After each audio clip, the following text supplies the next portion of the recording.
His wife secretly squandered their years of savings and even gifted the newly purchased house to her brother as a wedding gift. When Suyi came to realize the magnitude of this error, he found himself in a predicament. He was reborn in the examination hall of the college entrance examination in 2014 at the age of 18, before he had established a romantic relationship with Gu Mengyao. Chapter 1. Rebirth in 2014. Gu Mengyao, I shall inquire once more. Where has all the money in our household vanished to? I used it, so what? Every time I receive the project funds, I transfer them to you immediately. The household expenses are minimal, merely for groceries, and my mother handles the social obligations. You have never inquired about it. Where have you spent the money? I just bought a few bags and some cosmetics. Hand me your phone. What for? I wish to examine the transaction history to see precisely where your expenditures lie. I've already said that I used it up. What more do you want? Who told you to earn so little each month? My best friend's husband gives her 50 to 60,000 every month. Silence. Let me be clear. There are over a dozen employees in the company awaiting their salaries. If I am unable to disburse their wages, we may have no choice but to sell the house we bought last year. No, that is unacceptable. I'm not seeking your approval. For all these years, I have been the sole breadwinner. The house has nothing to do with you. But my name is on it too. Hand me the property deed. I will not. Give it to me. Where is the property deed? Speak. The house. I've already given it to my brother. He is about to get married, and I gifted it to them as a wedding house.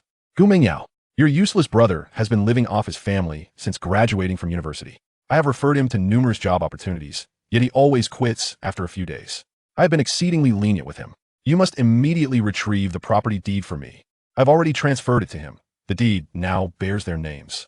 Suyi, what are you saying? You intend to sell the house we currently reside in? Where will I live if you sell it? Over the years, you have squandered all my money on your parents and that useless brother of yours. You might as well live with him from now on. Suyi, let me tell you, if you dare sell this house, I will divorce you. Then let it be. What? What did you say? You want to divorce me? Indeed, I am exhausted. Reflect on how I have treated you over the years, and consider how you have reciprocated. Perhaps I should have divorced you long ago. It was you who pursued me back then. I must have been blind. Is that sufficient? Suyi, are you truly going to divorce Gu Mengyao? Yes, but there is no but. My life has already been ruined by her. I never anticipated she would transform into this version of herself. After all this time married to you, she still caters to her useless brother. The brotherly support phenomenon is truly terrifying. How could I have ever found her attractive? If only I could have another chance. It is getting late. I must return home. I fear my daughter will wake and cry. Would you like me to call a cab for you? No need.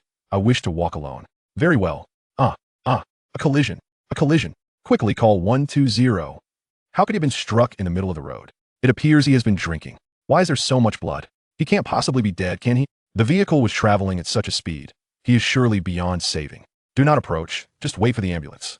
Am I dead? In a daze, Suyi slowly opened his eyes. A blinding ray of sunlight pierced through, causing him to immediately close them again, his head feeling as if it were filled with lead, heavy and painful.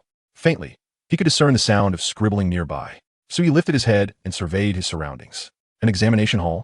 In a classroom, 2 or 3 dozen students sat scattered, all intently focused on their examination papers. 2 middle-aged teachers were stationed at the podium, scrutinizing each individual in the examination hall. What is happening? How did I end up here? Suyi supported his head, his gaze drawn to the paper before him. 2014 National College Entrance Examination, English paper. I am taking the college entrance examination. Have I returned to the examination hall of 2014? Suyi's eyes widened in disbelief. He pinched his thigh firmly, and as the sensation registered in his brain, an exhilarating thrill surged within him. This is real. I am not dreaming. Outside the window, the sky was a brilliant blue, with fluffy white clouds lazily lounging above. The June weather was neither cold nor hot, and the gentle breezes wafting through the window were particularly refreshing. Suyi contemplated the unpredictability of life before casting his gaze upon the clock on the wall. 16:15.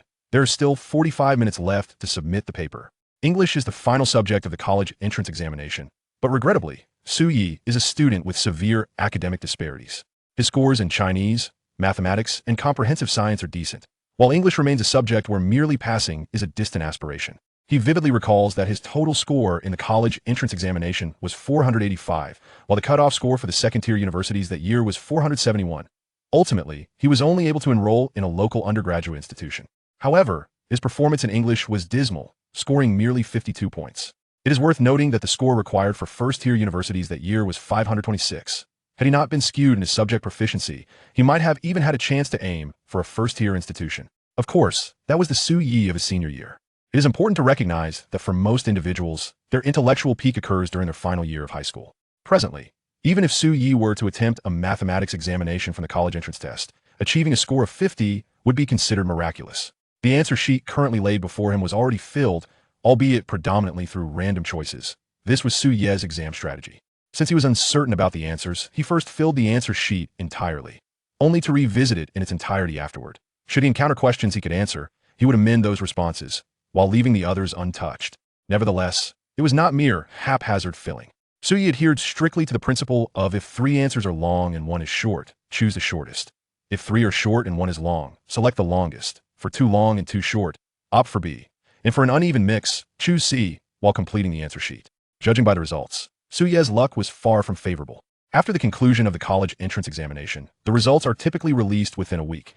Confident in his performance in other subjects, Su Yi promptly compared his answers to the official ones as soon as they were made available. Wait, what is this? Su Yi furrowed his brow as he gazed at the English test paper. Something was amiss. No, this cannot be. How could it be that, after all these years, I still remember these answers? Indeed, this question is A, this one is B, and this one is also B. What on earth is happening? Is this a boon for a reincarnator? Upon realizing that he still retained the answers to the college entrance examination, Su Yi immediately seized an eraser and began to amend his answer sheet. Listening comprehension, multiple choice, reading comprehension, writing. Writing could not be altered. He had not consulted model essays, so it would have to remain as it was. After making his revisions, Su Yi even had time to review his answers. As the minute hand struck 12, a resounding ding-cling echoed. The final subject of the college entrance examination had concluded. Some exited the examination hall with faces aglow with joy. Others walked out burdened with worries, while still others emerged with expressions of profound disappointment. For the majority, the college entrance examination represents the singular opportunity to transcend social classes. Thus, those who performed well were naturally elated, while those who did not fared poorly were inevitably disheartened. Su Yi stepped out of the classroom, surveying his peers, all 17 or 18 years of age. In that moment, an indescribable surge of excitement and exhilaration welled within him. Su Yi, I've been reborn. Chapter 2. Your hard work is appreciated. Following the throngs of students toward the school gate, the air was filled with the cacophony of their animated discussions about answers. Yet Su Yi stood apart, silently relishing the beauty of youth. At 18, he felt unshackled, free to roam, while at 28, life had weathered him, leaving him in disarray. It was during this pivotal year that everything began to unravel. After marriage, Su Yi often pondered whether his life would have been more fulfilling had he not pursued Gu Mengyao during that fateful year. It seems fate has bestowed upon me a chance to choose anew. The Jiangzhou of a decade ago bore little difference from the Jiangzhou of today. That year witnessed the disappearance of Malaysia Airlines Flight MH370, and the catchy tune Little Apple had just emerged. As an ordinary individual, Su Yi could scarcely recall any other significant events from that year. Just as he approached the school gate, a familiar yet foreign voice called out to him. Su Yi. Oye! A bespectacled boy in a green t-shirt sprinted toward him, placing a hand on Su Ye's shoulder, panting heavily. Didn't we agree to wait for each other after the exams? Why did you run off? Wei Yi. Qin Jiwei frowned. Why are you looking at me like that? Nothing, Su Yi replied, a smile barely gracing his lips, choosing not to divulge that he had been drinking with Qin Jiwei the previous night. How did you do? Not bad. I think I'm safe for a first-tier university. Qin Jiwei smirked. If you manage to get into a first-tier university, I'll change my surname to yours. Su Yi pulled Qin Jiwei's hand, leading him out of the school grounds. Come on, let us go ask your dad if he agrees. Get lost. Su Yi distinctly remembered that after the college entrance examination, the two of them had attended university in the same city. Though luck and love had not favored either of them, Su Yi preferred to remain silent about his own woes, while Qin Jiwei's fate was even more dismal. Just 2 years into his marriage, his wife had betrayed him, leading him to a solitary life as a widowed father, bearing the burdens of both mother and father. And at such a young age, he had developed a beer belly reminiscent of a 7-month pregnancy. Su Yi, are you going to the second high school later? Why would I go there? Gu Mengyao is taking her exam at the second high school. Didn't you say you'd look for her after the exam? Su Ye's smile instantly froze, and he coldly replied, What do I need to find her for? I'm going to dinner with my parents. Qin Jiwei stared at Su Yi in disbelief. What is going on? Aren't you chasing her? Who chases anyone after a rebirth? The crowd was too dense for Su Ye's voice to carry, so Qin Jiwei did not catch his words. Nonetheless, since the first year of high school, Qin Jiwei had been aware of Su Ye's affection for their class's belle, Gu Mengyao.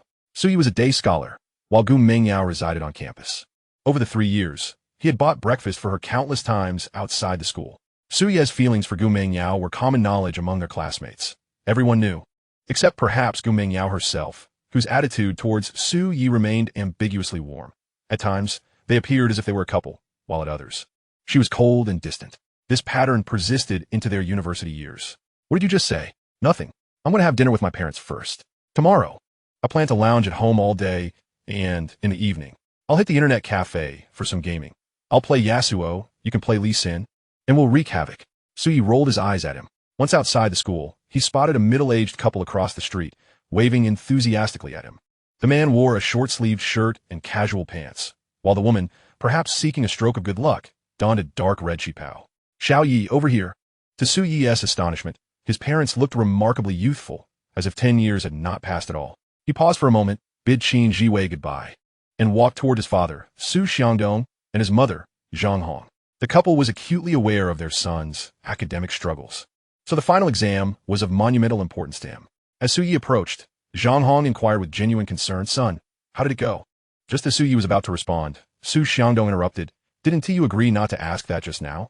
Zhang Hong shot her husband a glare, justifying, "I'm simply concerned for my son. Is that a problem?" Hearing their familiar banter brightened Su Ye's spirits. After marrying Gu Mengyao, his parents had fretted over him considerably. They say the relationship between mothers-in-law and daughters-in-law is fraught, but rather than showing respect, Gu Mengyao had often exerted her authority over his mother. To maintain peace for her son's sake, Zhang Hong had to tolerate Gu Mengyao's behavior, which had, over time, soured the family atmosphere. Feeling disheartened, it was no wonder his parents, in their 50s, had already begun to gray. Reflecting on it now, Su Yi wished he could slap himself twice. "So, don't dwell on it too much after the exam. Come on, let us go drink. Today, we won't return until we're inebriated." "Dad, actually, I think I did quite well." "Really?" "Yes, I feel confident about getting into a second-tier university and maybe even a first-tier one." Upon hearing this, Zhang Hong was so overwhelmed with excitement, she could hardly find words. Su Xiangdong wore a similar expression of joy. As their only child, their greatest wish was for him to grow up healthy and happy, to attend a good university and secure a promising job. Let us go eat out." Su Xiangdong, brimming with excitement, grabbed the car keys and headed to the vehicle. Zhang Hong took Su Yi's arm, her face radiant with joy. Gazing at his mother's dark hair, Su Yi felt a surge of guilt and remorse. He suddenly said, "Mom, you've worked hard." Zainong, unaware that his words were meant for both her present self and her future self a decade hence, gently patted Su Yi's hand, asking with a hint of emotion, "Why the sudden sentimentality?" Su Yi forced a smile. "I just noticed how callous your hands are and thought about how much you've sacrificed for this family." "Oh, those calluses are just from playing mahjong," she replied lightly, but her eyes glistened with unshed tears as they settled into an aging Volkswagen Santana. Su Yi gazed out the window at the bustling world, his heart a tumult of feelings. He hadn't anticipated that such a simple phrase could evoke such emotion in his mother. Memories of the past surged like a nightmarish tide in his mind. Taking a deep breath, Su Yi resolved to cast aside all discontent. His life had veered off course after the college entrance examination. Now that he had been granted a chance to start anew, he was determined to instigate change, not merely to change, but to live a distinctly different life. Chapter 3. Magic Defeats Magic. Emerging from the restaurant after dinner, it was already past 7 in the evening. The street lights flickered to life, and the cheerful strains of Little Apple echoed through People's Square as elderly couples danced joyfully. Su Yi's home was situated in a nearby community, a designated school district, albeit somewhat worn with age. "Xiao Yi, when will the college entrance examination results be released?" Zhang Hong casually inquired as she fumbled for her keys to unlock the door. As soon as the door swung open, Su Yi eagerly changed his shoes and stepped inside. Though the apartment was modest, it exuded a warmth that enveloped him. Probably around the 23rd or 24th. Su Yi could hardly contain his excitement as he dashed to the balcony, collected 2 pieces of clean clothing, and hurried into the bathroom. After shedding his garments, he took a brisk cold shower. Standing before the vanity mirror before dressing, he gazed vacantly at his 18-year-old self. While his 28-year-old visage often appeared weary and drained, the reflection of his 18-year-old self radiated youthful vitality, with bright, spirited eyes and a body untouched by the excesses of life. After donning his clothes and hastily toweling his hair, Su Yi observed himself in the mirror. His appearance was quite pleasing. Standing at a height of 1.78 meters and weighing 130 pounds, his facial features, when considered individually, might not be deemed particularly handsome. Yet together they formed a harmonious whole. Gu Mengyao, the belle of his high school class, undoubtedly had many admirers beyond Su Yi. Yet she had consistently rebuffed the advances of most suitors, indicating her discerning taste and preference for aesthetics. It was precisely because Su Yi possessed a commendable appearance that Gu Mengyao had not outright rejected him over the past 3 years, although she had never accepted him either. Each time he mustered the courage to confess his feelings, she deftly diverted the conversation or found an excuse to leave. Previously, Su Yi had believed that Gu Mengyao was merely concerned about the potential repercussions of early romance. But he had come to realize that she was simply stringing him along, a mere backup option in her eyes. Returning to his room, which resembled that of any other high school senior, adorned with posters of NBA stars and cluttered with various study materials for the impending college entrance examination, Su Yi surveyed his surroundings before approaching his desk. He opened a drawer and discovered an antiquated mobile phone that held nostalgic significance for him, a Lenovo model whose specific iteration he had long since forgotten. At this time, Apple and Samsung phones were all the rage, yet most people could not afford them. The majority were still using HTC, Lenovo, Xiaomi, and various no-name brands. Due to limited storage, the device housed only a handful of applications. During this period, WeChat had yet to gain traction among the youth, making QQ the primary social networking platform. Upon opening QQ, he found only 2 groups. The first was titled My World, which included various friends and classmates. As individuals typically refrained from adding family members, except perhaps for cousins of similar age. The content shared within QQ spaces was often deeply personal and some embarrassing. For instance, Qin Zhuwei had recently posted 2 lines. The memories are beautiful, the past is warm, reality is cold, and the truth is ugly. My shadow scatters across the ground. Yet there are no stars to respond. Su Yi recognized these lines as likely sourced from the internet, and he could only shudder at the thought of reading such sentiments a decade later. The second group contained only one member, Gu Mengyao, whose online alias was Rose Girl. Su Yi had cheekily labeled her as Baby in his contacts. Feeling a sudden rush of embarrassment, he hastily deleted the nickname, removed her from his favorites, and even contemplated erasing her entirely from his contacts. Just as he hesitated, Gu Mengyao unexpectedly sent him a message. Why didn't you come look for me today? Before responding, Su Yi modified his QQ nickname from Sunny Boy to simply Su. He replied curtly, no time. Gu Mengyao retorted, if you keep this up, I won't talk to you anymore. After typing several lines, he ultimately deleted them all, opting instead for a succinct response. Okay. On the other side, Gu Mengyao, having just returned home, was infuriated by Su Yi's dismissive reply, tossing her phone aside in disbelief. She had always been the one to wait for him to initiate conversation. And now, when she sought him out, he responded so nonchalantly. Su Yi, noticing her lack of response, couldn't help but chuckle. A quick scroll through their chat history revealed that he had always been the one to reach out first, while her replies were consistently brief and dismissive. The college entrance examination had concluded. At this juncture in life, Su Yi found himself at a crossroads. Every decision he made would indelibly shape his future. The path he had previously traversed was no longer an option. Now, a plethora of choices lay before him. If his memory served him correctly, achieving a score of 60 or 70 should pose no insurmountable challenge. And as long as he surpassed the threshold for top-tier universities, a multitude of options would be available. However, this was not the crux of the matter. In the 1970s, a student like his grandfather would have created a sensation in their county by merely gaining admission to a vocational school. In the 1990s, a student like his father would have been personally presented with an acceptance letter by the principal upon entering a junior college. Yet here, he was in 2014, where even securing a spot in a prestigious university did not guarantee a turnaround in fortunes. If only he had known to memorize a few lottery numbers. Oya Sikit, racking his brain as he recalled various trends over the years. E-commerce, micro-businesses, live streaming, sharing economies, short videos, and live commerce, none of which he had the opportunity to engage with now. Then it struck him, stocks. Yes, from early 2014 to mid-2015, the market was in a bullish phase, marking the last great bull market for A shares, with the index soaring from around 2,000 points to 5,000. During this period, even a novice could make a profit from stock trading, let alone someone with insight into various industry prospects. Su Yi's excitement surged as he leapt to his feet, solidifying his short-term goal, to earn money. Then, he would open a bank account and make his first fortune in the shortest time possible. He exited his room and made his way to the living room, where he found Zhang Hong still seated on the couch, engrossed in a television program. He approached her eagerly, linking his arm through hers with an air of feigned innocence. Mom, can we discuss something? Spit it out. Now that the college entrance exam is over, could you spare me some money to spend? How much? The more, the better. Just 500. You can find in my bag. 500? Is that all? Noticing the look of feigned indignation on her son's face, Zhang Hong snorted and continued. If you manage to get into a top university, I'll give you 5,000. 5,000 would be enough for a new phone and a new computer. What else do you want? An idea struck Su Yi, and he quickly added, since summer vacation is 3 months long, I want to get my driver's license. If I really get into a top university, my grandparents will surely give me money, plus the graduation banquet. And I want. Before he could finish, Zhang Hong pinched his ear. Oh, so after finishing the exam, you're already thinking about your grandparents' money? Mom, just say whether you will or not. I'll give you all that money if you get into a top university, but that's the condition. In a moment of impulsive excitement, Su Yi kissed his mother on the cheek and exclaimed, it's a deal.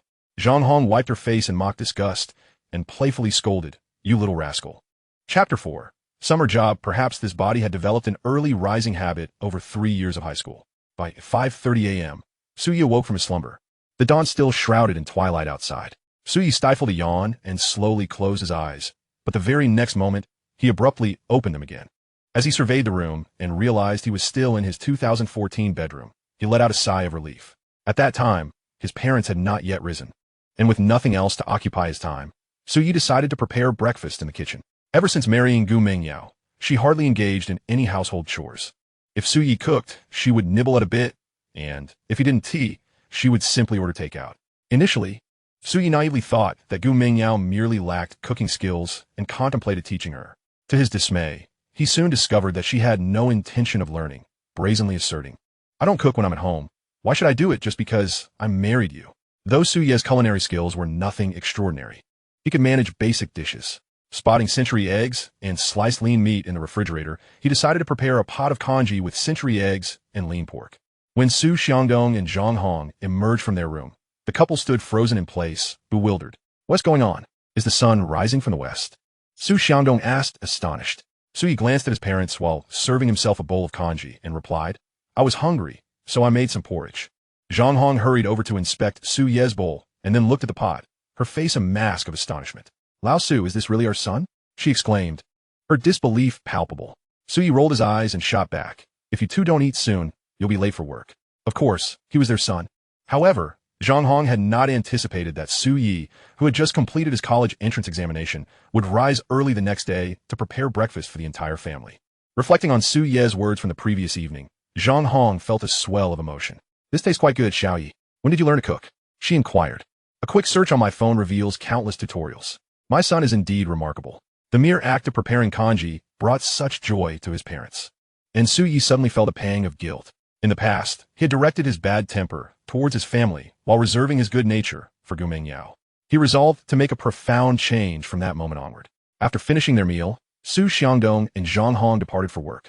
Lao Su worked within the bureaucratic system and had only achieved the rank of a clerk, understanding that without a promotion before the age of 35, his chances of advancement were slim. Nevertheless, he found contentment in his stable, leisurely job, a well-organized home managed by his wife, and a son who, at least for now, seemed quite sensible, an enviable situation for a man approaching 40.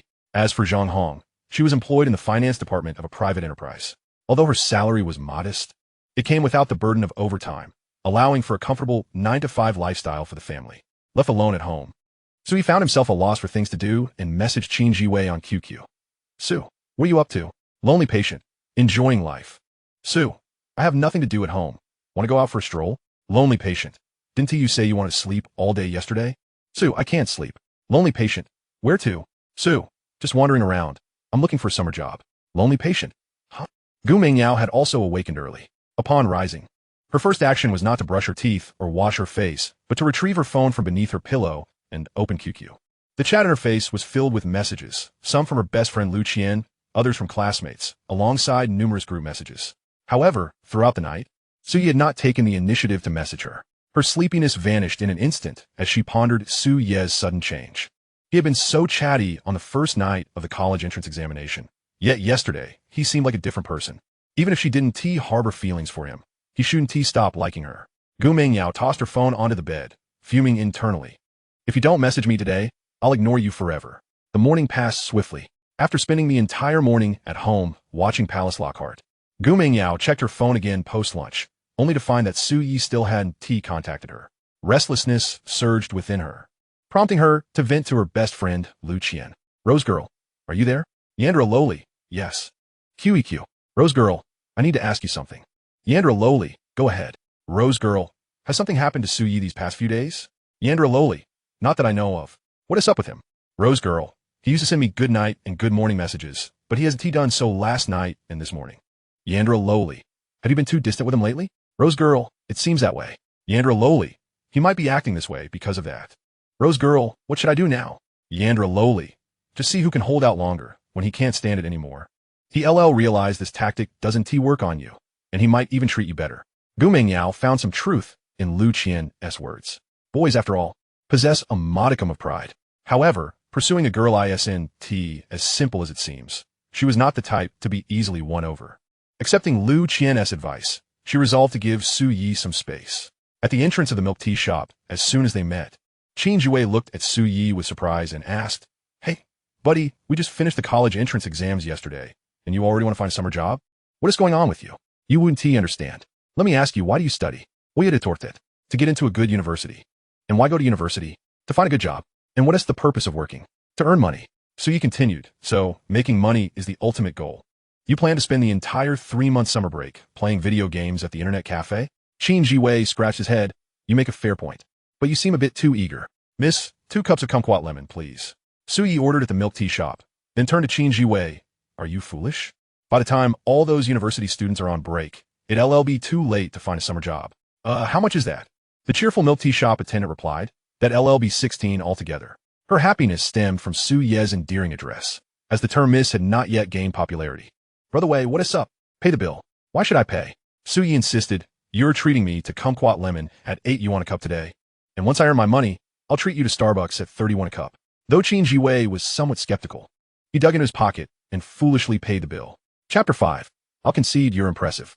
Finding a summer job these days is no easy feat. Factory work is exhausting, with the effort and reward not proportionate. Serving as a waiter means having to read others' moods, and the pay isn't particularly high.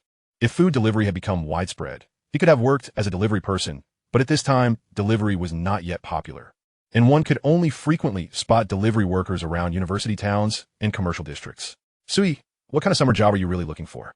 A job with minimal work, freedom, and high pay. Qin Jue smirked. "If you want to be a gigolo, just say so. Get lost." The two meandered through the bustling heart of the city for an entire afternoon, yet they failed to unearth a suitable job. Qin Jue, utterly fatigued, waved his hand dismissively and squatted on the curb. "If you want to search, you can do it yourself. I have no intention of taking a summer job. My parents promised me that if I score well enough for a first-tier university, they'll reward me with 10,000 yuan. You won't make it," came the retort. "That's not certain. The exam papers are particularly challenging this year. Perhaps the cutoff will be quite low. Will you check it? I dreamt last night that your total score barely scraped past the second-tier line." "Nonsense. Not only did I dream of your exam results, but I also envisioned you marrying shortly after graduation, only for your wife to cheat on you the very next year." "Su Yi, you old goat, are you cursing me?" Su Yi said nothing in reply, his gaze drifting to a sign that read Encounter Music Tavern by the roadside. He nudged Qin Jue and pointed at the establishment, saying, "Let's go check that place out." "Not going. I'll wait for you here. Suit yourself." Su Yi strode purposefully toward the tavern. In the afternoon, the tavern had yet to open, and only a female server was tidying up inside. Su Yi peered through the doorway for a moment before stepping inside. "Hello. Do you have any summer jobs available?" The server glanced up at him and said, "Our boss is in the storeroom. Please wait a moment while I fetch her." "Thank you." Before long, a woman, apparently around 35, entered through the back door, clad in a short black t-shirt that revealed her flat, fair abdomen, and fitted light blue jeans that accentuated her long legs. She wore a pair of short heels with her toenails painted a vibrant red, both alluring and enchanting. She appraised Su Yi with a smile. "Hey there, are you here for a job?" "Yes, I've just finished my college entrance exams and am looking for a summer position." "I see," she replied, grinning. "What skills do you possess?" Su Yi candidly responded, "My specialty is being special." The nearby server, utterly perplexed by his remark, was met with a momentary pause from the boss lady, who then burst into laughter. "What a charmingly glib young man. Enough teasing. Our operating hours are from 5 in the evening until 11 at night. Is that acceptable for you?" "No problem. I typically study until after 10. The salary is 2,800 yuan a month, with a full attendance bonus of 150. Though 2,800 a month seemed somewhat meager, Su Yi realized it was the best option available. He had inquired elsewhere, and the highest offer was merely 2,500 a month. Moreover, working here required only 6 hours a day, affording a degree of freedom. After a brief consideration, he agreed. Sounds good. When can I start? You can begin today. How about tomorrow? I need to discuss this with my family. The boss lady smiled knowingly. That works. I'm Su Yi, with Yi meaning wild. What is your name? Taken aback by his inquiry, she hesitated before replying with a smile. Pei Yu Wei. Great, I'll come by tomorrow at this time. See you then. See you tomorrow. As Su Yi departed, Pei Yu Wei chuckled to herself, her eyes narrowing in amusement. The tavern didn't particularly need more staff. This music-themed establishment was not like a bar, as most customers were regulars, and the evenings were not overly busy. However, she felt that having an intriguing young man like him around would bring a certain charm to the place. After all, her motivation for running the tavern was not purely for profit. Brother Wei, it's all set. Let us go. What are you talking about? The boss lady has already agreed to hire me. I can start tomorrow. Are you serious? Absolutely. You should have seen her. She is stunning, curvy, with a slim waist and long legs, simply exquisite. Qin Jiwei looked skeptical. I don't believe it. Su Yi continued walking, unfazed. Believe it or not. It's your choice. Qin Jiwei hurried after him. Dude, take me there to see. You're foolish. If you want to go, go on your own. Brother Yi, please. Calling for Dad won't help. Forget it. I have nothing else to do later. Once you settle in, I'll come by to hang out. Su Yi clasped his hands behind his head and twisted his neck. Wei Gu, do you want to get rich? Of course. Then lend me some money. And I promise to pay you back double by this time next year. Intrigued by Su Yi's confidence, Qin Jiwei asked, do you have a plan to make money? Su Yi hesitated, then smiled. I know a cyber cafe that is having an opening promotion. Charge 500 and get 1,000 back. The more you invest, the more you receive. Theoretically speaking, as long as we have enough capital, multiplying our assets several times over should be feasible. Are you pulling my leg? Wei Yi. If you go to university, don't you dare call me Wei Gu again, or I'll be furious. See that tree ahead? What about it? If you can touch that leaf, it means you're amazing. Keep your eyes peeled. Damn, let me try again. This time my stance is wrong. Just wait. Oye, did you see that? I touched it. Watching Qin Jiwei jump under the tree like a fool, Su Yi suddenly burst into laughter. What is so funny? Qin Jiwei asked. Puzzled. Nothing, just happy. Wei Gu, your life has been incredibly fortunate to have met me. Once I get rich, I'll definitely take you along. Qin Jiwei scoffed. Who has to say who will be with whom? Upon returning home, both Lao Su and Zhang Hong had already finished work. Su Yi quickly shared his desire to take on a summer job, only for his mother to express her disapproval, saying, you just finished your college entrance exams. Why would you want to work? I'm not stingy with your allowance. Mom, 3 months of summer is too long. I want to work for 2 months and then use the money to travel. How much do you need for travel? I can give it to you. Zhang Hong wasn't concerned about her son working. She simply felt he had endured too much stress during high school and deserved to rest after the exams. Lao Su, recognizing Zhang Hong's maternal instincts, quickly played the mediator. He is an adult now. It's good for him to gain some experience. We shouldn't fret too much. Yes, you two are always in cahoots while I'm cast as the villain. Su Yi promptly leaned his head on Zhang Hong's shoulder. Say, Mom, don't worry. If you ever argue with Dad, I'll always side with you. Hey, you little rascal, you have no conscience at all. I just offended you. And you turn around and sell me out?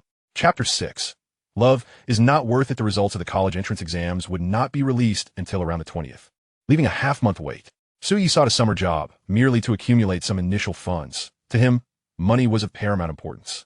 As for romance, it was the last thing on his mind. After a full night's rest, Su Yi lingered in bed a bit longer, as he had to work later that evening.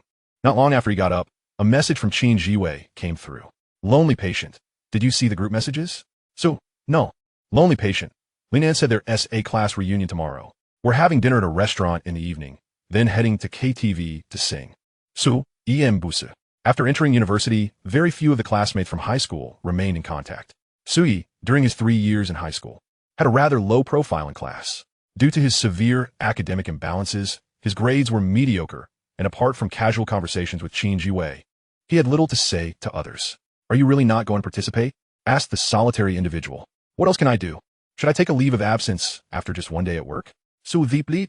This gathering is likely a once-in-a-lifetime opportunity. Gu Mengyao will surely be there. Whether she goes or not is of no concern to me. Bro, what's wrong with you? Gu Mengyao, haven't you always liked her? That was in the past. Stop pretending. If you dare, don't talk to her tomorrow night. Su Yi chose not to respond further. In the afternoon, he spent time at home reviewing various stock-related materials. Although he understood that the years 2014 to 2015 were part of a bull market, he was utterly clueless about how to engage with stocks. So he watched tutorials to familiarize himself in advance. Around 4 o'clock, Su Yi set off early for the music tavern. The proprietress, Pei Yu Wei, had just arrived and was seated at the counter, her jade foot adorned with a red string resting on the footrest of a high stool. With her left hand, she flipped through the account book, while her right hand pressed a calculator, seemingly engrossed in calculations. "Boss, I'm here," Suyi announced. Pei Yue turned, a lollipop in her mouth, and upon seeing him, expressed surprise. "You really came?" Su shrugged. "I always keep my word." Her smile was enchanting, her eyes narrowing into crescent shapes, and upon closer inspection, one could see a beauty mark at the corner of her right eye. In a few years, many artists would begin to apply fake beauty marks for aesthetic purposes, but at this moment, it had yet to become a trend.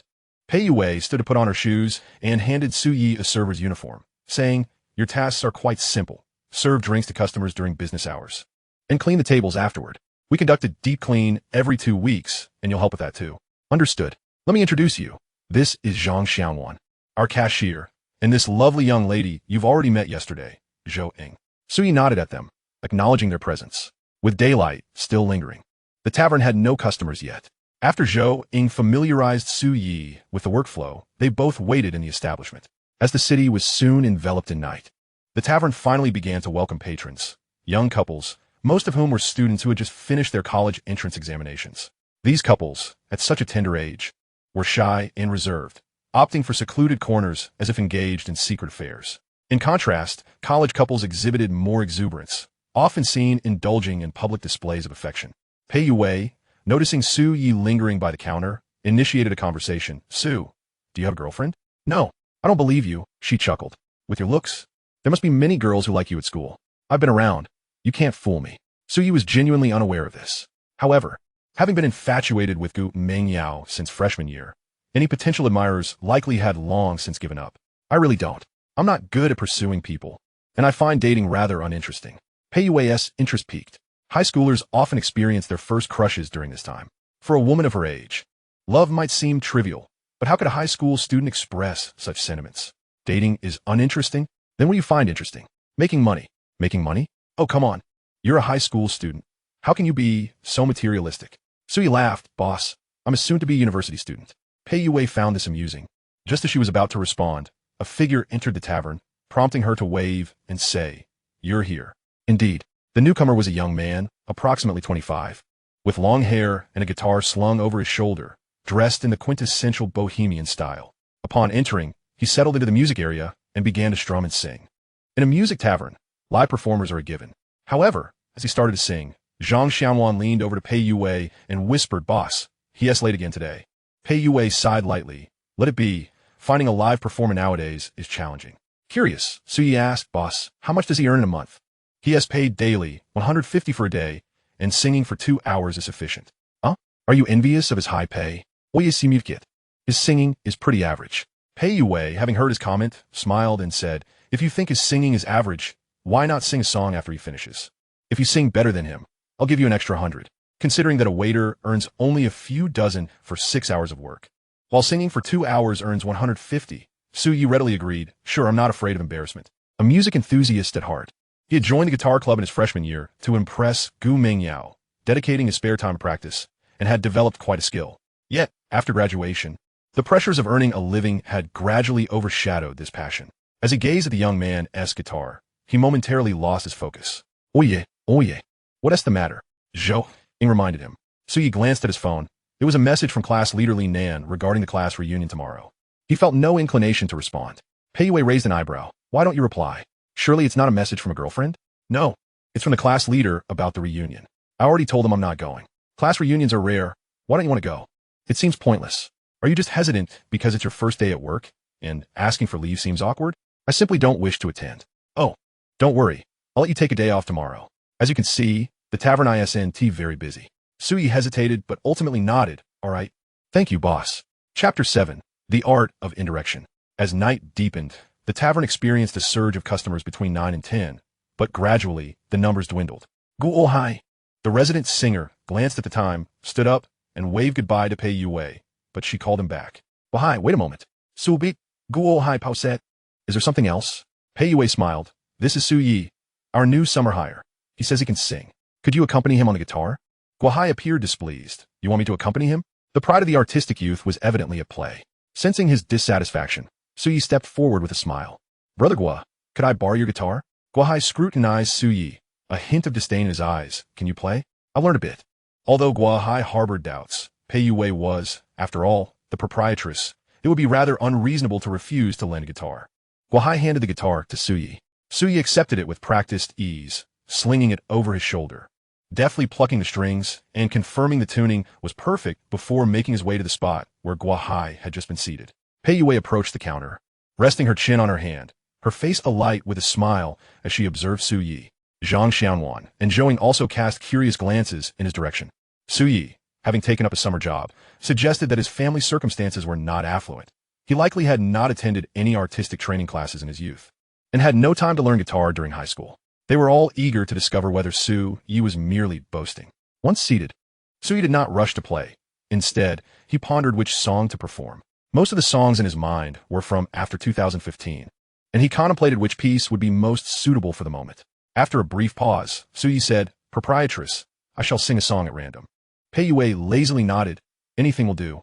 Su Yi exhaled softly, alternating between tapping the guitar's body with his palm and fingers, occasionally strumming a few strings. The melody of the prelude soon emerged.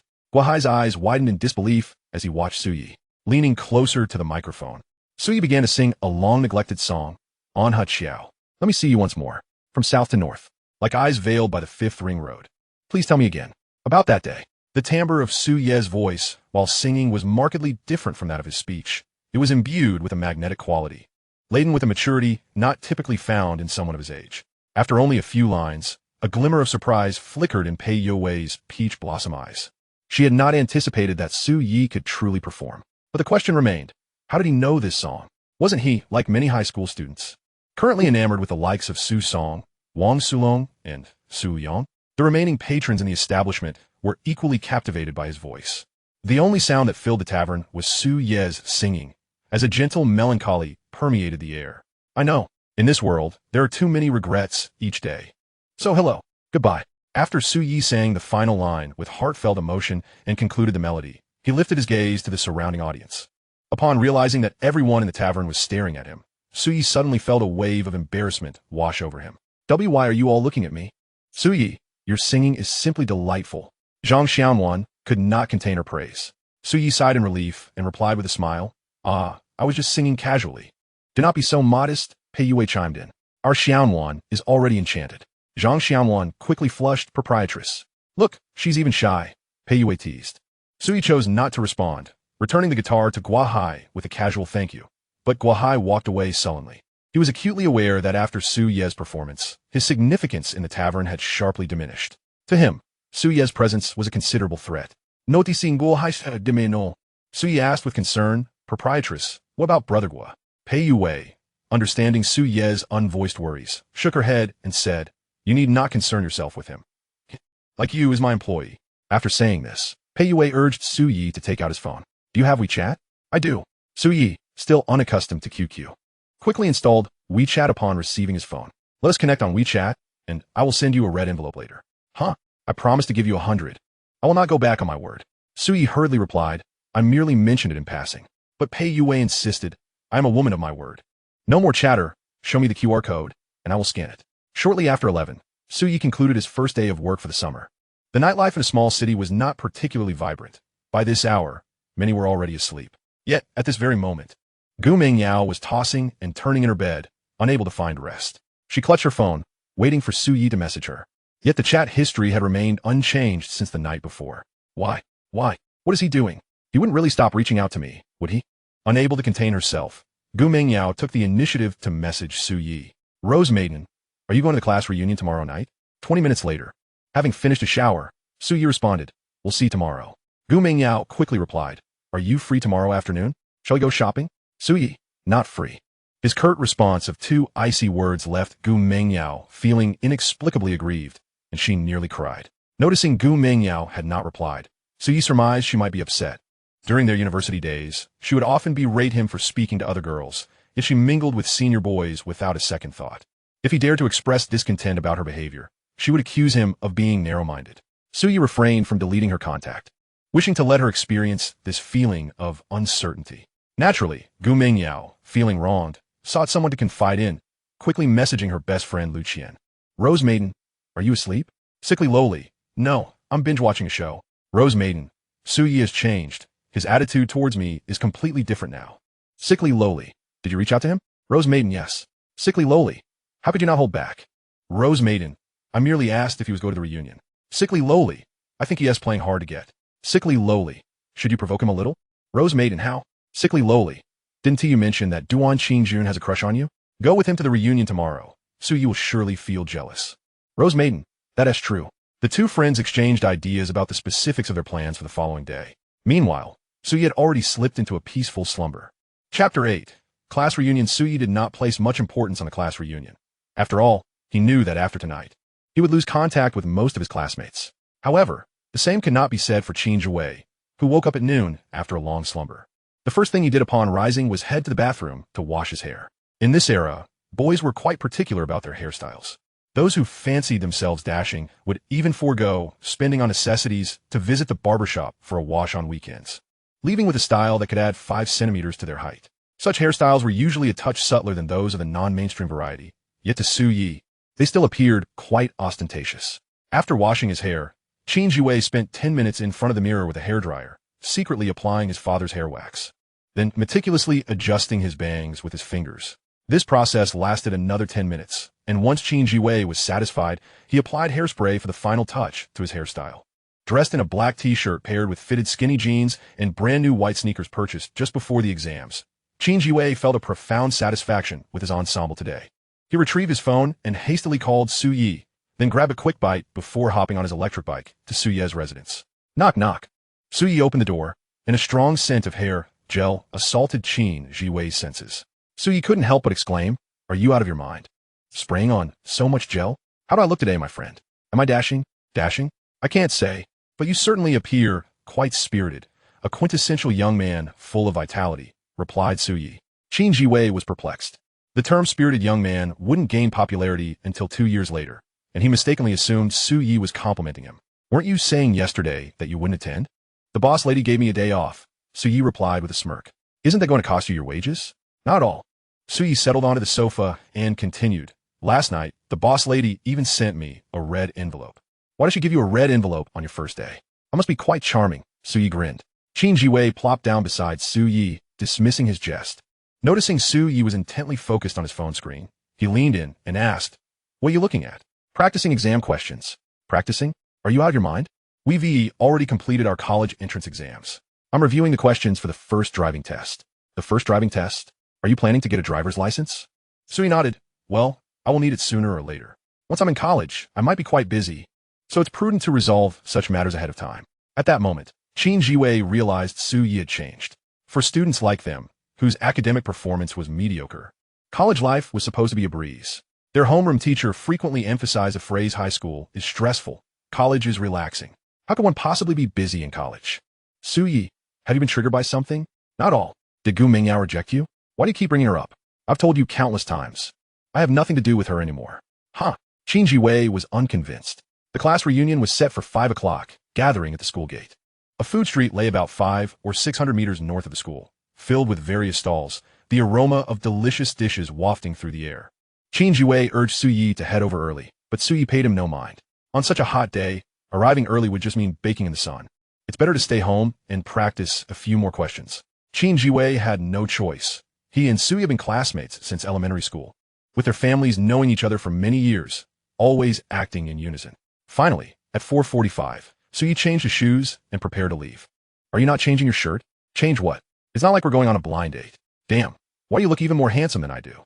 Suyi chuckled. In terms of looks, we're not even in the same league. "Suyi, screw you." The two of them walked to the school gate, arms slung over each other's shoulders. In the distance, Qin Zhiwei spotted a group of familiar classmates gathered beneath 2 large trees. The class monitor, Li Nan, was loudly conversing on his phone. Suyi held a poor opinion of him as well. This arrogant individual, reveling in his position as class monitor, wielded authority like a feather, believing every word from teachers was golden, and he strutted around as if he were superior to his classmates. Previously, the students had mostly worn uniforms, but now that the college entrance exams were over, both boys and girls had donned their favorite outfits. The boys typically made minor adjustments, perhaps a new hairstyle, but the girls were a different story, sporting tanks, ultra-short skirts, and some even dyed their hair. In truth, Suyi could hardly remember many of the faces in the crowd, as his presence in class had always been minimal. thus standing silently among them. No one found it odd. Class monitor, it's 5 o'clock. Shouldn't we head to dinner? Li Nan turned to Su Yi and asked. We're just waiting for Gu Mengyao, Lu Qian, and Duan Qingjun. Do you know where they are? Su Yi nonchalantly replied. How would I know? Just as Li Nan was about to make a call, his phone rang. Hello? Oh, you three will be late? All right, we'll head to dinner first. And you can meet us directly at KTV. Upon hearing that Gu Mengyao, Lu Qian, and Duan Qingjun were together, many classmates instinctively glanced at Su Yi. It was common knowledge that Su Yi had feelings for Gu Mengyao, but Duan Qingjun's secret crush on her was also known to several. Hence, when they learned the three were together, many were eager to see Su Yi's reaction. To their disappointment, Su Yi exhibited no response, his expression remarkably calm. A large group made their way to a restaurant, where the food had yet to arrive. Li Nan and some of the more boisterous boys began drinking beer, each trying to play the hero in front of the girls despite their lack of experience. Before the dishes had even been fully served, several were already swaying unsteadily. At the table, with over 10 people present, Su Yi had barely spoken a few words, focusing instead on eating and occasionally sipping beer. By 6 o'clock, the private room was in disarray, and Li Nan led the group to their next venue, KTV. At that time, business was thriving. Yet, none could foresee that a decade later, KTVs would decline sharply in popularity, with young people preferring escape rooms and murder mystery games, while KTVs would transform into venues for elderly dance parties. Su Yi chose a corner seat, and the waiter quickly set down a complimentary fruit platter and beer on the coffee table. Several female classmates clamored to choose songs, with the playlist dominated by tracks from Su Song, Wang Sulong, and Su Liang, along with a few by Lin Junjia and Jie Chou. The class reunion was split equally, each person contributing 50 yuan. Su Yi felt they had already gotten their money's worth from dinner, so he had no intention of singing, opting instead to hide in the corner with his phone. However, back then, phone batteries were not very durable, and portable charging stations had yet to become popular. When his phone battery dwindled, Su Yi, feeling bored, picked up an untouched beer from the table and began drinking silently. Oh yeah, aren't you going to sing a couple of songs? Qin Jiwei approached with concern. Su Yi shook his head. I'll sit for a while longer. I'll leave soon. Qin Jiwei replied, it's still early. It's too noisy. You're acting like a middle-aged man. Just as Su Yi was about to respond, a male classmate rushed in from outside, exclaiming loudly, not good. Lin Jie is arguing with someone. As soon as he spoke, the room fell silent. Li Nan, along with a group of classmates, rushed out. Su Yi was initially reluctant to follow, but Qin Jiwei forcibly pulled him along. Chapter 9. A decade. Fuck your mother. You haven't even fully grown up, and you dare come to a place like this? You dare talk back? Are you tired of living? At the entrance to the restroom, a bald man with a tiger tattoo on his shoulder was angrily berating Lin Jie. Although Li Nan had come out with a group of classmates, no one dared to intervene at the sight of the scene. Despite his reluctance to get involved, all eyes were on Li Nan, leaving him no choice but to step forward and apologize to the bald man on Lin Jie's behalf. To his surprise, the bald man showed no regard for Li Nan, dismissing him with a single word that sent Li Nan reeling in fear. These students, cocooned in their sheltered lives, have yet to face the harsh realities of society. They have never encountered such situations. When Li Nan was berated, he dared not utter a word. The other classmates, witnessing the spectacle, fell silent as well. Su Yi, standing at the back, quickly grasped the situation unfolding before him. As the bald man emerged from the restroom, he collided with Lin Jie, who, having indulged in too much alcohol, inadvertently vomited onto the man's polished shoes. This incited the bald man to unleash a torrent of curses. Typically, Lin Jie is a rather refined individual in class, but the effects of the alcohol muddled his judgment, prompting him to retort initially, which only served to further infuriate the bald man. With each expletive, Lin Jie became increasingly bewildered. The growing crowd only fueled the man's aggression. Observing the escalating tension, Su Yi sighed and made his way through the throng. He approached Lin Jie, pulling him behind him with a conciliatory smile, and said, My friend was inebriated and not fully aware of his actions. Given that we've just completed our college entrance exams, could you please let this slide? Who the hell do you think you are? The bald man spat, clearly having consumed some alcohol himself. Su Yi did not stand idle like Li Nan. Instead, his demeanor turned icy as he leaned closer to the man, lowering his voice. Don't overstep. Many of us are still minors. If you wish to escalate this, I assure you, I won't intervene. Think about it. When the police arrive, will they side with you or with us, the students? After this, Su Yi resumed his apologies. Even the bald man, despite his ignorance, recognized that Su Yi was offering him an out. After a brief contemplation, he waved dismissively, feigning a magnanimous spirit. Fine. I want to hold it against you students. Su Yi bowed slightly, thanking him profusely as the man departed from sight, allowing the classmates to exhale in relief. He patted Lin Jie's shoulder, receiving a grateful nod in return before returning to the private room. Soon, a throng of classmates gathered around to offer comfort. Yet, a few who typically reveled in their superiority took this opportunity to make snide remarks. Suyi was overly obsequious just now. Clearly, he's destined to be a sycophant. That bald man was all bark. Did he really think we were intimidated? Qin Jue, overhearing such banter, stepped forward and retorted, "What else with the bravado now? Where were you when Lin Jian needed help? A bunch of cowards pretending to be something they're not." After delivering this scathing remark, he turned on his heel to seek out Suyi. The other boys were left speechless. Before long, the classmates returned to the private room, brushing off the earlier incident as a mere interlude, resuming their jovial singing. Qin Jiwei, sitting beside Su Yi, voiced his discontent. Xia Hong and Jiang Lei were just bad-mouthing you. They stood by, petrified, while that bald man ranted, and now they call you sycophantic. Su Yi, however, offered him solace. Why should I be upset? If a few kind words can defuse a situation, why let it escalate? Once they enter the real world, they'll realize that pride is worthless outside. Qin Jiwei furrowed his brow. You seem to have matured all of a sudden. Of course, because I'm your father. Finally, two male classmates managed to seize the microphone from their female counterparts, and they began to sing 10 years. As the familiar melody enveloped him, Suyi was flooded with memories from the past decade.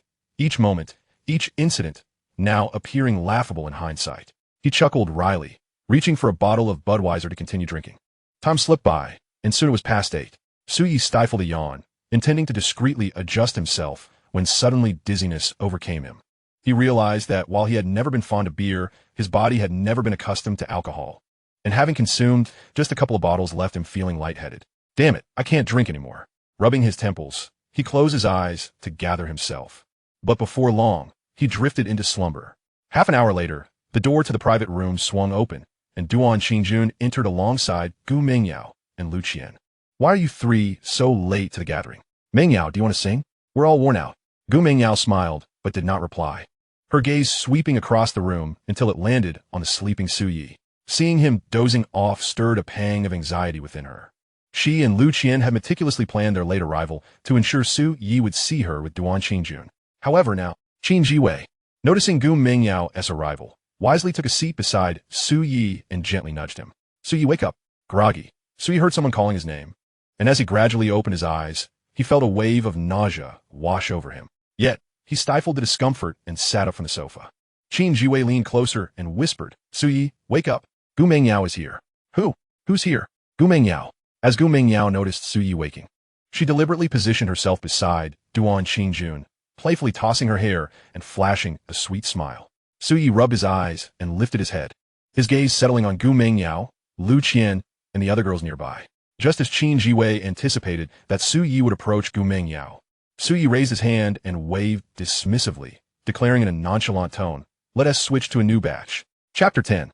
If you can go ahead. The room fell into a stunned silence. Switch to a new batch? What does that even mean? Qin Jiwei, alarmed, grabbed a glass of water from the coffee table and urged Su Yi to drink. Su Yi, Gu Mengyao is here. After swallowing the cool water, Su Yi felt the dizziness recede significantly. His awareness sharpened as he rubbed his eyes and glanced at Gu Mengyao. She was dressed with cunning intent, a light blue sailor suit paired with a short skirt and white socks hugging her ankles. Such an outfit would surely dazzle any boy her age. As Su Yi locked eyes with Gu Mengyao, a surge of nausea, anger, and regret washed over him. Coldly, he turned to Qin Jiwei and said, I've had too much to drink. I'm heading back to sleep. With that, he staggered to his feet, leaving the room without a backward glance at Gu Mengyao, the door slamming shut behind him. In that moment, Gu Mengyao's self-esteem shattered like a vase crashing to the floor, splintering into countless pieces. Su Yi, what has happened to him? Could it be that he truly no longer harbors feelings for me? Impossible. This cannot be. His good friend Lu Qian whispered in Gu Mengyao's ear, don't worry, Su Yi is merely feeling jealous. You should find an opportunity to clarify things with him tomorrow, and everything will be resolved. Jealous? Gu Mengyao blinked, silently thinking, yes, that must be it. He must be feeling envious seeing me with Duan Qingjun. Meanwhile, Qin Jiwei was somewhat bewildered. What on earth was wrong with Su Yi? He used to revolve around Gu Mengyao, but now his demeanor was so cold. The glance he cast just now resembled the disdainful look my mother gives me. Upon exiting the KTV, the air felt significantly fresher. A gentle breeze brushed against him, even causing Su Yi to sense a hint of chill. He strolled along the street towards home, needing to pass by a lakeside. He walked at a leisurely pace, gazing at the moon above, when suddenly, an enchanting sound of a guitar reached his ears from not far ahead, with the effects of alcohol still lingering. He anticipated that returning home might lead to his mother's incessant nagging. Su Yi hesitated for a moment before walking down the steps toward the lakeside. The guitar's melody grew louder as he approached. From a distance, he spotted a girl seated on a stone bench by the lake, practicing her guitar. Su Yi approached, but did not come right next to her. Instead, he took a seat on the stone bench beside her. He recognized that the song she was practicing was titled Calixiang, a piece released by Jay Cho in 2004, marking its 10th anniversary today. Leaning back against the stone bench, the shimmering moonlight over the lake created a serene ambience, with the gentle sound of water splashing adding to the tranquility of the night. After the raucous noise of KTV, this sudden stillness was quite enjoyable for Su Yi. After sitting quietly for a few minutes, a sudden wave of nausea surged within him. He sprang to his feet, and the girl seemed to notice his abrupt motion, abruptly halting her guitar playing. However, Su Yi merely passed by her, bending over to vomit into a nearby trash can. The girl sighed in relief, her gaze fixated on Su Yi. Great. The dinner was essentially wasted. 50 yuan down the drain. Had he known, he would have stayed home instead of attending this ridiculous reunion. After expelling the contents of his stomach, Su Yi felt somewhat better. He wiped his mouth, and, upon turning around, his gaze unconsciously fell upon the girl with the guitar. He had barely paid her any mind while sitting next to her. To his surprise, the girl practicing guitar by the lakeside was remarkably young, likely around 17 or 18. She wore a white shirt with a faux layered look and loose-fitting jeans. Her long black hair cascaded over her shoulders, and beneath her delicate brows, her almond-shaped eyes sparkled with brilliance. Her finely sculpted nose and fair complexion glistened like jade under the moonlight. The two exchanged glances, neither speaking.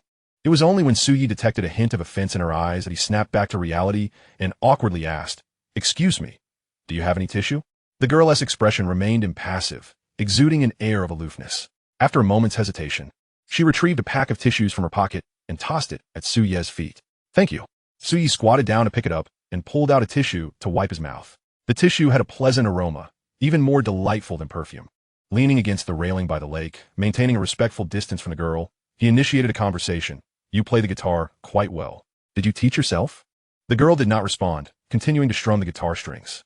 Su Yi, undeterred by the silence, decided to listen to her play before heading back.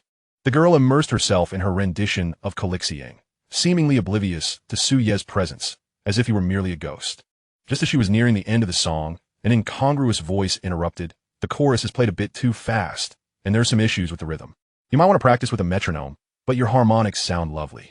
Su Yi regretted speaking the moment the words left his mouth. In his final year at university, he had often critiqued first-year students in the guitar club, which had led him to unconsciously comment on others' mistakes. However, he was no longer a university student, and she was not his junior. The girl looked up at him, her face still devoid of expression, though her brows knitted slightly. Su Yi quickly added, "I was just saying that offhand. Don't take it to heart." The girl remained silent, merely taking her six-figure guitar off and extending it toward Su Yi, her expression and motion seemingly saying, "If you think you can do better, go ahead." Seeing this, Su Yi did not decline. As he stepped closer, he noticed the girl subtly retreating, as if reluctant to allow him any nearer. He accepted the guitar and instinctively moved back to the shore. He slung the guitar over his shoulder, placed his hands on the strings, and after a brief mental recap of the score, his fingers gracefully danced across the strings. The melodious prelude soon filled the air, leading into the main melody. As he began to sing along, he couldn't help but get swept up in the moment. The sparrows outside the window, chattering on a telephone pole, "You say this line, it feels so summery." The girl blinked, the moonlight shimmering in her eyes. He truly could play, and indeed, he played better than she did. Had he also taught himself? Curiosity stirred within her. "All night, my love spills over like rainwater. The butterflies on the windowsill, like beautiful chapters fluttering in a poem. I continue to write, inscribing my eternal love for you into the poem's conclusion. You are the only one I wish to understand." At that moment, the starry sky, the radiant moon, and the surrounding beauty of the lake and mountains served as the backdrop for Su Yi's performance. Chapter 11. Little Rascal, Let's Get Acquainted. My name is Su Yi, wild as the wilderness. After finishing his rendition of Calixiang and returning the guitar to the girl, he offered a simple introduction. The girl did not respond, but merely reached out to take the guitar back. Just then, a business car parked by the roadside suddenly honked twice. The girl slung the guitar behind her, stood up, and walked up the steps, turning away without a word. Suyi shook his head, expressing a hint of regret. So beautiful, yet unfortunately, she mute. Upon hearing his remark, the girl paused momentarily, a tantalizing smile gracing her lips. Yet she did not linger and stepped into the waiting business car. The night had grown deep.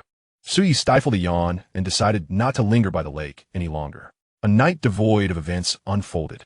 The next day, he awoke past 9, and upon opening his eyes, he found numerous messages from Gu Mengyao. Rose girl. Suyi, did you misunderstand me? Rose girl. I was with Lu Qian the whole time yesterday. I only ran into Duan Qingjun briefly.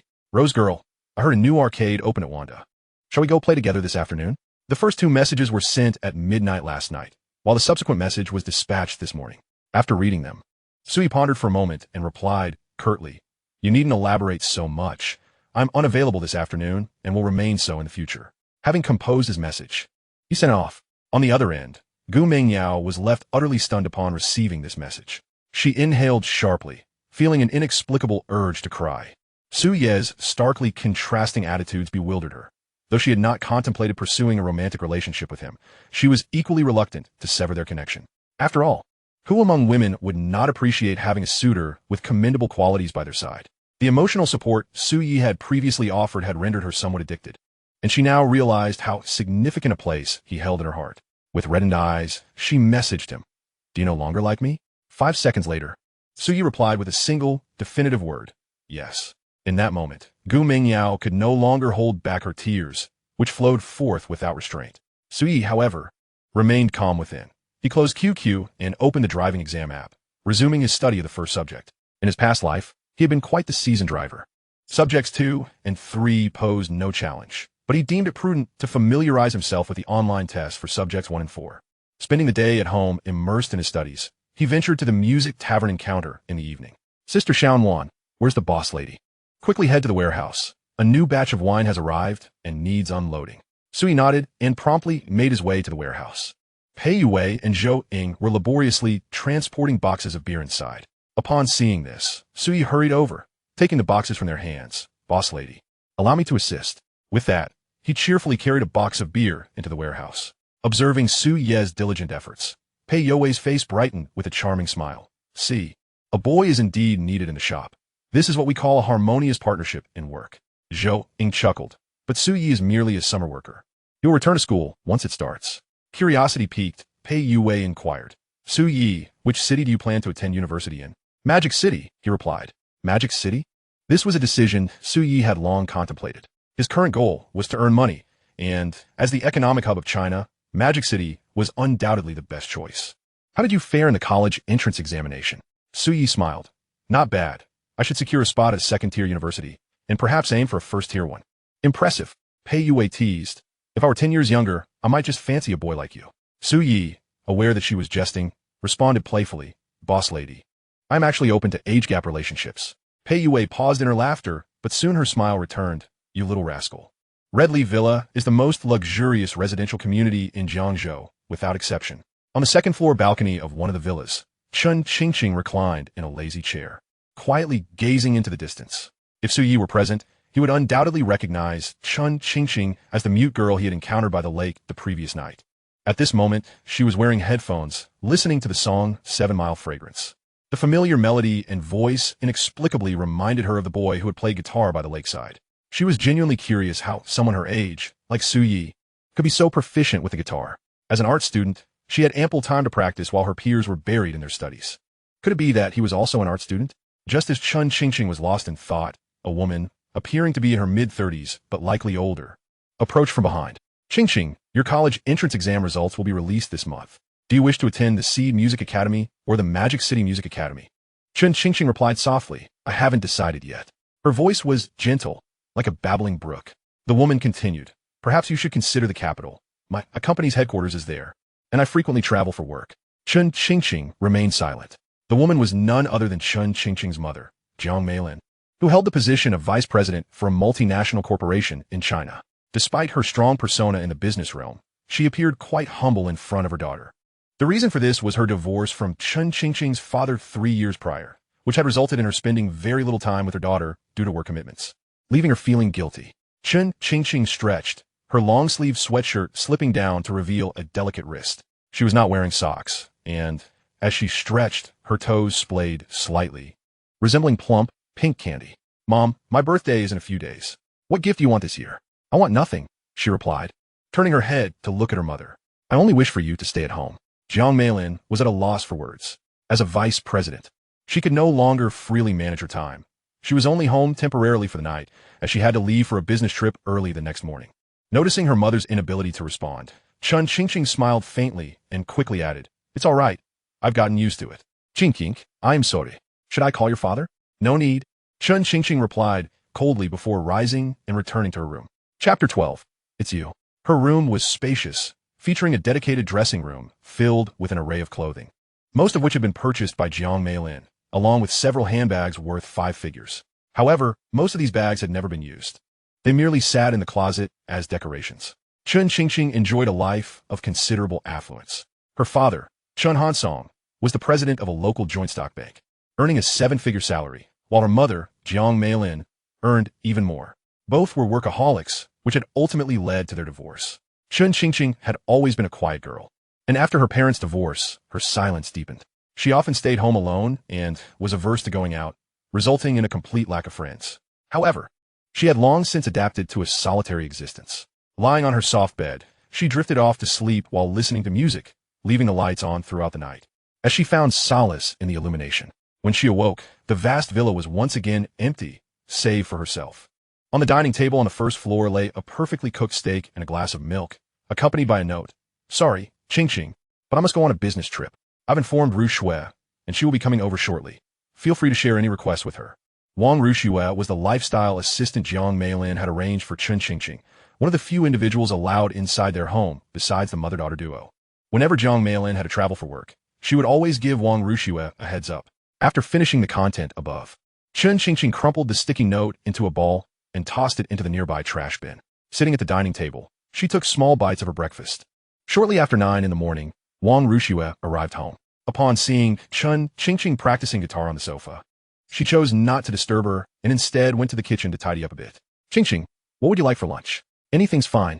Wang Rushui was accustomed to this response. Whenever she inquired about such matters, Chun Qingqing always replied with a nonchalant "anything's fine." Time at home seemed to slip by quickly. As the sun began to set, it felt as though yet another day had passed in a blur. Chun Qingqing gazed at the fiery clouds in the western sky from the second floor for a long time, only descending once the sun had completely vanished. At the dining table, Wang Rushui took a bank card from her bag and handed it to Chun Qingqing. "Qingqing, this is from your mother. It contains some money for you to buy whatever you wish for your birthday." Without even glancing at the card, Chun Qingqing continued eating in silence. After a moment, she suddenly said, "Aunt Wang, I want to go out tonight." "Where do you want to go?" "To the lake." Wang Rushui recalled the events of the previous night. While Chun Qingqing practiced guitar by the lake, Wang Rushui had been waiting in the car. The appearance of Su Yi had tempted her several times to call out to Chun Qingqing, but she ultimately refrained. However, she was the one who honked the horn in the end. Wang Rushui did not press further, feeling somewhat surprised. Half an hour later, an Alfred business vehicle smoothly cruised along the national highway. After stopping by the roadside, Chun Qingqing stepped out and made her way to the lake. Quietly sitting on the stone chair where she had been the night before, listening to music. Many people passed by, but they were merely locals out for a stroll. After a long while, Chun Qingqing removed her headphones, stood up, and walked to the roadside. When the car door opened, she got inside. Wang Rushui turned to ask, "Shall we head back?" Chun Qingqing hesitated for a moment, then shook her head and countered, "Aunt Wang, is beer good?" "Beer? Why do you ask?" "I want to know what beer tastes like." "But," Chun Qingqing interjected, "if you want to ask my mom, you can call her now." Wang Rushui ultimately decided against calling, feeling that Chun Qingqing was already an adult and capable of making certain decisions. "I know a tavern where there aren't too many people, and I know the owner." "Then let us go." At the music tavern, the owner remarked, "Gua Hai is late again. He just messaged me, saying he has something going on tonight and can't make it." Zhang Xianwan pouted. "He is always late and takes so many days off in a month. What is wrong with him?" Pei Yue gently ruffled Zhang Xianwan's hair and smiled. "It's fine. If he doesn't come, we still have a little singing prodigy here." As soon as Pei Yue finished speaking, both Zhang Xianwan and Zhou Ying turned their attention to Su Yi. Su Yi crossed his arms and pretended to be frightened, saying, "Don't look at me like that. I'm still just a kid." Although Su Yi appeared to be only 18 to outsiders, he possessed a decade's worth of life experience, so there was no generation gap when interacting with Zhang Xianwan, Zhou Ying, or the slightly older Pei Yue. In just 2 nights of working at the tavern, He had already blended in well with them. Xiao Su, we're counting on you tonight. Oyashuruk. I'm fine with that, but it feels a bit lacking without a guitar. I'll find you a backing track on my phone app. You can sing along to the sound system's accompaniment. That works. Suyi accepted this, contemplating which songs to sing that night. At that moment, Pei Yue said, UCI, long time no see. At the door, Wang Rushua walked in and greeted Pei Yue directly. Upon seeing Wang Rushua, Pei Yue smiled. Rushua, it's really you. You haven't been here in ages. Work has been busy. Come, take a seat. Suyi turned to look back at their conversation. And, just as he was about to turn away, another person entered. Suyi was startled, rubbed his eyes, and exclaimed, It's you? Chen Qingqing was equally surprised. Though her expression was not as exaggerated as Suyi's, she expected to see him here. Her previously frozen heart suddenly fluttered. Hearing the commotion, Pei Yue's gaze shifted to Chen Qingqing as she asked meaningfully, Xiao Su, do you two know each other? Suyi scratched his head. Well, we sort of know each other. We met for the first time last night. You two really seem fated. Pei Yue beckoned for Chen Qingqing to sit down in the tavern. Wang Rushua had not clearly seen Suyi's appearance the night before, only realizing that he was the boy by the lake upon hearing Suyi's words. It felt like quite a coincidence to run into him here again. Pei Yue, can I get a bottle of beer? Chilled? Room temperature is fine. Pei Yue exchanged a knowing glance with Suyi, who promptly fetched a bottle of beer along with 2 cups. Suyi placed the beer on the table and casually asked, Didn't you bring your guitar today? Chen Qingqing raised her head and nodded. No worries, I was just asking. Suyi smiled and said to Pei Yue, Boss, I'll go sing now. There are red envelopes tonight, right? Rest assured, you won't be shortchanged. Chapter 13. The more beautiful the girl, the more dangerous. Pei Yue and Wang Rushua were middle school classmates. Interestingly, neither of them had developed their careers in Jiangzhou. A couple of years ago, Pei Yue returned to open this tavern, and about 6 months later, she encountered Wang Rushua. They had maintained a good relationship since middle school, and now that they both worked in Jiangzhou, they occasionally gathered. As Suyi approached the microphone, Wang Rushua curiously asked, Pei Yue, who is he? Oye, my summer intern. He has quite an interesting little guy. An intern for the summer? Chen Qingqing sat silently beside them, reaching for the beer and pouring a little into a cup. She raised a glass and took a slow sip. For someone unaccustomed to drinking, beer was certainly not pleasant. After one sip, she set the glass down. It's so awful. How can anyone like this? Just as this thought crossed her mind, Pei Yue chuckled, not good. Is it? Chen Qingqing nodded.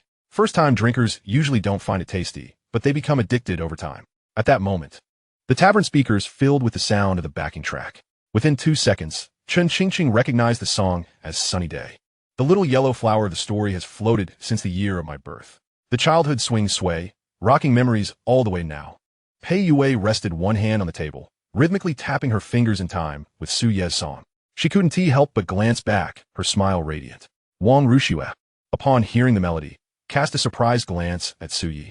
The song was one she had frequently listened to during her university days, and she was astonished that someone as youthful as Suyi could render it with such profound emotion.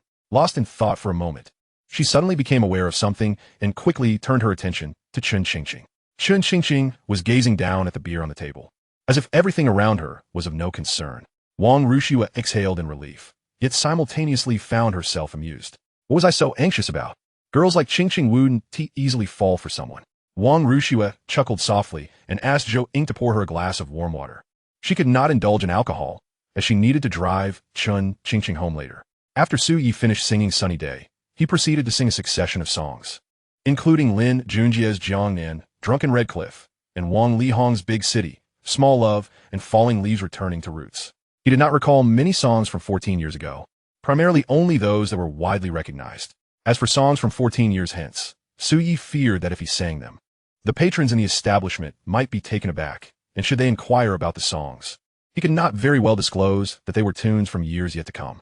After belting out several songs, Suyi felt parched and rose to the counter to fetch a drink. Pei Yue, noticing him, pointed to the beer on the table and said, Su, why not have this? Suyi inquired, but didn't this lady just order it? She isn't drinking. Let us not waste it. Without hesitation, Suyi stepped forward, unceremoniously picked up the cup, poured himself half a glass of beer, and drank it all in one go. The 3 individuals sitting nearby were utterly bewildered, as the cup Suyi held had just been used by Chen Qingqing. Chen Qingqing's ears, partially obscured by her hair, turned slightly red. As Wang Rushua opened her mouth to offer a reminder, Chen Qingqing abruptly stood and walked towards the restroom. Witnessing this scene, Wang Rushua swallowed the words she was about to utter. Of course, now that she had drunk it, speaking up would only add to the awkwardness. How brazen of him! Pei Yue, momentarily stunned, leaned into Su Yi and whispered, "So what do you think? Is this girl attractive? She is indeed beautiful, but alas, she is a mute." Wang Rushu nearly spat out the water she had just sipped upon hearing that. Mute? Who told you she was mute? Su Yi continued, oblivious thus. It seems that fate is fair. While it opens one door, it does not forget to close another. Pei Yue, intrigued, turned to Wang Rushue.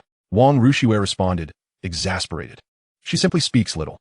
Su Yi, astonished, asked, "She can talk?" Wang Rushue did not reply, her gaze conveying a clear message. Obviously. Chen Qingqing returned, and feeling Su Ye's gaze upon her made her somewhat uncomfortable. During her school days, due to her aloof demeanor, no boy dared to meet her eyes. She possessed an innate aura of a wealthy heiress that deterred casual approaches. However, Su Yi was an exception. This fellow had already overstepped the line the previous night. "You can speak, huh?" Chen Qingqing paused, realizing that Wang Rushue had inadvertently exposed her, and promptly stated, "Annie Wang, let us go." "All right, the car is parked out front. I'll drive it over. You wait by the door." "Okay." Su Yi, noticing Chen Qingqing's disinterest in engaging with him, refrained from making a fool of himself. Having learned a lesson from Gu Mengyao, he understood one fundamental truth. The more beautiful a girl, the more perilous she could be. Just as Su Yi was about to return to singing, Pei Yue placed her hand on his shoulder and said with a smile, "Su, go see her off. It's just a few steps." "Fine." Su Yi walked forward and opened the glass door. Chen Qingqing hesitated for a moment before stepping outside. Su Yi followed behind her, clearing his throat to say, "Be careful at night. There are many bad people out." Chen Qingqing halted beneath the streetlight and, for the first time, responded to Su Yi. "Are you talking about yourself?" "What do you mean?" She continued, "Back there, you were staring at my legs, and you clearly knew that cup was mine. Yet you still..." Su Yi hastily defended.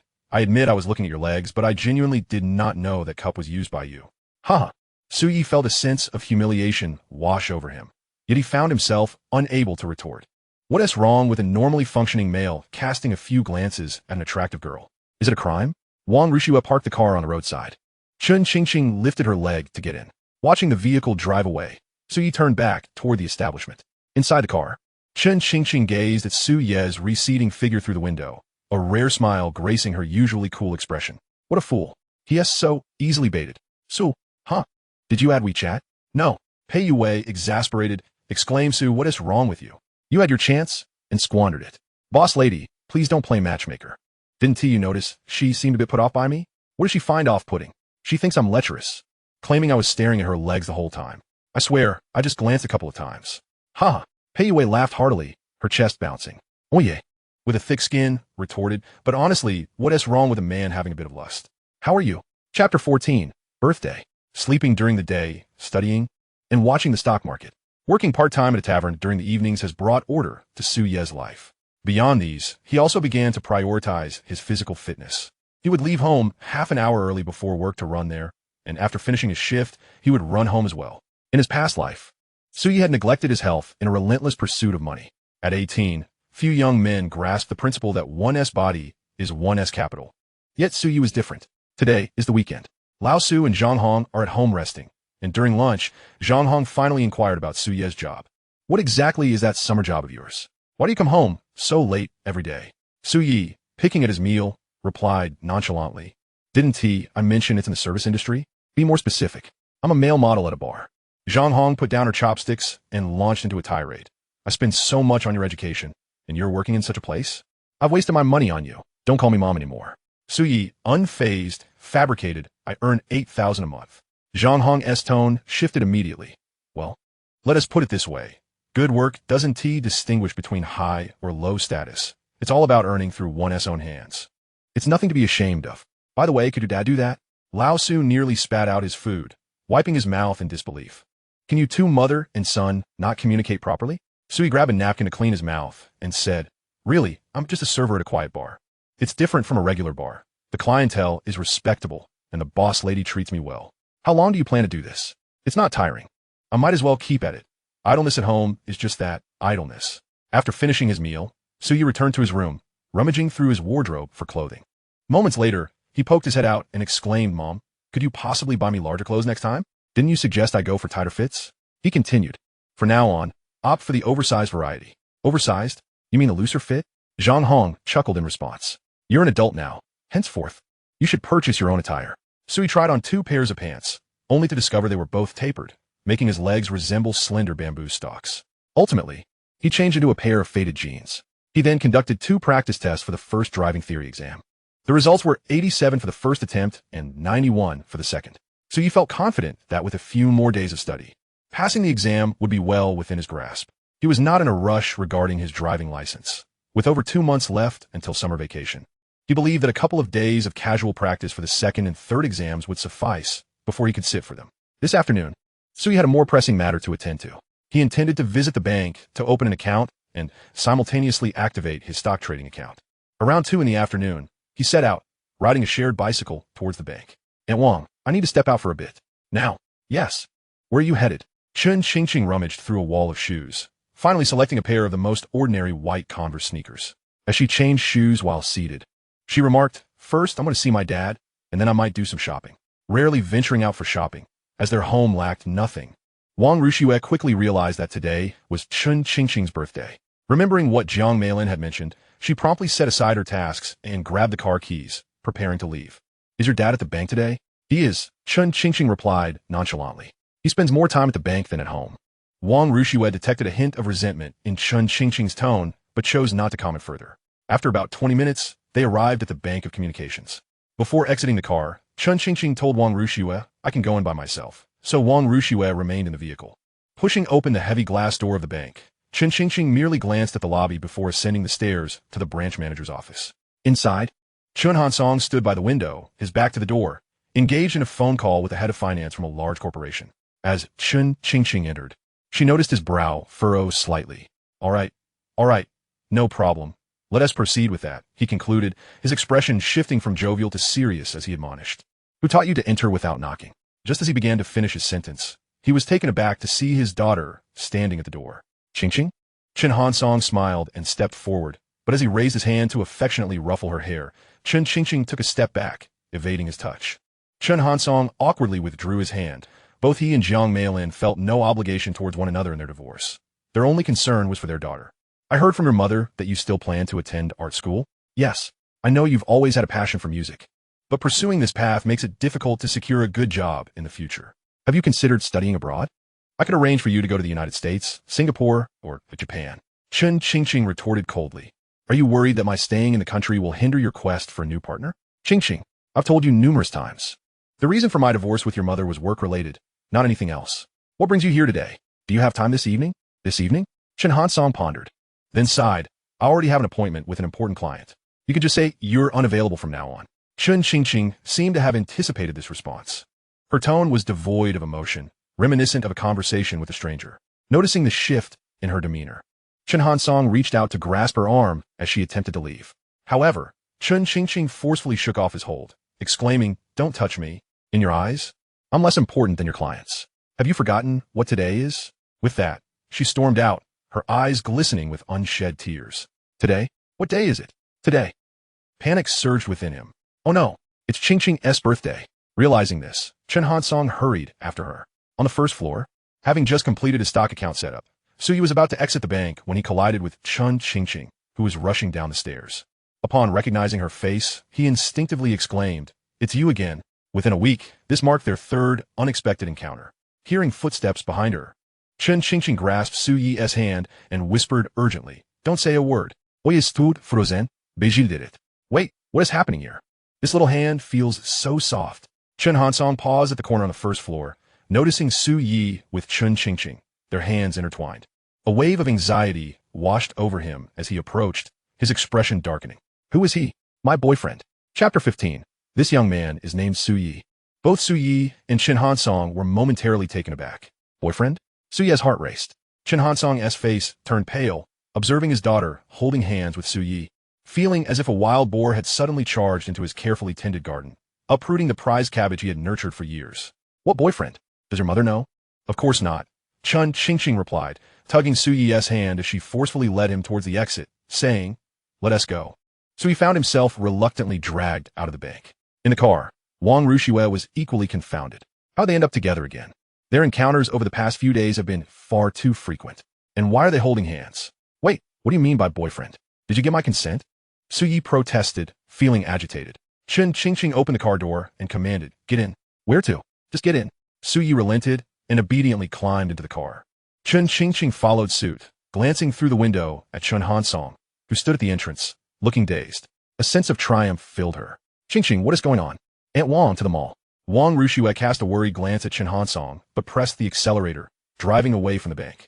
Oh, ye it. Was that your dad earlier? That's none of your business. Oh, it's none of my business? Then why did you say I'm your boyfriend? I'm in it. What do you mean by that? Did you get my consent? Taking a deep breath, Chen Qingqing's voice returned to a calm demeanor. So, what do you want to do about it? Sui pondered briefly and replied, consider it a favor owed to me. You really are shameless. Call it whatever you wish. Sui retrieved his mobile phone, opened his WeChat QR code, and presented it to Chen Qingqing. Let's add each other on WeChat first. Chen Qingqing pulled out her latest model iPhone 5S and added Sui Yi as a friend. By the way, I still don't know your name, she remarked. Chen Qingqing. The bank's client manager stepped over to Chen Hansong's side. That girl just now, is she your daughter? Chen Hansong's mood was quite dismal, and he merely responded with a grunt. And that boy? I don't know him. He might be a classmate of my daughter. Chen Hansong certainly would not acknowledge Su Ye's identity as his daughter's boyfriend. The client manager quickly added, he just opened a card at our bank and has also set up a securities account. A securities account? Su Ye appeared to be merely 17 or 18 years old. While it was normal for him to open a bank card, what was the purpose of establishing a securities account? Was he venturing into stock trading? Send his information to my office. Understood. Chen Hansong returned to his office, and shortly thereafter, the client manager delivered the information Su Yi had left when opening his account. Su Yi, 18 years old. Chen Hansong took out his phone and dialed Jiang Meilin. Initially reluctant to answer, Jiang Meilin decided to pick up the call, thinking it might concern her daughter. Jiang Meilin, is it true that your daughter is in a relationship? In a relationship? Chen Hansong, what are you talking about? Just now, my daughter came to the bank to find me, and in front of me, she held hand with a boy and told me he was her boyfriend. Jiang Meilin's brows knitted in concern. As a mother, she knew her daughter well. It's not that she was in a relationship. There were hardly any boys who could catch her eye. I wasn't aware of this. The boy's name is Su Yi. Jiang Meilin inquired, what does he look like? Chen Hansong, flabbergasted, responded, Jiang Meilin, what does his appearance have to do with this matter? Not wishing to engage further with Chen Hansong, Jiang Meilin stated bluntly, I'll call Rushue. She hung up. Jiang Meilin located Wang Rushue's number in her contacts and dialed. Wang Rushue happened to be waiting at a traffic light, answered the call, and turned on the speakerphone. Hello, Rushue. President Jiang, I have a question for you. Just now, Qingqing's father said she has a boyfriend. What's going on? In this situation, Wang Rushue was at a loss for how to reply. Chen Qingqing spoke directly. He's right next to me. Do you want to say hello to him? After saying this, she shot Su Yi a glance. Hearing her daughter's voice, Jiang Meilin fell silent. The strange atmosphere in the car made Su Yi feel a prickly sensation at the back of his neck. He swallowed hard and awkwardly greeted, hello, Auntie. Beep, beep, beep. The call was abruptly terminated. Su Yi looked bewildered. I sensed a murderous intent from your father's gaze just now. Why is your mother like this too? If I meet them face to face, will they not kill me? Chen Qingqing chuckled at his words. Su Yi gazed at her delicate profile, with a subtle dimple at her mouth, and found himself momentarily entranced. This was only the third time they had met. It was the first time Su Yi had seen Chen Qingqing smile. For reasons unknown, he felt a warmth in the car, his blood coursing with heat. Wei arrived at the mall. Chen Qingqing opened the car door and stepped out. Noticing Su Yi sitting still, she disdainfully urged, get out. For what? Without saying a word, Chen Qingqing simply stared at him, and Su Yi finally exited the vehicle. The two entered the mall together. After watching them walk away, Wang Rushue quickly returned Jiang Meilin's call. Su Yi, following closely behind Chen Qingqing, tentatively inquired, are your parents divorced? Chen Qingqing halted, nearly causing Su Yi to bump into her. I mean, no offense, this is merely my deduction. How did you deduce that? Well, you ape-line it. The first time we met by the lake, every time I got close to you, you would instinctively step back. Just like just now. Even though you were the one holding my hand, your palm was all sweaty, indicating a strong sense of wariness. This suggests a lack of affection in your life. And combined with your attitude when speaking to your parents, it's not hard to infer. You would make a fine detective. You asked me to pretend to be your boyfriend, presumably to provoke your parents. Now that you've achieved your goal, what more do you require of me? Chen Qingqing pursed her lips and quietly said, today is my birthday. I see. Today is your birthday, and your parents are too preoccupied to accompany you. So your actions seem to carry a hint of revenge against them. Do you need my help to complete this charade? Yes. Then let us go. We'll watch a movie, have a meal afterward, and take a couple of photos to post on social media. By the time you return home tonight, your parents will surely interrogate you. Haha, but I must clarify, you'll be footing the bill for the movie and dinner. Chen Qingqing turned her head. Her curiosity piqued as she asked, Have you always been this shameless? Not really. I've only become thick-skinned recently. I don't believe it. Believe it or not. Chapter 16. The Group Photo. In mid-June, before the summer movie season commenced, the cinema had a limited selection of films, with only the well-known The Silent War and Godzilla, alongside a horror movie titled Midnight Coming. However, domestic horror films had always been regarded poorly by audiences, so few would venture to see them. What movie shall we watch? Let us go with Godzilla. Chen Qingqing quietly purchased tickets on her phone, hesitating briefly before adding a soda and a popcorn. The two took the elevator to the top floor, and after collecting their tickets, Chen Qingqing instructed Su Yi to retrieve the soda and popcorn from the counter. Su Yi approached her and asked, "Did you only buy one portion?" You're rather stingy." Chen Qingqing looked at Su Yi as if he were foolish and impatiently explained, "I bought it for you. I don't drink carbonated beverages or eat junk food, right?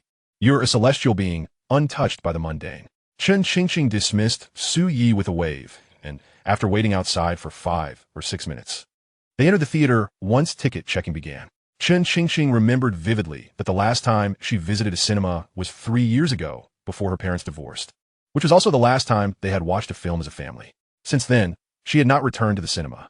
Su Yi munched on popcorn and sipped soda, noticing Chen Qingqing staring blankly at the screen, prompting him to remind her, "What are you dawdling for? Aren't you supposed to take a picture?" Chen Qingqing snapped back to reality, took out her phone, and captured a photo of the large screen. "What is the point of taking that? Then what should I take? A selfie? Didn't you want your parents to see?" Chen Qingqing hesitated slightly. "Oye, remarque it. If you don't want to take a picture, forget it. I worked at the tavern until midnight last night, and only went to bed in the early hours. I had planned to catch up on sleep this afternoon, but you inexplicably brought me here. To be honest, I've already seen this movie, so don't think I'm particularly eager to sit here with you." Su Yi did not speak falsely, although this film had only recently premiered. He had indeed seen it, and not just once.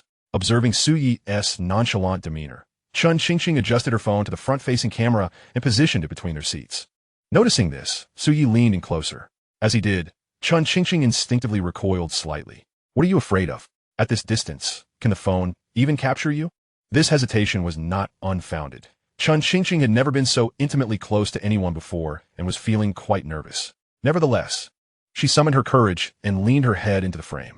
Just as their heads almost touched, Su Yi pulled a silly face, prompting Chen Qingqing to break into a smile as she pressed a shutter. Click.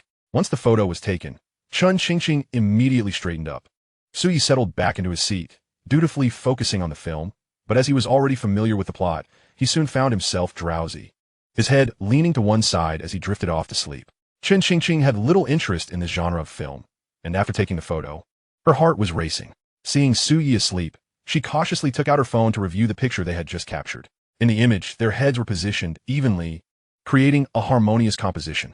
When she realized she had been staring at the photo for quite some time, she instinctively glanced at Su Yi, relieved to find him still asleep. With a sigh of relief, she opened her WeChat Moments and uploaded the photo. Chen Qingqing did not restrict her friends from seeing the post, as her WeChat contacts were few, mostly family members, with the exception of Wang Ruxue. At that moment, as she shared the photo, a thrill of excitement coursed through her. She could vividly imagine the astonished, confused, and anxious expressions on her parents' faces upon seeing the picture. As anticipated, the moment her post went live, Jiang Meilin noticed it. Anxiously, she tapped on the photo, enlarged it, and upon seeing Su Yi and Chen Qingqing leaning together, she immediately called Chen Qingqing. "Hello. The number you have dialed is currently unavailable. Please try again later." Jiang Meilin grew frantic. She quickly summoned her assistant. "Xiaoyi, give me the fastest high-speed train ticket back to Jiangzhou." "But, General Jiang, you have a meeting tomorrow afternoon. I'll come back tomorrow. Just go buy the ticket now." "Understood." Meanwhile, in a bank office, Chen Hansong had been staring at the photo for a full 10 minutes. He knew his daughter well. She had always been remarkably reserved. As Su Yi had noted, having lacked affection growing up, which made her guarded like a hedgehog, never having friends, let alone male companions. Gazing at the smile on his daughter's face beside the boisterous Su Yi, Chen Hansong felt his heart shatter. Where on earth did this imbecile come from? Unable to remain seated, he took the information Su Yi had left at the bank and dialed his number. He refrained from calling his daughter, knowing full well she would not answer. In the cinema, Su Yi was abruptly awakened by the vibration of his phone. He quickly retrieved it from his pocket, glancing at the unfamiliar number just as he was about to answer. "Hang up," commanded Chen Qingqing. "Huh? I said hang up." Following her orders, Su Yi ended the call. Looking at her, in confusion, Chen Qingqing clarified, "That's my dad's number. If he calls you in the future, don't answer." "How does your dad have my number? What were you doing at the bank this afternoon?"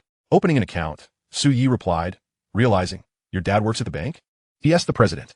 The president, Oyase emotion surgit. While he had suspected that Chun Qingqing came from a well-off family, he had not anticipated her father held such a prestigious position. After regaining his composure, he suddenly chuckled. Curious, Chun Qingqing asked, what is so funny? I was just wondering if your dad would call me in for a chat and offer me $1 million to stay away from you. Chun Qingqing turned her head, suppressing her laughter. What a ridiculous thought. Why don't you ask if I'd accept? Would you? Of course. Don't mention $1 million, even 10,000. I'd heed your father's words. You little rascal. Chapter 17. This is quite fair. After the film, it was already past 4 in the afternoon. Su Yi rubbed his stomach. He had devoured an entire bucket of popcorn and a soda all by himself, leaving him feeling somewhat stuffed. That photo should suffice, right? If there is nothing else, I'll head home. Didn't Tiwi say we'd go for a meal? I'm full. Can't eat another bite. Chun Qingqing tucked a stray strand of hair behind her ear. Upon exiting the theater, the warm air greeted her, prompting her to pull a black hair tie from her pocket and skillfully tie her hair up. Dressed in a creamy yellow sweatshirt paired with black pants and white Converse, her high ponytail accentuated her graceful figure, making her look quite enchanting. Su Yi watched intently as she tied her hair, feeling a bit bashful. He took the initiative to break the silence. Chun Qingqing, how old are you? 18. Just finished your college entrance exams? Yes. Oyasimidet. Which city do you plan to attend university in? Chun Qingqing regarded him warily, remaining silent. Su Yi, feeling somewhat at a loss, shrugged. If you don't want to share, that's fine. Just a casual question. What about you? Which city? Shanghai. Chun Qingqing fell silent for a moment. She was considering 2 schools. One was the Shanghai Conservatory of Music, the other was the Zhongyang Conservatory of Music. She favored the former, having lived in the South all her life, fearing she might not adapt to the North. Since you brought me here, could you ask your Aunt Wang to take me back?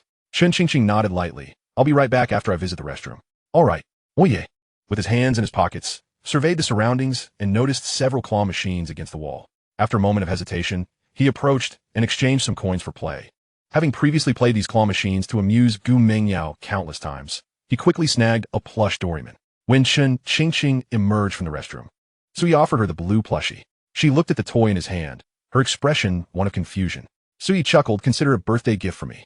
Chun Qingqing had received many extravagant birthday gifts, both from her parents and their colleagues, and had always accepted them without hesitation. However, now she hesitated. Noticing her lack of response, Su Yi sighed, forget it, you don't have to take it. Just as he was about to retract his hand, Chun Qingqing swiftly reached out and snatched the doll away, declaring, I invited you to the movies. You gifted me a doll. This is quite fair. With that, the two of them departed the shopping mall side by side. After sending a message to Wang Rushue, it wasn't long before a car halted before them. Aunt Wang, please take him home first. Wang Rushue turned and inquired, your name is Su Yi, right? Where do you live? Su Yi replied with a smile. Just take me to the tavern. I have to work tonight. Sorry for the trouble. Half an hour later, Su Yi exited the car at the tavern's entrance, while Wang Rushue drove back to Hongya Villa without delay. Your mother just called. She'll be home tonight.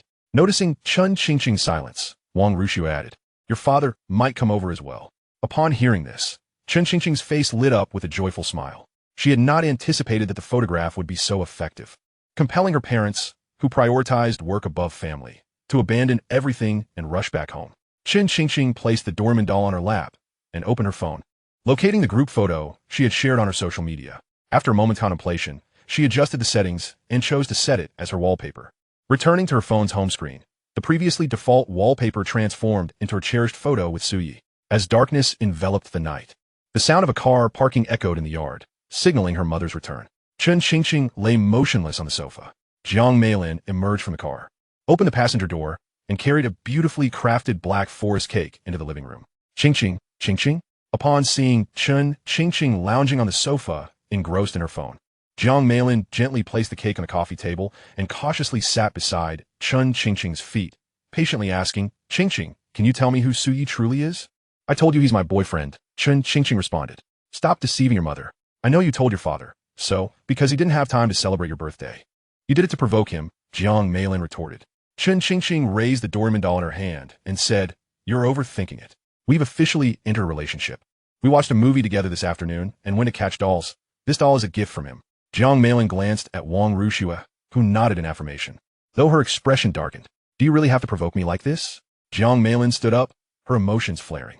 Yes, your father and I have failed in our duties as parents, but in terms of material support, we have never deprived you. If I didn't work, Would you be living in such a large house? If I didn't work, what would you eat and drink every day? Chen Qingqing sat upright on the sofa, her eyes reddening. Yes, you both do everything for me. It's all my fault. If you hadn't given birth to me, none of this would have happened. With that, she dashed upstairs. Qingqing. Jiang Meilin watched as her daughter ascended the stairs, wiping her tears, and instantly regretted her words. Before long, Chen Hansong arrived home, and upon entering, he eagerly asked, "Where's Qingqing? It's all your fault. You even forgot your daughter's birthday. Are you even human?" "I just momentarily forgot," Chen Hansong quickly retorted. "How can you say that? You knew today was Qingqing's birthday and still left her alone at home." "Yes, it's all my fault.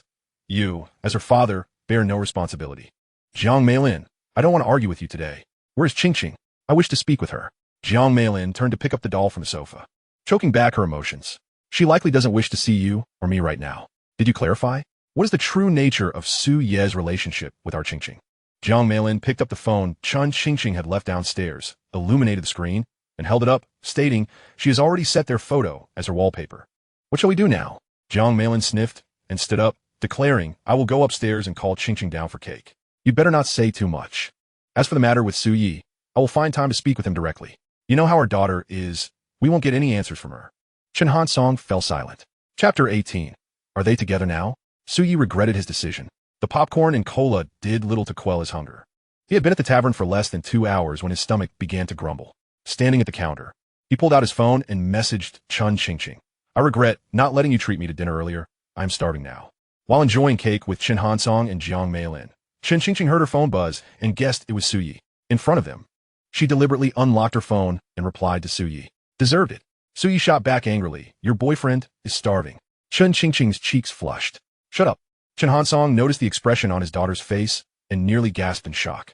His mind conjured an elaborate imagined conversation between Su Yi and Chen Qingqing. "Dimwit, have you returned home, darling?" "Darling daughter, I'm eating cake." "Dimwit, I'm hungry too." "Darling daughter, do you want some?" "Dimwit, I don't want cake." "Dimwit, I want you." Chen Hansong felt a shiver run down his spine. Chen Qingqing quickly typed back, "Do you believe I'll block you right now?" Su Yi replied, "Forget it. Guests have arrived. I'm not chatting anymore." Their conversation came to an abrupt halt. As Chen Qingqing set her phone down, Chen Hansong inexplicably felt a sense of relief. Jiang Meilin noticed that half of the cake remained uneaten and said to Wang Rushue, "Rushue, please take the leftover cake home with you." Wang Rushue hesitated, saying, "President Jiang, I'm currently on a diet. I'm afraid of eating something so sweet at night." "Auntie," Chen Qingqing interjected, "could you help me deliver the remaining cake to that tavern we visited last time?" Chen Hansong and Jiang Meilin exchanged puzzled glances. Wang Rushue, however, was astonished. "You want to take it to Su Yi?" "Yes." Upon hearing this, Chen Hansong immediately stood from the sofa, adjusted his belt, and gravely stated, "I need to use the restroom." Jiang Meilin glanced at Chen Qingqing before finally nodding at Wang Rushue. Wang Rushue carefully wrapped the cake and drove to the tavern. Around 10 o'clock, Wang Rushue entered the tavern with the cake. Pei Yue was surprised to see her, as she typically only visited every so often. "Rushue, it seems you aren't busy lately?" Wang Rushue shook her head with a wry smile. "I'm here on a mission." "A mission? Where's Su Yi?" "That guy was just here." Zhang Xiaowan nearby chimed in, "Boss, he just went into the restroom." Pei Yue asked curiously, "Do you need to see him for something?"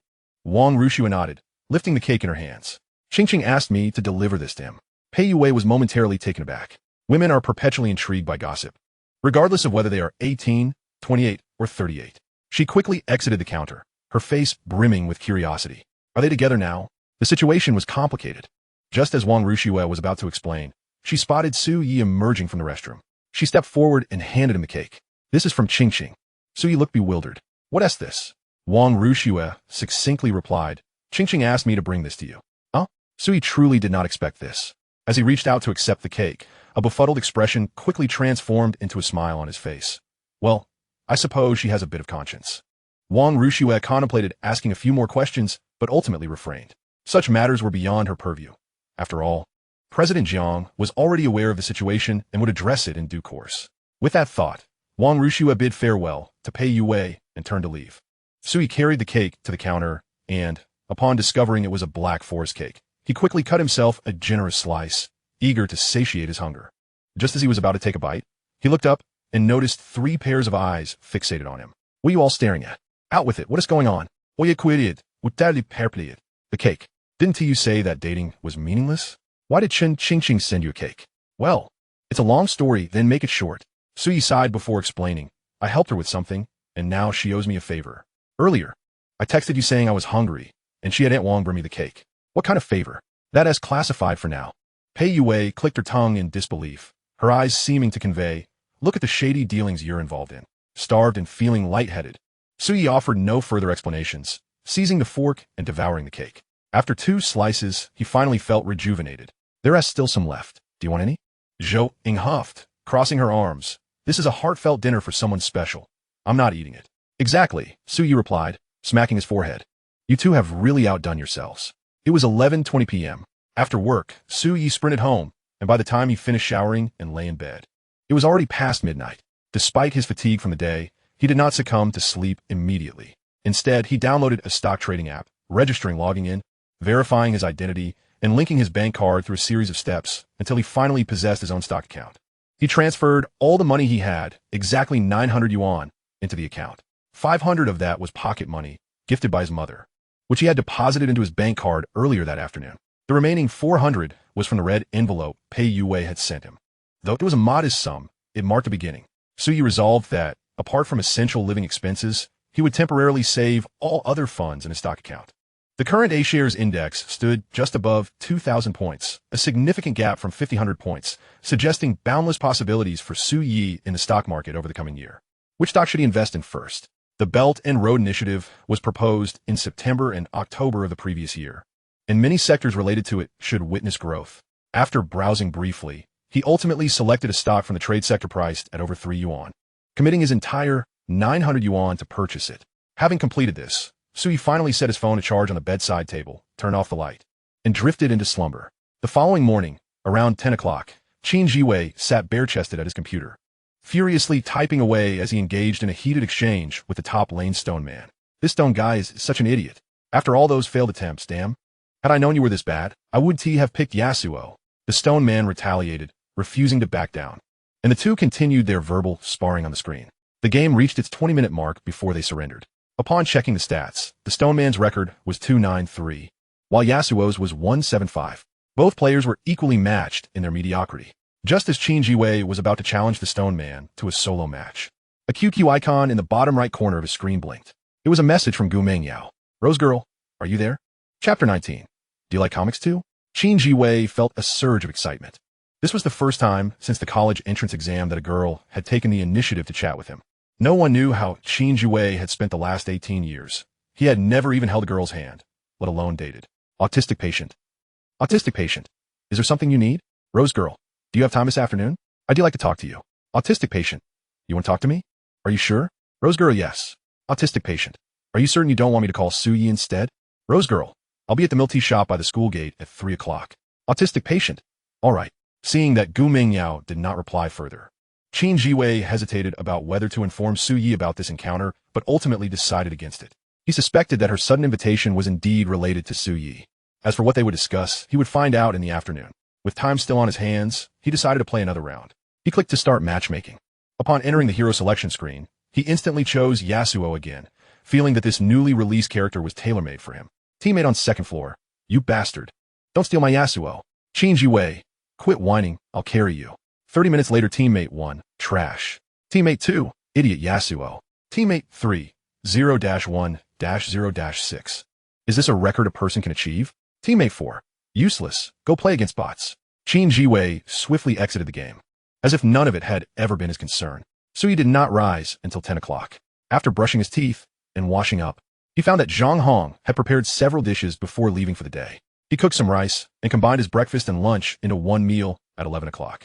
By mid-June, the temperature had already soared, and Su Yi lay on the sofa, cranking the fan up to its highest setting. Yet after a short while, he felt his underwear sticking uncomfortably, prompting him to shift his position. He completed 2 tests for the first part of the driving exam. First attempt, 93 points. Second attempt, 96 points. Su Yi believed he could pass the first part of the driving test without much trouble now, and planned to ask his father for some money after work to enroll in a driving school. After finishing the 2 tests, Su Yi found himself at a loss for what to do next. He had deleted all the games on his phone, and there were no trending short videos to occupy his time. Douyin had yet to launch. Opening QQ, he found no desire to chat. What was she doing? The thought suddenly popped into Su Ye's mind, and he curiously opened WeChat, first checking moments. The group photo from yesterday was still there, untouched by Chen Qingqing. He opened the chat with her and typed a message. Thanks for the cake from last night. At that moment, Chen Qingqing, also at home and passing the time reading comics, heard her phone ding. She glanced at it and pondered for a moment before replying. I couldn't finish it. I was going to throw it away, but felt it was a waste, so I had Aunt Wong bring it to you. Oye, Chen Ving. Do you have no friends? Chen Qingqing, what is it to you? Suyi, looks like I hit the nail on the head. Noticing Chen Qingqing had not responded for a while, Suyi typed again. Since you sent the cake last night, I could reluctantly consider being friends with you. Chen Qingqing, thanks, but I don't need that. Suyi, there's no need to drop it. What are you doing right now? Chen Qingqing. Suyi, I mean no offense. I'm merely curious about how the wealthy pass their time. Em dreadfully bored. Chen Qingqing, I'm reading comics. Suyi, you enjoy comics as well? This piqued Chen Qingqing's interest, prompting her to retort. You do too? Indeed. Suyi typed. Comics are my favorite pastime, though I'm certain you have not read the ones I indulge in. Chen Qingqing, which ones do you read? Suyi, Brave New World, Secret Teaching. At 3 in the afternoon, Qin Jiwei arrived punctually at the milk tea shop by the school gate. He had anticipated finding only Gu Mengyao there, but to his dismay, the incessantly chatty Lu Qian was also present. This Lu Qian, a notorious chatterbox in class, possessed an unremarkable appearance, yet engaged everyone in conversation, incessantly gossiping within the girls' circle. Who from class 7 confessed to whom? Who from class 11 spent the night with whom? Who was whisked away by a BMW after school yesterday? Though they were all in the same class, distinct cliques formed. Those who excelled in academics constituted one group, gamers another, and romance novel enthusiasts yet another. Lu Qian, however, would thrust herself into every circle, regardless of whether she fit in, as she often accompanied the beautiful Gu Mengyao, following her to the restroom, the convenience store, and the cafeteria. Every time they walked together, many gazes were directed at Gu Mengyao, and in those moments, Lu Qian felt a swell of pride. Convinced that among those admiring Gu Mengyao, a few were secretly glancing her way. Qin Jiwei, over here. Upon spotting Lu Qian, Qin Jiwei approached with reluctance. He was aware that Gu Mengyao's invitation had to do with Suyi. He got straight to the point. What's the matter? Just sit down first. Instead of sitting immediately, Qin Jiwei ordered a drink at the counter and, noticing that Gu Mengyao and Lu Qian hadn't tea ordered, added, never mind. I'll get 3 cups. Make sure mine is extra ice. After Qin Jiwei settled down, Gu Mengyao finally spoke up. Do you know what Suyi has been up to lately? He has taken a summer job. A summer job? As soon as Qin Jiwei finished speaking, Lu Qian exclaimed excitedly, oh, I see. He must be low on cash, which is why he has been ignoring you. After all, outings cost money. Qin Jiwei felt slightly annoyed at this remark and retorted, you're overthinking it. Gu Mengyao's eyes narrowed, pressing, then why is he working a summer job? How would I know? He has changed quite a bit since the college entrance exams. He won't to even play games or chat anymore. The day after the exams, he found a summer job and has been studying for the first subject exam recently. Really? Qin Jiwei took a sip of the juice handed to him by the waiter and continued, you call me out just to ask this? Mostly because he hasn't reached out to me in days. Qin Jiwei bluntly remarked, when Suyi was always around you, you didn't show much interest either. Gu Mengyao fell silent. Lu Qian quickly interjected, do you think that if boys treat girls well, we must reciprocate? Qin Jiwei replied, if you like someone, be together. If not, refuse.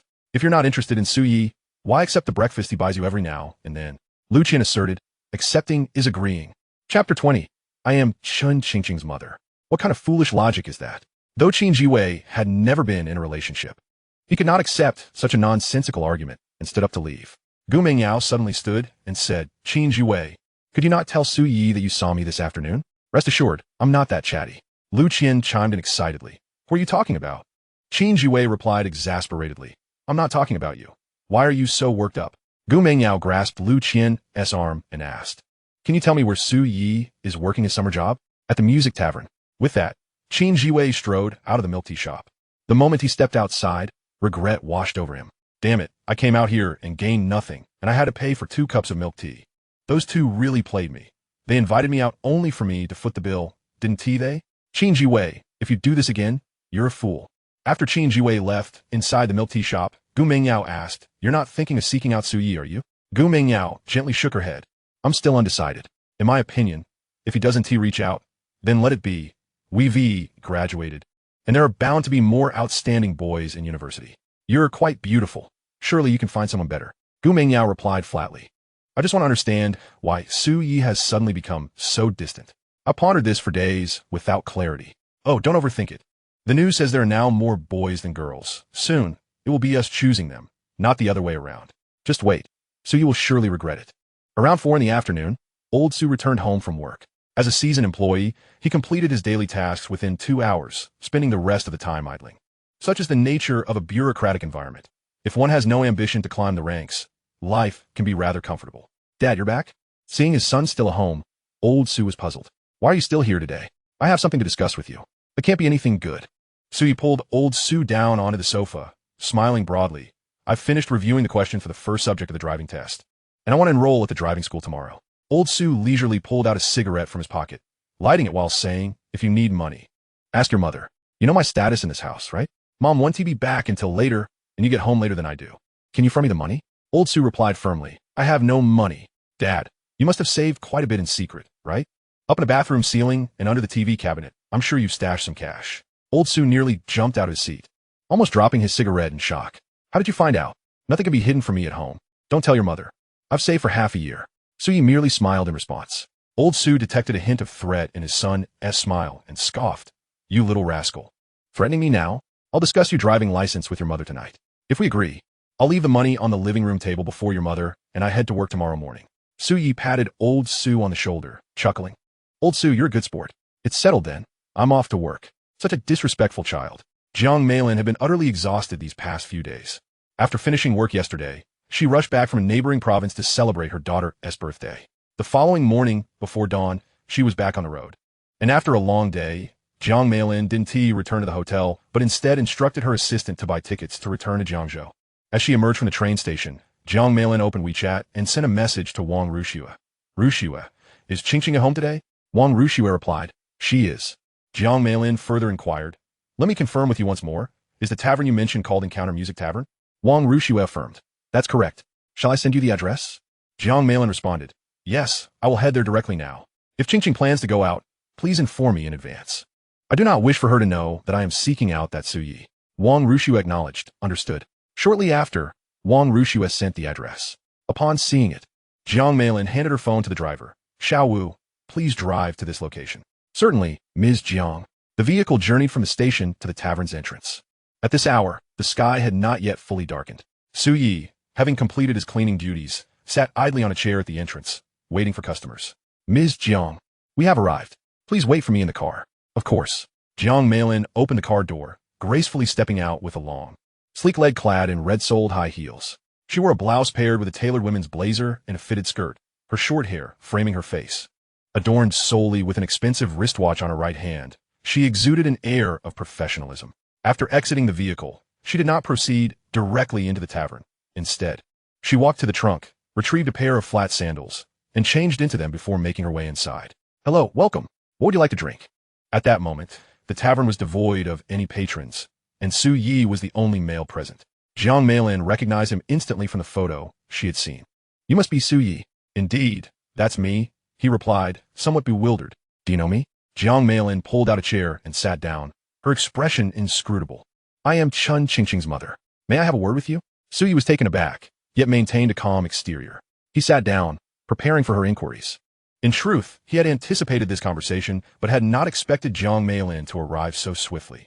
Pei Yue, upon observing Jiang Meilin's demeanor, sensed her intentions were not benign. The aura she exuded was not that of an ordinary female leader, and she surmised that Jiang Meilin was indeed the superior of her middle school classmate, Wang Rushua. Thus, when Zhang Xianwan and Zhou Ying attempted to eavesdrop, Pei Yue swiftly pulled them back. Let us begin by discussing how you met my daughter, Qingqing. Su-yi recounted the events truthfully. After listening, Jiang Meilin replied coolly, so, how many times have you two met in total? 3 times. The first by the lake, the second here, and the third at the bank, followed by a trip to the mall. Jiang Meilin firmly held the reins of the conversation. Is there anything you wish to clarify regarding your relationship with Qingqing? Ma'am, you shouldn't be asking me. You should understand your own daughter better. You can't genuinely believe that someone with her temperament would enter into a romantic relationship with a boy after only 3 meetings. Can you? Jiang Meilin was taken aback by Su-yi's audacity to maintain eye contact throughout their conversation, a privilege even department heads at her company rarely afforded her. There is a possibility, Jiang Meilin stated. I had a whirlwind marriage with my ex-husband, and those around me labeled me as love-struck. Su-yi suppressed a chuckle. Then you can rest assured, your daughter is certainly not love-struck. Jiang Meilin shifted the topic. How old are you? 18. You just completed your college entrance examination? Yes. Do you have a target university? Su Yi replied, Shanghai Financial Academy. Jiang Meilin raised an eyebrow. I am familiar with that university. It is considered a second-tier institution in Shanghai. To gain admission, one typically needs to exceed the scores required for first-tier schools. If you manage to secure a place there, you might have even better options. My scores for the college entrance examination leave me with limited choices if I aim for Shanghai. So your primary consideration is geographical location? Yes. As an elder, I wish to advise you that pursuing finance as an ordinary person is not a particularly rational choice. Su Yi chuckled. I will become a wealthy individual. Jiang Meilin was uncertain where Su Ye's confidence stemmed from, yet his self-assured demeanor stirred something within her. Su Yi possessed commendable attributes. His height, appearance, and character were all exceptional. If he truly harbored ambition, there was no telling what he might achieve. Chapter 21. You forgot to delete your browser history. Realizing she was overthinking, Jiang Meilin quickly regained her composure. She glanced at her watch and smiled at Su Yi. I did not come here to blame you. In fact, I do not oppose your friendship with Qingqing. However, I hope you will not overstep certain boundaries. You are a bright young man and should understand my meaning. Su Yi assured her with a smile. Rest assured, that will not happen. Thank you. As Jiang Meilin stood to leave, she suddenly turned back and asked, May I add you on WeChat? Of course. Su Yi took out his phone for her to scan, and after she added him, she reminded him, My surname is Jiang. Got it. Jiang Meilin offered a slight smile and stepped out of the tavern. Once back in the car, she instructed the driver to take her home. Upon her return, Wang Ruxue approached her. Ms. Jiang, the noodles are ready in the pot. Qingqing is eating. If there is nothing else, I will take my leave. Thank you for your hard work. It was my duty. Jiang Meilin entered the living room, where Qingqing was daintily eating her noodles, blowing on each mouthful to cool them before taking a bite. Jiang Meilin smiled as she approached, retrieving a hair tie from her bag to deftly style Qingqing's long, smooth hair. She then proceeded to the kitchen, serving herself a bowl of noodles before sitting down opposite Qingqing. Qingqing, my work for this phase is mostly complete, and I can rest at home for a while. Oh, would you like to go on a trip? I could take you out for a few days. Qingqing shook her head, declining outright. Jiang Meilin had no choice but to change the subject, patiently asking, Your college entrance examination results will be out in a few days. Have you decided which university to apply to? Qingqing set down her chopsticks, contemplating for a moment. Finally, she declared, I will go to Shanghai. Though Jiang Meilin had anticipated that her daughter would choose between the Shanghai Conservatory of Music and the Shanghai Music Academy, hearing Qingqing ultimately select the latter made her heart skip a beat. Not for any other reason, but because the young man named Su Yi had also explicitly stated his intention to attend Shanghai. Could it be that Qingqing was influenced by him in her decision to go to Shanghai? Jiang Meilin confirmed once more. Have you made up your mind? Yes. For Su Yi, Jiang Meilin's visit was merely a minor interruption. The summer job must continue, and money needed to be earned gradually. The scenario of a wealthy individual brandishing $1 million to persuade a man to distance himself from their daughter belonged only to the realms of novels and television. It was not something that would occur in reality. After enduring another long day, Su Yi returned home, his body weary. Noticing that his parents were already asleep, he intentionally slowed his pace. When he spotted a stack of money on the living room table, he paused momentarily before smiling and retrieving the money to take back to his room. After taking a refreshing cold shower, Su Yi donned a pair of shorts and a slightly yellowed white t-shirt. He opened his stock trading account, glanced at it, and upon realizing that there had been little change in his funds, felt rather indifferent. The nature of stock trading is inherently patient. If the market did not rise today, it merely indicated that the opportune moment had not yet arrived. Su Yi then opened QQ and sent a message to Qin Jiwei. Weigo, are you asleep? To Su Ye's surprise, Qin Jiwei was indeed awake. Having spent 3 years in high school with nightly study sessions, he had developed a habit of staying up late. Upon seeing Su Ye's message, he initially thought that Gu Mengyao had visited Su Yi that day and quickly replied, Not yet. Su, shall we go for driving lessons together tomorrow? Qin Jiwei, driving lessons? Is it really necessary to rush? Qin Jiwei, there is plenty of time to learn in college. Isn't there? Su, I plan to sign up tomorrow. If you're interested, we might as well go together. If we finish early, we won't have to worry about it in college. Qin Jiwei, being rather indecisive, had become accustomed to doing things alongside Su Yi. He soon replied, All right, I'll ask my parents tomorrow. If they agree, I'll join you to sign up. Su, sound good. I'll come find you tomorrow. Qin Jiwei, okay. The night passed uneventfully. The next morning, after having a bowl of thin porridge, Su Yi set out for Qin Jiwei's home. Their residences were not far apart. It took about 15 minutes to walk and even less time by bike. Upon reaching the supermarket beneath Qin Jiwei's apartment, Suyi greeted a woman busy organizing the shelves inside. Aunt Wang. Ah, little Yi is here. Yes, I'm looking for Jiwei. Go on up. He might still be asleep. Qin Jiwei's family ran the supermarket, which was only slightly larger than a convenience store. Typically, Qin Jiwei's father, Qin Wenliang, handled the stocking, while the day-to-day management fell largely to Wang Mei. Suyi passed through the supermarket and ascended the stairs, finding Qin Jiwei still sound asleep in bed. Get up, you lazy bum, Suyi exclaimed, pulling the blanket off Qin Jiwei. Roused from slumber, Qin Jiwei yawned. Why are you here so early? Early? Did your dad agree to let you take driving lessons? Yes. Qin Jiwei got out of bed, put on his shoes, and stretched. My dad said we're going to spend this money eventually. He even knows a driving instructor and called this morning to ask about the registration fee. How much is it? 2,800. Suyi was pleasantly surprised at how affordable driving lessons were this year. He had spent over 3,000 in college for his license. His mother had left him 3,500 last night, allowing him to pocket 700 for himself, inching closer to his aspirations of becoming a millionaire. Qin Jiwei pointed to the computer. You can play a game while I brush my teeth and grab a bite. We'll head out to sign up shortly. Make it snappy. I'll start a match of Smash. I'll be quick. Sitting at the computer, Suyi had no intention of playing games. His skills were such that he would likely struggle even against AI. Instead, he opened the browser to peruse the latest trending news. Meanwhile, Qin Jiwei finished his quick morning routine and, as he entered the kitchen for a snack, he heard Suyi's voice from outside. Qin Jiwei, you scoundrel. Watching videos until 2 in the morning last night. Are you even human? Qin Jiwei dashed back to his room. How did you know? You forgot to delete your browsing history. Damn. When they finally left the house, it was just past 9 o'clock. The driving school was about 4 kilometers away. Qin Jiwei rode his family's small electric scooter, quickly ferrying Suyi to the school. Upon arrival, they sought out Qin Jiwei's father's acquaintance, who promptly assisted them in registering, providing them with an umbrella and a textbook for the first driving test. Uncle, when can we take the first test? In about a week. You young folks will find it easy. Just review the material at home. And I'll be taking a group for the second test this afternoon. If all goes well, you can start practicing with me tomorrow. Qin Jiwei rubbed his hands together, excitement bubbling within him. Uncle, can we take a car out now, just to feel it? Sure, follow me. The instructor Lu led them to a driving school vehicle, opened the driver's door, and instructed Qin Jiwei, you can practice turning the steering wheel a bit. I'll teach you the rest tomorrow. Okay. Qin Jiwei turned the steering wheel several times, intending to let Suyi have a turn, but Suyi simply shook his head. I want to get in. Driving is quite simple for me. Quit boasting. Don't believe me? Fine. Lu, amused by Suyi's bravado, chuckled.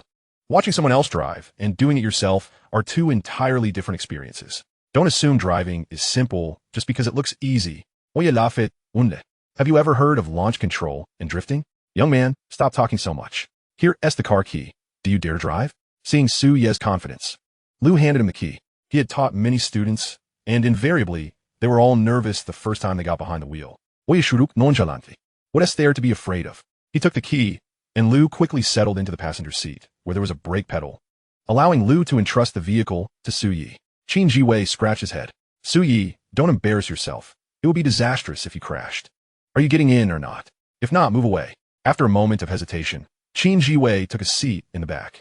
Driving, once learned, is a skill that remains. As soon as Suyi sat down, he adeptly adjusted the seat and fastened his seatbelt. Lu observed Suyi's serious demeanor, opting to remain silent, and watched to see if he could start the vehicle. Suyi depressed the clutch and brake, inserted the key, and smiled at Lu. Uncle, how about a demonstration of launch control first? Lu chuckled. Forget about launch control. If you can back the car into the parking space now, we can arrange your practice sessions at your convenience. All right. Releasing the clutch and brake, the car slowly began to move. Finding a bit sluggish, Suyi pressed the accelerator, maintaining a speed of around 40 km/h, and smoothly maneuvered into the parking area before shifting into reverse and backing into the designated space. The entire sequence of actions flowed seamlessly, leaving Qin Jiwei in a state of shock. Wait, Suyi, when did you learn to drive? Suyi waved his hand, shifting to neutral, and casually replied, just observing and learning. My dad taught me a few tricks. Lu was pleasantly surprised and quite pleased. Having a student who could reverse into a parking space right after registration was a promising sign for passing the driving test. He patted Suyi on the shoulder and smiled. You've got some talent. Tomorrow, wait for my notification. Let us aim to get your license by summer vacation. Absolutely. After leaving the driving school, Suyi and Qin Jiwei rode the electric scooter back along the same route. On the road, Qin Jiwei expressed his frustration. You managed to reverse park right after signing up. When it comes to the second exam, if you pass and I fail, won't that be utterly embarrassing for me? You'll get used to it. There will be plenty of opportunities for you to embarrass yourself in front of me in the future. Damn you. Well, you checked it. Feeling quite pleased. Just as they were nearing home, his phone buzzed in his pocket. Upon checking, he noticed there was no contact name, so he casually answered, placing it to his ear. Hello, who is this? The voice on the other end was direct. I am Chun Qingqing's father. You are Su Yi, correct? Su Yi immediately sat up straight. Yes, I am. Aunt Jiang has already spoken to me. Is there something else you need? Chen Hansong paused, taken aback. He was unaware that Jiang Meilin had already discussed matters with Su Yi. After a moment of silence, Chen Hansong inquired, Are you free this afternoon? Oye replied honestly. I am, but I do have work later tonight. It won't take long. I'd like to have a word with you. Should I come to you? Chen Hansong commanded. Just tell me the location, and I'll have my driver pick you up. He'll call you when he arrives. After hearing this, Su Yi agreed, providing his address to Chen Hansong before ending the call. Qin Jiwei, curious, asked, Who was that? Someone you don't know. Nonsense. I know everyone you know. Oye retorted. You genuinely don't know this person. Unrelenting, Qin Jiwei pressed. Just tell me who it is. Su Yi boasted, It's my girlfriend's father. Screech. The electric bike abruptly halted. Qin Jiwei turned around, eyes wide. Your girlfriend's father? Gu Mengyao's dad? That's nonsense. I have no ties with Gu Mengyao anymore. So, you found a new girlfriend, which is why you gave up pursuing Gu Mengyao. That makes sense. You should have moved on long ago. Gu Mengyao's behavior towards you is clearly just teasing, and that Lu Qian by her side is nothing but a meddler. Su Yi, realizing that Qin Jiwei had misunderstood, chose not to clarify. This excuse was quite reasonable for him. Otherwise, it would be incomprehensible how he had changed his affections so rapidly. What's your girlfriend's name? How old is she? Is she from our high school? No. Why are you always sneaking around with someone? Cut the chatter. Help me with a multiple choice question first. A multiple choice question? What kind of question? When visiting your father-in-law for the first time, what should you bring to make a good impression? A. An Audi jacket. B. Flying Maudai cigarettes. C. A PhD certificate and property. D. A heavily modified yellow bike. E. An ultrasound report. If it were you, which would you choose? Qin Jiwei rolled his eyes. You have no house, no car, no savings. You must pass on options A, B, and C. Wait, are you really going to meet her father this afternoon? It's a long story. I met her mother last time, and she was somewhat amiable. Based on her father's tone, it seems a bit challenging. If he speaks to me civilly, I will reciprocate. If he tries to belittle me, then Bro, give me the details. Enough about this. I'm heading home now. See you tomorrow. So he got off the bike and returned home, while Qin Jiwei felt anxious but had to ride back as it was mealtime. At 2 in the afternoon, an Audi A6L stopped at the entrance of Su Ye's residential complex. After receiving a call, Su Yi soon emerged from his home. Upon getting into the car, the driver said nothing, simply taking him to the bank. The bank manager is waiting for you upstairs. Su Yi nodded and exited the vehicle. As he entered the lobby, a staff member approached him. You must be Su Yi. That's correct. Follow me. The staff member led Su Yi to Chen Hansong's office, knocked twice, and upon hearing Chen Hansong's voice, retreated downstairs. Su Yi did not hesitate. He pushed the door open and walked in. Inside the office, only Chen Hansong was present. Upon seeing Su Yi, he set aside his work and gestured to the chair opposite his desk. Please have a seat. Uncle Chun, I assume you've already been in touch with Aunt Jiang. I have clearly explained everything to her regarding the last matter. Do not be anxious. Just sit. I'm not anxious. I've gathered some information. I called you here to discuss another issue. What issue?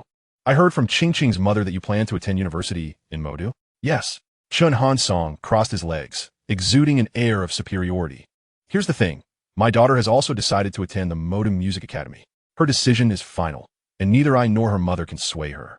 I called you here to discuss the possibility of you choosing a different university. I cannot. Su Yi promptly rejected the suggestion.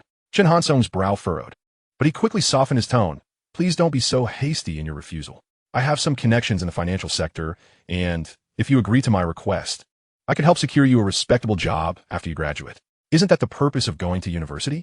With a loud screech, Su Yi stood up, the chair scraping against the tiles with an abrasive sound. His expression turned cold. Just because my girlfriend and I are attending university in the same city. You expect me to change my university? Uncle Chun, how much do you truly look down on me?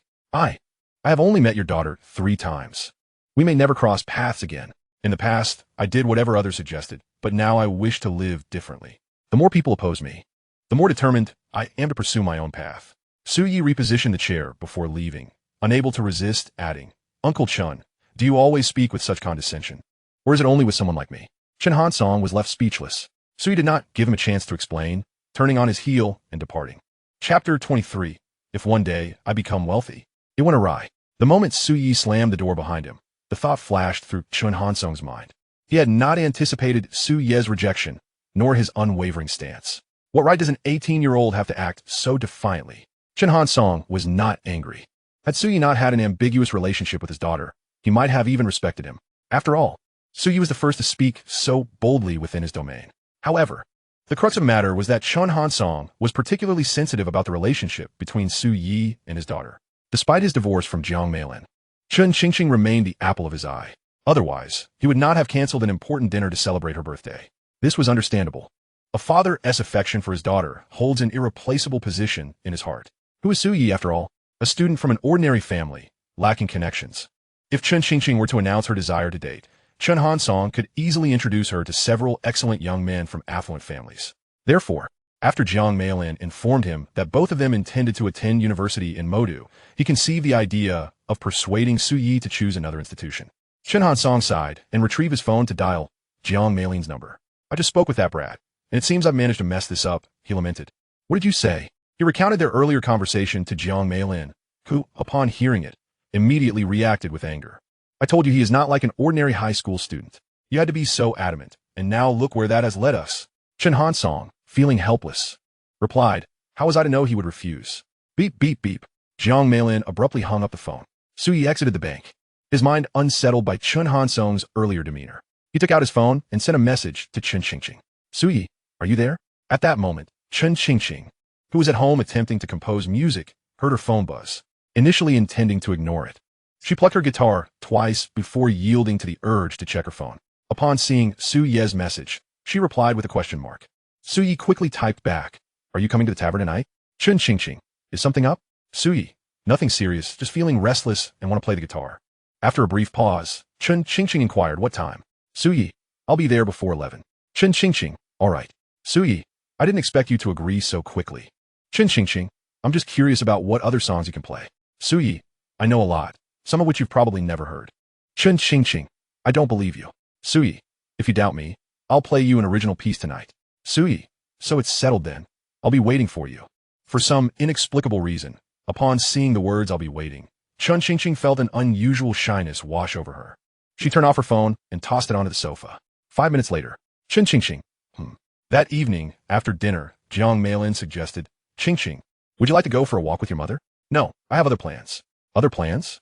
Jiang Meilin raised an eyebrow. What do you have to do? Chun Qingqing, disinterested in beating around the bush, responded plainly, I'm going to the tavern to meet Su Yi. Oh yeah. Jiang Meilin stood, frozen momentarily. Connecting this with the phone call she received from Chun Hansong that afternoon, she surmised that Su Yi was retaliating against her ex-husband. It appeared that Chun Hansong had concealed something from her.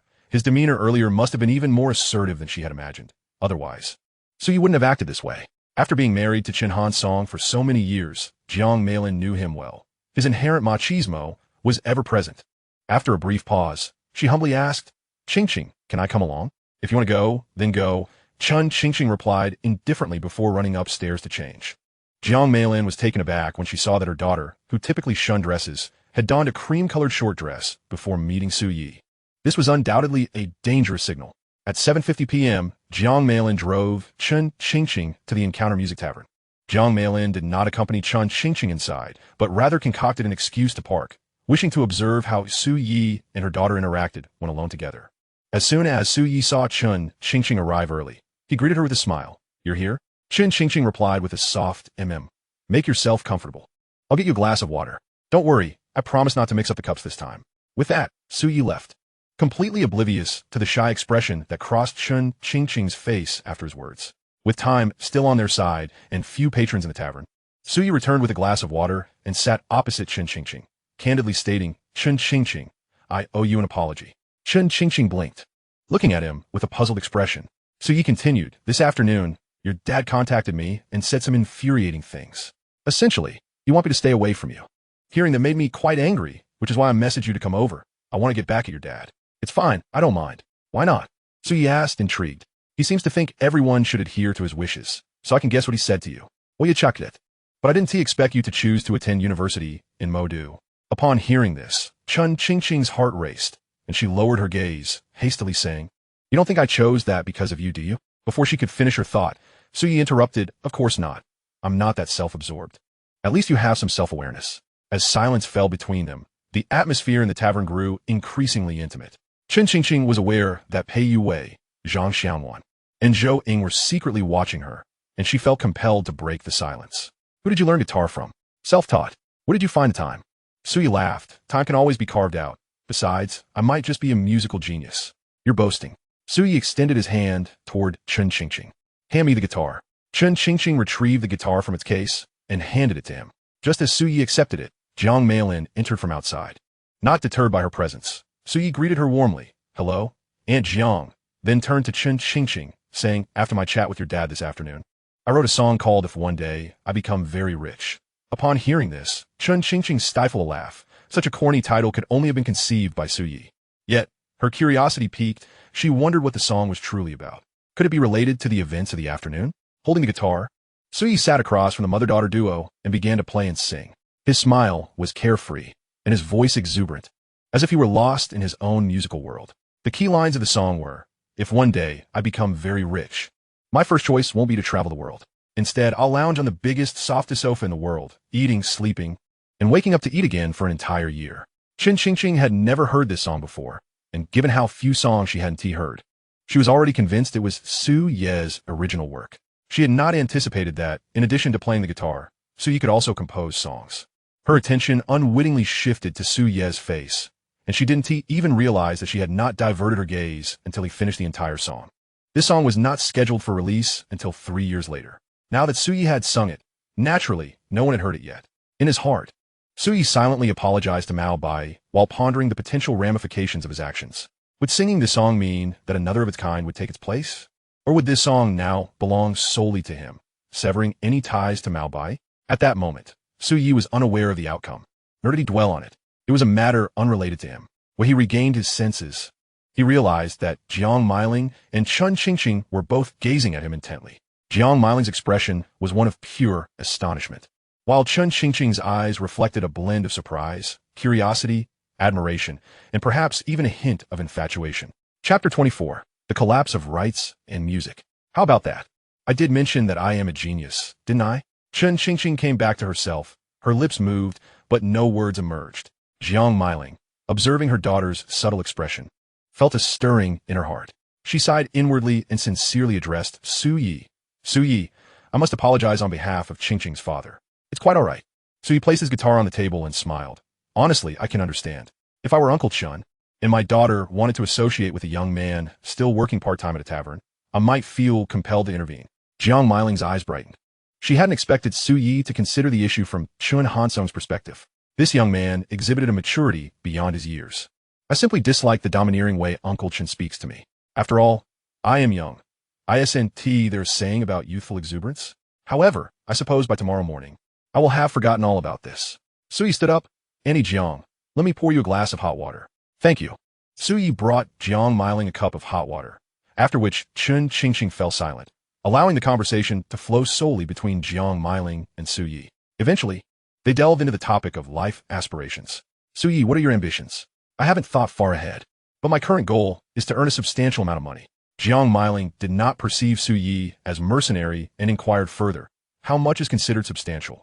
Su Ye pondered for a moment and replied with a grin, enough that my bank balance would eliminate any prejudices Uncle Chun might have against me. Jiang Meiling pursed her lips and chuckled. Is money truly that significant to you? Of course. For the impoverished, most troubles stem from financial constraints, especially in this chaotic era where one cannot even afford a wife without wealth. Caotiquera. It refers to the collapse of traditional customs due to failed negotiations over dowries, which has left onlookers amused.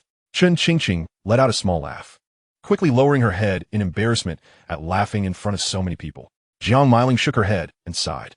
I once thought that a man's ability to earn money was the hallmark of his worth, but I have since reconsidered. While the ability to make money is indeed important, well should one consider, I cannot say for certain. After all, I am not a woman. Jiang Meiling was at a loss for words, but she rephrased her question. In your opinion, what qualities should a good man possess? Su Ye scratched his head, contemplating for a long while before responding. I'm not entirely sure, but I can offer an analogy. If a man wishes to eat KFC and finds the individual meal set to be 50 yuan too expensive, he may hesitate, but if it is for his wife or children, he would purchase it without a second thought. I believe such a man is generally commendable. What Su Ye described was, In fact, a reflection of himself. After entering university and dating Gu Mengyao, he had been frugal, constantly fretting over expenses. Yet whenever they dined out, he never glanced at the menu prices. Now, however, he regretted his sincerity, feeling that it had been wasted. Jiang Meiling's eyes lit up at his words. As the clock approached 9, customers began to arrive at the establishment. Su Yi, noticing this, stood up and said, "Auntie, I apologize, but I must get to work." Jiang Meiling also rose. "Su Yi, it has been a pleasure chatting with you. I once again apologize for today's events. Should Qingqing wish to visit you again, I want to accompany her." Su Yi caught the implication in Jiang Meiling's words and smiled. "Rest assured, Auntie, I will uphold my previous promises. Goodbye." Goodbye. As the mother and daughter prepared to depart, Su Yi noticed the guitar left on the table and quickly called out, "Chen Qingqing, your guitar."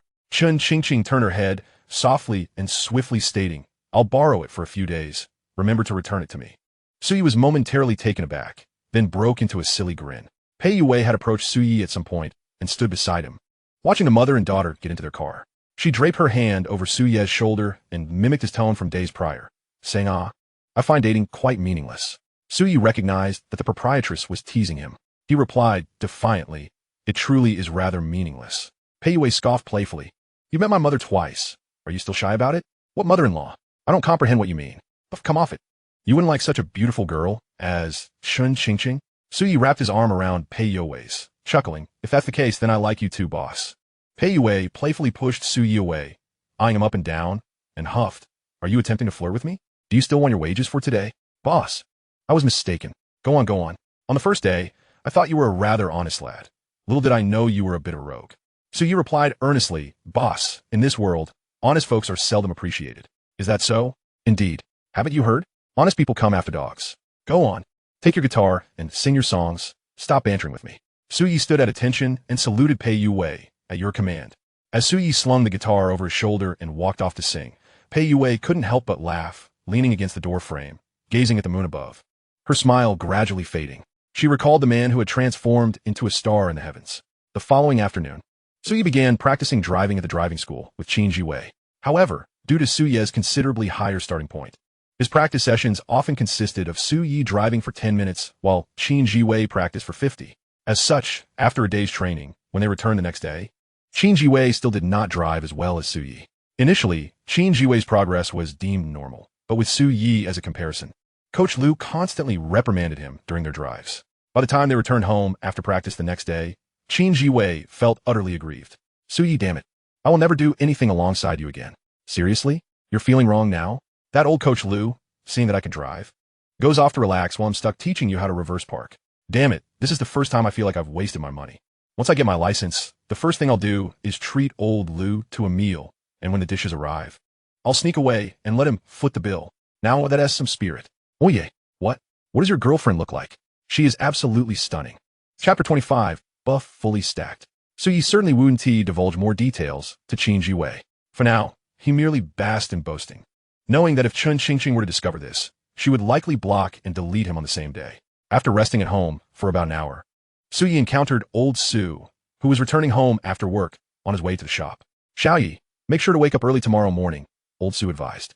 Su Yi, puzzled, responded, "Dad, what's the matter?" "The college entrance examination results will be released tomorrow morning. How could you forget such an important event?" Indeed, after the exam, Su had not thought much about it. He chuckled, "Don't worry, old Su. Everything is under control." With that, he dashed off. Old Su was left both amused and exasperated, wondering how his son, who had been so anxious during previous mock exams, could remain so calm now that the actual results were imminent. Could it be that the lad had truly achieved a top-tier score? That would surely bring great honor to the family. Upon arriving at the tavern, Su Yi found that it was still early. After casually tidying up the place with Zhou Ying, he leaned against the counter and sent a message to Qin Jiwei. "Brother Wei, the scores are coming out tomorrow. Have you decided which university you want to apply to?" "Dude, can we not talk about that? Just thinking about it makes me nervous," Qin Jiwei replied. "What's there to be nervous about? Didn't I tell you that you passed the second-tier cutoff? Stop joking. Where are you planning to go to university?" "To the Magic City." "That seems a bit far, doesn't it? Why don't you come with me?" In the original storyline, Qin Jiwei ended up attending university in the provincial capital, where he met his future wife. To prevent Qin Jiwei from repeating that fate, Su Yi hoped to persuade him to join him in the Magic City, thereby steering him clear of the woman who would betray him. "Let's talk about it after the scores come out," Qin Jiwei suggested. "That works. Suyi couldn't recall Qin Jiwei's exact score, only that it was slightly higher than his own. Meanwhile, as Suyi chatted with Qin Jiwei, students in their high school group were buzzing with excitement about the upcoming results. In high school, classes are divided into key and regular groups. It is considerably easier for those in key classes to gain admission to universities, whereas for those in regular classes, it is a much more formidable challenge. At this moment, the group was discussing how many students from their class would likely be admitted to universities this year. Based on past experiences, it was expected that no more than 10 students from Su Ye's class would make it. And even those who barely crossed the threshold would mostly end up in private universities, which typically charge tuition fees starting at 10 to 20,000. Consequently, many who just scraped by would prefer to attend better vocational schools instead. Linang, Gu Mengyao, Ginzue, and Duan Qinjun seemed to have a good chance of getting into universities, given their relatively stable grades, someone remarked. I heard Suyi did quite well this year. Another chimed in. He's a bit of a dark horse. Even if he performs well, he might still fail English, someone else teased. Exactly. Qin Jiwei, who had just finished chatting with Suyi, rushed to the group to contribute. Most of the English exam is multiple choice. There's a 1 in 4 chance of getting it right. What if he gets them all correct? There's no such luck, Xia Hong retorted. If Suyi gets in, I'll climb a wall, Jiang Lei, who had previously spoken ill of Suyi at KTV, added. Suyi observed the juvenile banter in the group and found it rather childish. He exited QQ and opened WeChat instead, sending a quick message to Qin Qingqing. The scores can be checked tomorrow morning. Have you decided which university to apply to? The Magic City Music Academy, she replied. The Music Academy? Are you planning to attend an art school? I'm an art student after all. That makes sense. Don't damage my guitar. Rest assured, I treat it like a treasure. I even hug it while I sleep. Goose. I'm not hugging you. What's so gross about that? Shut up. Could you send me the lyrics and melody for that song you wrote? Qin Qingqing asked. You want to sing it? Qin Qingqing took a full minute to respond. Suyi joked. How about I sell you the copyright to the song? From now on, it will be yours. Deal. How much do you want? Suyi casually typed a series of numbers and sent them. 10,000. Agreed. Suyi was taken aback. Wait, do you really have that much money? What if I asked for 50,000? Not too expensive. I regret it now. Can we renegotiate? Too late. The deal is done. Send me the lyrics and melody, and I'll transfer the money to your account. I feel like I've been conned, Suyi muttered. Send me your account number. Why? Afraid I might backtrack? Maybe. My card is at home. I'll send it after work. I searched for those 2 comics you mentioned last time online, but couldn't find them. Those are from abroad. You won't find them domestically. Oh. Suyi, feeling a bit guilty, said, enough chit-chat. I have work to do. It was not until 11:30 p.m. that Suyi returned home and sent his account number to Qin Qingqing. And to his surprise, she promptly transferred 10,000 yuan to him. Suyi was astonished. He was aware that Qin Qingqing came from a wealthy family, but he hadn't expected a soon-to-be university student to casually part with that amount of money. With her cool demeanor, beauty, and wealth, she was certainly a formidable catch. Upon receiving the notification of the transfer, Suyi sprang up, quickly penned the lyrics and melody on a sheet of paper, took a photo, and sent it to Qin Qingqing. Miss, cash on delivery. We're all square now. Understood. You may leave now. Yes, ma'am. Qin Qingqing chuckled as she rolled on her bed after reading Su Ye's reply. She saved the photo and began to hum along to the melody. As the third-ranked student in the Magic City Music Academy entrance examination, her vocal ability was exceptional. After only humming through it twice, she could sing the song quite smoothly. Her voice was languorous and soft, exuding a unique charm. What she didn't realize was that, at that very moment, Jiang Meilin, in the adjacent room, was clad in her pajamas, pressing her ear against the shared wall, eavesdropping on the sounds emanating from Qin Qingqing's room. This song is... Jiang Meilin squinted her eyes, hugging herself, murmuring, could it be that she really likes him? Chapter 26, Concern for my brother's struggles. Yet fearful of his luxury on the 23rd, a Monday, which would typically be a work day. Both Old Su and Zhang Hong took a half-day off to mark the crucial day of the college entrance examination results. It's almost 10. Why isn't your son woken up yet? Old Su replied, he came home late last night. Zhang Hong waved her hand dismissively. Go wake him up. The scores are about to be released. We can't afford to delay this. The importance of checking the exam results today outweighed everything else. Zhang Hong was so anxious that she could hardly sit still. Old Su hurried to his son's room, only to find Su Yi sprawled on the bed, sleeping soundly. He approached and called out a few times, son, wake up. Su Yi, lost in dreams, showed no signs of waking. Old Su walked closer and gave Su Ye's rear a playful slap. Son, get up. It's time to check your scores. Su Yi rubbed his backside and said with exasperation, don't bother me. Let me sleep a little longer. The examination admission ticket is on the table. You can check it yourself. Lao Su, left with no alternative, took the admission ticket and returned to the living room. Still not up? Haven't you woken up yet? The admission ticket is here. Let's check it ourselves. What on earth is that little rascal doing, still able to sleep at a time like this? I'm practically dying of anxiety. Lao Su chuckled. The fact that he can sleep is a good sign. It indicates he is confident. It's those who lack confidence who become anxious. I'm not worried about the other subjects, but this English exam must go well. Just passing would suffice. I hope so. 20 minutes later. Lao Su, it's time. Hurry, give me the admission ticket. You need to log into the website first. I can't get in. That is probably because too many people are checking. Keep refreshing. The couple was busy outside, flustered, while Su Yi, after lying in his room for another half hour, realized he could no longer sleep and decided to get up and join them. Have you found it? No. It just keeps spinning. We can't get in. Is our internet connection faulty? Su Yi moved closer, seated himself between them, took out his phone, logged into the score-checking website, entered the admission ticket and other relevant information, and upon clicking to inquire, a progress bar appeared in the browser, initially stuck in the middle. The page suddenly refreshed. It's here. Su Yi wasn't mentally prepared. He thought it would take a long time to load. To his surprise, the page appeared instantly. Su Ye's gaze immediately zeroed in on the English score section. 125 points. It seems I remembered all the answers correctly that day. Zhang Hong leaned in to take a look at the screen and suddenly shouted, startling Lao Su. What are you shouting about? 558. 558. Zhang Hong, fearing she had misread, leaned in for a closer look and upon realizing she was correct, was so excited she could hardly speak. Lao Su ap go text get the goal. Founing, Shong. How did you cheat in English? How can one cheat in the college entrance examination? If you don't know how to do it, it's all guesswork. Perhaps I was just lucky. Damn. Lao Su stood up straight, his posture proud. Our ancestral grave must be smoking, with last year as cutoff scores. These marks could get you into a first-tier university. Lao Su, quickly call mom and dad to share the good news. All right, though he had anticipated this outcome. Seeing both his mother and Lao Su so jubilant brought a sense of relief to Su Yi. He sighed and sent a message to Qin Jiwei.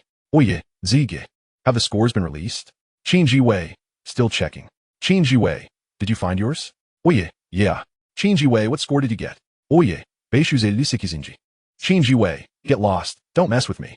So he took a screenshot of the score-checking interface and sent it over. 1 minute, 2 minutes, 3 minutes. Qin Jiwei called, and Su Yi casually answered, putting it on speaker. Su Yi, damn it, you scored 558. Are you even human? You're practically a beast. If I were in front of you, I'd definitely stab you. How on earth did you score 120 in English? Did you see the answer beforehand, or did you cheat? I can't take it. Qin Jiwei was a classic case of being both envious and frustrated. Oye, tired of his incessant whining, chose to ignore him. However, not long after, Aunt Wang's voice came through. Jiwei, I found out, you scored 507. Hearing this score surprised Su Yi. He remembered in his previous life, when he checked his college entrance exam scores, Qin Jiwei only mentioned he did slightly better than him. And Su Yi had assumed he only scored about 10 points higher. He didn't expect him to have crossed the 500 mark. So, 507 should be enough to pass the second-tier university line, right? Mom, that damn Su Yi scored 558. He can get into a first-tier university. He's him, and you're you. As long as you can get into a second-tier university, that's enough for me, his mother said, satisfied. Su Yi then chimed in, Wei Ge, let's continue practicing driving this afternoon. I'll come find you. Qin Jiwei, I don't want to see you right now. Su Yi, then get lost. After hanging up, just as Qin Jiwei was about to call back, the homeroom teacher called to inquire about the results. Qin Jiwei had always been a stable performer in class, with a good chance of getting into an undergraduate program. Therefore, the teacher was eager to know if he had succeeded, hoping for a bonus if more students from the class made it to university. Hello, teacher. Qin Jiwei, have you checked your score? I have, Qin Jiwei replied, his tone somewhat downcast. The teacher assumed he hadn't done well and began to offer words of comfort, mentioning the possibility of repeating the year. I scored 507. The teacher's tone instantly shifted to excitement. With 500 points, you can get into a public second-tier university. That's great. So far, you are the best in our class aside from Linan. Qin Jiwei, feeling a bit frustrated, said, Teacher, do you know how much he scored? The teacher replied, he scored lower than you in all 3 mock exams. I estimate he should be around 450 to 480, so getting into a second-tier university is quite uncertain. Qin Jiwei said, we just spoke on the phone. He scored 558. What? The teacher was visibly shocked. It's true. He even sent me a screenshot. How much did he score in English? Over 120? He said he guessed on the ones he didn't know, and it turns out he got them all right. Oh my goodness. He must have some extraordinary fortune. The teacher exclaimed, I'll call to confirm right now. The college entrance examination is different from regular school exams. If a student suddenly performs exceptionally well in a school exam, teachers will suspect cheating or grading errors. However, in the college entrance examination, if someone can achieve high marks through cheating, that is also considered a skill. The college entrance examination only cares about the final result. No one examines how it was achieved. In the high school group chat, Linan, I just received a call from the old class teacher. I currently have 509, the highest in the class. This year's second-tier university cutoff is 471. Is there anyone else who passed the undergraduate line? Duan Qinjun, I got 486. Gu Mengyao, 492. Linan, is that it? What about Qin Jiwei? How much did you score? Qin Jiwei, 507. Linan, looks like I should be the highest in the class. We're having a celebration at my place this summer. Come if you can. Xiahong, didn't I predict that? Jiang Lei, damn, I only scored in the 300s. My English was just 65. Qin Jiwei, you two shut up. Onziemong? Zhang Lei, Qin Jiwei, so Yi scored a total of 558. Surpassing the first-tier university line. Qin Jiwei knew few would believe him, so he took a screenshot of Su Yi's score, blurred the key information, and sent it to the group. After hanging up with the homeroom teacher, Su Yi saw that Qin Jiwei had leaked his college entrance exam score, and he was furious. Damn it, did I ask you to show off for me? Chapter 27, however, when the classmates saw Su Yi's college entrance exam score, the group chat fell into a silence akin to death. If it weren't for Qin Jiwei sharing the screenshot, no one would have believed that Su Yi could score 558 points. Indeed, while Su Yi's performance in other subjects is commendable, his English has consistently languished at the bottom of the class. How, then, did he manage to score over 120 points this time? Although many speculate that Su Yi may have resorted to copying answers, what of it? Once the college entrance examination concludes, all that matters is your score. No one inquires about the means by which you achieved it. Among the numerous classmates, the one most astonished is not Qin Jiwei, nor Linan, nor Xiahong and Jiang Lei, but rather Gu Mengyao. She could hardly fathom that Su Yi had surpassed the threshold for first-tier universities. The college entrance examination serves as a watershed moment. The distinctions of 985, 211, first-tier, second-tier, and vocational colleges resemble a pyramid. The better one performs, the higher one's status and the greater one's opportunities for the future. For some time now, Gu Mengyao had refrained from contacting Su Yi, believing Lu Qian's words held merit, that upon entering university, she would encounter a plethora of exceptional young men.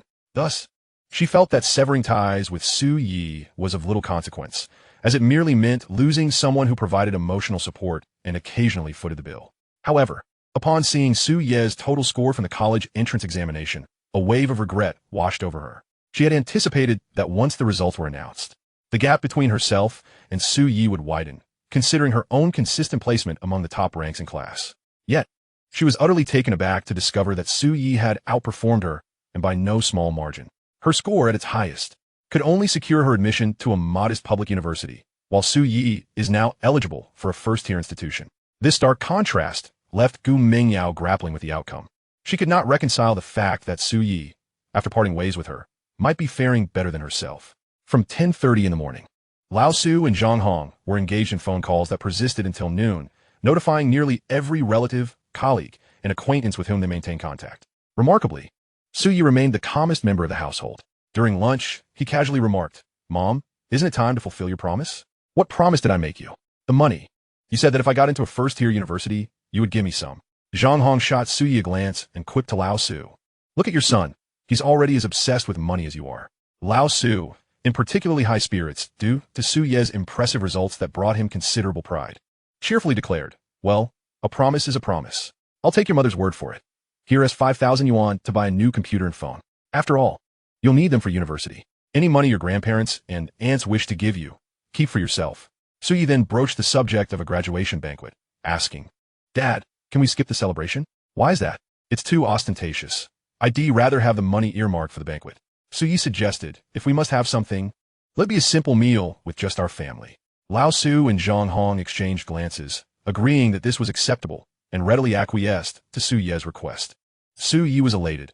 He felt he was one step closer to becoming a millionaire.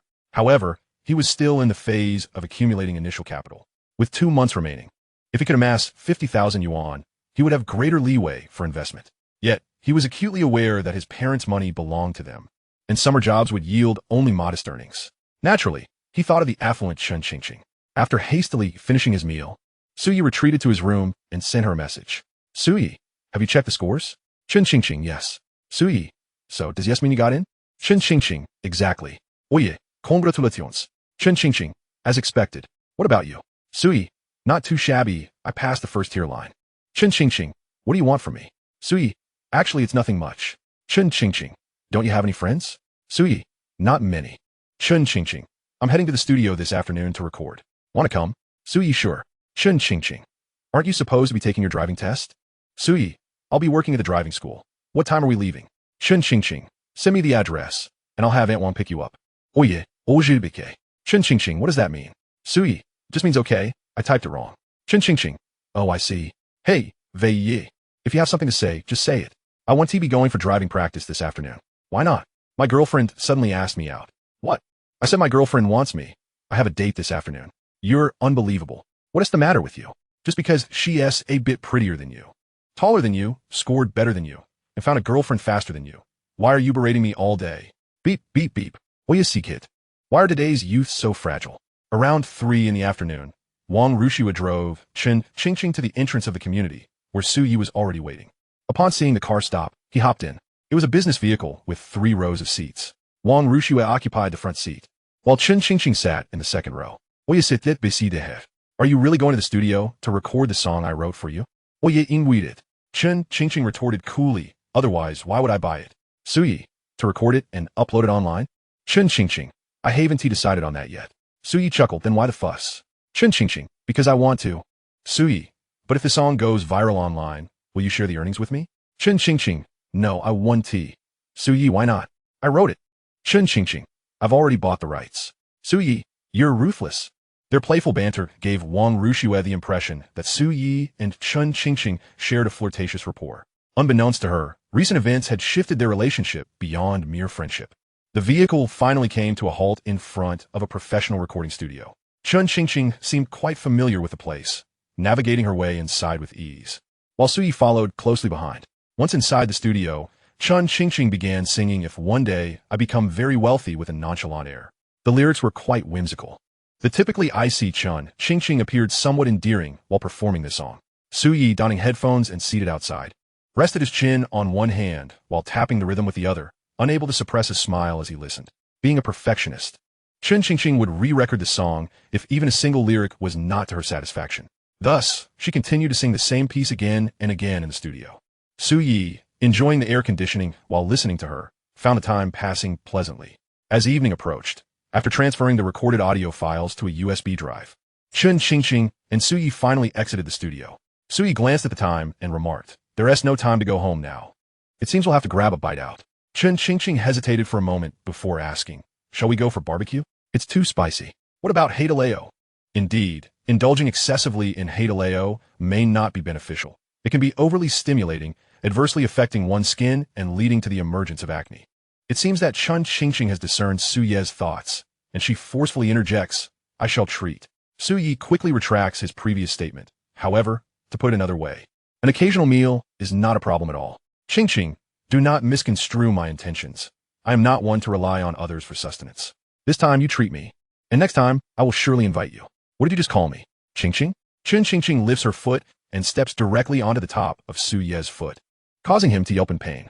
With a face full of schadenfreude, Chen Qingqing retorts, "Who told you to address me like that?" "Oye, indisbelief," response. "You must be ill. Does your mother not also call you that?" Today, Chen Qingqing is clad in a pair of black leather shoes with 2 to 3 centimeters of heel height, and the weight of her foot brings Su Yi to the brink of tears. Ignoring Su Yi's distress, Chen Qingqing turns away, stating, "My mother is my mother, and you are you. Without my consent, you are not permitted to call me by such names." Su Yi perches himself on a stone pillar at the curb, struggling to recover from the pain. Noticing Su Yi's silence, Chen Qingqing glances back and sees his features twisted in agony, realizing that her earlier step was indeed too forceful. "Can you still walk?" "I cannot." "If you cannot, then what else with the shouting?" Just as Su Yi attempts to speak, an elderly gentleman leaning on a cane passes between them. He observes Su Yi and then Chen Qingqing, offering sage advice. "Do not quarrel, do not quarrel. It is common for young couples to bicker. Do not let it harm your relationship." The old man, oblivious to Chen Qingqing's flushed cheeks, continues to lecture them. Su Yi deliberately remains silent until Wang Rushua arrives and parks the car by the roadside, prompting Chen Qingqing to hurriedly enter the vehicle. Just as Su Yi prepares to follow, Wang Rushua unexpectedly drives away. Hey, I haven't gotten in yet. Wang Rushua glances in the rearview mirror at the blushing Chun Qingqing, then at Su Yi, who is running after the car, hands on his knees, panting heavily. She finally cannot help but inquire, Qingqing, are you truly not going to care about him? Not at all. Wang Rushua can only proceed forward. Seeing the car fade into the distance, Su Yi limps ahead, contemplating whether to message the boss's wife to inform her that he would be late today. After some deliberation, he ultimately decides against it. He buys a handheld pancake from a roadside vendor, intending to take a taxi to the shop, which he believes will still allow him ample time. So he slips his phone back into his pocket, walking a few dozen meters before finding a spot to sit down. He removes his shoes and tears off his socks, only to discover a small bruise forming at the corner of his left big toe. What Sui does not notice is that the business car has turned around and parked by the roadside once more. Chun Qingqing rolls down the window and gazes at Su Yi, who sits by the road, momentarily taken aback. Regret washes over her as she reflects on her earlier frustration that led to stepping on his foot. She realizes that her sensitivity was the root of the issue. After pondering for 2 minutes in the car, Chun Qingqing steps out and walks towards Su Yi, only to notice the small bruise on his foot caused by her earlier action. Guilt weighs heavily on her heart. I'm sorry. This is the first time Chun Qingqing has uttered those 3 words to anyone. Su Yi slowly lifts his gaze, and Chun Qingqing's delicate face comes into view. The anger that once filled Su Yi dissipates, leaving him momentarily speechless as they lock eyes. After a long silence, Su Yi finally speaks. Are you still inviting me to Hadaleo? Chun Qingqing is momentarily taken aback, feeling a bit shy as she turns slightly, tucking a strand of hair behind her ear while nodding, yes. Bathed in the glow of the setting sun, Chun Qingqing's profile appears almost ethereal, her rosy earlobes turning crimson in that instant. Su Yi dons his shoes and socks before joining Chun Qingqing in the car. Together, they head to the mall, where they enjoy the most lavish Hadaleo meal Su Yi has ever experienced. To alleviate her guilt, Chun Qingqing generously allows Su Yi to order an abundance of dishes. Despite sitting across from her, Su Yi's manner of eating remains unabashedly voracious. Chun Qingqing, who typically consumes very little, spends most of the meal watching Su Yi eat, unable to suppress her laughter. What are you laughing at? You look like a pig when you eat. Su Yi rolls his eyes and continues devouring his food. Once satisfied, he pats his belly and lets out a contented burp, declaring, I must head to work now. Does your foot need to go to the hospital? No need. A good night's sleep will suffice. I've often been stepped on while playing basketball, though not as forcefully as you did. Chun Qingqing inquires. If I hadn't returned to find you, would you have? I would not. Su Yi understands that Chun Qingqing is concerned about whether this incident might drive a wedge between them. He takes a tissue, shakes his head, and chuckles. Heaven has specifically sent me to be friends with you. After dropping Su Yi off at the tavern, Chun Qingqing ponders his final words on her way home. Their first encounter by the lake, the second accidental meeting at the tavern, and the third coincidental encounter at the bank. Could it truly be mere coincidence? After Chun Qingqing arrives home, she changes into a pair of white slippers and collapses onto the couch, staring blankly at the ceiling for a long while. She eventually retrieves her phone and opens WeChat. After much hesitation, she finally types a message to Su Yi. Chun Qingqing, I've made up my mind. Having just arrived at the shop, Su Yi quickly replies, what have you decided? Chun Qingqing lifts her phone, then sets it down repeatedly, ultimately summoning the courage to type a message and send it. Immediately afterward, she flips her phone face down on the couch, unable to bear looking at the content she just sent. Chun Qingqing, I've decided to be friends with you. Su Yi, are we friends now, or were we before? After a lengthy pause, Chun Qingqing slowly picks up her phone, and upon glimpsing Su Yi's response, she hurriedly types back, I don't know. Su Yi, am I a man? Chun Qingqing, yes. Su Yi, am I your friend now? Chun Qingqing, yes. Su Yi, then you can tell others I'm your boyfriend. And I'll tell others you're my girlfriend. Chun Qingqing, no way. Absolutely not. Under no circumstances. Su Yi, why so agitated? Chen Ving, oye. I'm telling you, you mustn't do that. Oye, understood. Chun Qingqing. Although we are friends now, you must not develop feelings for me. Oye, shy. Chapter 29. Qingqing, with her delicate collar, my heart wanders. After Su Yi responds, the conversation comes to a halt. He deliberately teased Chun Qingqing, and indeed, she was thoroughly infuriated by him. Lying on the sofa, she kicked her legs incessantly, ultimately releasing all her pent-up frustration on the doryman that Su Yi had gifted her. After spending half an hour in the bathroom, Chun Qingqing finally emerged in her pajamas around 9 o'clock, but instead of succumbing to slumber, she opened her computer and listened to the song she had recorded earlier that afternoon several times. At that moment, she recalled Su Yi's words from earlier and began to waver on whether to post the song online. At present, numerous online singers thrived on the internet, neither participating in events nor achieving celebrity status. simply sharing their music online. In previous years, singers like Su Song, Wang Sulong, and Su Liang had dominated the charts in this manner. After much contemplation, Chun Qingqing accessed the creator's backend on NetEase Cloud and uploaded the song, albeit under a pseudonym. In the artist field, she inscribed the name Chun Ziqin. The name Qingqing Ziqin derives from this very moment. Once the song was successfully uploaded, she shut down her computer and drifted off to sleep, the lights still ablaze and the soft, expansive bed remaining solely occupied by her. Yet, on this particular night, there was a difference. Nestled in her arms was a certain doryman, retrieved from a claw machine for a few coins. At the music tavern, as Su Yi entered, Pei Yue curiously inquired about his college entrance examination results. Upon learning that he had surpassed the first-tier line, she jokingly remarked, "Did you perform so well that I should reward you?" Su Yi quickly replied, "A red envelope would suffice. I don't need 10 or 20,000. Just 300 to 500 would satisfy me." Pei Yue rolled her eyes. "Su Yi, what is wrong with you? At such a young age, why are you so preoccupied with making money?" "I can't help it. I'm broke," Su Yi lamented. "I just had a meal outside. It was all paid for by Chun Qingqing. It was so embarrassing. The cashier looked at me oddly when I settled the bill." Pei Yue was taken aback by the swift progression of their relationship. With curiosity, she asked, "So, where do you stand now?" "Just friends." "Just friends? What else could it be?" Pei Yue teased, "That girl seems rather aloof. The fact that you can be friends with her is already a significant step." "Well done. Keep it up." Just as Su Yi was about to respond, Pei Yue glanced toward the entrance and said, "We have guests. Go attend to them." Su Yi turned around, and immediately his expression shifted. The newcomers were none other than Gu Mengyao and Lu Qian. Upon seeing them, Su Yi realized that Qin Jiwei, that scoundrel, had betrayed his whereabouts, and his demeanor darkened as he reluctantly approached them, asking, "What brings you here?" Before Gu Mengyao could speak, her close friend, Lu Qian, interjected, "We just came for a drink." Gu Mengyao nodded in agreement. "Yes, we're just here to drink." "Oye, you interested?" Exchanged a glance with Zhou Ying and headed toward the restroom. Understanding his cue, Zhou Ying stepped forward to inquire what the two ladies would like to drink. When Su Yi returned to the counter, he noticed Pei Yue, who had picked up on the situation, whispering, "Do you know them?" "Classmates." "Why don't you chat with them?" Su Yi shook his head. "I don't wish to talk." Pei Yue smiled. "What is wrong?" "Excuse friend." "Not quite. I prefer not to associate with her anymore. It's not worth the trouble." Pei Yue chuckled, the unspoken understanding lingering between them. When Gu Mengyao had first appeared at the door, Pei Yue sensed something amiss. They say girls undergo significant transformations, particularly during their freshman year of college. In high school, they were often preoccupied with studies, adhering to school regulations regarding hairstyles and uniforms, let alone makeup. However, in college, girls begin to prioritize their appearance, donning fashionable attire and utilizing cosmetics, paying particular attention to their hair. Gu Mengyao had already begun to invest in these aspects, and Pei Yue, having been through it herself, recognized that such girls mature too quickly and harbor deeper intentions.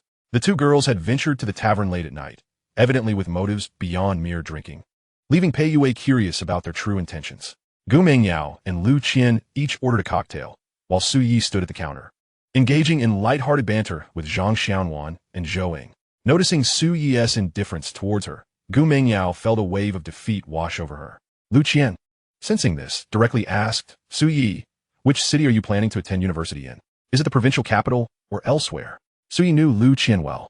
She was Gu Mengyao's self-appointed advisor, convinced she understood men, yet oblivious to the truth. After 3 years of university, it seemed she had found work as a cashier in a supermarket in Jiangzhou, having held impossibly high standards for potential partners until the age of 25, at which point she began to panic, excessively applying makeup, yet by then, no one was interested. As far as Su Yi recalled, she was nearing 30 without having married. Previously, to appease Gu Mengyao, Su Yi had refrained from offending Lu Qian. Now, however, he retorted coldly, "What does it have to do with you?" Lu Qian was left speechless, realizing that Gu Mengyao had spoken the truth. The Su Yi of now was not the same as before. "How can you speak like that? We are, after all, classmates," Lu Qian stammered, lacking confidence in her own words. Su Yi scoffed, uninterested in engaging further. Gu Mengyao could no longer contain herself and turned to him. "Su Yi, you told me before that you would attend university in the same city as me. Have you forgotten? Have forgotten? Why are you acting this way? Is there some misunderstanding between us?" Gazing at Gu Mengyao's pitiful expression, Su Yi felt no sympathy, only annoyance. He believed it was time to bring closure to this matter. Thus, he plainly stated, "There is no misunderstanding. I have a girlfriend now. Please keep your distance from me in the future. I'm afraid she might misinterpret things." "You have a girlfriend?" Gu Mengyao repeated in disbelief. Lu Qian immediately chimed in. Suyi, who are you trying to fool? We just finished our exams. When would you have had time to find a girlfriend? Gu Mengyao echoed. I don't believe it. Believe it or not, it's irrelevant. Suyi declared, you're nothing but a jerk. Lu Qian stood up, defending Gu Mengyao. Mengyao, let us go. Don't bother with him anymore. What is there to gloat about just because he got into a first-tier university? Wait, Oya commanded, causing them a halt. He pointed at the 2 cocktails on the table. You Haven Tea settled the bill yet? Upon hearing this, Gu Mengyao and Lu Qian's expressions shifted, one of disbelief, the other of panic. Gu Mengyao, her eyes reddening, stepped forward to settle the bill, and then addressed Su Yi. Su Yi, you will regret this. Rest assured, I will never regret it. Chapter 30. The wise do not fall in love. Barely having exited the tavern, Gu Mengyao burst into tears. She had come to find Su Yi tonight, having prepared herself mentally for quite some time. In the past, it was always Su Yi who reached out to her. Tonight marked the first time she had taken the initiative to seek him out. She felt she had made a compromise. The alteration in their social standing, coupled with Su Ye's earlier frigid demeanor, left Gu Mengyao utterly discomposed. Lu Qian gently patted Gu Mengyao's back in a comforting manner, saying, Mengyao, please don't be like this. Weren't you originally not considering a romantic relationship with him? Gu Mengyao replied, I merely stated that I wasn't planning a date in high school, not that I wouldn't in college. You truly like him, don't you? Gu Mengyao sniffled, feeling wronged as she said, I just feel a sudden lack of security with one less person around. Lu Qian chuckled, it's all right. Once you enter college, there will be plenty of handsome guys, far surpassing Su Yi, who will undoubtedly pursue you. Do you think what Su Yi said is true? What is true? He has a girlfriend now. That must be false. We just finished the college entrance examination a little over a month ago, and he has been busy working summer jobs. When would he have time to find a girlfriend? Gu Mengyao stated, I want to confirm this. After pondering, Lu Qian suggested, why not ask Qin Jiwei? He is quite close with Su Yi and surely knows about this matter. Gu Mengyao nodded and took out her phone to message Qin Jiwei. Rose Maiden, are you there? Autistic patient, I'm gaming. If you have something to say, hurry up, I'll be in a game soon. Rose Maiden, did Sui find a new girlfriend? Autistic patient, did you see it? Rose Maiden, is it true? Autistic patient, it should be true. Sui told me about it a few days ago. Upon reading this, Gu Mengyao chose not to respond. Lu Qian, having perused their conversation, remarked with a smile. No worries, his girlfriend is certainly not as beautiful as you. Once you find a boyfriend who is better than him, Su Yi will undoubtedly regret it. Gu Mengyao remained silent, her expression one of confusion as she pondered her thoughts. Just as they left, Pei Yue draped her freshly manicured hand over Su Ye's shoulder and cheerfully inquired, Come on, tell me, what's the situation? It's a long story. No problem. The night is long. You can take your time. Su Yi appraised Pei Yue, his gaze moving downward, and abruptly lifted his head, saying, Boss lady, why are you so nosy? Pei Yue playfully tapped Su Yi on the back, laughing, enough chit-chat, spill it, or I'll dock your pay. That girl. I pursued her throughout high school, but I realized she was deliberately stringing me along, always treating me as a backup. After the college entrance exam, I stopped chasing her. It's as simple as that. Pei Yue remarked. So, she approached you because of your good exam results? Perhaps. But I think she is just accustomed to having someone by her side to fawn over her. When that person suddenly disappears, she feels embarrassed. You're quite brave to say you dislike her and stick to it. Su Yi chuckled. A wise man does not fall into the trap of love. Then what about you and Qin Qingqing? Just friends. Do you understand what that means? Honestly, I believe you two are quite compatible. Su Yi draped his arm around Pei Yue and cheekily asked, Sister Xiaowan, Sister Zhouing, do you think I and a boss lady make a good match? You're incorrigible, daring to joke with me. Pei Yue pinched Su Ye's waist lightly, causing him to feign a cry of pain and swiftly escape. The monotonous routine of home, driving school, and the tavern persisted until the end of the month. One morning, Su Yi arrived early at Qin Jiwei's home, as they were to fill out their college applications that day. Su Yi had already decided on applying to the Financial Institute of Magic City, while Qin Jiwei had been grappling with his options. If he stayed within the province, his scores could secure him a decent undergraduate college. But attending school in Magic City would mean he might only gain admission to a less prestigious institution. Su Yi, why do you want to go to Magic City? Su Yi answered without hesitation. Magic City is a first-tier city in the country with ample opportunities for development. If I study in the provincial capital, even after graduating from university, I would likely end up working in another province. Qin Jiwei, lacking any plans for the future, was not alone in his uncertainty. Many of his peers shared the same plight. They were unaware that the choice of university and major could ultimately shape their entire lives. Oye, recommend a university for me. Su Yi suggested, how about the Magic City Institute of Applied Technology? He recommended this institution because, in 2 years, It would be renamed the Magic City University of Applied Technology. Noticing Qin Jiwei's lingering hesitation, Suyi added, "Why not consult your parents?" Qin Jiwei responded, "They don't understand. They just want me to figure it out myself." Suyi, patting Qin Jiwei on the shoulder, advised, "Then just trust me. Following my lead will not lead you astray." "All right, I'll follow your advice. If I struggle to find a job, I'll prepare for civil service exams in my 3rd and 4th years." After some deliberation, they quickly completed their applications. After finishing their college applications in the morning, the two headed to the vehicle administration office in the afternoon to take the first subject test. Suyi had no issues, and Qin Jiwei had been diligently practicing questions. Having just taken the college entrance exam, his mind was still sharp, making the first subject test a breeze. After the exam, they returned to their respective homes. Upon opening the door, Suyi discovered guests in his house. And, sitting on the sofa, a woman named Zhang Lan, who was 36 and worked as a nurse at a public hospital in the city, was chatting amiably with Zhang Hong. Upon noticing Su Ye's return, Zhang Lan smiled. "Little Yi is back. Brother Yi." A little girl sitting beside Zhang Lan quickly stood up, bouncing over to Su Yi. She was Wang Yusin, Su Ye's little cousin, who was about to enter junior high school. Su Yi had spent some time living at his grandmother's house when she was in elementary school, so he had watched her grow up. "Wang Yusin, you've grown so tall." Wang Yusin, who had been cheerfully bouncing around, immediately pouted her lips and placed her hands on her hips, displaying a displeased expression at Su Ye's comment. She was only 1.5 meters tall, so standing next to Su Yi, her head only reached his chest. Unlike boys, who can continue to grow during high school, girls typically stop growing by the age of 15. Observing Wang Yusin in her denim overalls, looking irate, Su Yi playfully ruffled her hair, laughing. "What's wrong? Not happy?"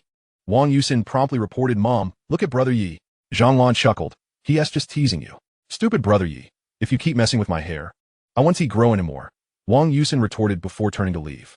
Su Yi approached his relatives to chat, and once the conversation had settled, Zhang Lan prepared to leave, discreetly slipping Su Yi a red envelope as she departed. Su Yi unceremoniously accepted it, knowing he could use the money. "Little Yi, I've noticed your audacity has grown. When your aunt gives you money, you don't even try to haggle," Zhang Hong remarked. Su Yi replied, "Oh, come on, Mom. I'll have to return the favor when Yusin gets into college anyway. By the way, Yusin, why are you still here?" Zhang only explained, "Your aunt is going to a hospital in another city for an exchange program, and Yusin will stay with us for a while." Su Yi puzzled asked, "But our house only has 2 rooms. Where will she sleep?" Zhang Hong replied matter-of-factly, "Of course, she'll sleep in your room." Su Yi immediately protested, "Mom, Yusin is practically a little adult now. You can't do this. Boys and girls should not share rooms. What are you thinking? You're sleeping on the living room sofa." "What the hell?" Chapter 31, Brother Su Yi. "Mom, on such a sweltering day, with no air conditioning in the living room, how am I supposed to sleep? Am I still your beloved son?" Zhang Hong remained indifferent. She had merely spoken without much thought. Her son had just excelled in his college entrance examination, and she couldn't bear to let him slumber in the living room. Su Yi, observing the situation, declared with unwavering resolve, "I don't care. I will sleep in my own bed. If you want Uxin to stay in my room, then let her sleep with me. After all, I have thick skin and am not afraid of what others might say." Upon hearing this, Zhang Hong playfully smacked Su Yi on the back of his head. "How'd I end up with such a shameless child? Uxin will sleep with me at night, while your father sleeps on the floor in the room. That is more like it." After the college entrance exams, Zhang Hong noticed that her son's demeanor had brightened considerably, which she considered a positive change, albeit puzzling. However, why has his boldness also increased? The old Su family has never produced such audacious individuals. At this moment, Wang Yuxian, with a touch of pride, exclaimed, "I absolutely refuse to sleep in your room. Boys' rooms are always so stinky. My farts smell delightful. Ugh, how disgusting." Oye, seeing her pinch her nose with a look of disdain, deliberately sat beside her and asked with a grin, "How did you fare in your final exams?" "4th in the class, 13th in the school. Do you want me to tell you my scores in each subject?" Su Yi was momentarily taken aback, having forgotten that his little cousin has always been exceptionally bright, consistently ranking at the top throughout elementary, middle, and high school, eventually securing a place at Zhejiang University, truly a rare, scholarly gem in their family. Su Yi had initially intended to poke fun at Wang Yuxin's results, but found himself at a loss for words instead. Noticing Su Ye's speechlessness, Wang Yuxin leaned in, trying to ingratiate herself. "Brother Su Yi, I heard from Annie that you're working part-time at a bar during the summer vacation. It's a tavern. Can you take me along?" Su Yi responded with firm conviction, "Absolutely not. You're just a child. Stay home like a good girl." Wang Yuxian clung to Su Yi's arm, softly pleading, "Brother Su Yi, I beg you." At her age, Wang Yuxian was in a rebellious phase, yet she was relatively well-behaved. Some girls of 13 or 14 had already begun to associate with unsavory crowds. Pleading would be futile. I won't return until midnight. And your aunt wouldn't allow me to take you out at night. Wang Yuxin scrunched her little nose, looking quite pitiful. Su Yi sighed, resigned. How about this? I'll take you out to play on the street tomorrow. Great. Wang Yuxin exclaimed joyfully. I want to watch a movie by New Clothes. And eat barbecued meat and crawfish. Whoa, whoa, whoa. I only mentioned taking you out to play. I didn't say anything about movies. I'm broke. Wang Yuxin shot him a sidelong glance, her little nose wrinkling. You're so stingy. I'm broke too. Mom just gave you a red envelope. That asked for something else. Wang Yuxin was left speechless, but ultimately waved her small hand. Forget it. I want to use your money. I have my own. Wang Yuxin's father was a chief physician at a hospital, earning considerably more than Su Yi's father. Realizing this, Su Yi wrapped his arm around Wang Yuxin's shoulders and quietly asked, Yuxin, let your brother see how much money you have. What do you want it for? I'll help you keep it safe. Just as Wang Yuxin was about to respond, Zhang Hong had somehow appeared behind them and pulled Su Yi's ear. Are you trying to swindle your cousin out her money? Don't you have any shame? Mom, that hurts. Yuxin, don't listen to your brother Su Yi. Keep the money your parents give you for yourself. Oh, later that night, after returning from the tavern, Su Yi sat on his bed after showering, checking the latest news and the stock market. The 5,000 yuan his mother had given him was already invested in the stock market, along with the 10,000 yuan given by Chun Qingqing, the little wealthy girl who bought songs. Su Yi's stock account now boasted nearly 18,000 yuan, which, for a soon-to-be university student, was not insignificant. But for someone with aspirations to become a millionaire within a year, it still fell short. Su Yi sighed whenever he felt that he lacked sufficient funds. His thoughts inevitably drifted to Chun Qingqing. He opened WeChat and messaged her. Are you asleep? Upon seeing Su Yi's message, Chun Qingqing sat up from the sofa, her slender fingers typing away. Not so early. Su Yi, why is it that unless I initiate contact, you never reach out to me? Chun Qingqing, why should I? Su Yi, didn't you say we're friends? Chun Qingqing, do friends have to chat every day? Su Yi, of course. Chun Qingqing, but I don't know what to talk about. Su Yi, talk about interests, hobbies, the past, the future, the people you've met, the scenery you've seen, your thoughts, and sometimes even discuss life itself. Chun Qingqing, I don't want to stay home tomorrow. Let me treat you to dinner. Su Yi, why would you invite me to dinner out of the blue? Chun Qingqing, because you eat like a pig. Su Yi, I promised my little cousin take her shopping tomorrow afternoon. Do you want to join? Chun Qingqing, I don't like crowds. Su Yi, she is just an elementary school student, still a child. Chun Qingqing, all right then. Su Yi, tomorrow afternoon, wait for my message. Chun Qingqing, okay. Oye, good night. Su Yi, as friends, you should understand the principle of reciprocity. 2 minutes later, Chun Qingqing, good night. The next morning, Brother Su Yi. It felt as though someone was calling his soul right by his ear. Su Yi awoke groggily, and upon opening his eyes, he saw Wang Yuxin standing beside him, startling him. After regaining his composure, he sighed in relief. What are you doing? Wang Yuxin pouted. Brother Su Yi, it's already past 8. Su Yi replied, I went to bed at midnight last night. Please let me sleep a bit longer, all right? Wan Niu Sin Obedini Ziplit. Okay. Half an hour later, a magical castle from a fairy tale. It possesses a dreamy essence. Its pervasive magic spreads throughout the universe. The legendary magical castle safeguards every smile, activates the barrier, allowing dreams to grow taller. In the living room, Wang Yuxin's sharp voice rang out in song. The song was titled Magical Castle, a new release from TFBOYS in March of this year. At this time, they were not yet famous, but in a month, once their song Left Hand, Right Hand, Slow Motion was released, they would gradually rise to the pinnacle of the entertainment industry. Listening to the song emanating from the living room, Su Yi felt his sanity teetering on the edge. Disheveled, he emerged from his room to find Wang Yuxin bouncing on the sofa with her phone in hand, and he trudged into the bathroom in despair. 10 minutes later, while having breakfast, Su Yi was interrupted. Brother Su Yi, when are we going shopping? In the afternoon. What time in the afternoon? I'll let you know. Brother Su Yi, what are we having for lunch then? Eat shit. Brother Su Yi, why are you ignoring me?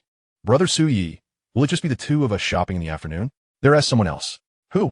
An older sister. An older sister? Chapter 32.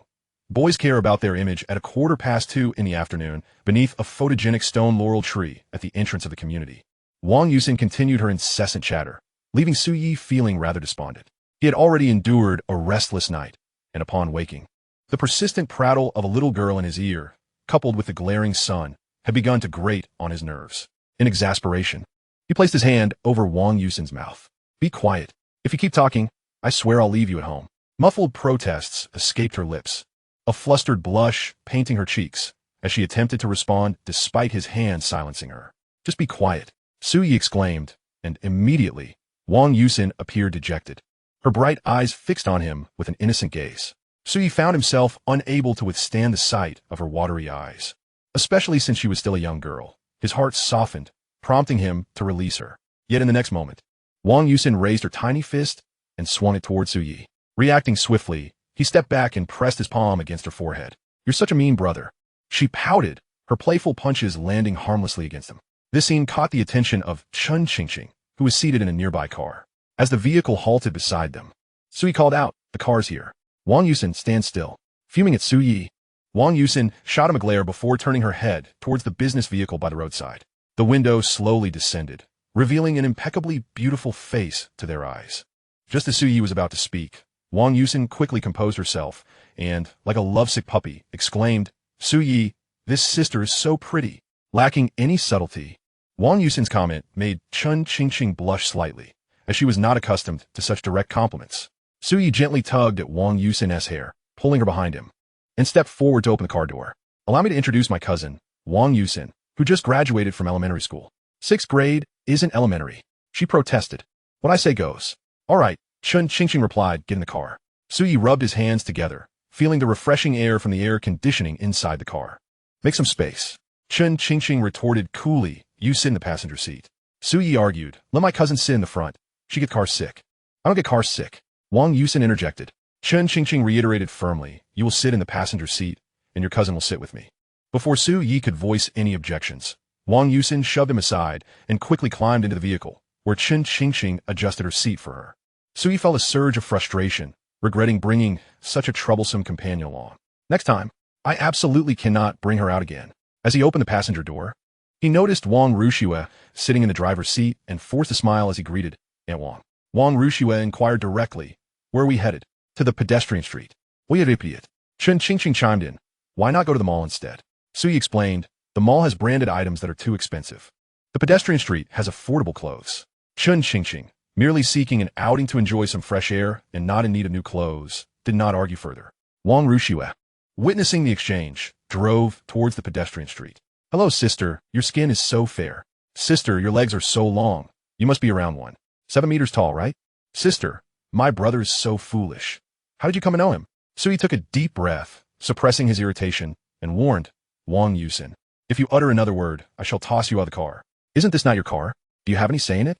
Su-yi was rendered speechless by her retort. Seeing the frustrated expression on Su-ye's face, Chun Qingqing's lips curled slightly upwards as she inquired, "How old are you?" 13. He replied. In this unusual pairing of the talkative Chun Qingqing and the reticent Wang Yusin, there arose no awkwardness, as Su-yi had feared. Instead, they complemented each other, engaging in a lively back-and-forth dialogue. Su-yi shook his head, a wry smile forming as he recognized that perhaps this little girl had her merits after all. Wang Rushue silently observed the dynamic, and come evening, she would report all of Chun Qingqing's activities throughout the day to Jiang Meilin, as it was part of her work responsibilities. Before long, the car arrived near the pedestrian street. Su-yi opened the door and stepped out, followed by Chun Qingqing and Wang Yusin. Pointing to a barbershop ahead, he declared, "I want to get a haircut first." As Chun Qingqing was about to respond, Wang Yusin seized her hand, exclaiming, "You go get your haircut. I'll go shopping with sister." "Aye, sister, let us go." Thus, Wang Yusin led Chun Qingqing away, their instant rapport making Su-yi feel like the unwelcome third wheel. With a resigned sigh, he entered a nearby barber shop, where the stylist promptly approached him. "Hey there, looking to get a haircut?" In barber shops, the term handsome guy holds little credibility. Every male is addressed as such, just as every female is dubbed beautiful. "Oye nodded," rinsing his hair before settling into the chair, where the stylist picked up the clippers. "Wait, what do you think you're doing? Cutting your hair. Why are you starting with the clippers? Don't you want to ask how I want to cut?" The stylist thought to himself, "Isn't it always the same? Clip the sides. Shorten the top, leave the bangs?" Yet, noticing Su-ye's agitation, he asked, "How would you like it?" "Give me a micro-layered cut." "Micro-layered cut?" The stylist looked bewildered, and Su-yi realized that this style had yet to catch on in the country. He sighed softly and said, "Forget it. Just cut it as I described and put down the clippers." Su-yi felt a twinge of fear at the sight of the clippers. What if he ended up with a bowl cut? First, trim the sides, keeping about 3 centimeters in length for a smooth transition. The back should have a similar length, preferably cut into a C shape for a fuller appearance. Leave the top and bangs about 12 to 13 centimeters long, with the top styled for volume and the bangs slightly fragmented.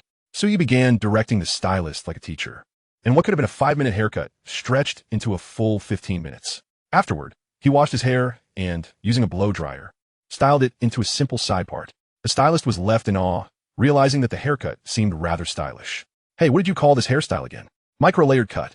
After paying, Suyi sauntered out with a flair, blissfully unaware that he had inadvertently propelled the domestic hairdressing industry forward that very day. Meanwhile, in a women's clothing store. Boss, how much for this dress? 100. 50. I'll take it for 50. Hey, little girl, you can't just have the price like that. Are you selling it or not? If not, I'm leaving. Wait. All right, I'll sell it to you. How old are you? What grade are you in? I'm going into the first year of junior high this fall. Small but mighty. Boss, if you keep talking to me like that, I won't buy anything. I was just complimenting you. Chen Qingqing witnessed firsthand how Wang Yusin swiftly reduced the price of a t-shirt originally set at 100 yuan to a mere 50. The entire process was seamless and fluid.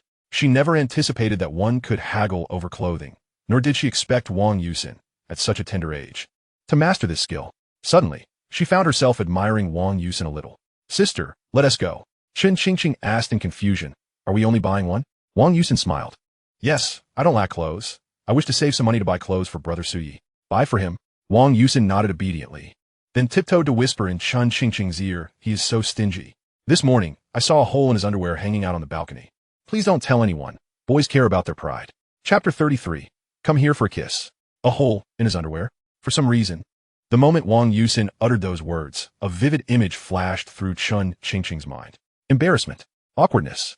Chen Qingqing's face flushed crimson as the two exited the women's clothing store. Suyi, who had just finished getting a haircut, spotted them immediately, primarily because Chen Qingqing stood out remarkably in the crowd. At a height of 171 meters, she was already considered tall among southern women, and with her skin as smooth as jade glistening under the sun, she resembled a radiant gem. Brother Suyi, you look more handsome with your new haircut. I've always been handsome. Suyi's previous hairstyle was quite similar to Qin Jiwei's, featuring long hair that gave off a slightly punk vibe. Now, with a fresher cut, he appeared much more vibrant. At first glance, Chen Qingqing thought she was mistaken. She and T even realized her gaze had lingered on Suyi's face for quite some time. I know I'm handsome, but you don't have to stare at me like that. Chen Qingqing quickly averted her gaze, retorting, who is staring at you? Don't make things up. Qingqing, your ears are a bit red. It's just a bit warm. Chen Qingqing retrieved a bottle of foreign sunscreen spray from her small handbag, tilted her head back, closed her eyes, and evenly sprayed the sunscreen on her face, neck, arms, and her fair, delicate calves, while bending down to spray her legs. She noticed Suyi was intently watching her, more specifically her legs. In a moment of impulse, she aimed the sunscreen spray at Suyi as if it were self-defense spray. Suyi waved his hands. What are you doing? Who told you to stare? Just looking 1T hurt. As it seemed the two were about to quarrel, Wang Yusin stepped in between them, smiling as she asked, Sister Qingqing, is this sunscreen spray? Yes. Could you spray a little on me too? Chen Qingqing smiled warmly. Sure. Wang Yusin effortlessly diffused the tension between the two, and then took Suyi to continue their stroll down the pedestrian street. Before long, Wang Yusin turned into a men's clothing store. Suyi glanced at the sign outside, then at the clothes inside, exclaiming, Wang Yusin, are you mistaken? This is a men's store. I'm not mistaken. Your jeans have turned white. Don't you want to buy some clothes? I have no money. Wang Yusin beamed. I do. You want to use your money to buy me clothes? Yes. Suyi paused, suddenly feigning a tear as he wiped the corner of his eyes. I'm so touched. Wang Yusin, from today on, you're my little sister. Come here for a kiss. Wang Yusin rolled her eyes in exasperation, uninterested in his antics, and continued to browse through the clothes. Chen Qingqing cast a glance at Suyi and coldly remarked, Stop pretending. Your smile is giving you away. Suyi stepped into the store, watching as Wang Yusin diligently selected clothes for him, feeling a genuine warmth in his heart. During university, Suyi had maintained contact with Wang Yusin, but after graduation, their communication dwindled as work took precedence. Eventually, after marrying Gu Mengyao, he had a brief encounter with Wang Yusin when she visited his home. However, Gu Mengyao grew jealous, and Suyi was left hesitant to invite Wang Yusin again, causing their cousinly bond to fade over time. Seated in the store's lounge area, Suyi observed Wang Yusin and Chen Qingqing debating which outfit looked best. A paternal smile gradually gracing his face. Brother Suyi, how about this one? As long as it's not too flashy, I'm fine with it. Then you should try this one. Suyi approached with a smile and went to try on the clothes. He emerged wearing a plain white t-shirt and a pair of simple black summer casual pants, an utterly ordinary combination, yet once donned. It appeared as if the garments were tailored specifically for him. Wang Yusin circled around him, arms crossed, supporting her chin with one hand as she asked, Sister Qingqing, what do you think? Acceptable. I think he looks quite handsome. Wang Yusin turned to Chen Qingqing. You think so too, right? Chen Qingqing murmured her agreement. Then came the moment for Wang Yusin to negotiate with the store owner, and with Su Ye's involvement, the prices plummeted even further. Wang Yusin managed to cut the price of the t-shirt to half, while Su Yi boldly offered 1/3 for it. For a 100 yuan t-shirt, he dared to propose 30, and for a pair of 160 yuan pants, he suggested 60. To Chen Qingqing's astonishment, he succeeded in his negotiations. Goodness, will the owner go bankrupt with such bargaining? In the end, Wang Yusin spent just over 200 yuan to buy Su Yi 2 t-shirts and a pair of pants. With his new outfit and hairstyle, Su Yi appeared transformed. To put it in the vernacular, the lad was now undeniably beautiful. What shall we do next? Let's go eat something delicious. Brother Su Yi, my pocket is shallow. Could you hold my phone and the clothes I just bought?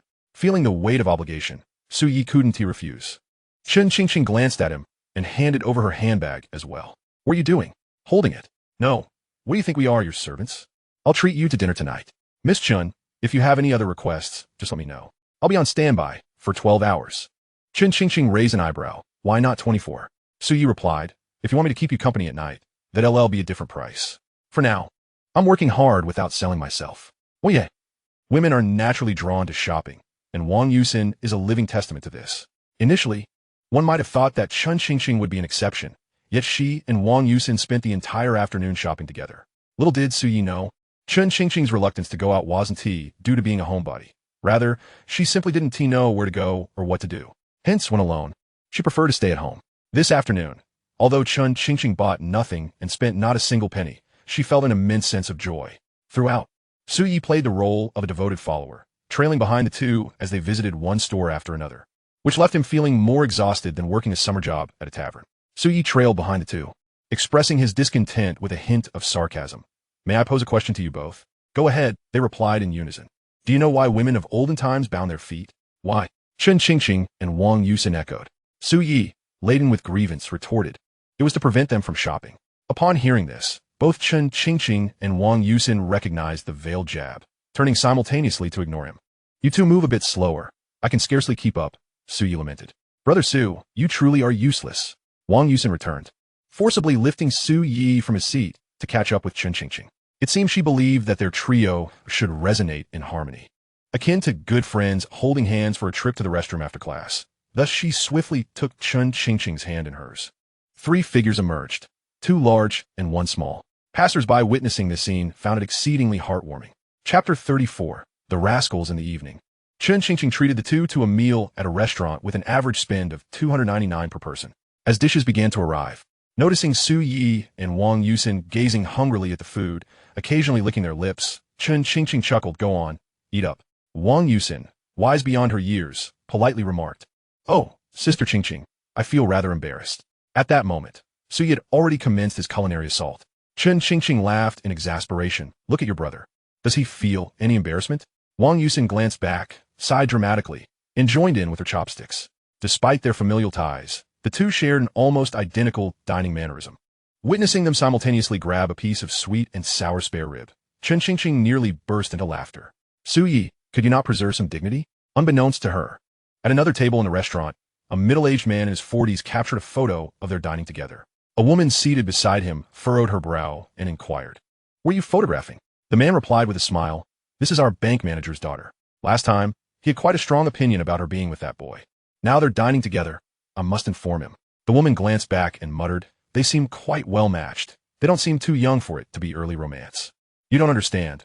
Our manager has only one precious daughter, and that boy comes from a background of no significance. How could he possibly be interested? As he spoke, the middle-aged man sent the photo to Chen Hansong. At that very moment, Chen Hansong, who was also dining with clients, heard his phone ring. He picked it up to see the photo sent by the bank's client manager and was momentarily stunned. It took him a full 5 seconds to excuse himself, stating, pardon me, I need to take a call. Stepping outside, he dialed Jiang Meilin's number. Chen Hansong, could you refrain from calling me all day? I am Busa. I just sent you a photo. Did you see it? Jiang Meilin opened WeChat to take a look. Chen Hansong pressed on, what is going on? Why is Qingqing still with him? Jiang Meilin examined the photo and replied, "Is there a problem?" Chun Hansong's voice turned serious. "They are dining together. And you still ask me if there's a problem? Has she ever smiled like that when she is with you? What's wrong with friends dining together? Did you not notice there's also a little girl beside them?" His barrage of questions left Chun Hansong momentarily speechless. In the photo, Chun Qingqing beamed with joy, a sight Jiang Meilin had not witnessed even when they were at home together. She had even worried that staying home might lead to psychological issues, including depression. Thus, upon seeing the photo, she felt a sense of relief rather than anger. She believed her daughter was gradually becoming more cheerful, all thanks to Su Yi. Jiang Meilin's impression of Su Yi was not unfavorable. Their previous conversations had led her to view him as a rather mature young man. Moreover, in the image, it wasn't just her daughter and Su Yi. There was also a much younger girl present. If they were indeed in a romantic relationship, why would they bring along a third wheel? After a prolonged silence, Chun Hansong finally spoke. "So, you are in agreement with them developing this further, are you?" Jiang Meilin replied, "Don't forget, your daughter is now an adult. She can make her own decisions." Chun Hansong's tones softened considerably. "Meilin, you know my concerns. I just worry she might be deceived. Su Yi is far more mature than you realize. Sometimes I even feel reassured knowing he is there while Qingqing studies in Shanghai. If that is how you feel, let us consider this conversation closed." Chun Hansong concluded, ending the call with a grave expression. After dinner, with nightfall approaching, they first escorted Wang Yusin home before Wang Rushua drove them to the tavern. Su Yi took out his phone and shared his number with Chun Qingqing. When she glanced at her phone and then up at Su Yi, confusion clouded her expression. "This is my number," he said, opening the car door. Stepping out, he added, "If you find it difficult to sleep tonight, feel free to call me." With that, Su Yi smiled and walked away. Chun Qingqing remained in a daze for a moment, only to realize he had already distanced himself. Gripping her phone, she muttered under her breath, "Rogue." After dropping Chun Qingqing off at home, Wang Rushua returned to her own abode. She texted Jiang Meilin about the day's events, detailing how Chun Qingqing, Su Yi, and Wang Yusin had spent the afternoon shopping and dining together. As the clock neared 10, Jiang Meilin inquired, "Rushua, how do you think Qingqing has been faring lately?" Wang Rushua replied, "Pretty well. She was quite joyful this afternoon." Jiang Meilin shifted the conversation, asking, "And what do you think of Su Yi?" Wang Rushua pondered, "I'm not quite sure how to articulate it. He seems decent for now, though at times he does act like a rascal. He knows his limits." Jiang Meilin acknowledged, "All right, I understand." In the subsequent days, Su Yi and Chun Qingqing maintained their connection through WeChat. Su Yi's days were filled with a rigorous schedule, sleeping in the mornings, practicing driving with Qin Jiwei in the afternoons, and working part-time at the tavern in the evenings, leaving little time for lengthy conversations. On the 7th, he and Qin Jiwei took the driving test for the second subject. Su Yi passed on his first attempt, while Qin Jiwei, after failing once, managed to clear it on his second attempt with only a 10-point deduction for a hill stop. How does it feel to pass the second subject? You must feel relieved. Oya Kuipit. I've been berated mercilessly by that old Lu. I can't handle the pressure. It feels worse than the college entrance exams. Pressure breeds motivation. I'll only need to practice for a week before taking the third subject, aiming to secure my driver's license by July. What has to rush? You don't even have a car. Su Yi shrugged. I plan to buy one when I get to university. It'll make things much more convenient. Wei Yi. What do you think I should get? A Mercedes, BMW, or Audi? An Audi? Can you even afford a Yachty? As the two individuals continued their banter, they eventually arrived home. Just as Su Yi took out his keys to unlock the door, Wang Yusin, barefoot, staggered toward him. However, in her haste, her little head collided directly with Su Yi's abdomen. Rubbing her head, Wang Yusin exclaimed excitedly, "Brother Su Yi, Sister Qingqing has invited us to her house tomorrow." "What did you say?" Chapter 35. She is still a child. It was Sister Qingqing who invited me. Su Yi furrowed his brow, surprised that Chun Qingqing would invite a stranger to her home. From their previous encounters, he had observed her to be quite guarded.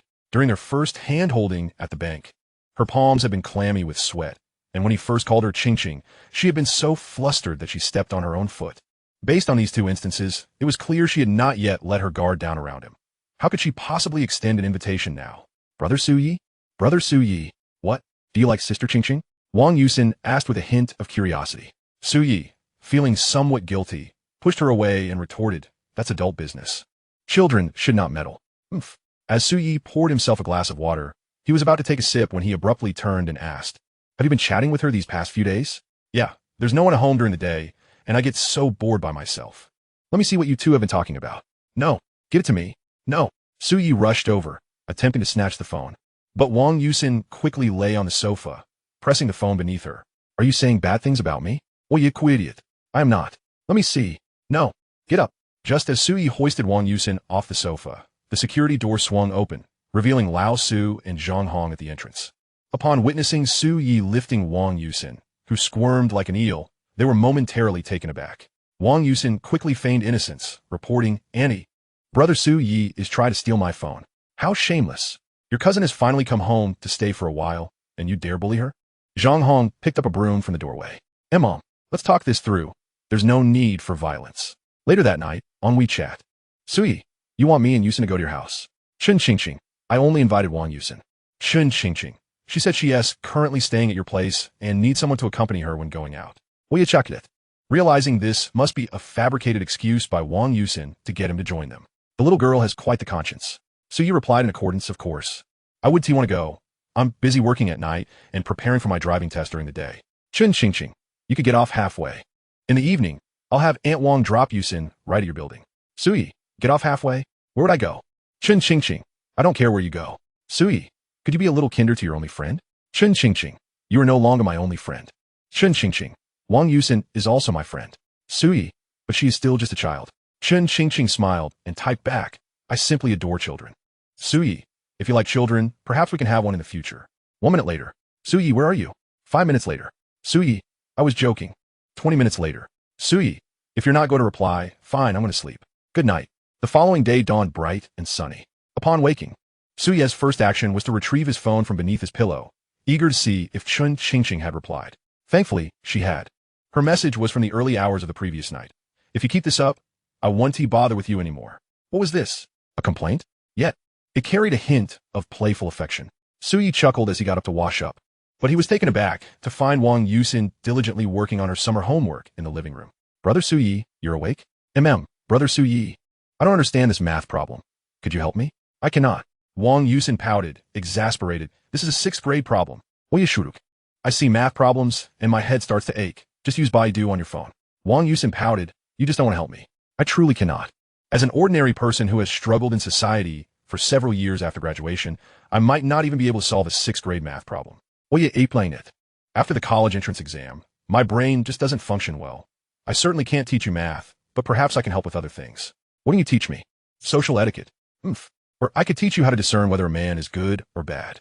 Wang Yusin tilted her head, her curiosity piqued. "How do you tell?" Su Yi extended his finger, placing it under Wang Yusin's nose. "Just like this, if a man can still breathe while you do this. He is not a good person, except for me, of course." Wang Yusin opened her mouth as if to bite him, prompting Su Yi to quickly retract his hand. Throughout the morning, Su Yi focused on stock market updates, while Wang Yusin diligently completed her homework. As noon approached, Su Yi ventured into the kitchen to prepare a meal, frying up a couple of dishes. "Smells delicious." "Brother Su Yi, when did you learn to cook?" "If you wish to learn, you naturally will. Those who are of age and still cannot cook are either being taken care of or simply lazy." Wang Yusin enthusiastically filled a large bowl with rice. And after the siblings had their fill, they sprawled out on the sofa to rest. At 2:30 in the afternoon, Wang Yusin abruptly yanked the drowsy Su Yi up from the sofa. "Brother Su Yi, wake up. Sister Qingqing has sent Aunt Wang to pick us up." "Already?" Su Yi sprang up from the sofa, hurried to the bathroom to splash his face with cold water, grabbed the house keys, and tucked his phone into his pocket. Soon, he and Wang Yusin were out the door. At the entrance of the community, Wang Rushue picked them up and headed towards Hongya Villa. Earlier on the way, she had informed Jiang Meilin of Chun Qingqing's invitation, and after a moment of hesitation, Jiang Meilin had agreed. Wang Rushue remained silent throughout the journey. As the business vehicle entered Hongya Villa, the 2 security guards at the gate saluted the occupants of the car. The wide asphalt road was lined with lush green maple trees, which would turn red in autumn, lending the villa its name.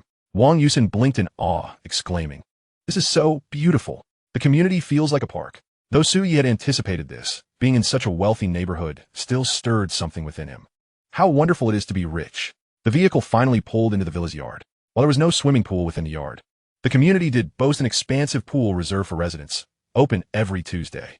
The yard was adorned with a variety of flowers and plants, tended to by gardeners at regular intervals. As Wang Yusin alighted from the car, she curiously surveyed her surroundings, while Su Yi raised his hand to greet Chun Qingqing at the entrance. "Come on in." As Su Yi stepped into the living room, Wang Rushue intuitively understood that from this moment onward, their relationship could never revert to that of mere acquaintances. Chapter 36. Is our proprietress married or not? The living room exuded an even greater opulence, adorned with imported genuine leather sofas, carpets woven from pure wool, and a towering ceiling from which hung a crystal chandelier worth 6 figures. While Wang Yusin's family background was quite respectable, she felt as though she had entered the city for the first time, her eyes darting around in awe. Promptly seating himself on the sofa, Chun Qingqing approached the refrigerator and inquired, "What kind of ice cream do you both prefer? Little pudding, old popsicle?" Su Yi and Wang Yusin replied in unison. Chun Qingqing, however, found herself in a quandary. Upon opening the freezer, she informed the siblings, "Neither of those is available. All I have are Dream Dragon and Haagen-Dazs. Then anything will do." Chun Qingqing retrieved 2 Dream Dragon ice creams and presented them to them. Wang Yusin, filled with curiosity, asked, "Sister Qingqing, does your family own this entire building?" "Yes." "That's astonishing. Your room must be exceedingly spacious, right?" "It's decent," Chun Qingqing replied. In truth, the entire second floor was designated as her living space, complete with a walk-in closet and an impressively large bathroom. The bathtub alone occupying more space than an average family's entire restroom. Wang Yusin felt a pang of envy upon hearing this. The two engaged in lively conversation for an extended period until Wang Yusin finally turned to Su Yi and remarked, "Brother Su Yi, why have you remained so silent? You two continue your discussion. My presence is irrelevant." Wang Yusin shot him a frustrated glance before turning back to Chun Qingqing with a smile. "Sister Qingqing, may I see your room?" "Of course." Chun Qingqing did not decline, leading Wang Yusin upstairs while Su Yi remained seated on the sofa. Although Wang Yusin, being a girl, could visit Chun Qingqing's room without issue, Su Yi felt restrained. He was a boy, and this was his first visit to Chun Qingqing's home. He was mindful of boundaries he dared not cross. Unbeknownst to him, a camera discreetly mounted in the corner of the living room was trained on him, while Jiang Meilin observed the scene from her phone. Seeing Su Yi merely seated on the sofa, she felt relieved, yet she was curious about his thoughts at that moment. In their previous encounters, Su Yi had struck her as a loquacious individual, yet today he seemed rather reticent after arriving at her home. Jiang Meilin pondered whether Su Yi, upon witnessing the disparity between their families, had succumbed to feelings of inadequacy. Chun Qingqing was not particularly adept at social interactions and would likely overlook this nuance. Jiang Meilin hesitated to alert her daughter, ultimately deciding against it. Since Su Yi was already in their home, there was no turning back.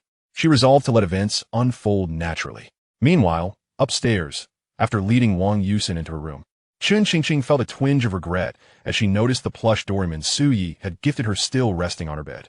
However, Wang Yusin's attention was drawn elsewhere as she ventured into Chun Qingqing's walk-in closet, gazing enviously at the myriad of clothes and shoes neatly organized within. Chun Qingqing realized that Wang Yusin was oblivious to the fact that the plush toy on the bed was a gift from Su Yi, and her anxiety dissipated.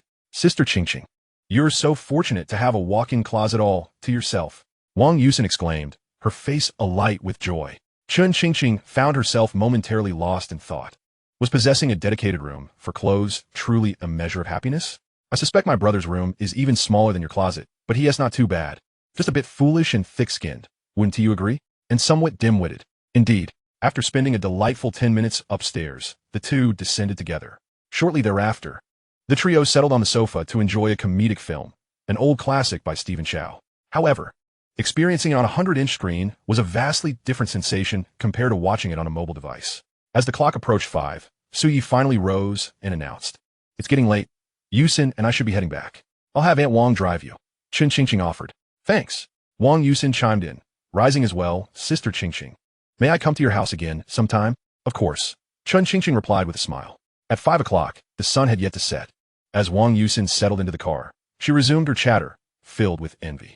Su Yi chuckled and affectionately ruffled her hair, saying, "Don't be so disheartened. If you work hard and aim for a good university, you too can afford a splendid home like this." Suddenly, Wang Yusin queried, "Brother Su Yi, you hardly spoke to Sister Qingqing this afternoon. Do you feel that you're at a disadvantage compared to her?" Wang Rushue, overhearing this, was curious about Su Ye's response. "Not at all. I simply believe my previous ambitions were a bit modest. Now I need to set my sights higher." "What ambitions?" "Oya pilaiful diffidikut, Wang Yuin's forehat." Chuckling, "Little rascal, you're meddling in my affairs. Go on now." Wang Yusin stuck out her tongue and rolled down the car window to admire the scenery outside. That evening, upon arriving at the bar, Zhang Xiaoan handed Su Yi his salary from the previous month. The moment he reached out, he sensed there was more than expected. Furrowing his brow, he remarked, "I didn't even work a full month last month and took a day off. Is this an overpayment?" Zhang Xiaoan smiled. "The proprietress has instructed that part of this is from your singing gig, along with a 200 yuan bonus. It totals 3,300. Count if you like. Why bother counting? I trust you. Su Yi tucked the money into his pocket and glanced around, asking, by the way, where's the proprietress? She has something to attend to. Something? Yes. Zhang Xiaowan pulled out a wet wipe, cleaning the cash register screen as she spoke. She probably won TB coming in tonight. Only then did Su Yi inquire, Sister Xiaowan, you've known the proprietress the longest. Is she married or not? Either yes or no. Huh? Zhang Xiaowan lifted her gaze to Su Yi, ensuring the absence of others in the bar before lowering her voice. Promise you one tea, tell anyone. Su Yi swiftly raised his hand. I swear, Sister Xiaowan, you can trust me. I'm always discreet. The proprietress has a fiancé she has been with for 7 years. They were engaged, but just before their wedding, he tragically died in a car accident. Filled with sorrow. No wonder the proprietress often stepped outside at night to gaze at the stars and moon. She had endured such heart-wrenching experiences. Tonight marked the anniversary of her fiancé as passing, hence her absence. So that was the reason. Chapter 37. The 2014 World Cup. Since the end of last month, business at the tavern had markedly improved compared to when Su Yi first arrived. Today was no exception. At 8 o'clock, the shop began to welcome a steady stream of customers. Su Yi and Zhou Ying were overwhelmed with the hustle and bustle of the morning rush. Fortunately, after 10:30, the flow of patrons stabilized. Just as Su Yi was about to take a breather, Qin Jiwei walked in from outside. Why are you here? Veille. Oye iklam it. Qin Jiwei replied, somewhat bemused. I came to enjoy some refreshments. Is that a problem? Bring me a bottle of ice-cold beer. Oye responded. There is some in the fridge. Go help yourself. You're the server, and I'm a customer. Do you understand what the customer is king means? Su Yi then playfully wrapped his arm around Qin Jiwei and, with a swift motion, tucked him under his armpit, teasing bark. Go on, bark again. Zhou Ying, witnessing their playful banter, realized the two were classmates. While they were engaged in their antics, she had already retrieved a bottle of cold beer from the fridge and handed it to Qin Jiwei. He shyly muttered a thank you, and as Zhou Ying walked away, he lowered his voice and inquired, which one is your boss lady? When Su Yi first sought employment, he had mentioned to Qin Jiwei that the boss lady was exceptionally beautiful, a fact that Qin Jiwei had kept in mind. He had longed to see if Su Ye's description of her ample bosom, slender waist, and alluring figure, complemented by her sweet voice and long legs, held any truth. Su Yi chuckled. The boss lady has been around recently, but she's not here today, which means you're just out of luck. Is that true? Qin Jiwei questioned. I never deceive you, you know that. Instantly losing interest, Qin Jiwei found a seat. Noticing the shop was less busy, Su Yi fetched 2 glasses and joined him for a drink. Why are you out so late? Doesn't your mom care? Su Yi asked. My mom went to my grandma's place, and my dad is pulling an all-nighter tonight, Qin Jiwei explained. An all-nighter? Oye repeat. There is a football match at midnight, right? You know how your dad is. He has few hobbies aside from watching football. Oye lafid. The shop has been a bit hectic lately. I'll probably be here until 11. Do you want to wait for me to leave together? Sure, why not? My mom is not home, so no one is keeping tabs on me. Qin Jiwei pulled out his phone, grinning. I just joined our school as freshman group. Someone posted a picture of our school S beauty. Let me show you. He opened his gallery and handed Su Yi a picture of the school's belle. Su Yi glanced at it and said, this is it? What do you mean, this is it? Isn't she pretty? She's average, especially compared to my girlfriend. Come off it. Su Yi brushed it off, shifting the conversation. When did you get a new phone? What brand is it? Bevo. Just released in May. Snapdragon 801 flagship processor. Isn't it impressive? Moderately so. Did you get a new phone? Not yet. Qin Jiwei, puzzled, asked with your excellent exam scores. Didn't your parents give you money for a new phone? They did, but I simply chose not to buy one. If the current phone works, why not make do? To me, all phones nowadays are rubbish. Come on, what good phone have you even used? A 120 Hz high refresh rate screen, a battery that charges in 15 minutes, plus 5G signals exceeding 100 megabits per second. After using a phone like that, anything from 2014 is trash. Su Yi merely smiled, choosing not to engage further. As they exchanged tales of aspirations and dreams about college life while sipping their drinks, time swiftly slipped away unnoticed. Approaching 11 o'clock, the last 2 customers rose to leave. Just as Su Yi was about to tidy up, he overheard their conversation and was momentarily stunned. Today, Germany is playing against Brazil. Which team do you think will win? Brazil, for sure. They're so strong this year. Plus, they have home field advantage. How could Germany compete? That's debatable. Germany is quite strong this year as well. They even defeated France in the quarterfinals. Germany versus Brazil. 2014. The World Cup in 2014. How could I have forgotten this golden opportunity? Suddenly, Su Yi recalled the infamous semi-final match in the 2014 World Cup, where Germany triumphed over the host nation Brazil with a staggering score of 7-1. before the match. Hardly anyone expected such a result. After all, Brazil was formidable, especially with the advantage of being the host nation. Even if Germany were to win, no one anticipated such a lopsided scoreline. Consequently, in all of Europe, only one Dutchman, intoxicated, had wagered 200 euros on that outcome, ultimately winning 11 million renminbi, based on the odds of 6,500. This incident had even made headlines back then. How could I have forgotten about this? Suyi was momentarily dazed, then suddenly seized Qin Jiwei, asking, "How did you get here?" "I rode my electric bike," he replied. "Give me the keys." "What are you up to?" "I need to step out for a moment. Hurry." Qin Jiwei, oblivious to Su Yi's excitement, handed over the keys. Su Yi promptly called over Zhang Xiaowan and Zhou Ying, saying, "Sister Xiaowan, Sister Zhou Ying, I'm stepping out for a bit. I'll be back shortly." "All right." In a flurry, Su Yi dashed outside, mounting his electric bike and heading straight for the lottery sales point. Fortunately, due to the World Cup, the lottery store remained open until midnight. As soon as he parked, he rushed into the shop. "Boss, can I still buy tickets for the Germany versus Brazil match in the World Cup?" The owner leisurely replied, "Yes." "Can I bet on the score?" "Yes, betting on the score has higher odds." "What score do you want to bet on?" 7-1. "Young man, you've never bet before, have you?" "For lottery tickets, a single score exceeding 5 is only allowed for other bets. Domestic and international rules differ, unless you go for offshore betting, which is illegal." "Huh. I don't understand any of this. Do you want to bet on something else?" "The odds for other bets are quite high." "Bet Brazil to win?" "Germany." "You want to bet on Germany beating Brazil?" "Yes." "Are you sure?" "For Germany to win against Brazil, they need to score more than 5 goals, which is basically impossible." Suyi nodded resolutely. "Let us go with that." "What are the odds?" 150 to 1. "Just 150? Damn, if I could put all my money on it, I could be rich." However, Suyi had already invested his previous cash into the stock market, leaving him with only the 300 yuan that Zhang Xiaowan had given him for the night. He realized he would need to withdraw money from the bank, which would undoubtedly take too long. So he pulled out all the cash he had, handing it to the owner. "Here's 300. Just help me bet on Germany to win against Brazil with a score exceeding 5. 300? Young man, are you sure? Don't act impulsively just because you had a bit to drink." The owner had caught the scent of alcohol on Su Yi and suspected he was intoxicated. "I'm sure." "All right, I'll place the bet, but this money is non-refundable." "Go ahead."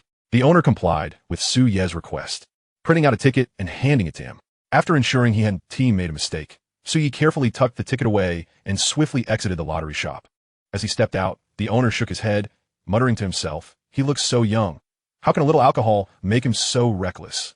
Betting on Germany to score more than 5 goals against Brazil? That's just plain insanity." Chapter 38, Wisha Shapind. How could I have forgotten about this football match? Suyi was consumed by an overwhelming sense of frustration. Of course, it wasn't entirely his fault. He was not a football enthusiast and had never bothered to watch any matches.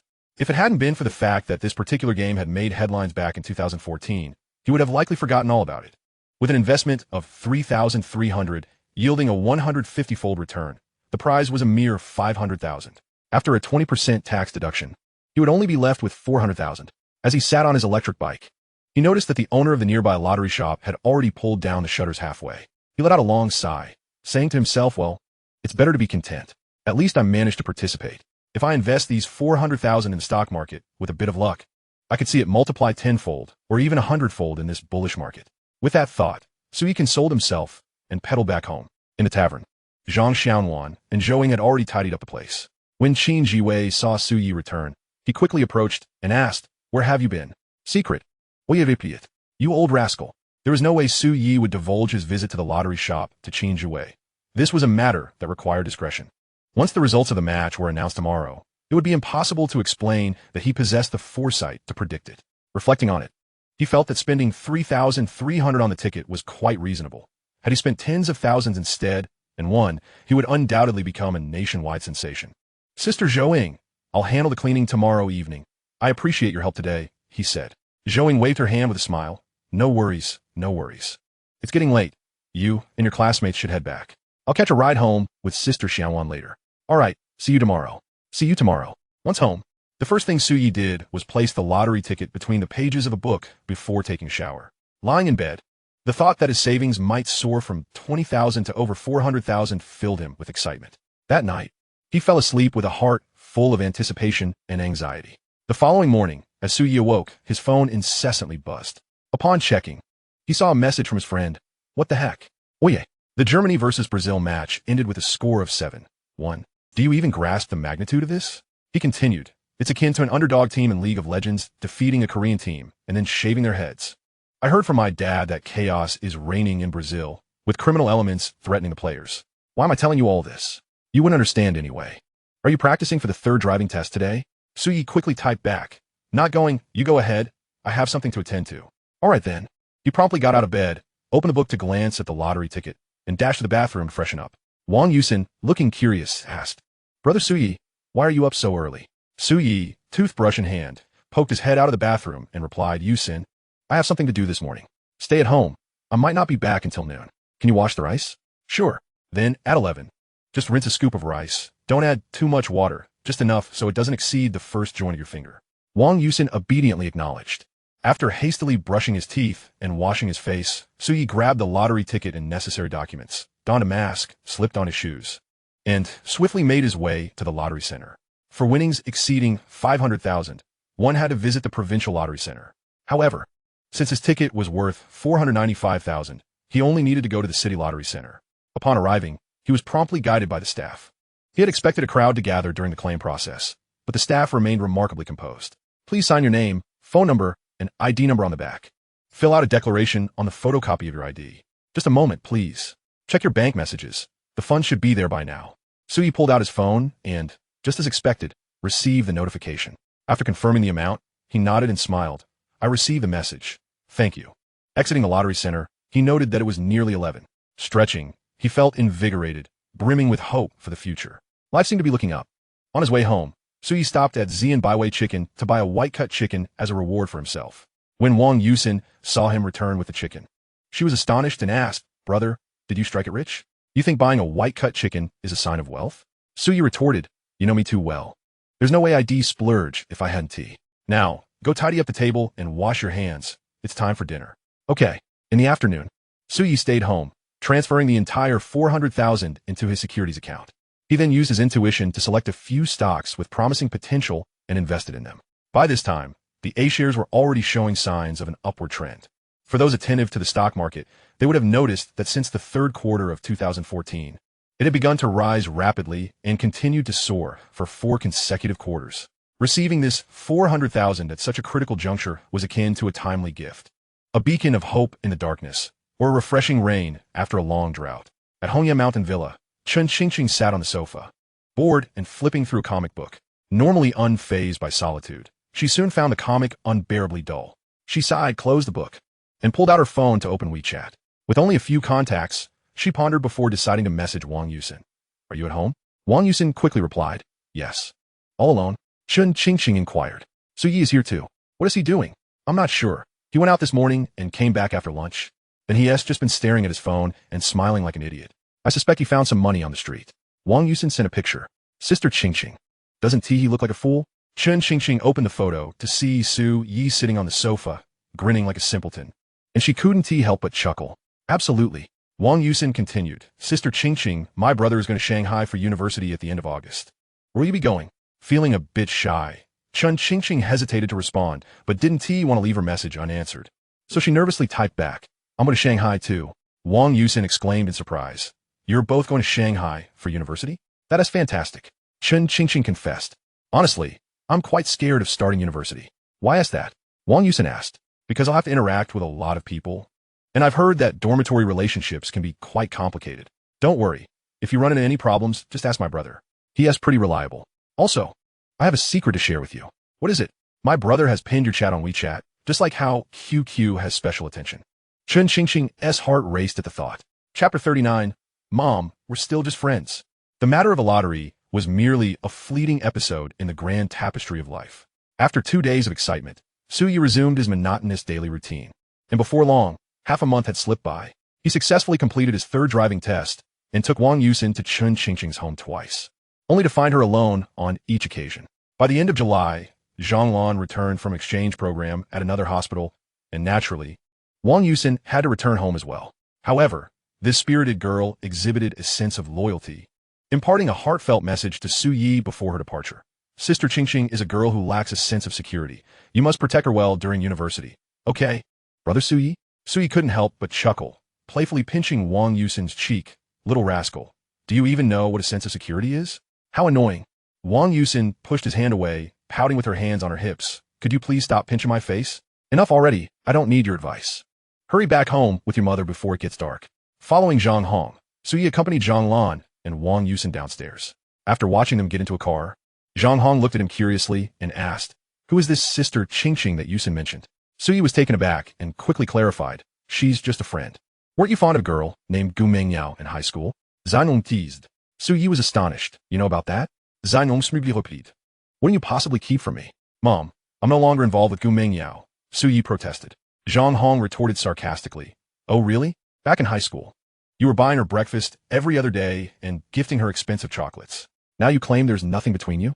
Suyi was genuinely unaware that Zhang Hong was privy to his past with Gu Mengyao. Feeling a twinge of embarrassment, he insisted, "It's truly over, Mom. You have to believe me. Is it because she rejected you?" Zainon scoffed. "Nonsense. I've seen through her. Even 10 Gu Mengyao's combined wouldn't be worthy of me. Don't worry, this time, I'll definitely find you a reliable daughter-in-law." "What do you mean this time?" Just don't worry about it. I have my plans. When will you bring that friend of yours home to visit?" "Which friend?" "The one Yusin mentioned, Sister Qingqing." "Mom, we're still just friends." "Ha! Achoo!" Chun Qingqing suddenly sneezed. At that moment, Jiang Meilin, sitting on the sofa, inquired with concern, "Qingqing, have you received your admission letter?" "Yes." "When do you report to school?" "On the 27th. Jiang Meilin hesitated, but finally said, "I'll try to make time to accompany you to Shanghai." Chun Qingqing remained silent, as Jiang Meilin often spoke of plans that never materialized. She ascended the stairs, settled on her bed, and strummed a few familiar tunes on her guitar. Suddenly, she recalled a song she had released recently and wondered if anyone had listened to it. Thus, Chun Qingqing set aside her guitar and sat down at her computer, powering it up. Upon logging into her NetEase Cloud Creator account, she was astonished to see a red, indicating 99 notifications. Quickly, she clicked to open the comments section for her song. "The song is beautiful. Sister is amazing," wrote one user, recommended by a friend. "After listening, all I can think about is becoming rich," another chimed in. "You seem to harbor some envy towards the wealthy. Haha. But the song is indeed delightful," a third commented. "The line about all the wicked no longer holding power is brilliantly written. The song is fantastic," yet another praised. Chun Qingqing continued to scroll through the endless comments, unable to reach the end, when she noticed the platform's notification that her song had climbed to the 21st spot on the NetEase Cloud New Song chart. Her mind went blank. At the time of uploading, she had never envisioned her song achieving such success. Most importantly, according to copyright law, all streaming platforms are required to pay royalties to the copyright holders, with varying benefits depending on the platform. To her astonishment, her song had already generated over 2,000 in revenue. Chun Qingqing sat in front of her computer in a daze for an extended period. Once she regained her senses, she immediately messaged Su Yi on WeChat. "Are you there?" Chun Qingqing asked. "Yes," he replied. "It seems your song has become popular," she informed him. "Huh, voy a responder. If one day I become rich is currently ranked 21st on the NetEase Cloud New Song chart. Is that true? Voy a claim it." "Absolutely. I'll check it out." 5 minutes later, Su Yi messaged back. "Chen Ziqin, you released a song under that name?" "Yes. What are your thoughts on this?" "I don't know. Do you want to become a singer?" "I was just thinking, with my talent, if I could help you write a few more songs. You might become the next Wang Fei." "Stop dreaming. I have no desire to enter the entertainment industry." "Aren't you an art student? Don't art students aspire to be stars?" "I don't." Su Yi pondered for a moment. It was indeed improbable for someone as socially anxious as Chun Qingqing to expose herself to the limelight. He swiftly changed the subject. "Yusin has gone back home." "I know. If Wang Yusin weren't around, would you still invite me to your house?" "You can come now if you wish." Su Yi was about to feel elated, but Chun Qingqing quickly doused his enthusiasm with cold water. "My mom is at home right now." "Are you joking?" "I was ready to ask my boss for a day off." Chun Qingqing chuckled softly. She swiftly replied, "I can't talk anymore. I need to take a shower." "Let us video chat," Su Yi suggested. "Just kidding. I have to get back to work too." Chun Qingqing tossed her phone onto the bed and muttered under her breath, "Jerk." The fact that if one day I become rich could soar to popularity was beyond Su Ye's expectations. Yet he had never contemplated venturing into the entertainment industry. He had numerous songs he could sing, but they were largely incomplete. Due to the rise of Douyin, he had only memorized the climactic parts of most songs. After 2014, he could scarcely recall more than 20 complete songs, which was hardly sufficient to carve out a significant reputation in the entertainment world. Not to mention the inevitability of creative burnout. With the song gaining traction, he felt somewhat guilty towards Malbu E, but he figured it wasn't a major issue. considering that Malibu truly popular songs were Xiao Cho, Yu, and Northeast folk songs. If he aimed to make money, he had far better avenues. The bull market of 2014 and 2015, the rise of live streaming in 2016, the boom of shared economy in 2017, the popularity of short videos in 2018, along with gaming, O2O, artificial intelligence, and new energy, all these trends have positioned him well to capitalize on the next decade's opportunities. What could be more rewarding than investing to earn wealth? Chapter 40, Little Sue. Time flew even faster in August. Notably, among the stocks Su Yi had purchased this month, two had been on a continuous upward trend for an entire week. By mid-August, the assets in his securities account had reached $570,000, marking significant progress towards his goal of becoming a millionaire. The registration period for university freshmen typically occurs at the end of August, coinciding with their military training, which signifies the impending conclusion of Su Ye's summer employment.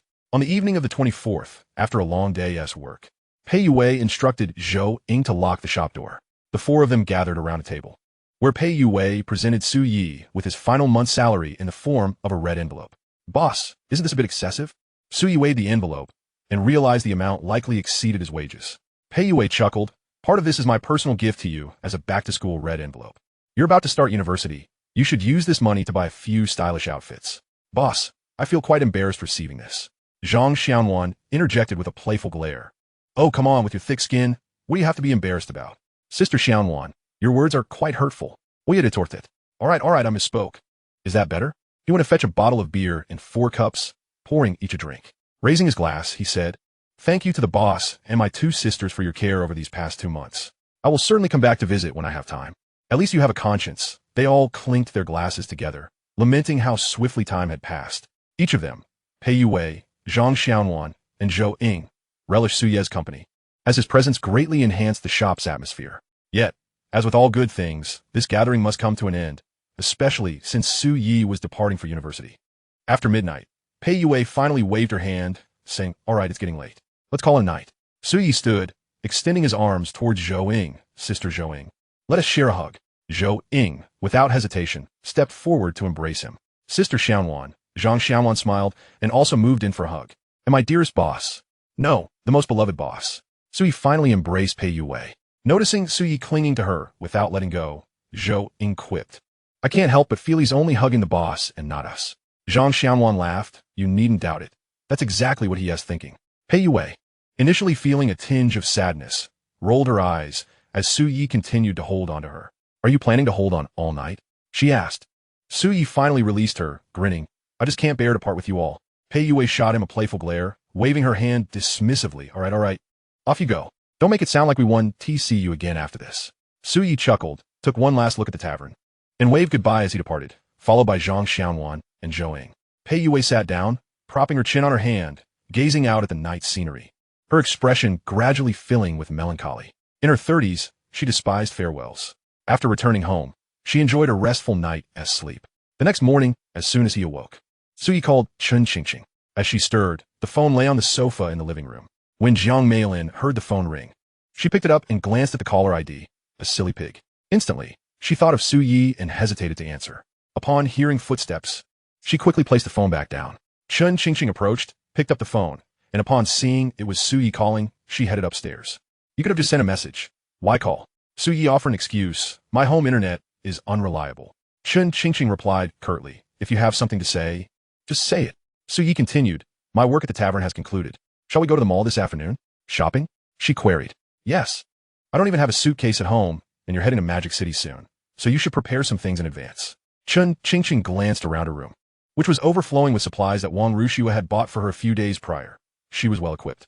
After a moment of silence, she replied, "All right. See you this afternoon?" "Good." The call ended. When Chun Qingqing descended, Jiang Meilin cautiously inquired, "Who was that?" "Oye, Chen Ying answered it nonchalantly." Had it not been for her acquaintance with Su Yi, her phone might not have rung for days. Jiang Meilin probed, "Did he invite you out?" "Yes." "Qingqing, I need to tell you something," Jiang Meilin said, pulling Chun Qingqing's hand. "Aren't you heading to Magic City the day after tomorrow? Your mother is leaving early tomorrow. But I've already spoken to your father, and he agreed to take you on the 27th. Chun Qingqing's expression turned icy. "I don't want him to take me." Jiang Meilin quickly countered, "Your father rarely agrees to such things. You should let him take you." "No." Chun Qingqing yanked her hand away, clutching her phone as she went upstairs.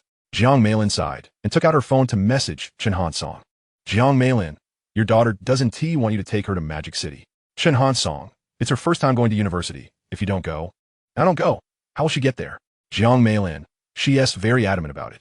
Chen Hansong, I'll come over tonight. Prepare an extra meal for one. After a moment's hesitation, Jiang Meilin simply replied with an okay. In the afternoon, Suyi took a taxi to the entrance of Hongya Mountain Villa community. However, he was not a resident there, and as he attempted to enter, he was stopped by the security guard. With no other option, he sent 2 messages to Chen Qingqing.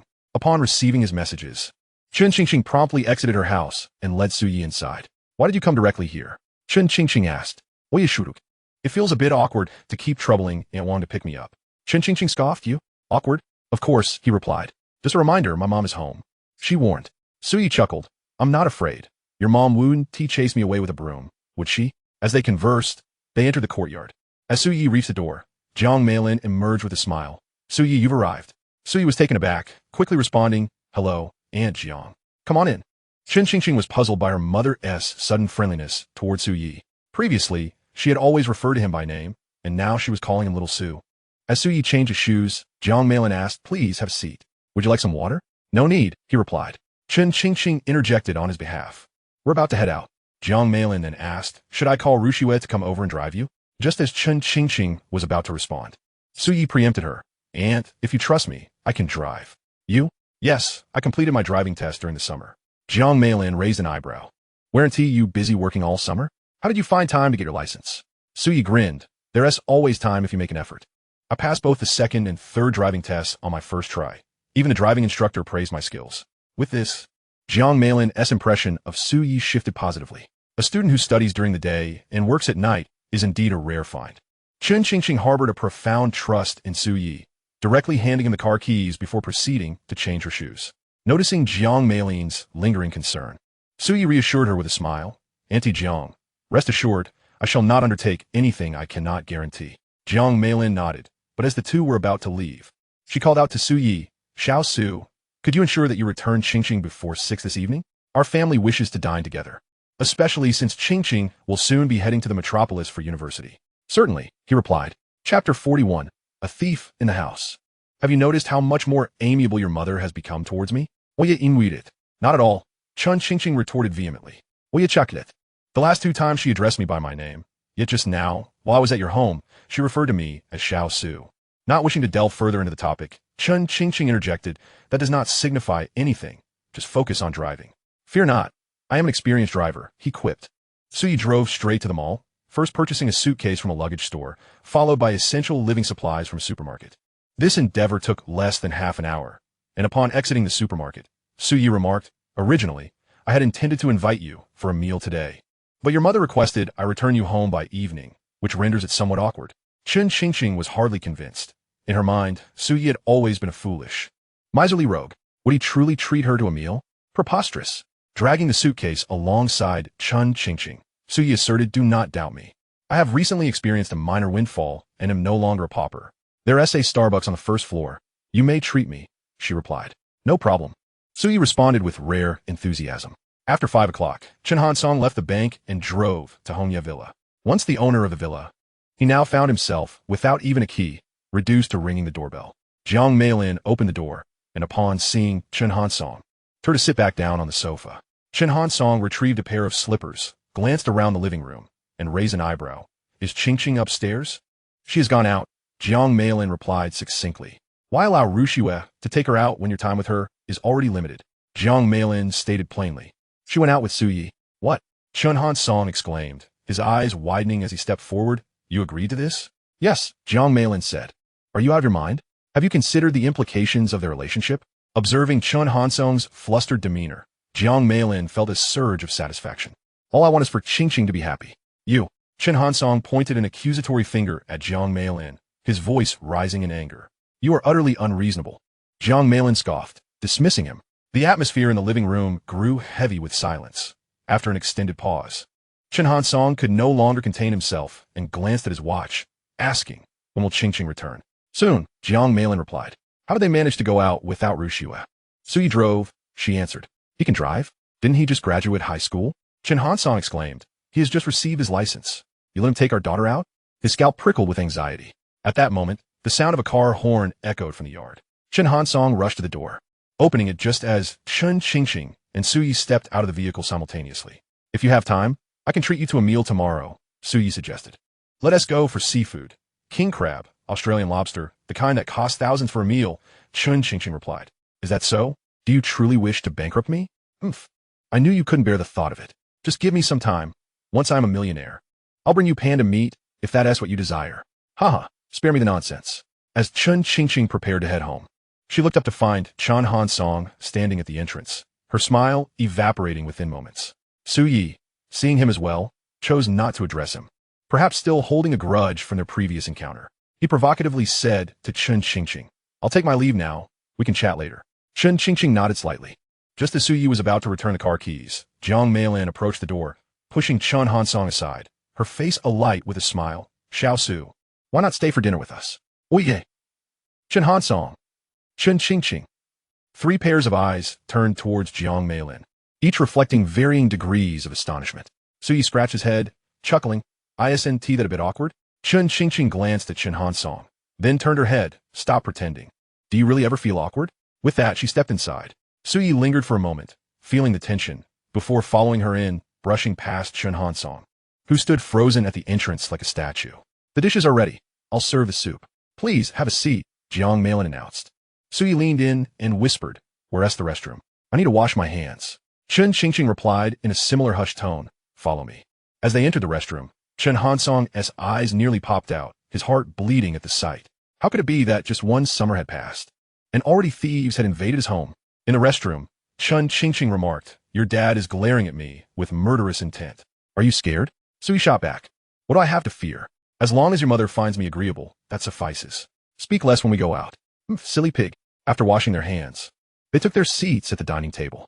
Jiang Meilin brought over the final dish of rib soup, while Chen Qingqing fetched bowls and chopsticks from the kitchen. She filled a bowl with rice and, in front of Chen Hansong, directly handed it to Su Yi. Surprised, Su Yi accepted it with a grateful thank you. Chen Hansong felt as though his heart was being torn asunder. Chen Qingqing was intentionally provoking him. Had Chen Hansong not been present, she would never have served Su Yi. When she caught a glimpse of Chen Hansong's dark expression from the corner of her eye, a sense of delight bubbled within her, though her own demeanor remained icy. Chen Hansong struggled to contain his emotions, and finally spoke, Qingqing, your mother and I have discussed it. The day after tomorrow, I will take you to school. I have arranged a schedule. We'll go early in the morning, finish the paperwork by noon, and in the afternoon, we can tour the campus. If you find the dorm too crowded, I can arrange for you to find a place nearby. Chen Qingqing remained silent. Noticing this, Jiang Meilin interjected, Qingqing, feel free to express your thoughts. If you really don't want your father to take you to the metropolis, I can take a day off, or I can ask Rushuet to accompany you. Chen Qingqing, feeling obstinate, retorted, No need. I can go by myself. Chen Hansong immediately countered. What freshman goes to check-in alone? Qingqing, don't be difficult. Let us go with what your father says, all right? As Chen Qingqing continued to remain mute, Chen Hansong became increasingly anxious, and Jiang Meilin felt helpless. Su Yi, observing the scene, timidly suggested, Chen Qingqing, why don't you accompany me to the metropolis? I can manage. Before Su Yi could finish his sentence, Chen Qingqing interrupted, Okay. Chen Hansong pressed his hand against his chest, feeling a slight difficulty in breathing. Chapter 42. Swearing such a toxic oath. Su Yi chuckled. I had initially planned to head to Magic City on the 28th, but leaving a day earlier poses no issue. Accompanying me is a close friend who also attends university there. Jiang Meilin inquired, Aren't your parents accompanying you? I told them not to bother. It's merely a registration process. There's no need for such a grand affair, especially considering the distance from Jiangzhou to Magic City. Noticing Jiang Meilin's concern, Su Yi added, Rest assured, Aunt Jiang. I will first escort Chen Qingqing to her school. Once she is settled in her dormitory, I will proceed to my own university. Bang! Chen Hansong slammed his bowl down on the table and silently retreated to the sofa. In the bank, everyone respectfully addressed him as President Chen. Yet now he found himself unable to utter a single word in frustration. Seeing this, Su Yi swiftly finished his meal and stood up, saying, Aunt Jiang, it's getting late. I shall take my leave. Jiang Meilin rose as well. Allow me to see you off. No need. I can return by myself, Su Yi replied. But I wish to converse with you a bit longer, Jiang Meilin insisted. Very well then. Soon, Jiang Meilin and Su Yi departed from the villa, leaving only father and daughter behind. Chen Hansong could hardly contain himself as he asked, Qingqing, tell me, are you doing this to deliberately provoke me? Or have you genuinely developed feelings for Su Yi? Chen Qingqing froze momentarily, remaining silent. Meanwhile, the atmosphere in the car was markedly different.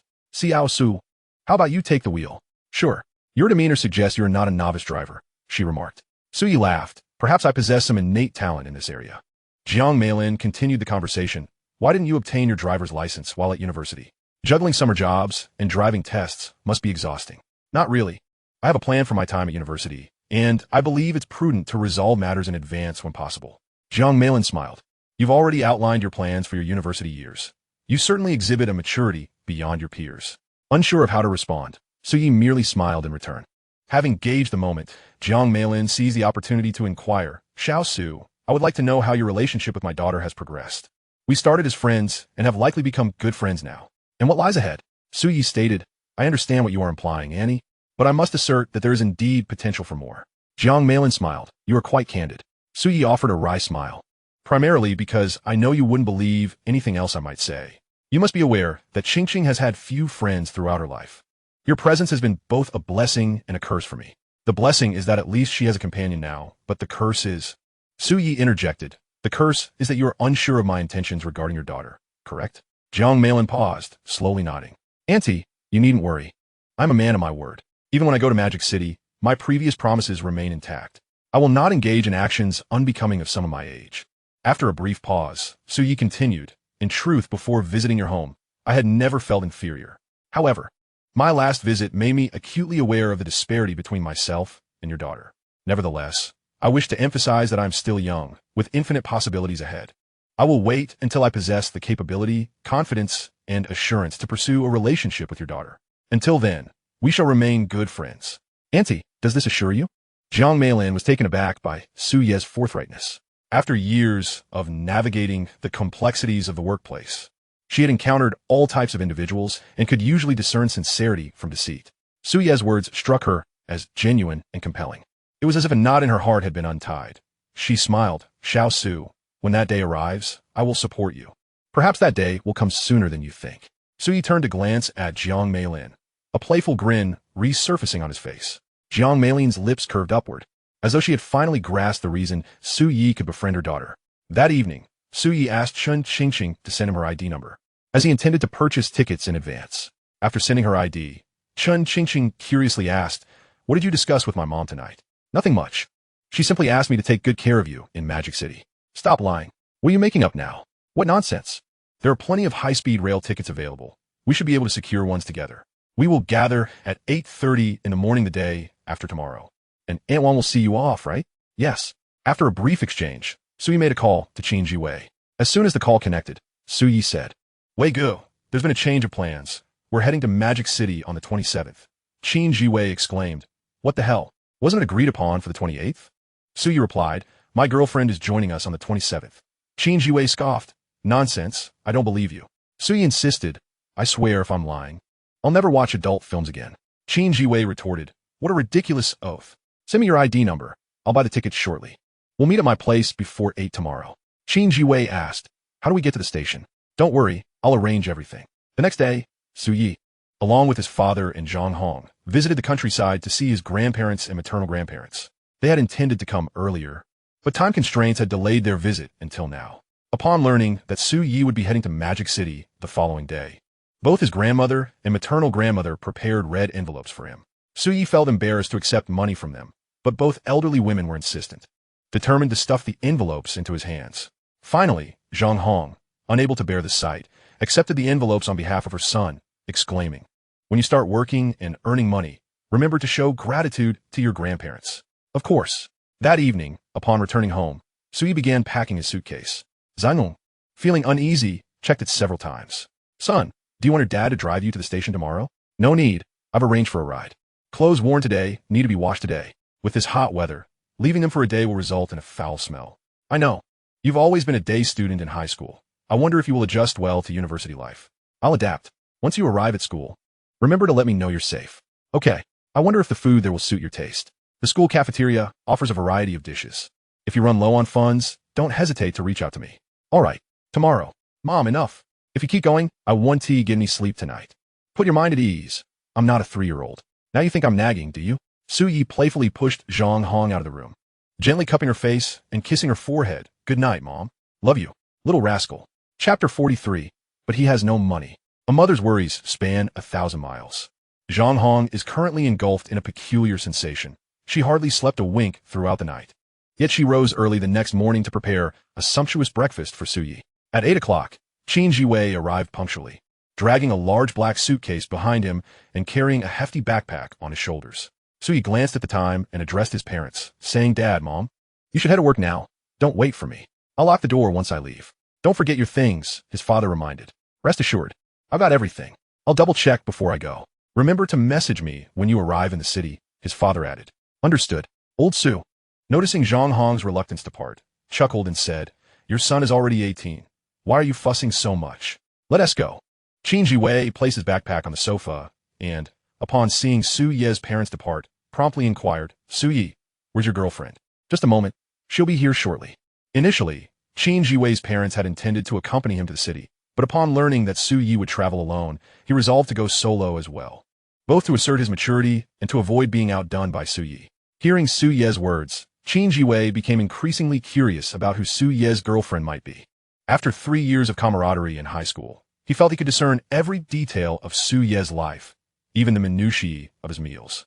Qin Jiwei assumed that if Su Ye's girlfriend were a fellow classmate or an alumni, he would undoubtedly recognize her.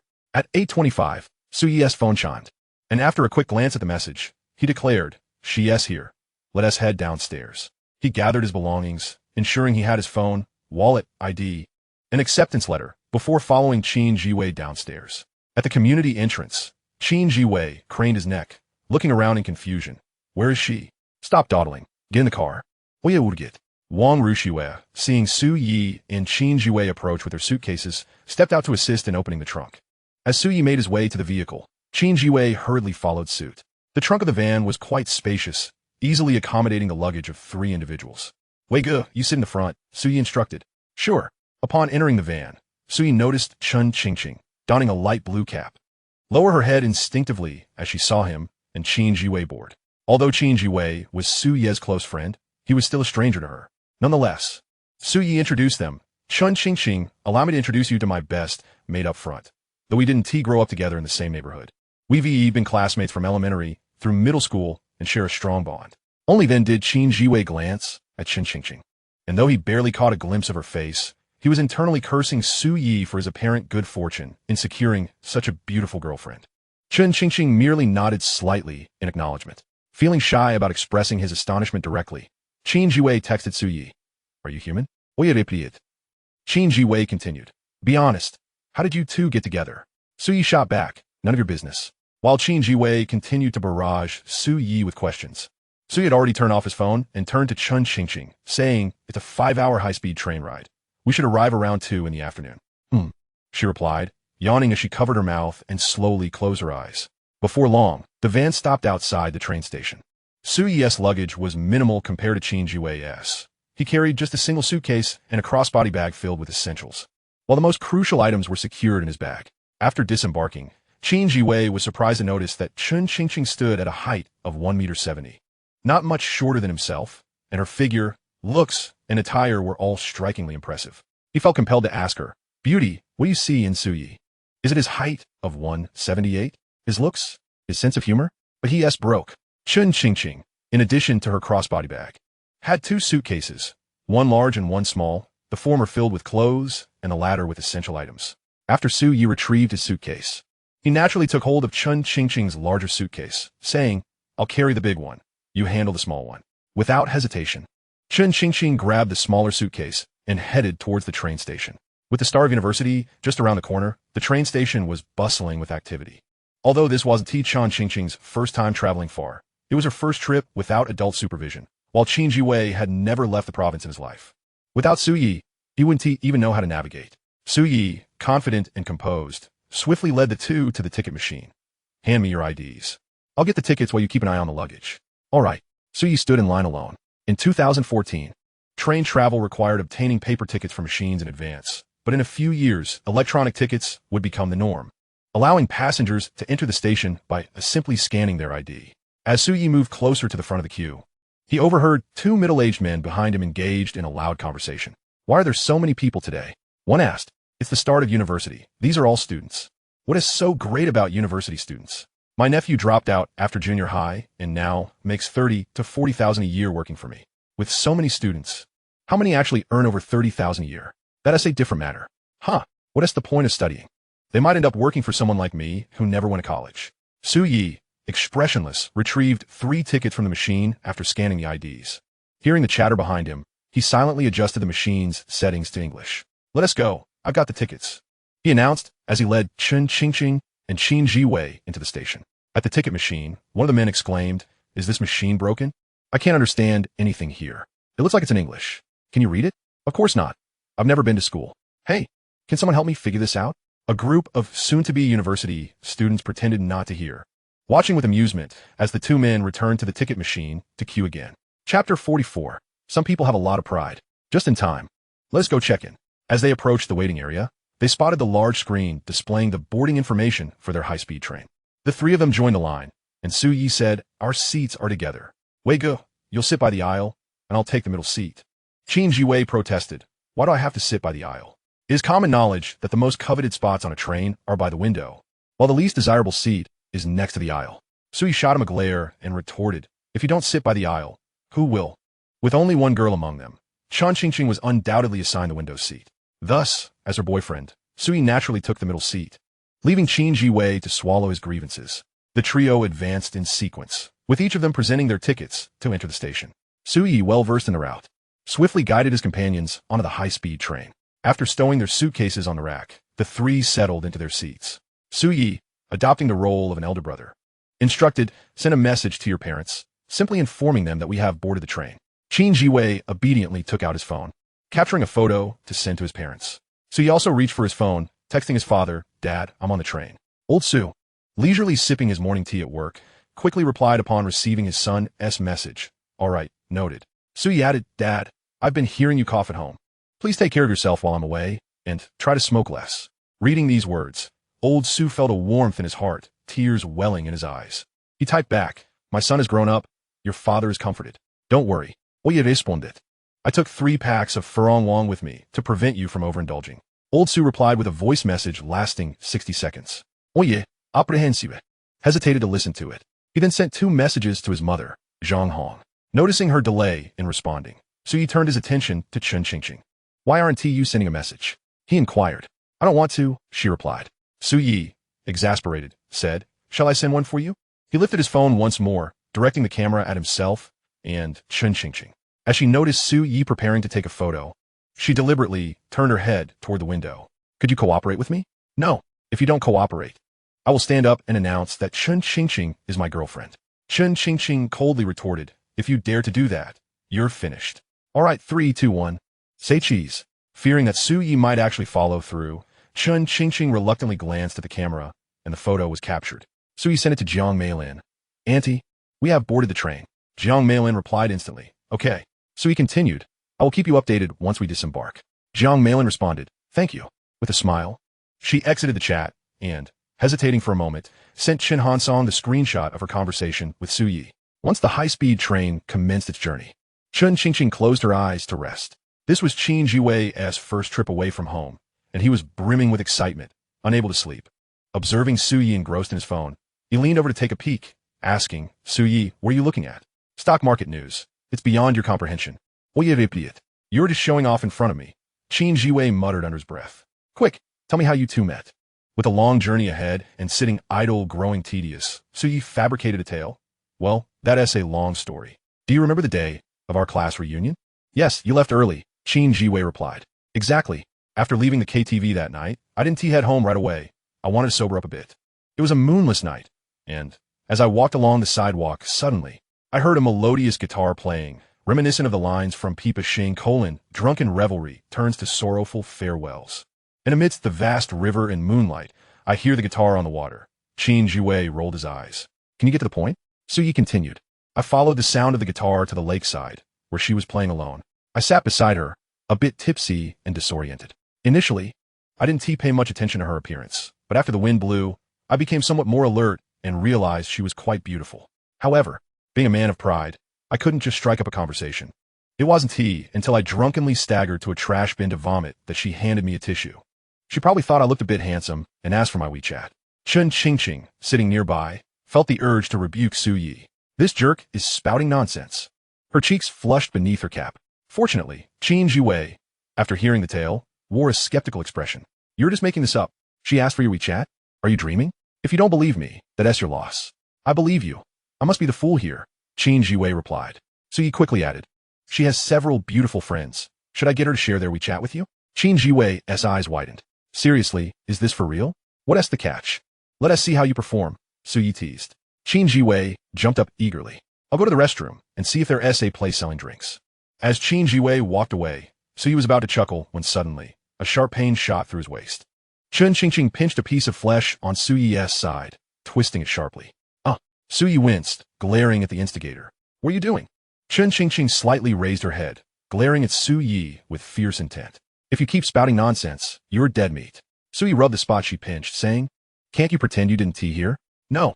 Chen Qingqing pressed on. Also, where did I get any friends? I was just teasing him. Spotting Qin Jiwei returning. Chen Qingqing quickly pulled down her cap and feigned sleep. Qin Jiwei approached, holding 3 bottles of Nutritional Express, and handed 2 to Su Yi with a grin. When are you planning to introduce me to her friends? We mustn't tea rush. We need to create an opportunity for a chance encounter. School hasn't even started yet. So why the hurry? True. Su Yi, I forgot to ask you. A train starting with means express. Means high speed. What does mean? Special express. And what about Z? Super fast. Damn it. Are you messing with me?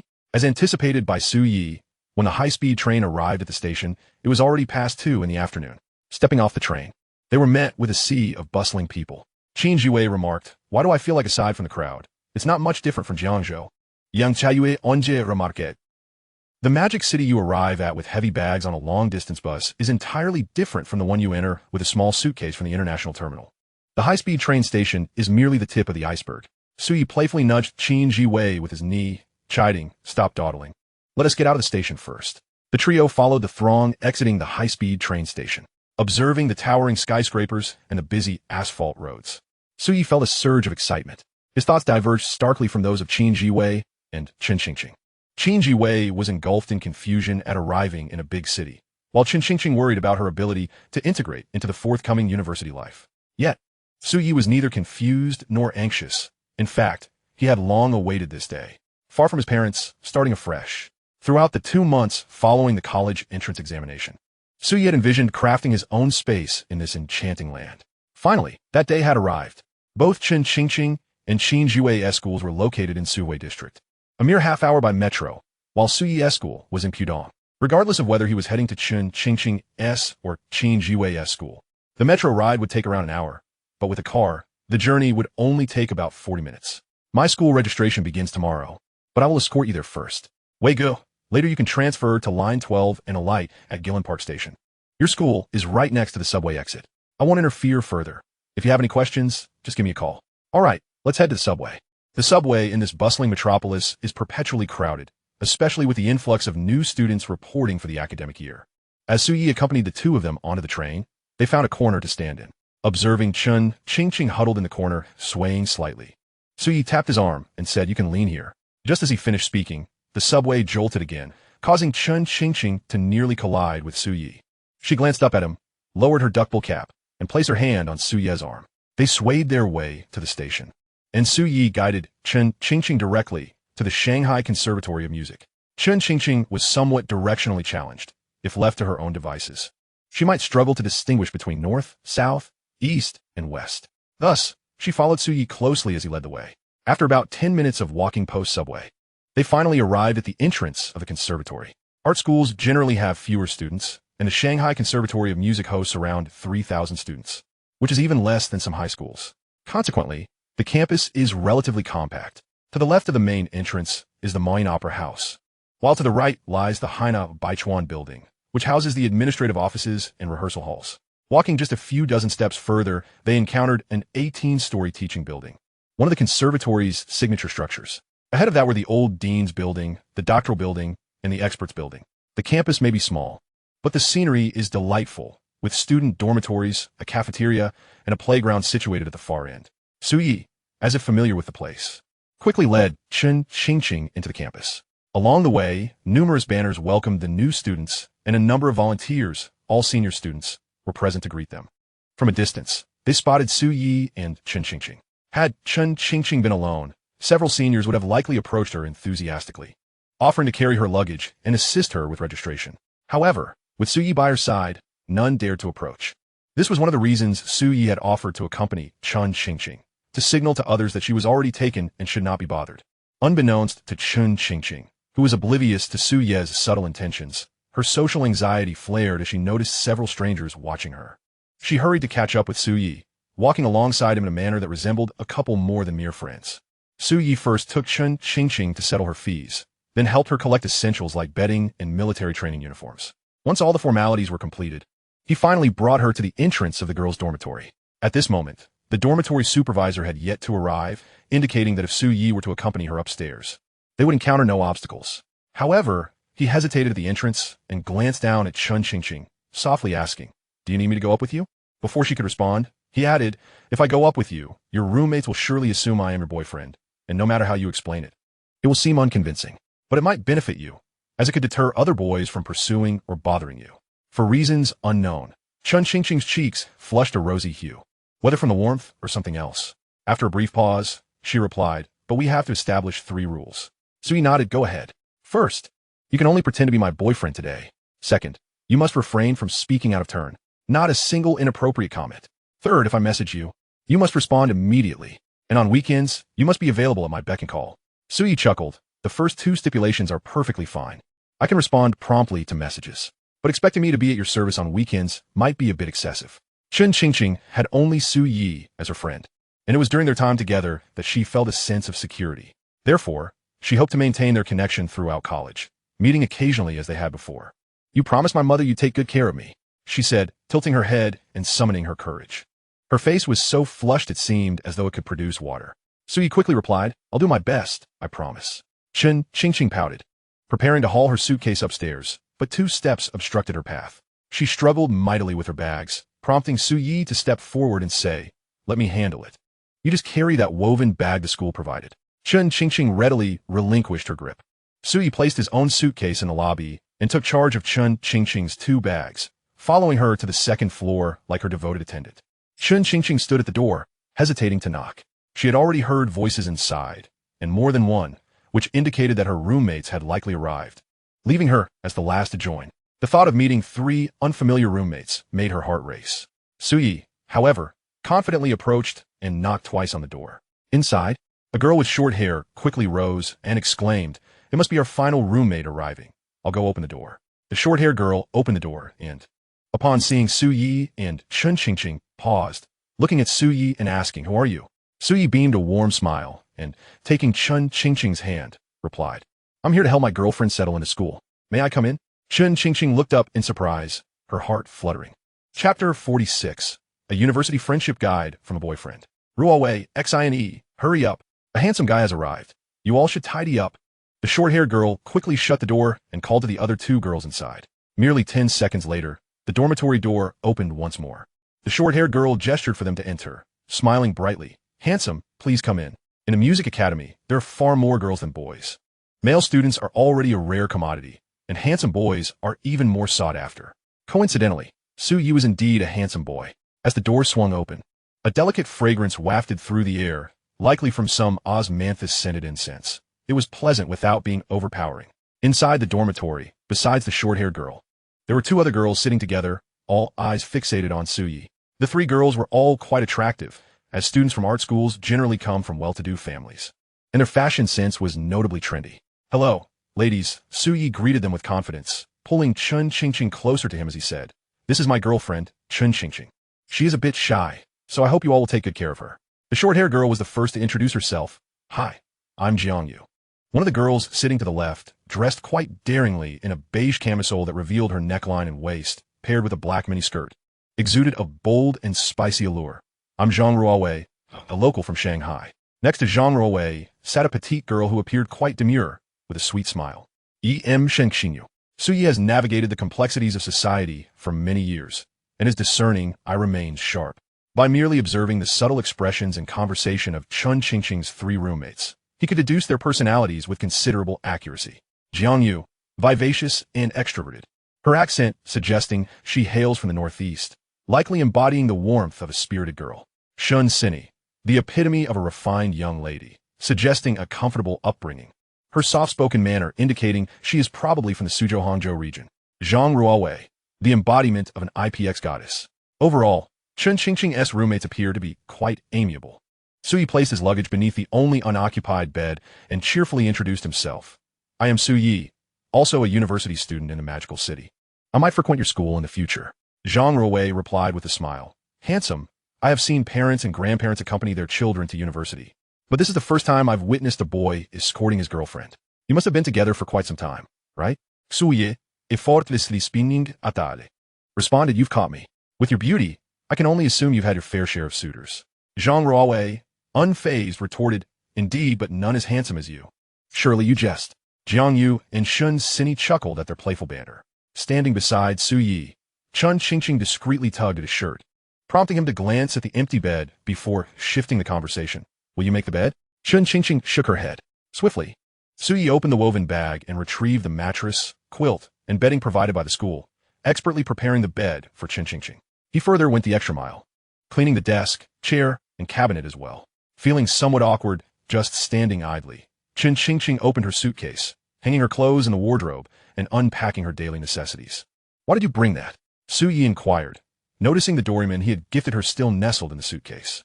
Chun Qingqing quickly defended herself. It must have been my mother who accidentally packed it. She hastily zipped up the suitcase, effectively ending that line of conversation. After a half hour of diligent effort, everything was finally settled. The three roommates observed silently, their gazes tinged with envy. To them, Su Yi was remarkably considerate, treating Chun Qingqing with the tenderness of a loving guardian, ensuring every detail was attended to. Whenever Chun Qingqing spoke softly, Su Yi instinctively leaned in closer to hear her, a display of affection that appeared incredibly heartwarming. At that moment, Su Yi's stomach grumbled audibly. He pulled out his phone to capture a photo of the dormitory, then turned to Chun Qingqing's roommates, saying, We haven't had lunch yet. Shall we venture out for a bite? Would you like to join us? We've already eaten, they replied. Then we shall meet again. Farewell, beautiful ladies. Goodbye, handsome, they chimed in. Su Yi took Chun Qingqing's hand and left the dormitory, only to hear Jiang Yu exclaim as soon as they departed, Oh heavens, grant me a boyfriend as thoughtful as that. I adore him. Jiang Yu, show some restraint. They can hear you outside. In high spirits, Su Yi merrily held Chun Qingqing's hand as they descended the stairs. Once outside the dormitory, Chun Qingqing halted, exclaiming, How long do you intend to hold my hand? Su Yi suddenly realized he had been clasping her hand for some time, and sheepishly released her grip, chuckling. One must act the part convincingly. Chun Qingqing remarked, You seem to be at ease with everyone. Not all, he replied. You were just engaging in lively conversation with my roommates. If I remained silent, wouldn't the atmosphere be rather awkward? He teased. Frankly, I believe this meal is on you, right? Su Yi playfully turned his back to her, saying, Look, I'm drenched in sweat. Fine, I'll pay, she conceded. The pair made their way to a restaurant on campus, and as soon as the owner brought the menu, Su Yi unabashedly began ordering. After selecting 3 dishes and a soup, he handed the menu back to the owner, adding, Could you please hurry? I'm about to starve. This remark elicited laughter from the restaurant owner, who promptly brought out a small plate of peanuts and a dish of cucumber salad, saying, Here, have a little something to tide you over on the house. You're incredibly kind. Thank you. Oye replied. Chun Qingqing secretly admired Su Yi's audacity, despite being strangers. He could engage in cheerful conversation with ease, a skill she found challenging. Although Su Yi had taken the first step, she still worried about her ability to connect with her 3 roommates. After devouring several pieces of cucumber salad, Su Yi pulled out his phone to take another picture, sending it, along with the earlier dormitory photo, to Jiang Meilin. Annie, I've delivered Qingqing to school, and now we're having lunch. Jiang Meilin had been eagerly awaiting this update. Upon receiving it, she sighed in relief and promptly sent a voice message. Xiao Su, you've worked hard. Su Yi texted back, It's no trouble. I keep my promises. Is this Qingqing's bed? Did you make it for her? Jiang Meilin inquired. Indeed, Su Yi confirmed. How is Qingqing getting along with her roommates? They've only just met, so they've merely exchanged greetings. I'll guide her on how to bond with them. Don't worry, Annie. Please take good care of Qingqing, she urged. Of course, no problem, he assured her. Once Su Yi tucked his phone away, Chun Qingqing asked, What were you discussing with my mom? Nothing much, just a brief update, he replied with a smile. Do you wish to integrate with your roommates sooner rather than later? After a moment's hesitation, she nodded. Next comes your boyfriend's specially tailored guide to making friends in college. Pay close attention.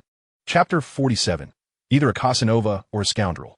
Typically, the first 2 days of university are the prime opportunity to forge bonds with your roommates. I have already made a preliminary acquaintance with your 3 roommates. First, Zhang Ruowei stands as the most mature among you 4. She excels at socializing and possesses discerning standards. If she doesn't take a liking to someone, she won't waste her words. Next is Jiang Yu, equally extroverted, embodying the archetype of a big sister. Her romantic experience is likely non-existent, yet she eagerly anticipates a relationship in college. If you cultivate a good rapport with her, she will look out for you. Lastly, there is Shun Sinny, the quintessential refined young lady, likely raised with strict discipline, resulting in her gentle and reserved demeanor. She resembles you the most, and you may find yourself forming a close bond with her.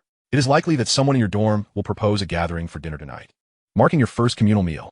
Regardless of your reasons, attendance is mandatory. After tonight, you will transition from strangers to roommates. Should they pose questions to you, feel free to speak less, but do not remain silent. I recommend candidly sharing the fact of your parents' divorce. This will provide context for your reserved nature, enabling them to understand that it stems from your upbringing rather than an innate disposition, fostering a sense of empathy towards you. The inaugural gathering will undoubtedly follow the AA system, so there's no need for you to treat. You can conveniently add her on WeChat. However, it is inevitable that someone will assist another by bringing a meal or a cup of milk tea, and such debts do not require meticulous accounting. Simply remember the principle of reciprocity. You need not host every time, for it will not necessarily enhance the harmony of your relationship. Your roommates will be the individuals you interact with the most during your university life. Cultivating a good rapport with them will likely spare you from unnecessary troubles. As for the other classmates, you may navigate those interactions as you see fit, but should any male classmates approach you, you must refuse them without hesitation. Chen Qingqing finally interjected. Why? Su Yi responded earnestly, because aside from me, no other man is worth your attention, especially those involved in the arts. One is worse than the other, either a heartbreaker or a scoundrel. Chen Qingqing was momentarily at a loss for words. Su Yi continued, moreover, you already have a boyfriend. Why would you allow other male classmates to encroach upon your space? Be quiet. Su Yi chuckled awkwardly, then began to devour his meal voraciously. Noticing that Chen Qingqing had nearly finished, he inquired, do you know how to get back? Yes, she replied.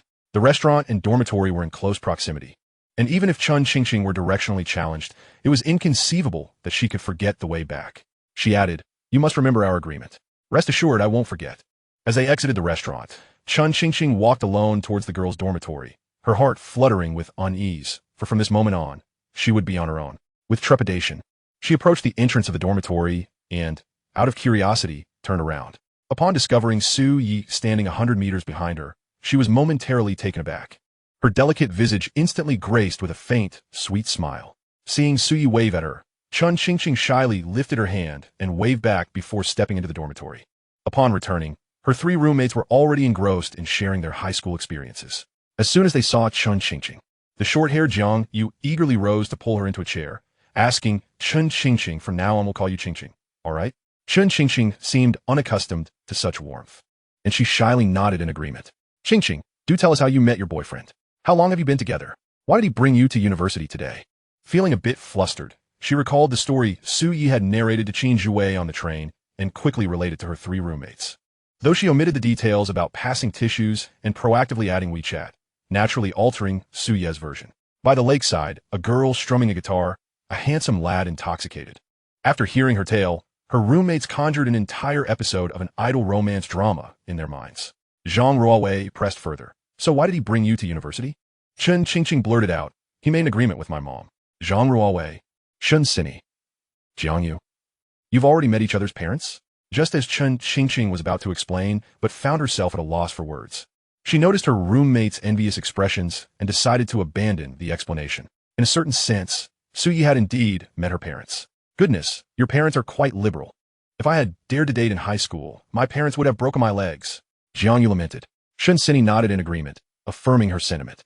Though the gap between senior year and freshman year is merely a year, dating in high school is considered early, whereas in college, it is quite normal.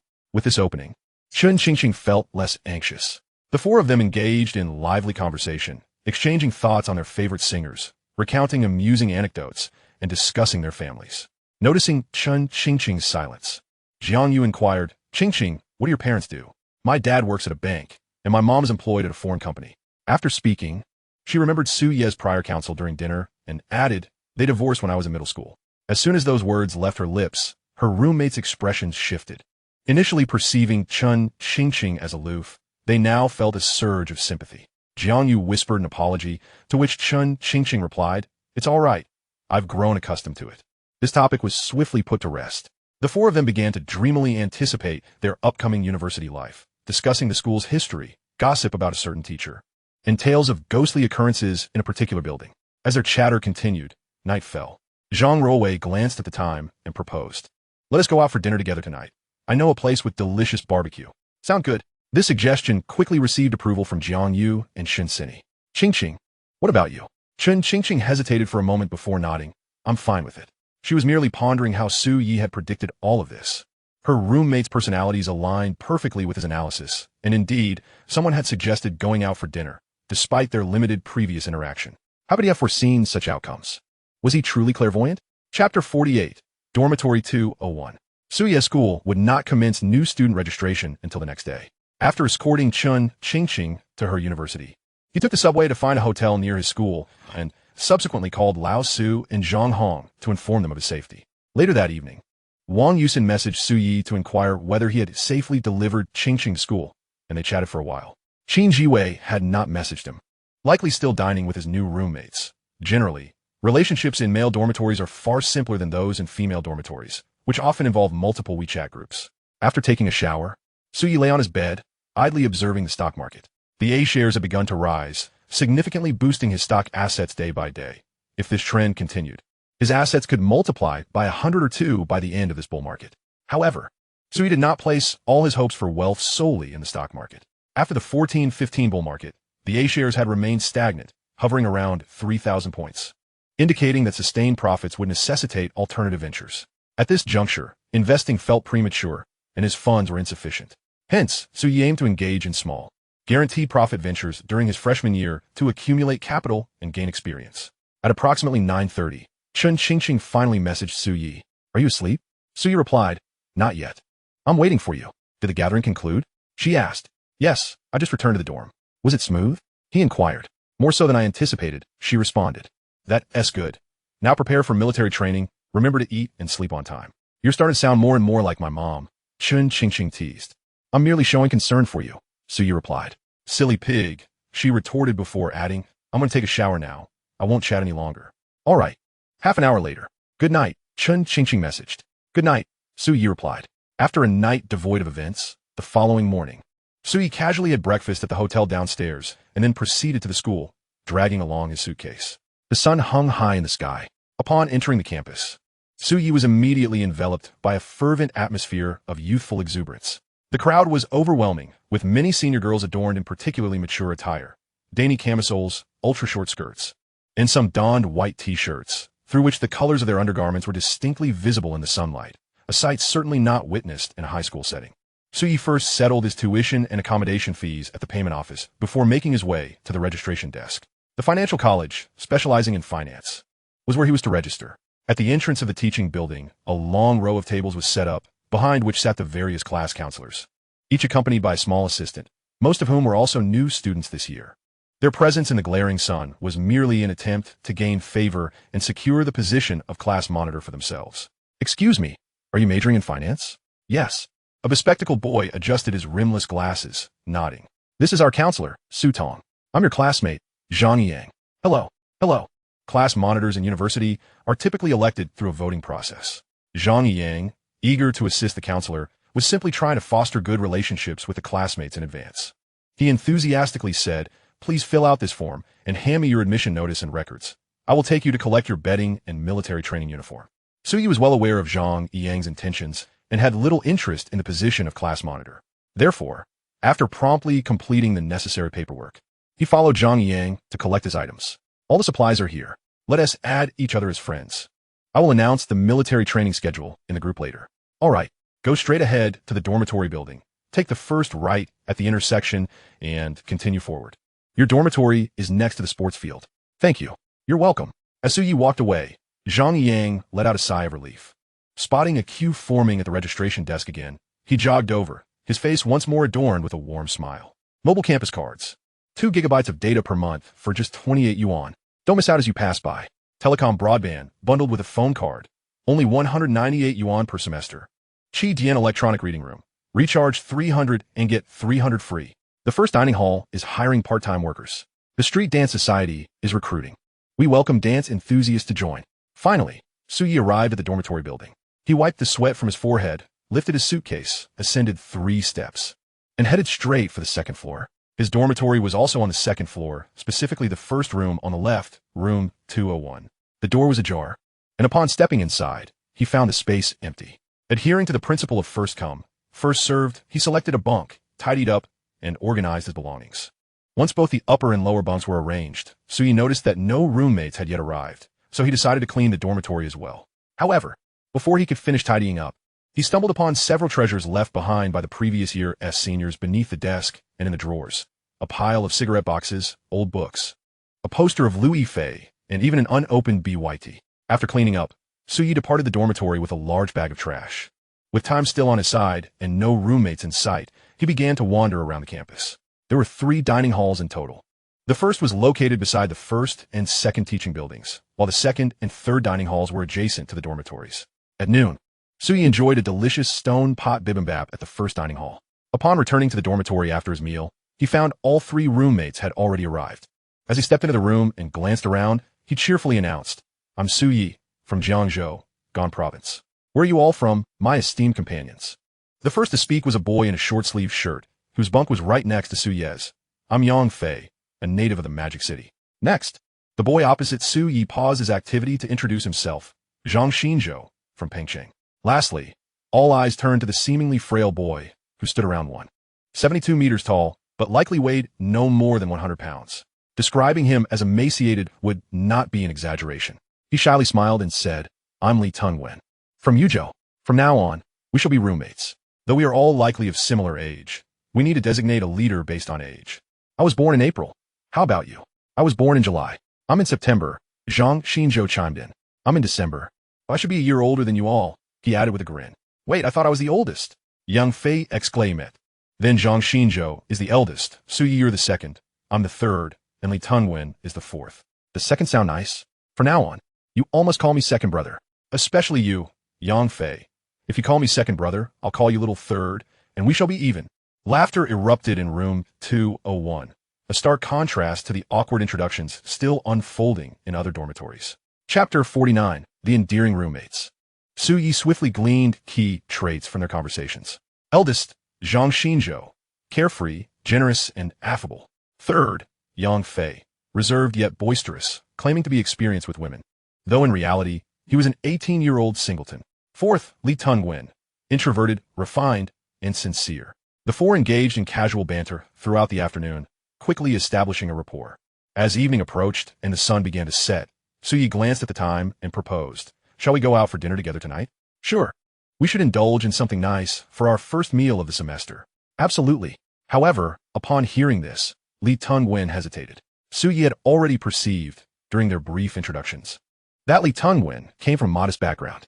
On the first day of university, most students wore new clothing, whereas Li Tengwen had arrived in a t-shirt with a rolled-up collar, and Suyi had seen him bring along his high school uniform while organizing his wardrobe.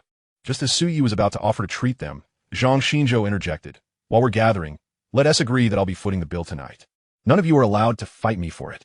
"Eldest, are you perhaps a rich second generation?" Yang Fei asked, playfully draping an arm around Zhang Xinzhou's shoulder. Curiosity evident on his face. Zhang Xinzhou shrugged nonchalantly, "Not exactly a rich second generation, more like a demolition second generation." "You have many properties?" In this era of booming real estate, owning a home in a first-tier city placed one above 80 of the population nationally. Zhang Xinzhou nodded and raised 3 fingers. "3 properties? That is only 1 more than my family has," Yang Fei exclaimed. Zhang Xinzhou quickly corrected him, 3 buildings. "Huh?" Yang Fei's eyes widened in disbelief. 3 buildings? Holy cow. Big brother. "Ah, you mean, Goldfather?" Zhang Xinzhou chuckled. "My old man has long proclaimed that he doesn't expect me to learn much in university. Just enjoy my time and eat well. After graduation, I'm just going back home to collect rent. I'll cover all the dormitory utility bills. But I'm not responsible for cleaning." Suyi was somewhat taken aback. He had surmised that Zhang Xinzhou's family was well off, but he hadn't anticipated such affluence. 3 buildings in Pengsheng. The rental income this year must surpass the annual revenue of a publicly listed company. I'll take charge of the dormitory cleanliness. It's on me. So he could no longer contain himself. He reached out to pull Yang Fei aside, exclaiming with a mix of annoyance and laughter. Were you a courtier in your past life? Is it necessary to be this obsequious? Yang Fei chuklet, jontinuing tu inquire, suye. Your family isn't engaged in some grand business, is it? My father works in an office. My mother is a junior accountant. We're hardly in the realm of grand enterprises. Come on, let's go eat. Li Tengwen, what are you still doing? The big boss is treating. And you're not making a move? Without waiting for Li Tengwen's response, Su Yi dragged him out of the dormitory. It was the first day of a new student orientation. The campus was bustling with activity. Yang Fei, with his arms crossed behind his head, observed the throng of passers-by with an air of pride as he posed a question. Do you know the ratio of boys to girls at our school? How much? 3 to 7. On average, for every 3 people, 2 are girls. Zhang Xinju, playing along, asked, what does that have to do with you? Yang Fei replied, I plan to start dating in my freshman year. After all, my family has a lineage of only one son for 2 generations. And now I'm just waiting to carry on the family line. My parents fully support me in finding a girlfriend at school. Good luck with that, Zhang Xinju responded. With your family's wealth, you must have dated in high school, right? Zhang Xinju shook his head. No, my father was very strict. If I had dated early, he would have broken my legs. Li Tengwen, you definitely haven't dated, have you? Li Tengwen quickly shook his head. And you, Su Yi? Su Yi decisively shook his head. I haven't either. He spoke the truth. He had pursued Gu Mengyao in high school, but she had declined. And he only got to know Chun Xingqing after the college entrance examination. Upon hearing that none of his 3 roommates had dated, Yang Fei swelled with pride, declaring, It seems I'm the only one who has dated in high school. Let me tell you, there are methods to dating, and I can gradually teach you. Just as he finished speaking, Zhang Xinju's iPhone rang. He answered the call, placing it to his ear. Hello, it's all settled. Yes, we're about to go eat. With so many people around, the call was difficult to hear, so Zhang Xinju switched to speaker mode, and soon a girl's voice echoed from the line. When is your military training at school? I'm not sure. It's either tomorrow afternoon or the day after morning. All right, enjoy your meal. We'll chat tonight. Okay. Zhang Xinju ended the call. Immediately after, Li Tengwen's phone rang as well. He put on speaker, and the other end was also a girl speaking in their hometown dialect, which none of the 3 roommates could comprehend. Li Tengwen exchanged a few sentences before hanging up. Just as Yang Fei was about to speak, Su Ye's phone rang too.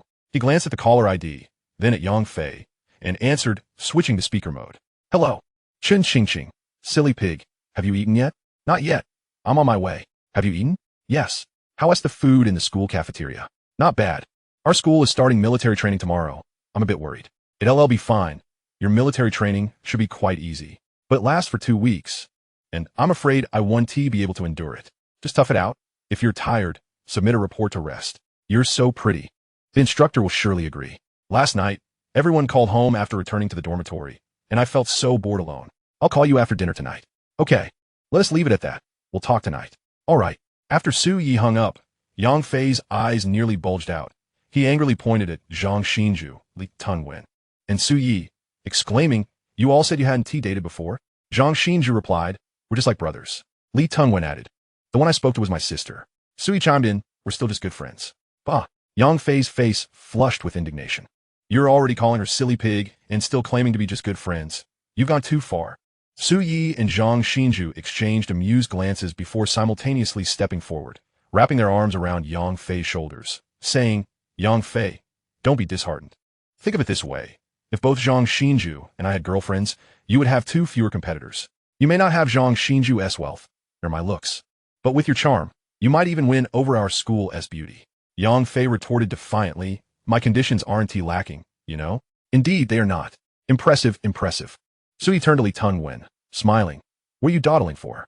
Come on, let us feast on this second-generation rich guy tonight. Li Tengwen nodded with a smile and quickly followed. The 4 of them lined up neatly as they exited the school gates. Chapter 50, Great Minds Think Alike. From the school, a 20-minute walk led them to Balong Plaza, a massive integrated shopping center filled with various brand stores and chain restaurants. It was Li Tengwen's first visit to such a place. His small county town lacked such complexes, and the furthest he had ventured was merely to the city center, which was only due to visiting his mother in the hospital. Inside the mall, colors were vibrant, lights dazzling, and various decorations created a trendy, lively atmosphere. The bustling crowd, the thriving noise, and the myriad of dazzling goods overwhelmed the senses. As Li Tengwen surveyed his surroundings, He found everything novel, but soon after, a sense of inferiority washed over him. While Zhang Xinju, Yang Fei, and Su Yi deliberated on where to eat that evening, he stood quietly to the side, head bowed, lost in thought. How about this place? It's a combination of barbecue and hot pot. What do you think, Su Yi? I'm fine with anything. Zhang Xinju ultimately decided. Then let us go with this one. The four of them headed toward the escalator. As Li Tengwen observed his three roommates step onto the escalator, he cautiously followed suit. However, being his first experience with an escalator, he wobbled slightly and nearly lost his balance. Fearing that someone might notice his awkwardness, Li Tengwen quickly feigned calmness. Taking 2 steps to catch up with Su Yi, Su Yi put his arm around Li Tengwen's shoulder, grinning. Li Tengwen, let us make sure to eat plenty of meat and less vegetables. If we can avoid drinks, all the better. Let us eat to our heart's content. Once we leave this village, we want to find this restaurant again. Upon hearing this, Zhang Xinju turned back with a smile. If you're putting it that way, I'll treat you all to a buffet next time we go out. To hell with that. Before long, the four found the barbecue and hot pot place advertised on the flyer. Being the start of the school season, it was still quite crowded. Zhang Xinju led the trio inside and quickly found a table to sit down. The waitress promptly brought the menu to Su Yi. Without hesitation, Su Yi picked up a pencil and began marking items on the menu. Come on, take a look. Do we need to add anything? Yang Fei waved his hand dismissively. Just order what you think is good. I'm not picky. Li Tengwen quickly added, I'm not picky either. If that is how you want to say it. I'll go with my own taste. Su Yi promptly marked several dishes on the menu and passed it to the waiter. After which the four of them resumed their casual chatter. Li Tengwen found it difficult to interject, only occasionally chiming in. Noticing a piece of paper on the platter of grilled meat, he, having never tried barbecued meat before, reached out and pulled the paper out, intending to toss it into the trash bin. Just then, the waiter wheeled over, and upon witnessing the scene, promptly inquired, What are you doing? Li Tengwen's hand froze midair. From the waiter's gaze, he seemed to realize his action was unnecessary. Su Yi glanced over and quickly chuckled. My roommate is particularly fastidious about cleanliness. This greaseproof paper has been here for so long that we thought we'd request a fresh one. The waiter then responded, all right. Su Yi gave Li Tengwen a reassuring look, and Li Tengwen naturally disposed of the already removed greaseproof paper into the trash. For Su Yi, it was merely a trivial matter, yet unbeknownst to him, Li Tengwen would remember it for many years to come. He would always recall the beginning of his freshman year, when a roommate named Su Yi had safeguarded his dignity. Come on, stop dawdling, let us eat. As the grilled meat sizzled and the hot pot began to bubble, Su Yi raised his glass filled with a beverage and cheekily declared, Thanks to Boss Zhang for treating us. I hope Boss Zhang continues his generosity in the future. Yang Fei and Li Tengwen quickly lifted their glasses as well.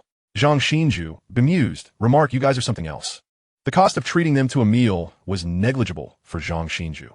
He had never lacked money throughout his life. Despite his father's strictness, he had always been generous with living conditions.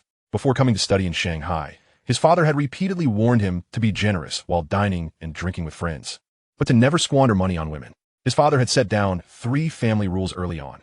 First, no starting a business. Second, no entangling with dubious women. Third, never engage in gambling or drugs. Yang Fei took the initiative to steer the conversation, asking, Did you guys join any freshman groups before school started? The 3 shook their heads. Yang Fei, exasperated, said, How could you not join the freshman group? That means you know nothing about our school. Seems like you know quite a bit. Why don't you share? Yang Fei's interest was piqued, and he eagerly asked, Do you know who our school's campus belle is? Who?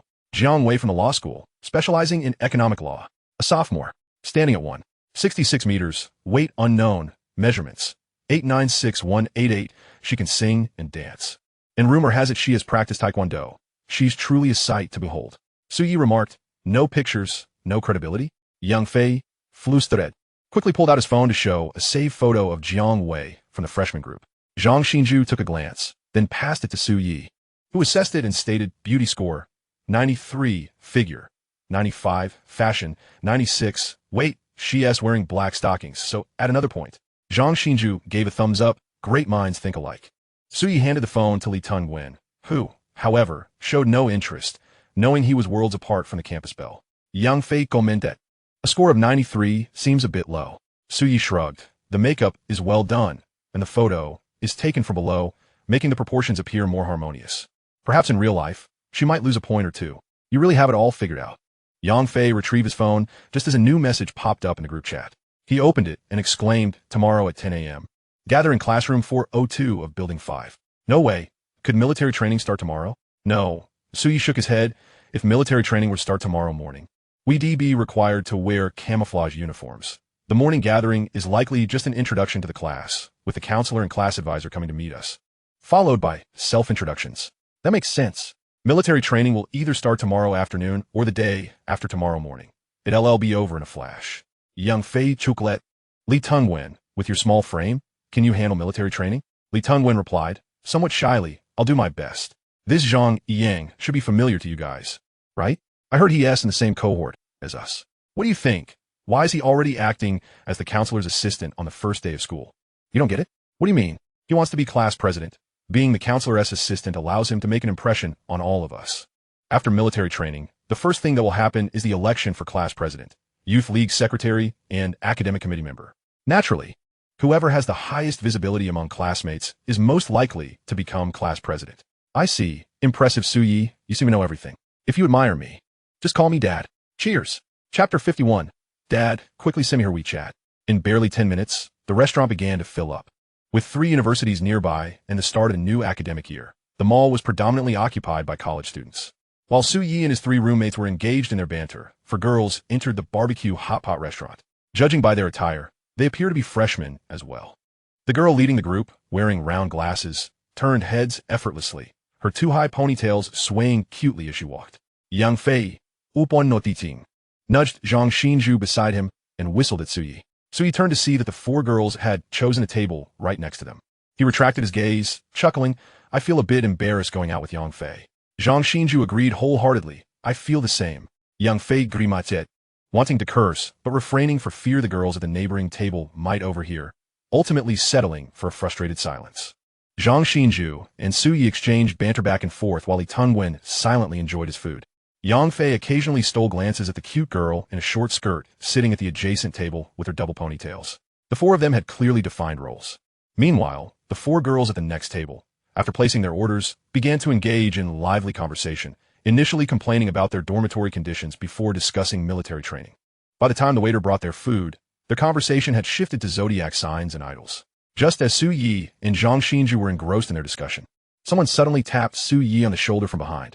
He turned to find it was the ponytailed girl from the adjacent table, and he frowned in confusion. Is there something you need? Hey, handsome, we've run out of napkins at our table. Could you spare a few? Su Yi promptly handed her some napkins. The ponytailed girl smiled brightly. Thanks, handsome. Yang Fei was nearly beside himself with frustration. If only he had known how the seating arrangement would turn out, he would have chosen Su Yi's spot. Su Yi, however, remained unfazed and continued his conversation with Zhang Xinju. The ponytail girl was adorable, and indeed Jiang Wei. The campus belle was beautiful, yet she could not hold a candle to Chun Qingqing. Having tasted fine cuisine, how could one still be interested in mere fare? As Su Yi and Zhang Xinzhou transitioned from discussing the romance of the 3 kingdoms to the current economic landscape of the country, the 4 girls at the adjacent table had already engaged in a game of truth or dare. I excused myself to the restroom. When Su Yi returned, the girl with a ponytail suddenly stood up to block his path. She wore platform sneakers, yet still had to look up to meet Su Yi's gaze. Su Yi stared at her, perplexed by her intentions. The ponytail girl with a radiant smile said, Hey handsome, I lost my dare. Could I add you on WeChat? Add me? Su Yi was taken aback. Sure. He took out his phone and exchanged WeChat information with her, who noted her name as Wang Shiyu. Wang Shiyu then inquired, What's your name, handsome? Oh yeah, got it, I'll remember that. She stepped aside, returning to her seat, while her 2 roommates eagerly leaned in, giggling and whispering to her. Su Yi dismissed the encounter and sat back down next to Li Tunwen. Yang Fei, nearly grinding his teeth in frustration, whispered indignantly, Su Yi, you're such a dead man. Su Yi, bewildered, replied, What did I do to deserve that? Zhang Xinzhou interjected to clarify, You just swooped in and stole her heart. Realizing, Su Yi exclaimed, That dog. I was just thinking of giving your WeChat later, and now you're cursing me. Dad, I was wrong. Yang Fei's apology was sincere, prompting Zhang Xinzhou to chuckle despite his irritation. All right, if we're all full, let us head back, Li Tungwen said, glancing at the leftover food with a tinge of regret. However, he felt too full to eat more and wished they could take it away, though he feared the potential embarrassment. Ultimately, he stood up with his 3 roommates. Zhang Xinzhou settled the bill, and as they exited the restaurant, Yang Fei eagerly pulled out his phone, saying, Dad, quickly give me her WeChat. What's your rush? No, I genuinely like her. The moment I saw her, I even thought of baby names. Get lost. I just wonder if she's from our school. Yang Fei mused. So he placed an arm around Yang Fei, earnestly advising. As someone who has been through it, I don't recommend adding her on WeChat. Why not? Girls who have just been talking about zodiac signs for ages are best avoided, Zhang Xinzhou quickly added. Girls who say they're slow to warm up are also best left alone, so he advised. Girls with younger brothers should be approached with caution, Zhang Xinzhou continued. And those who are crazily into idols should also be avoided, so Yi warned. After graduation, it's best not to pursue the pretty girls in government jobs. Why not? You never know who their sugar daddies are, Su Yi stated. And what about the less attractive ones? Yang Fei couldn't comprehend their logic, rolling his eyes. You two are just trying to fool me. I've read at least 10 romance novels this summer. Just give me her WeChat, and I guarantee I'll win her over within a month. Su Yi chose to remain silent, recognizing that for Yang Fei, love was sacred and beautiful. He wouldn't heed their warnings, and Su Yi found it pointless to waste breath on him. Upon walking back to the school, the four of them took turns showering. After Su Yi emerged from the bathroom, he climbed into bed.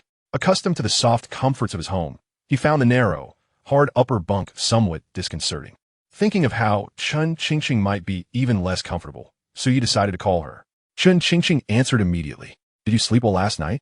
I imagine the dormitory bed is quite an adjustment, Su Yi inquired. Yeah, I went to bed quite late, she replied. I also lay there feeling uncomfortable, Su Yi confessed.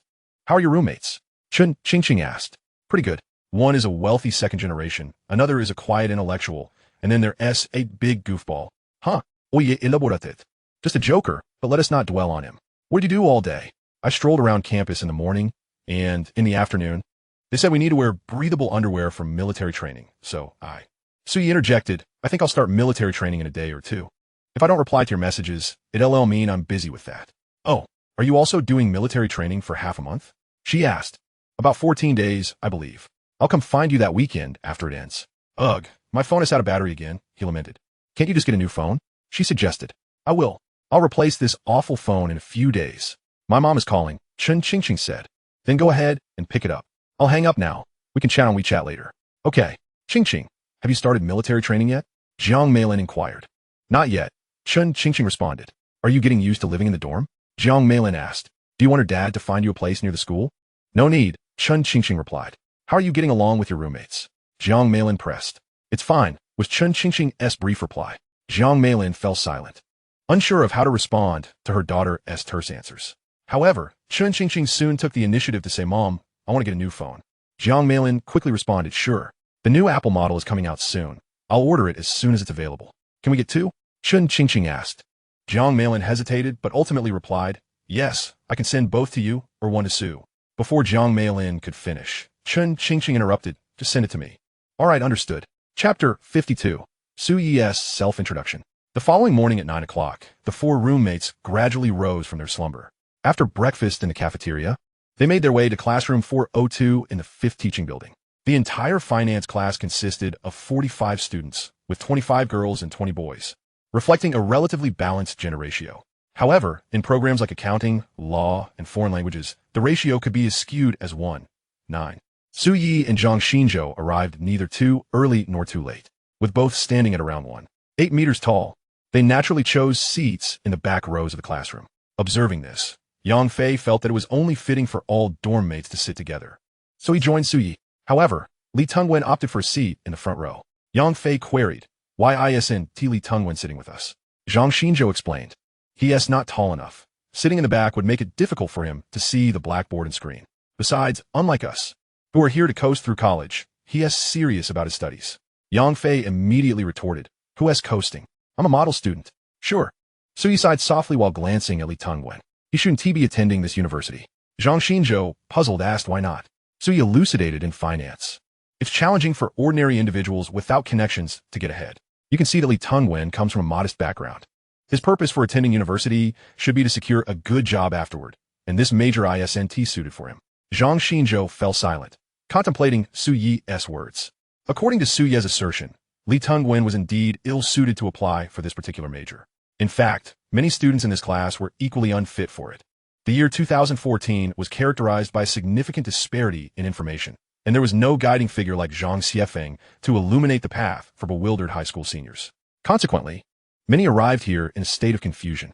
As the clock inched closer to 10 o'clock, the classroom filled with an increasing number of students. The last to enter the classroom was none other than Zhang Yang, who had been seen trailing beside the counselor on registration day. He bore an air of someone who had already assumed the role of class monitor, striding directly to the podium upon entering and proclaiming loudly, "Everyone, please settle down. Our class advisor and counselor will be arriving shortly. In a moment, each of you will need to come up for a self-introduction, so feel free to prepare in advance." Upon hearing this, Zhang Xinzhu turned and jokingly remarked, "Suyi, have you ever considered becoming our class monitor?" "Not at all," Suyi replied, puzzled by the question. Zhang Xinzhu chuckled, "With your high emotional intelligence, being a class monitor would be a breeze for you. Besides, I must admit I'm somewhat irked by Zhang Yang." Yang Fei quickly chimed in, "Same here. It's curious how he acts so grandly up there while we're all sitting quietly below, isn't it?" If Suyi had been accepted into prestigious universities like Qingbei, he might have been willing to vie for the position of class monitor. However, given that he was merely attending a second-tier institution like the Shanghai Financial Academy, holding such a minor title seemed inconsequential for his future. Moreover, class monitors predominantly served as errand runners for the counselor, often relaying messages. Thus, Suyi had never entertained the idea of being a class monitor. "I have no interest in that position," Suyi stated. "If you're unhappy about it, why not compete with him yourselves? I'll certainly support you." Zhang Xinzhu laughed. "I'm too accustomed to being laid back." Yang Fei, showing self-awareness, added, "I've never even been a group leader in elementary school. Being a class monitor is beyond me." In truth, it wasn't just Zhang Xinzhu and Yang Fei who were displeased with Zhang Yang. All were spirited youths.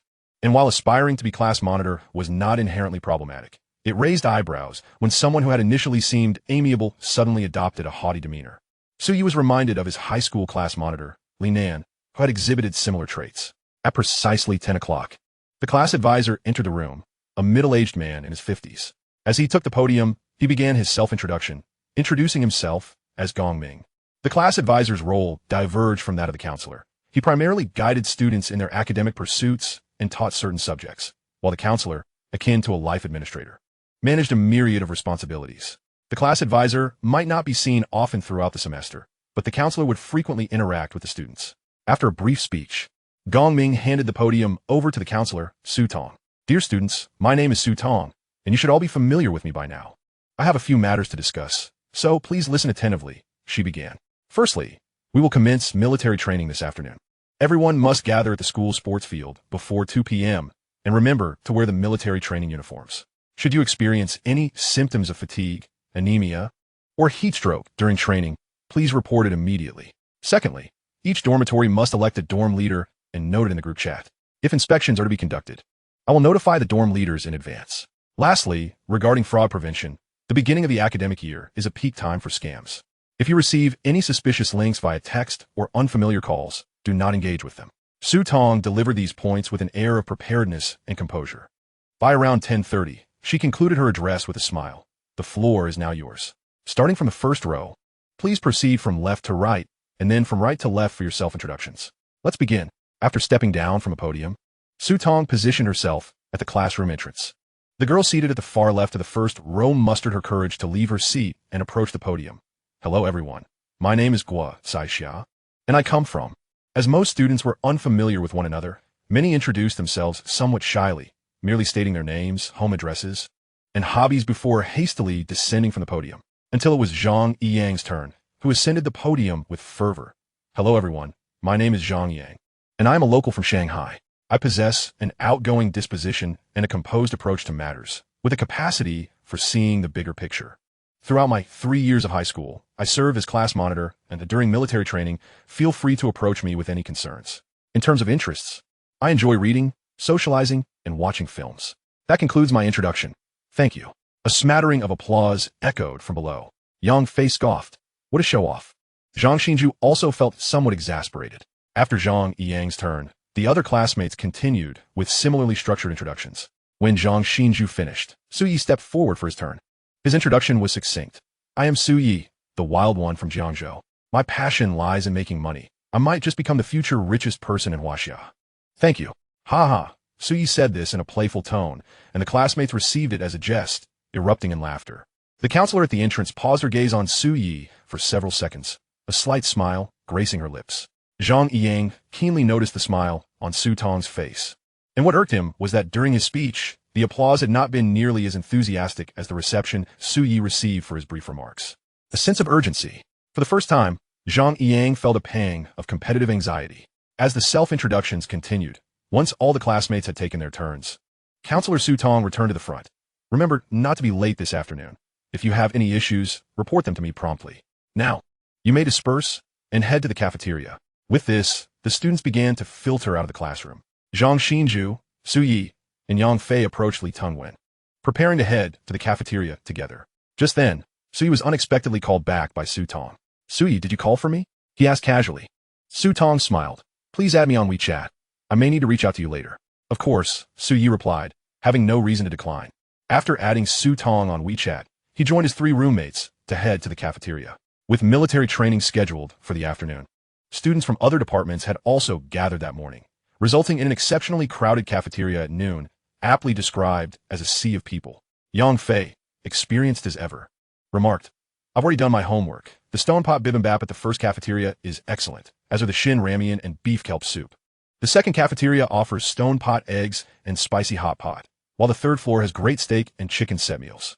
The third cafeteria's beef hot pot and big plate chicken are also top-notch. What are you all in the mood for? I had bibimbap yesterday. I'll try something different, Su Yi replied. Zhang Xinju added, I'll just browse around. Oh, you know it. Pointing to several vacant seats. Let us each go get our meals and reconvene here. Sound good? Su Yi queued for a serving of rib rice. And upon returning to his seat, Yang Fei and Zhang Xinjiao arrived one after another. Zhang Xinjiao had a small bowl of vegetables, while Yang Fei opted for chicken rice.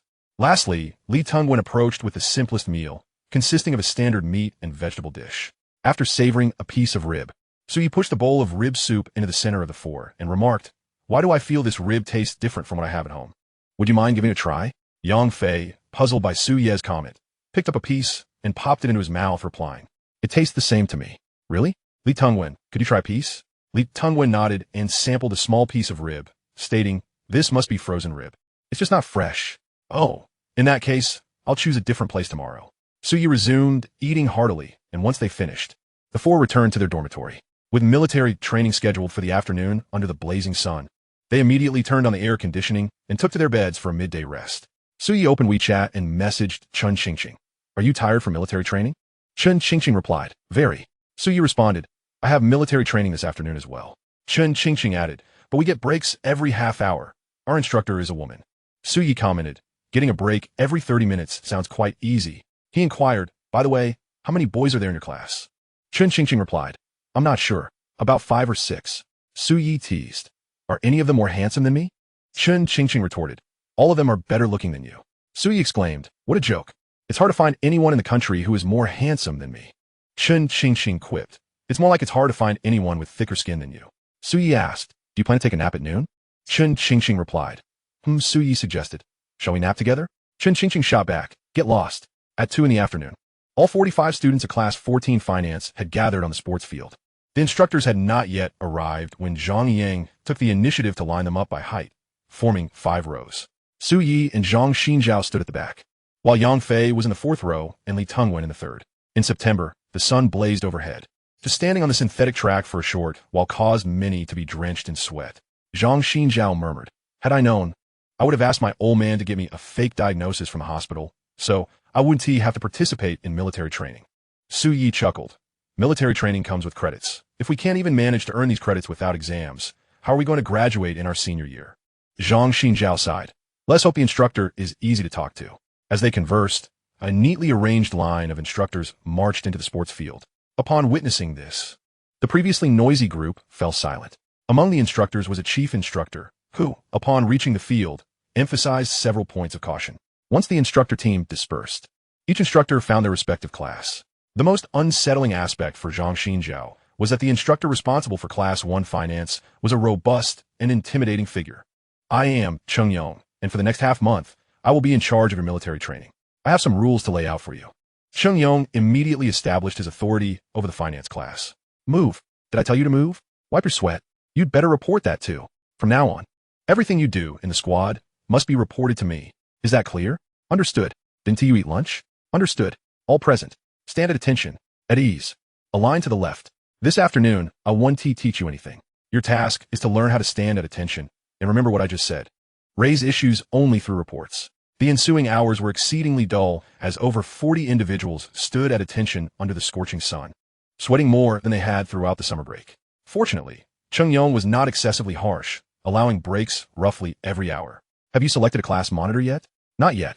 The last row, send 2 taller individuals to the activity center to carry 2 barrels of mineral water back. Just as Zhang Yang prepared to rise, Sheng Yong shouted, "You in the last row?"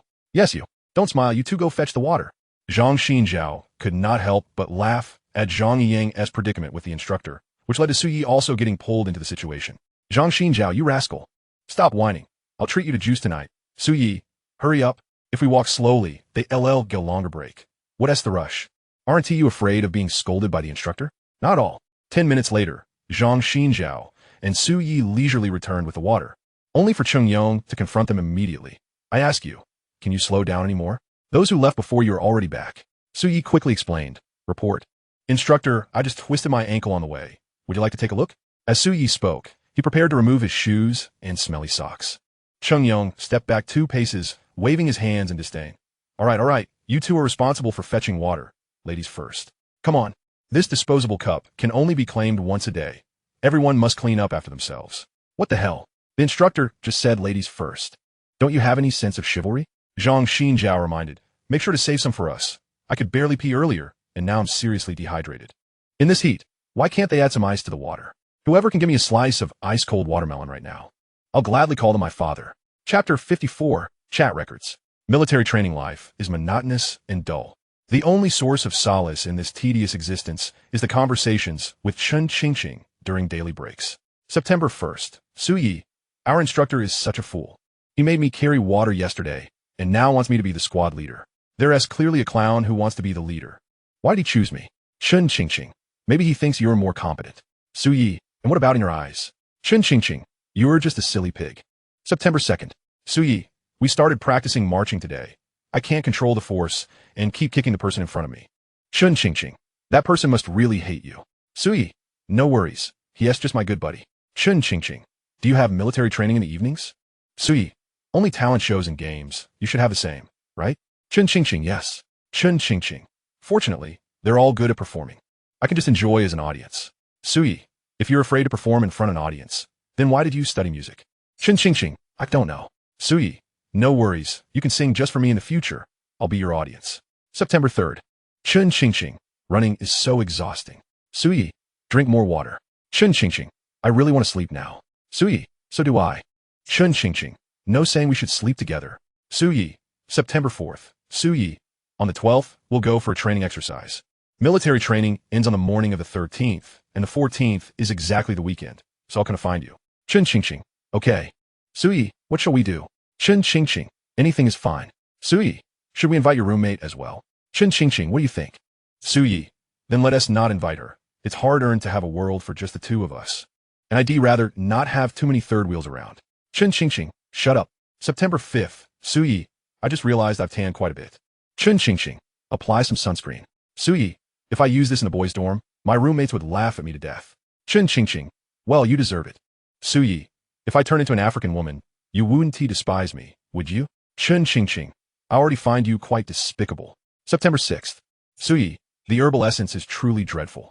Chen Qingqing, what does it taste like? Su Yi, like I've been poisoned. Chen Qingqing. Su Yi, the doctor said I need some intimacy to detox. Hurry, let's south get close. Chen Qingqing, the recipient has declined your message. September 7th. Su Yi, today I had the most delicious spicy hot pot, and the complimentary plum juice was exquisite. I'll take you there sometime. Chen Qingqing, sounds good. September 8th. Chen Qingqing, I'm really craving ice cream. Su Yi, ice cream, JPG. Su Yi, go on, indulge yourself. Chen Qingqing, I want to delete you. Su Yi, can you really bear to do that? Chen Qingqing, but I would add you back again. September 9th. Chen Qingqing, today at school, I heard someone singing What If One Day I Become Rich. Su Yi, did you not tell him it's your song? Chen Qingqing, I was too timid. Su Yi, what is there to be timid about? Su Yi, I have a bold idea now. Chen Qingqing, what idea? Su Yi, I wish to write a love song. And we can duet. Chen Qingqing, absolutely not. September 10th. Su Yi, it's only been 10 days since school started, and yet I have people adding me on WeChat every day. Su Yi, is it my fault for being handsome? Su Yi, but worry not. I politely decline them all with the excuse that I already have a girlfriend. Chen Qingqing, there are people who want to add me too. Su Yi, did you agree? Chen Qingqing, I did not. September 11th. Chen Qingqing, silly pig, look at this beautiful leaf. Chen Qingqing, the clouds today are so white. Chun Ching Ching. This stone is heart-shaped. Suyi, I miss you too. September 12th. The days of military training began, requiring a 10-kilometer trek around the school. After more than 10 days of training, the girls had all shed a little weight, while the boys had turned into charcoal. It wasn't very noticeable with their clothes on, but once they were bare, the difference in skin tone was stark. Early in the morning, the platoon began to assemble. Since Su Yi was directly appointed by Chung Yong as the platoon leader, he was also responsible for organizing the team. Over the course of these days, the students in the finance class had become familiar with one another, so Yi could now call each student by name. And his boisterous personality was quite popular among the girls. Zhang Yang watched all of this with a mix of anger and sorrow, feeling utterly helpless. Su Yi, what the hell, Yang Fei, are you crazy? You're bringing so much food like we're going on a picnic? Yang Fei, it's 10 kilometers. If I get hungry later, I need to fill my stomach. Su Yi, aren't you worried about the weight of that heavy bag? Yang Fei, I've already brought it. What can I do now? Su Yi, share half with me. Yang Fei, if you want food, just say it outright. Li Tungwen, you come over too and grab a few things. It's 10 kilometers, and we might not even make it back for lunch. Seeing Chung Yong approaching from a distance, Su Yi stepped to the front of the platoon.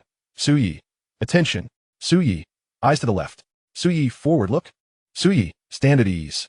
Su Yi, reporting to the instructor, finance class. 45 students are supposed to be present. All 45 are here. Please give instructions. Chung Yong, you may return to your position. Su Yi, yes, sir. Chung Yong also liked Su Yi. He was always cheerful and seemed to get along well with everyone. The students listened to him well, making the formation process quite satisfactory. Chung Yong reiterated the discipline issues, and once the other squads were prepared, the freshmen from the School of Finance set off in a grand procession, embarking on their 10-kilometer trek. Yaori, Yaori, listen. The horn of a new journey calls us to sing. Listen, the horn of a new journey calls us. The goal of a strong military beckons ahead. Our nation must grow strong, and we must take on the responsibility. The battle flag bears the marks of iron-blooded glory. The resounding song echoed for a long time. To avoid disrupting traffic, the route taken was through some small roads, which boasted picturesque scenery. However, once the sun rose, it became quite uncomfortable. Su Yi finished a Snickers bar and wiped his forehead, his palms slick with sweat. Starting from 9 in the morning, it was now 10, 11, 12. After 3 hours, they still had not returned to school. Those with weaker constitutions were already struggling to continue. Just a mile from the school, a sudden scream pierced the air. Yang Fei jumped in shock. Li Tungwen has fainted. The team immediately halted, and Chung Yong rushed over. What happened? Someone has fainted. Quickly, give him the herbal essence. Su Yi pushed through the crowd, and after administering the herbal essence to Li Tungwen, he noticed Li's pale complexion and remarked, Instructor, Li Tungwen only had 2 buns and a cup of soy milk for breakfast. It may not just be heat stroke. He might also be anemic. Chung Yong hadn't anticipated someone fainting at such a critical moment and found himself at a loss. Just as he was contemplating whether to let the team rest or call for a vehicle to take the student back to the school infirmary, Su Yi called out, Zhang Xinju, Yang Fei, come and lend a hand. Su Yi crouched down, and Zhang Xinju and Yang Fei quickly stepped forward, lifting Li Tungwen on his Su Ye's back. Struggling to rise, Su Yi began to sprint back toward the school. Zhang Xinju and Yang Fei exchanged glances and promptly followed suit. Chung Yong hesitated, but ultimately acquiesced to Su Yi's impulsive decision. Chung Yong, everyone else, follow the front team. Yaori, Yaori. Chapter 55, I'll wait for you. In the school infirmary, the nurse quickly diagnosed Li Tungwen's condition, confirming Su Yi's suspicions. Li had fainted due to heat stroke, anemia, and low blood sugar. His body was already frail and had long suffered from malnutrition. After walking such a long distance under the blazing sun, he had directly collapsed. There's nothing serious. Let him rest for a while, and he should wake up soon. Su Yi pressed on. Will he be able to participate in military training this afternoon? Nurse, it's best not to. I can write a note for you to give to the instructor. He won't have to attend this afternoon as training. Su Yi, that would be very helpful. As the nurse prepared the note, Zhang Xinju leaned in. What should we do now? Su Yi, you go to the cafeteria and buy lunch for Li Tungwen. Yang Fei, you stay here to watch over him, and I'll take this note to the instructor. Yang Fei, I'll read. At this moment, the students who had been on the training exercise returned to school, and Chung Yong was delivering his final summary. Su Yi approached him, and once Chung Yong finished speaking, he quietly presented a medical certificate written by the nurse, saying Li Tungwen is too weak. The doctor advised against participating in this afternoon's military training. Here's the proof. Instructor, please have a look. Chung Yong took a glance at it, nodded, and replied, All right, I understand. You handled this well, but in the future. Suddenly, Sheng Yong chuckled and added, but there won't be a future. Tomorrow the military training concludes. With this thought, Cheng Yong's demeanor underwent a complete transformation. He patted Su Yi on the shoulder and smiled. You've done remarkably well during this time. The chief instructor is aware of how you carried a classmate to the infirmary this morning, and you might even receive commendation at tomorrow's graduation ceremony. I merely did what I was meant to do. Voy a responder modestly. Cheng Yong waved his hand dismissively, saying, oh, come on, don't be late this afternoon. Sure. Su Yi dashed back to the infirmary, where Li Tungwen had just awakened. Upon hearing Zhang Xinju and Yang Fei mention that Su Yi had carried him back to school, he felt a surge of gratitude, yet the words, thank you, eluded him. Su Yi approached with a smile, saying, all right, I know what you want to say. No need to be polite. We're roommates. I've already handed the doctor's note to the instructor. You can rest in the dormitory after your 4 treatment. Here is some food that Zhang Xinju bought for you. So, eat up. I'll transfer you the money. Seeing Li Tungwen reach for his phone, Zhang Xinju quickly interjected. Just eat. It's only a few bucks. Don't worry about it. Consider it my treat. Ultimately, Li Tungwen managed to express his thanks. We won't keep you company any longer. We're also hungry. All right, let us go eat. With the graduation ceremony approaching, the students spent the afternoon reviewing the skills they had learned during the training. Notably, the usually stern Cheng Yong was particularly amiable that afternoon. During breaks, he even took the time to find them a shaded area. Half a month may seem neither long nor short, but without this military training, the classmates would not have bonded as swiftly. This period of military training would undoubtedly linger in their memories for a long time. The following morning, the atmosphere was palpably buoyant as the graduation ceremony signified the end of military training. The prospect of enjoying the liberating life of university brought joy to every heart. As the students formed neat ranks on the sports field, the school leaders and chief instructor took their seats on the podium, thus officially commencing the graduation ceremony. Left turn, right turn, march and salute. The students of class finance, one seamlessly completed each task, and after the other squads performed in turn, the event transitioned into a lengthy segment of speeches from the leaders. Each address felt as though it had been copied from Baidu, echoing the same few sentiments. Su Yi's mind wandered as he daydreamed about meeting Chun Qingqing the following day. Until at 11:20, the principal finally concluded his remarks. He urged the students to view military training as a starting point for reinforcing and promoting the spirit of collectivism, to assist one another in studies, care for each other in life, cherish their time at university, uphold the school spirit, and strive to learn scientific and cultural knowledge. Next, students who had excelled in military training were invited to the stage to receive awards. The distinguished instructors were Li Dezhio, Xing Wenhao, Jiang Long, and Cheng Yong. The outstanding students included Wang Jiechi from Company 1401, Ouyang Qing from Company 1403, and Su Yi from Company 1406. Upon hearing Su Yi's name, Yang Fei turned his head in disbelief. No way, you won an award? Su Yi was equally surprised. Seeing Su Yi standing still, the other students urged, Su Yi, why are you still dawdling? Hurry up to the stage. Only then did Su Yi stride toward the podium. Handshakes, awards, and photographs ensued. Once Su Yi clumsily descended from the stage, the principal bellowed, I declare that the graduation ceremony for the autumn military training of 2014 at the Shanghai Financial College is officially concluded. As the words left his mouth, the audience erupted into cheers. Camouflage caps soared into the air and fell back down amidst an atmosphere of elation. The exhausted freshmen could finally rest after half a month of training. Zhang Xinju exclaimed joyfully, finally, we've made it through. This afternoon, I'm going to take a long nap and treat you all to a grand dinner tonight. Long live the boss.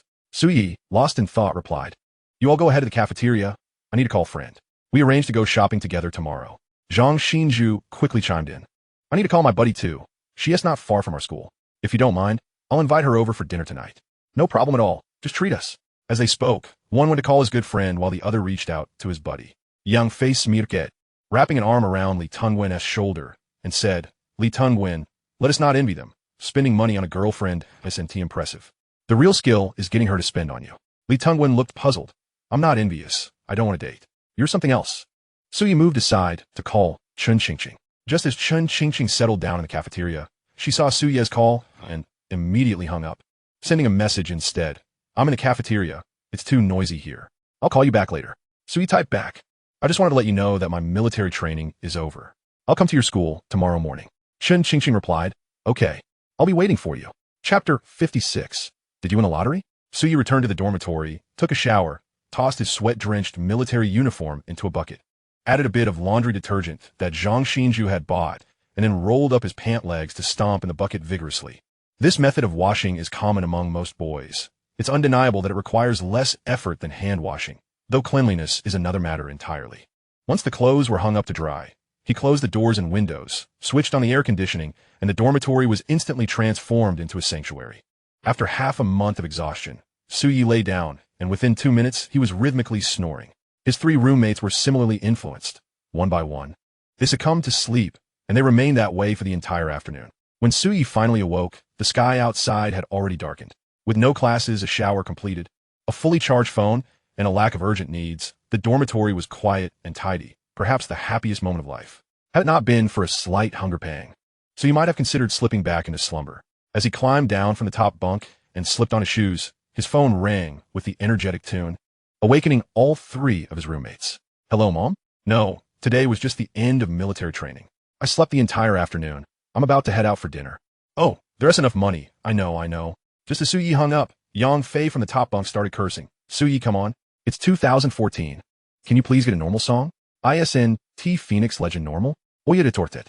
As I awoke this morning, the first thought that crossed my mind was that I had fallen asleep in the square. Su-yi chuckled. "I used to listen to all kinds of popular music. But after a while, I realized they only sing about 2 things. The first being the sorrow of unrequited love, and the second being a vague sadness without knowing the reason behind it. Ultimately, I find that the songs by Phoenix Legend are the most uplifting. They brighten my mood and inspire me to run 3 kilometers on the playground every time I hear them. You certainly have a way with words." Zhang Xinju remarked as he checked the time on his phone and climbed down from the upper bunk. "It's getting late.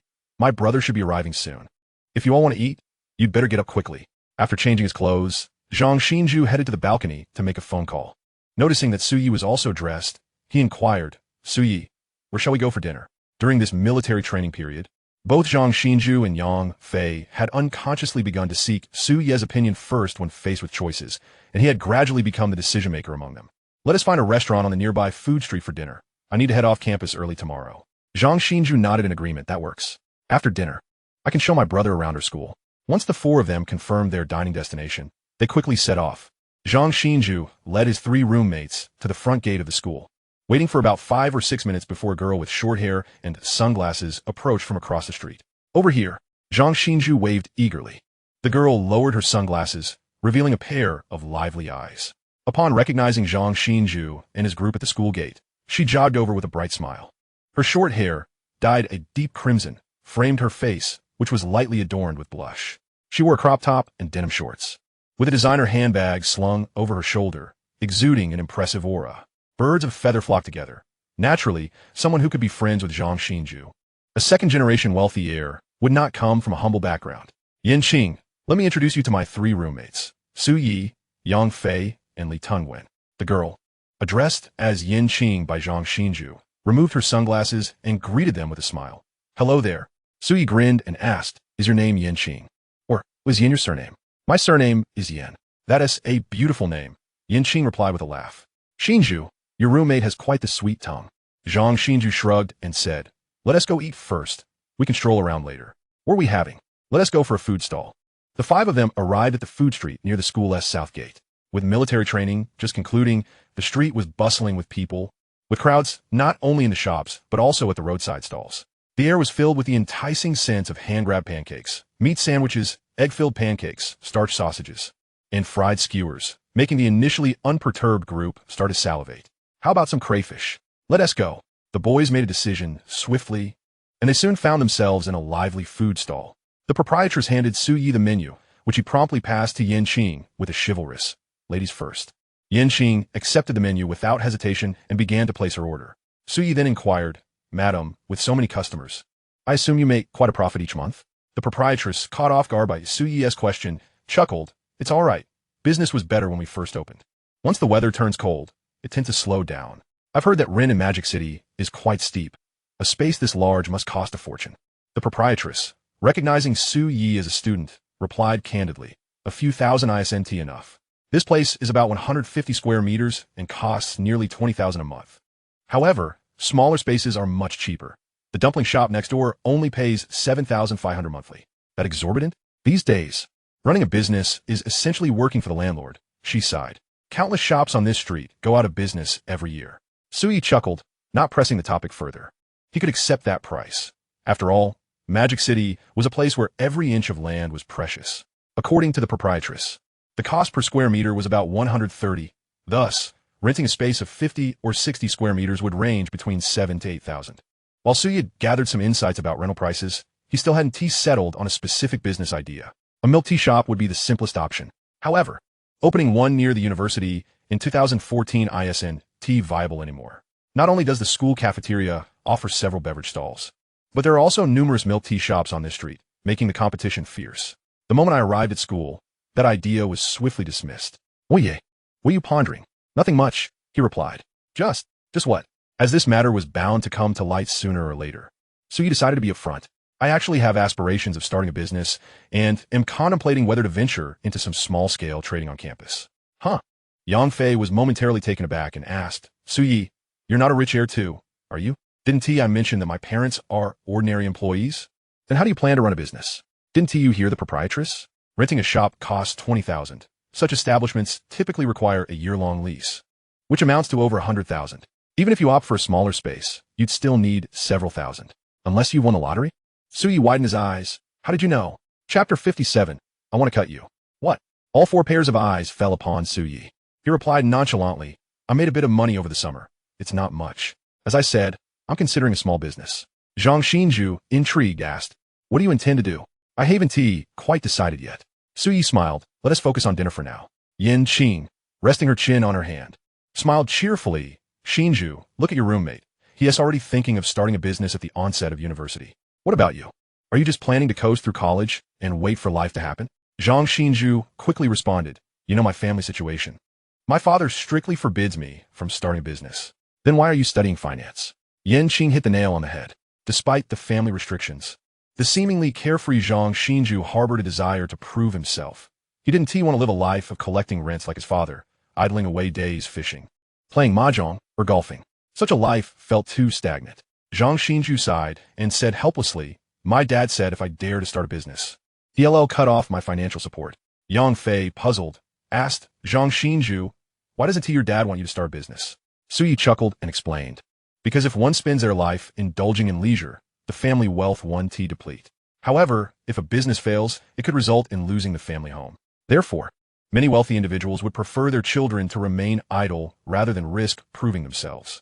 For instance, if your family has $100 million in savings, with a minimum interest rate of 4 on a large deposit, that money sitting in the bank for a year could yield a net profit of $4 million. What business can guarantee an annual profit of $4 million? If you can't make money, even breaking even means a loss. Suyi, you're quite knowledgeable, someone remarked. I read it in a novel called Top Star. Zhang Xinju jested. However, Suyi, if your entrepreneurial venture proves to be promising, perhaps I could consider partnering with you. Aren't you afraid your father won't provide you with living expenses?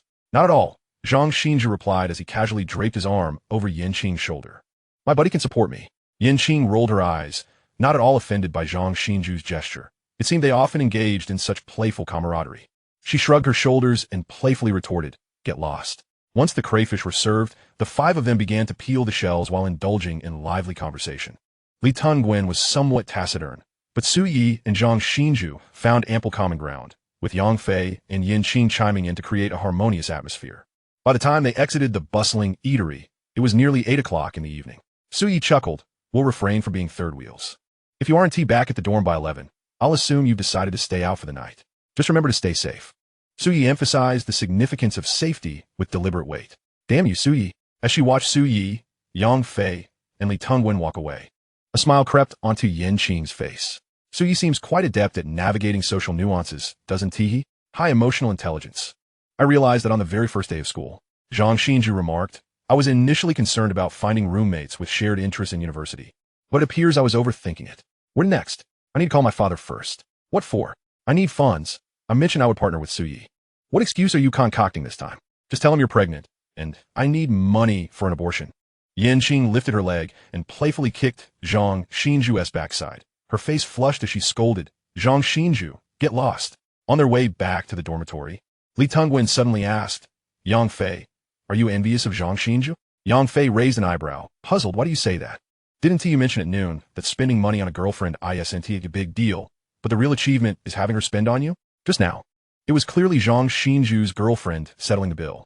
despite Zhang Xinju referring to Yanqing as a brother or buddy. It was evident to any observer that their relationship was decidedly more intimate. Yang Fei retorted stubbornly, "Why are you telling me this? Do you think Suyi isn't envious?" "What am I envious of?" Suyi replied earnestly, "My girlfriend spends on me too. Oh please, spare me your fabrications." Yang Fei scoffed. "If that were true, your girlfriend must be a real beauty." "Yang Fei, you can't dismiss what you can't have as sour grapes. My girlfriend is both beautiful and affluent." "Huh?" Yang Fei clearly didn't believe him. Suyi chose not to elaborate, even though he had several photos with Chun Qingqing saved on his phone.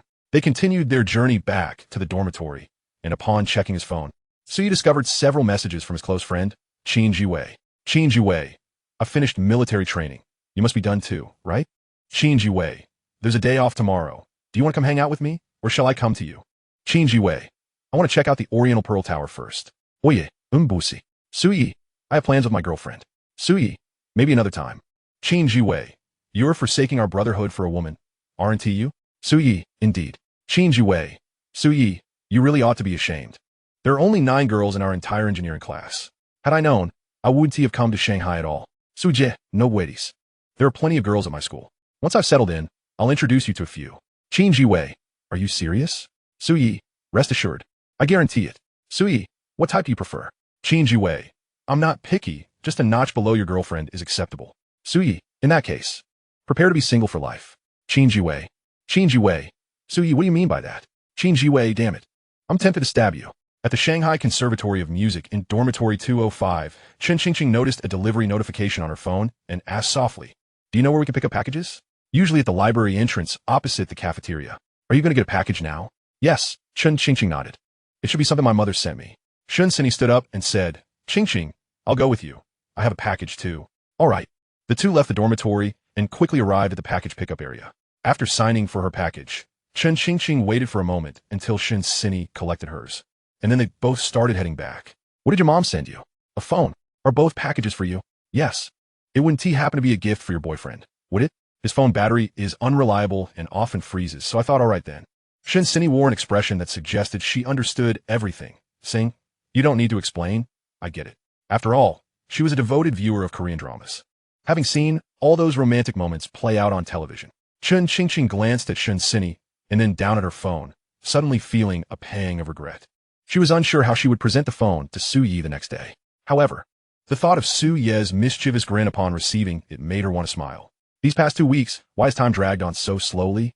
Chapter 58, Your Mom Liked My Post. The following morning at 7 o'clock, as the alarm rang, Su Yi quickly got out of bed amidst the grumbling of his 3 roommates, brushed his teeth, washed his face, and dressed before heading out. He purchased 4 meat buns and a bottle of soy milk from the cafeteria, then walked to the bus stop, where he soon boarded a bus heading to the subway station. The journey was not easy. It involved a 10-minute bus ride followed by a subway trip that required a transfer, totaling around 80 minutes. Su Yi departed from the dormitory at 7:15 a.m. and arrived at the Shanghai Conservatory of Music at 8:40 a.m. Unlike other universities, the conservatory operated an open management system, allowing Su Yi to enter the campus with ease. One must admit, the aesthetic appeal of the art students was indeed higher than that of typical university students. The girls were almost all fair-skinned, beautiful, and long-legged. As Su Yi walked through, several bold senior girls threw him flirtatious glances, but he coldly ignored them. Arriving at the entrance of the dormitory, where Chun Qingqing resided, Su Yi took out his phone and dialed her number. Inside the dormitory, as the phone rang, Chun Qingqing's heart inexplicably quickened, prompting her to hang up immediately. She slipped on a pair of pink and white Nike sneakers, grabbed an unopened phone, and swiftly left the dormitory. Zhang Yu remarked, "It's rare to see Qingqing in such a hurry." Zhang Ruwei confidently declared, "That handsome guy is definitely waiting downstairs. Does anyone want to bet?" Shun Sinny, brushing her teeth, glanced out the window and quickly announced, "No need to bet. I can see him. He came right after military training. The relationship seems a bit excessive."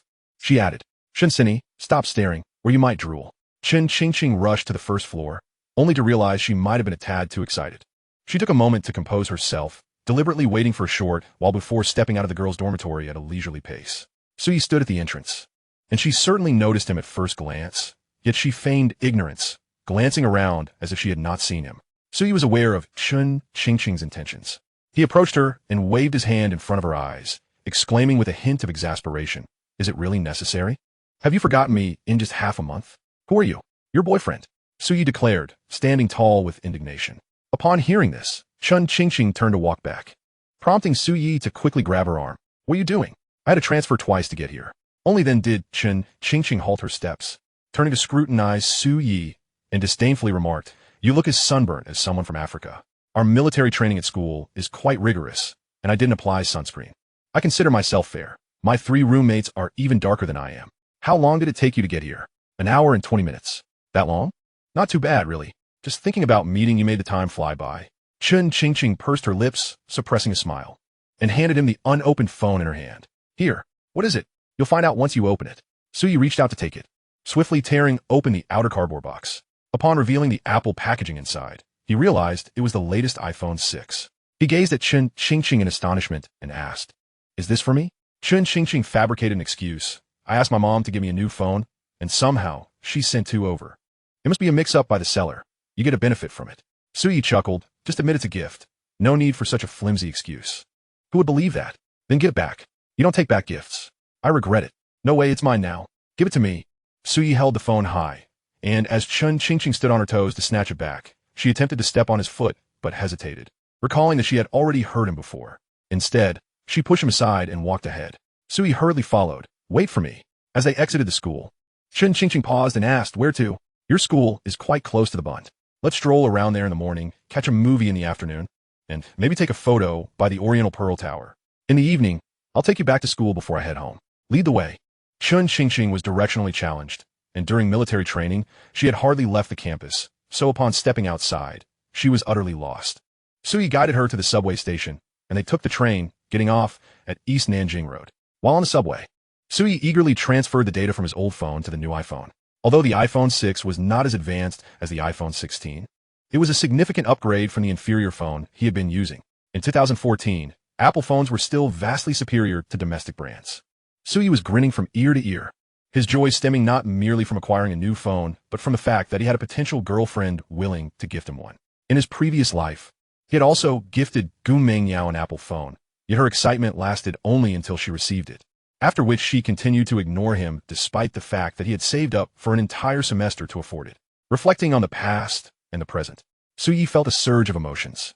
Once they emerged from the subway station, he turned to Chun Qingqing earnestly, saying, Thank you. It's just a phone.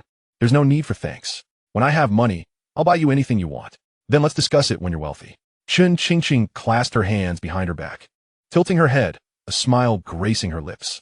Walking along the Bund, they enjoyed the picturesque view of the Huangpu River, with a gentle breeze brushing against them and the shimmering waves reflecting the distant Oriental Pearl Tower, Jinmao Tower, and the Shanghai World Financial Center, all harmoniously framed by the riverboats, creating a magnificent urban landscape. Chun Qingqing and Suyi strolled aimlessly, and after about half an hour, she sat down on a bench by the sidewalk, lightly tapping her thigh with her fist.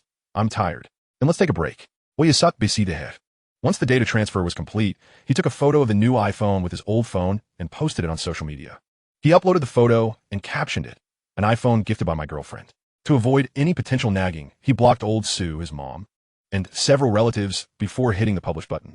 What are you laughing at? Nothing, just showing off on social media. Chun Qingqing retorted, How unambitious. Oh no, what now? I forgot to block your mom. A sense of foreboding washed over Chun Qingqing as she snatched the phone to take a look. Upon seeing the post, her face turned crimson. Oh yeah, wait, don't panic. I'll delete it right away. Your mom won't see it. So he took back the phone and was about to delete the post when a notification popped up. Checking it, he saw Aunt Zhang's name in the likes section. Suyi looked at Chun Qingqing, saying meekly, Your mom has already liked my post. Chapter 59, from the iPhone 6's 128GB rose gold client. You, don't rush to scold me. Let me explain to your mom first. Suyi returned to the main interface, opened the chat with Jiang Meilin, and hastily typed, Andy, I just wanted to show off on social media. It's not what you think. Jiang Meilin replied promptly, I know one of the phones is for you. Jiang Meilin, are you two together now? Suyi, yes, we're at the Bund. Jiang Meilin, good, take care of Qingqing. I have a meeting to attend. Suyi, no problem. After replying, he deleted the post and said, All done. I've explained everything, and the post is gone. Chun Qingqing huffed. I don't want to talk to you right now. Oh, come on. Your mom knows about us. Get lost. I admit my mistake. Is that not enough? Suyi stood up, approached Chun Qingqing, squatted down, and leaned in closer. How about you slap me twice? Chun Qingqing, you think I wouldn't dare? Then go ahead. Just as Chun Qingqing raised her hand, she noticed several passers-by staring at her and quickly lowered her hand, bowing her head, and whispered, "Sit straight." "Then don't be mad. Sit straight. You first say you're not angry." "Fine. I'm not angry." So he promptly sat back down beside her. Once the crowd dispersed, still feeling agitated, Chun Qingqing pinched a small piece of flesh on Su Ye's arm and twisted it hard. Su Ye not only didn't cry out in pain, but grinned cheekily. "Feeling better now?" "Humph." Seeing that Chun Qingqing had dropped the subject, Su Ye leaned back and sent a message in their dormitory group chat. "Hey, everyone, are you all awake? From the iPhone 6s 128GB rose gold client. Yang Fei. Just woke up. What is the matter?" "Su Ye, nothing, just switched to a new phone. Testing the signal quality. Sent from iPhone 6s 128GB rose gold client." "Yang Fei, you bought an iPhone 6s? Su Ye, yes. Sent from iPhone 6s 128GB rose gold client." Zhang Xinju. "Seriously, do you need to append that line to every message?" Su Ye, "Mainly, I don't know how to set up the suffix." Yang Fei, "How much did it cost?" Su Ye, "I didn't pay anything. It was a gift from my girlfriend." After sending the last message, Su Ye exited the dormitory group and took a photo of the Oriental Pearl Tower to send a change away. Su Ye, image. Su Ye, this is the Oriental Pearl. Isn't it beautiful? Sent from iPhone 6s 128GB rose gold client. Change Wei. Change Wei, you change your phone? Su Ye, are you referring to this iPhone? Su Ye, it was a gift from my girlfriend. Su Ye, it boasts a 47-inch display powered by the Apple A9 processor. With a front-facing 5-megapixel camera and a rear 12-megapixel camera, supporting 4K video recording, an impressive 128GB capacity, and front fingerprint recognition. It's truly remarkable. Su Ye, why aren't you replying? Su Ye, hey Weigo, where are you? Qin Wei, I'm sharpening my knife. Qin Wei, send me your location. I'll come to find you right away. In the afternoon, the two went to the cinema to watch The Four Great Detectives 3, a martial arts film starring Deng Chao and Liu Yifei. Su Ye had not seen this film before and watched it with keen interest. Chun Qingqing, however, was not particularly fond of the martial arts genre and offered a rather moderate review after the movie concluded. Upon exiting the cinema, the two walked to the base of the Oriental Pearl Tower. Before coming to the metropolis, they had thought the tower would be quite impressive, but now standing beneath it, Su Ye felt it was rather underwhelming.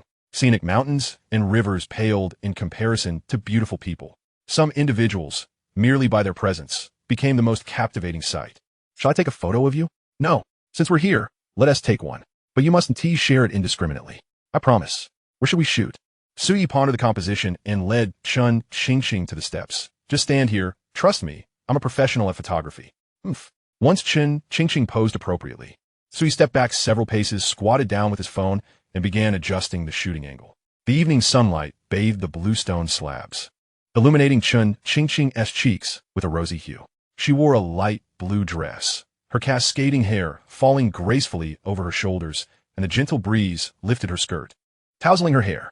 Merely standing there, she became the focal point of many gazes. Are you done yet? Noticing the attention from those around her, Chun Qingqing lightly tapped her foot, expressing her mild dissatisfaction. Su Ye found the right angle, snapped several photos, then rushed forward to present his phone to Chun Qingqing. He was so close that their heads nearly touched. Had it been before, Chun Qingqing would have certainly pushed him away, but now she did not. How is it? Did I do well? It's decent. Su Ye chuckled. Then how about you take one of me? Chun Qingqing readily agreed. She stepped into the position Su Ye had just occupied and captured a photo of him from the same angle, glancing at it before showing it to him. This silly pig looks quite photogenic. Here you go. Chun Qingqing returned the phone to Su Ye, who glanced at it and smiled. Should we take a group photo? No, absolutely not. Just one photo. Not happening. All right. No photo then. I've already taken several candid shots today. What did you say? Nothing. Are you still hungry? Not anymore. Then take me back to school. Certainly, my lady, after you. Flattery. The two retraced their steps. And after disembarking at the nearest subway station to the Shanghai Film Academy, they still had a 12-minute walk to reach the campus. As they conversed about amusing incidents that occurred during military training, a sudden, jarring screech of brakes pierced the air. Su Ye instinctively turned his gaze and saw a small delivery truck abruptly halt in the middle of the road, just under a meter away from an elderly man who collapsed to the ground with a loud cry. The truck had clearly come to a stop. The man had only fallen after the vehicle halted. This was undoubtedly a case of attempted fraud. Goodness, how can such things happen? The truck driver hurriedly exited the vehicle, revealing a disheveled appearance, his sweat-soaked yellowing tank top indicating he was not affluent. Upon seeing the elderly man sprawled on the ground moaning in pain, he panicked. A crowd quickly gathered around them. Sui pondered for a moment and turned to Chun Qingqing. Wait for me here. I'm going to intervene. With that, Sui walked into the road, phone in hand, under Chun Qingqing's astonished gaze. Step aside, everyone, step aside. Wow, old man, impressive. At your age. Still trying to commit fraud. I have recorded everything that just happened on my phone. This uncle did not hit you. You laid down on the ground yourself. That's rather dishonest, don't you think? Seeing Sui raise his phone, the old man cried out even louder. Sui replied with a smile. Old man. Vehicles are equipped with dash cams nowadays, and there are cameras everywhere on the street. Attempting to defraud like this is against the law. Everyone here saw what happened. Didn't you? It's obvious whether he is acting or not. At such an advanced age, if he were truly hit by a vehicle, he wouldn't be able to scream like that. As the surrounding crowd began to murmur in disapproval, the old man's cries quieted. He shot Sui a furious glare and, amidst the chorus of condemnation, got up and left in disgrace. The truck driver, witnessing this scene, felt an immense weight lift from his shoulders and rushed forward, grasping Sui's hand with a beaming smile. Thank you so much, classmate. If it weren't for you today, I wouldn't have known what to do. Seeing the driver's genuine smile, Sui replied, No worries. It was the right thing to do. This young man is truly commendable. Wonderful. Young man, are you married? I'm still in college. Do you have a girlfriend? Would you like me to introduce one to you? Chapter 60. He is my servant. Annie, I already have a girlfriend.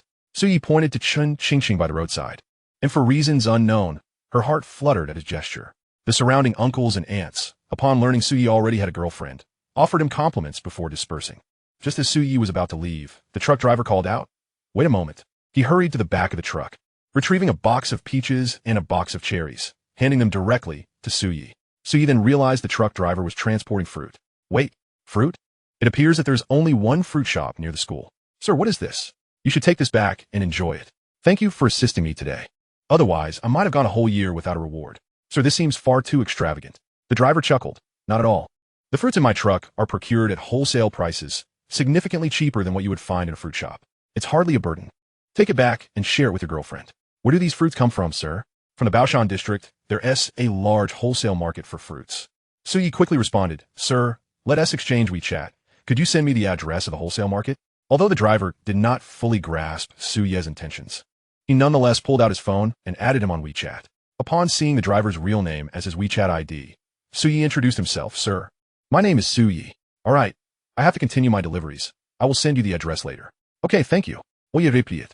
Haha, I should be thanking you instead. Watching the small truck drive away, Sui returned to the roadside, cradling 2 boxes of fruit. The two continued walking towards the Shanghai Film Academy, with Sui deeply contemplating the feasibility of opening a fruit shop. Firstly, a fruit shop does not require a large space, which can significantly reduce rent costs. Secondly, fruits can be deemed a necessity. The Financial Academy alone has a student population of 20,000, ensuring a substantial footfall if a shop is established. Thirdly, there's the issue of costs, which necessitates a visit to the wholesale market to ascertain prices, followed by a market price analysis. An even more meticulous feasibility report needs to be compiled by nightfall. Upon entering the school, it was mealtime, and the campus was bustling with students. Sui and Chun Qingqing walked side by side, attracting many glances. During military training, Chun Qingqing had already instilled a sense of appearance anxiety among many classmates and alumni. Had it not been for her 3 roommates revealing early on that she had a boyfriend, she would have likely received a swarm of admirers. Can you carry these 2 boxes of fruit? They're given to you by that uncle, not me. What's mine is yours. We're family. So let us not speak in 2 tongues. Chun Qingqing halted, pointing at Sui with a fierce expression. Sui, I warn you, if you keep speaking like that, I will truly ignore you. Sui quickly amended his words. Primarily, I have to change buses twice on the way back, making it cumbersome to carry. Perhaps you should take them up and share with your roommates. Just as Chun Qingqing was about to respond, a clear voice called out from a distance. Chun Qingqing. Both she and Sui turned to look. A girl with curly hair approached, greeting Chun Qingqing. Did you just return from off campus? Chun Qingqing nodded. Oh yeah, puzzled. Who is she? The curly-haired girl cheerfully replied. I'm Qin Wenwen, a classmate of Chun Qingqing. You must be her boyfriend, right? Sui accepted this identity nonchalantly, indeed. Chun Qingqing pushed Sui away. Still irritated, he is not. Seeing this interaction, Qin Wenwen thought, a couple in a spat. She shot Sui a meaningful glance, as if to say, shouldn't you be the one to appease her? Sui returned her gaze, suggesting, it's too difficult to placate her. Please assist me. Qin Wenwen laughed. If he isn't your boyfriend, then who is he? Chun Qingqing, unhesitatingly, and simply replied, He is my slave. Upon hearing this, Qin Wenwen signaled with her eyes to Su Yi, indicating, I can't help you with that, before making an excuse to leave, muttering, a slave? Is this how relationships are played nowadays? All right, don't be upset. It's almost dark. I must head back to school. At this moment, Chen Qingqing realized that Su Yi had nearly a 1.5-hour journey back. You should go back. And what about these 2 boxes of fruit? Give them to me. They're a bit heavy. I should first escort you to your dorm. Chen Qingqing shot him an exasperated look before continuing her stride towards the dormitory. Upon reaching the dorm entrance, Su Yi handed the 2 boxes of fruit to Chen Qingqing, reminding her, remember to eat on time, sleep well. And if you encounter any problems, just message me. You're so nagging. Well then, I'll be heading back. I'll check my schedule for next weekend, and if I'm free, I'll come over again. Su Yi prepared to leave. Wait a moment. Su Yi turned back. Puzzled. Stay here. You're not allowed to leave. Chen Qingqing returned to the dorm, placing the 2 boxes of fruit on her desk. Then opened a drawer to retrieve several packets of face masks before swiftly heading back downstairs. Zhang Ruwei stood up to glance at the fruit on the desk before heading straight to the balcony. Jiang Yu and Shun Xinyi quickly followed suit. The 3 of them leaned over the balcony, peering down below. Chen Qingqing reached the dormitory entrance and handed the face masks to Su Yi. Upon seeing the masks, Su Yi quickly smiled. I have no use for those. Chen Qingqing stubbornly asked, do you want them? Seeing her determined expression, Su Yi found her somewhat adorable. He accepted the masks, grinning. Actually, if I were a bit darker, wouldn't he that highlight your fairness even more? Chen Qingqing pouted. I'll use them for half an hour every night before bed. If you come back next time and are still this dark, then I will. At your service. Su Yi stood upright, saluting Chen Qingqing. I assure you, I will definitely be fair next time. I'm truly leaving now. What should I do? I'm feeling a little reluctant. Should we hug? Get lost. Su Yi waved his hand with a smile and turned to walk away. What a silly pig. On the second-floor balcony, Shun Xinyi remarked, given the atmosphere, why not just kiss? Jiang Yu speculated. They probably already have. There are too many people at school. And Qingqing might be shy. Zhang Ruwei suggested. Not necessarily. I think they haven't developed to that stage yet. Shin Xinyi asked, what stage are they in now? Zhang Ruwei, with seasoned insight, replied, it should be the ambiguous stage. Shin Xinyi inquired, ambiguous stage? Zhang Ruwei nodded sagely. Indeed. As soon as the dormitory door opened, Chen Qingqing spotted her 3 roommates huddled over the balcony, chattering away. She paused, realizing that position afforded them a view of the scene below, and suddenly felt a wave of nervousness. Surely they didn't see everything, right? No, I didn't do anything at all. Would you like some fruit? Yes. The fruit from that handsome guy must be fragrant and sweet. I also want to bask in your glory. I hope I can find a boyfriend soon. Chapter 61. From now on, you'll be with me. On his way back, Su Yi set the picture he took of Chen Qingqing at the Oriental Pearl Tower that evening as his phone wallpaper. After transferring buses twice, he returned to the school around 8 o'clock. As soon as he walked into the dormitory, his 3 roommates stared at him intently. Do I have flowers on my face? Yang Fei approached and asked, did your girlfriend really give you an Apple phone? Here, the latest model, the iPhone 6S. Is your girlfriend in her 50s? You're the one in your 50s. So he pushed him away and took his seat, crossing his legs and smiling as he said, I know you're envious. But hold your horses, for this is merely the beginning. Yang Fei chuckled as he approached. Let me see if the new Apple phone is as good as they say. Su Yi, not one to be stingy, promptly handed the phone over. Upon receiving it, Yang Fei examined it with the reverence of a treasure seeker. As the screen lit up, he remarked with a grin, did you find this wallpaper online? It's quite appealing. What wallpaper? That is my girlfriend, Su Yi retorted. You're talking nonsense. That is clearly an image from the internet. Su Yi snatched back his phone, casting a glance at Yang Fei. Believe what you will. Give me back my phone. I have matters to attend to. Su Yi opened WeChat, where a truck driver named Chun Jianjun had already sent the address of the fruit wholesale market in Baoshan district. Su Yi copied the address into the map app and searched. It would take over 2 hours to reach from the school. Zhang Xinju. Did you buy those bananas on your desk from that fruit store on Snack Street? Yes. How much per pound? I can't recall. I bought about 2 pounds for over 9 yuan. The fruit store next to the school is a bit pricey. Su Yi nodded, typing a message on WeChat. Uncle Chun, could you kindly send me the wholesale prices from the fruit market? I happen to have an order here. Chun Jianjun, a man of great loyalty, didn't he hesitate to send the price list after Su Yi had indeed helped him significantly that day. Soon, Su Yi found the wholesale price for bananas, 18 yuan per pound. Is the profit margin on fruit this high? No, one must consider transportation and inventory costs. Transporting fruit is undoubtedly expensive, and given their perishable nature, unsold stock results in a hard loss. However, the profit potential is there, if managed well. This business could be promising. I'll visit that fruit store tomorrow to thoroughly ascertain the prices. A night passed uneventfully. The next morning at 7:30, the four of them gradually awoke from their slumber. Today marked the first official day of classes at university, and no one intended to be late on the inaugural day. They hurriedly brushed their teeth and washed their faces before swiftly heading to the cafeteria for breakfast, consuming their meals on the go to save time. By the time they reached the classroom, the front seats were nearly filled. It appeared that with the semester just commencing, everyone was brimming with enthusiasm.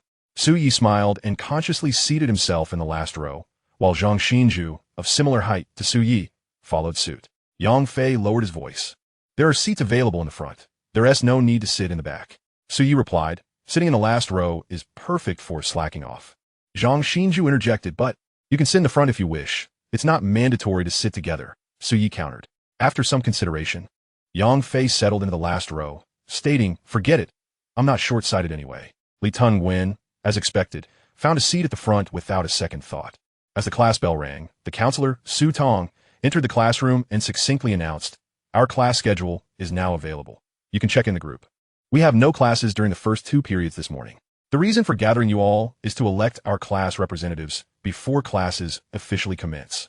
Having spent about half a month together, you should have some understanding of one another. In the spirit of fairness and freedom, the selection of our class officers will be conducted through a voting process." After a brief pause, she added, "I won't waste any more time. If anyone is eager to run for class monitor, please come to the podium and speak to garner support." After Su Tong finished speaking, Zhang Xinju whispered, "That Zhang Yang came to our dorm yesterday." Su Yi inquired curiously, "What did he come to our dorm for?" Although unspoken, the implication was clear. He intended to run for class monitor. Thus, he likely visited each dormitory yesterday afternoon to solicit votes. Su Yi exclaimed in surprise, "Isn't that a bit blatant?" Yang Fei echoed, "I certainly won't be voting for him." Hearing Yang Fei's comment, Su Yi felt a sudden urge to laugh. At that moment, many classmates shared Yang Fei's sentiment. Zhang Yang might still be basking in his perceived success, unaware that he was actually undermining his own efforts. From another perspective, if you had a classmate who, in his ambition to become a class officer, flattered the counselor and made nice before the election, would you still be inclined to vote for him? It can only be said that he is still too young. As the three continued their hushed conversation, Zhang Yang, noticing that no one had stood up, straightened his clothes and confidently approached the podium. The classmates watched him rise without a hint of surprise, for his desire to become class monitor had been glaringly apparent beforehand. "Dear classmates, hello. It is an honor to stand here and participate in the election for class monitor.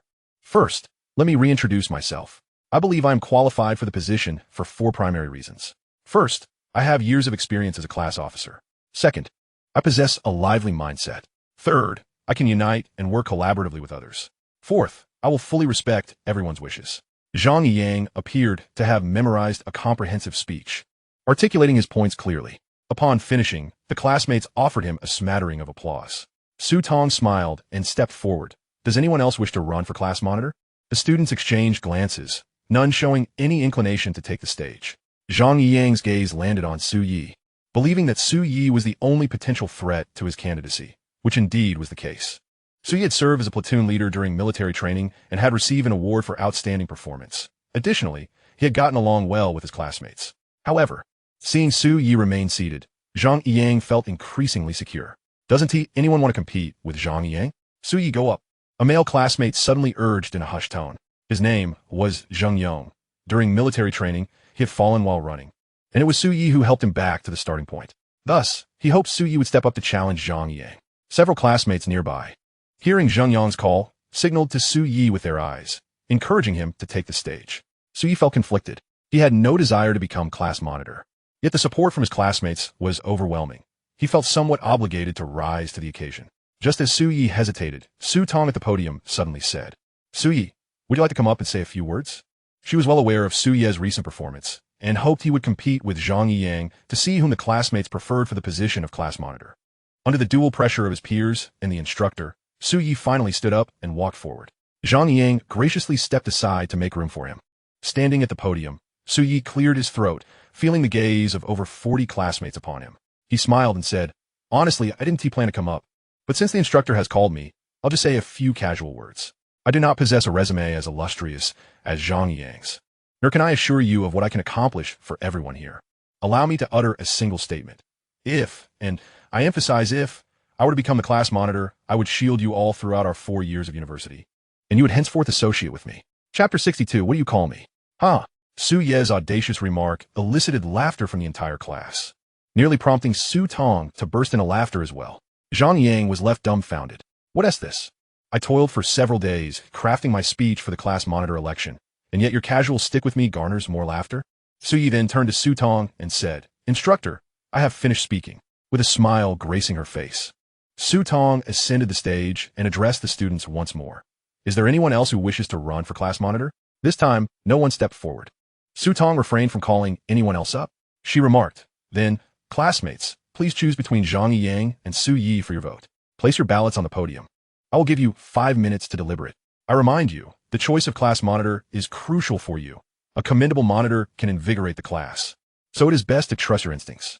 Zhang Yang and Su Yi returned to their seats, while Su Tong silently awaited on the stage. After a brief contemplation, the classmates swiftly inscribed a name on their slips of paper and folded them before placing them on the podium. Su Yi seemed to have anticipated the outcome. He glanced towards Zhang Yang, observing his anxious demeanor. Seizing a red pen from Zhang Xinju, he inscribed Zhang Yang's name on a slip and stepped forward to place it on the podium. As Su Tong noticed the students had made their selections, she took chalk and wrote 2 names on the blackboard, Su Yi on the left and Zhang Yang on the right. The counting commenced. Su Yi, 1 vote. With that, she marked a tally next to Su Ye's name. Su Yi, 1 vote. Su Yi, 1 vote. 7 consecutive votes were cast for Su Yi, surprising not only Zhang Yang, but even Su Yi himself. Is it possible? Do they all have such faith in me? The 8th vote finally went to Zhang Yang, followed by several more for Su Yi. As the tally progressed, the board displayed 3 marks next to Su Ye's name, while Zhang Yang had only a trio of strokes.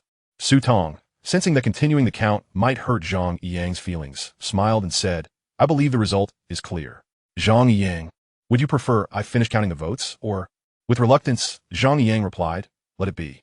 Very well, Su Tong announced with a smile. Su Yi shall henceforth be the class monitor for our class of 2014 in finance. Let us applaud him. The classroom erupted in applause. Is there anyone who wishes to contest for the position of Youth League Secretary? If not, then Zhang Yang, you shall assume the role of our class's Youth League Secretary. Thank you, instructor.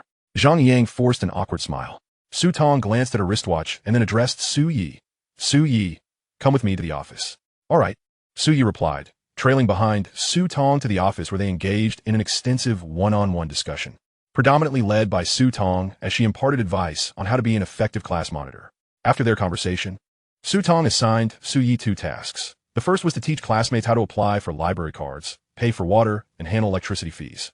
The second was to collect the students' information and establish a WeChat group. Su Yi frowned, but Zhang Yang created a QQ group, didn't he? Su Tong checked. WeChat is more formal, and now you are the monitor. Haven't you noticed you weren't even an admin in the QQ group? I hadn't realized that, Su Yi admitted candidly. Besides, during the voting just now, I cast my vote for Zhang Yang. You voted for Zhang Yang? Su Tong exclaimed in surprise.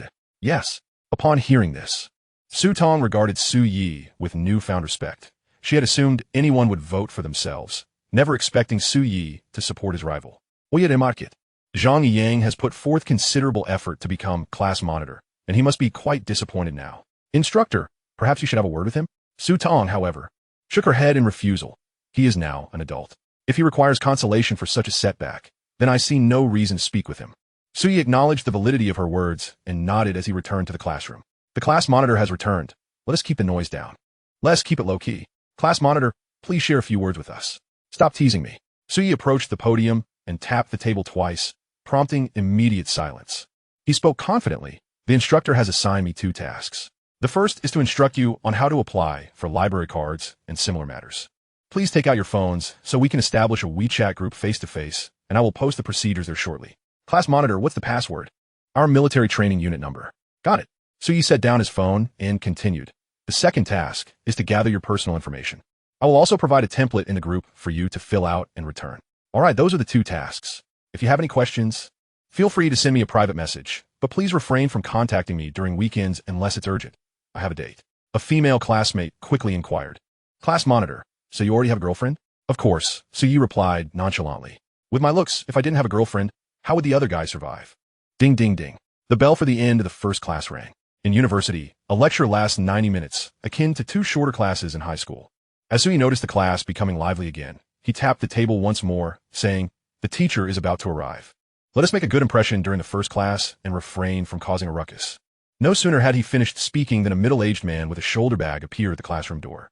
Are you our microeconomics teacher? I am. Su-yi quickly gestured for silence, and, as the classroom settled, he returned to his seat at the back. The microeconomics instructor glanced at Su-yi and proceeded to the podium.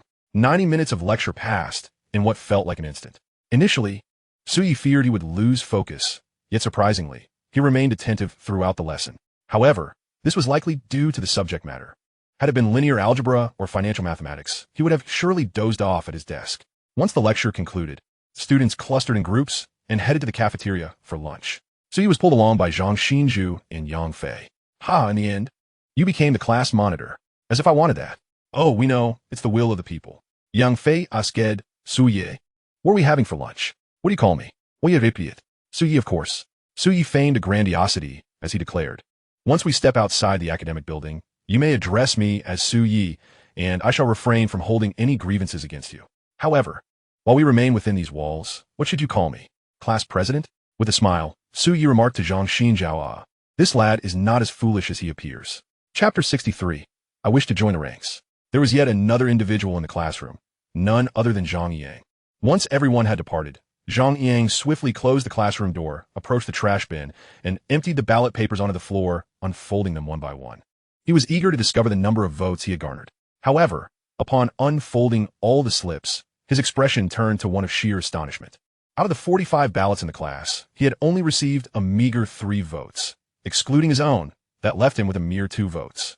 Zhang Yang felt profoundly disheartened, for this indicated that even among his 3 roommates, one had not cast a vote in his favor. He could not comprehend where he had gone astray. After all, he had adhered to the process. On the very first day of school, he had experienced a stroke of bad luck during military training, failing to be elected as the squad leader, yet he felt he had done nothing wrong. The day before classes commenced, he had visited the dorms of the other 3 boys, exchanging pleasantries with them. But why? Why had he ultimately secured only 3 votes? Zhang Yang's mind was in a whirlwind of analysis. Yet no matter how hard he racked his brain, he could not pinpoint where he had faltered. In the cafeteria, Su-yi finished his meal and stood up, addressing Zhang Xinzhao. Zhang Xinzhao, accompany me to a certain place. Where to? Zhang Xinzhao inquired. Details will be revealed along the way. Wiping his mouth elegantly, Zhang Xinzhao promptly followed suit. Su-yi led Zhang Xinzhao toward the school estuary of snacks. Conversing as he walked, last time we dined, I mentioned my entrepreneurial aspirations. I have now decided what I wish to pursue. Intrigued, Zhang Xinzhao asked, what will it be? A fruit shop, Su-yi replied. Su-yi retrieved a price list from the wholesale market on his phone and handed it to Zhang Xinzhao, saying, here are the wholesale prices for fruits. Take a look.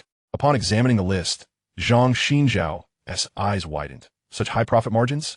Indeed, first and foremost, the competition for fruit shops is minimal. Excluding those outside the campus, there is currently only one fruit shop at our school. Secondly, a fruit shop does not require a large storefront. A space of 50 to 60 square meters suffices, allowing for cost savings. Additionally, there are no significant barriers to entry for starting a fruit shop. It is quite easy to manage. Most importantly, I have connections. Nodding, Zhang Xinzhao replied. That does sound promising. Where are we headed now? 2 tasks. Firstly, we need to ascertain the prices of various fruits.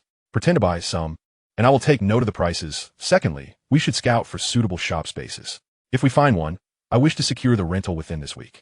Your execution is remarkably efficient. Su-yi smiled, providing little further explanation. Whether it be a trend or an opportunity, they can vanish in the blink of an eye. In his previous life, Su-yi's indecisiveness had caused him to miss many opportunities. He was determined not to let any slip away this time. Upon arriving at the snack street, it was evident that the lunchtime business was not as vibrant as that of the evening.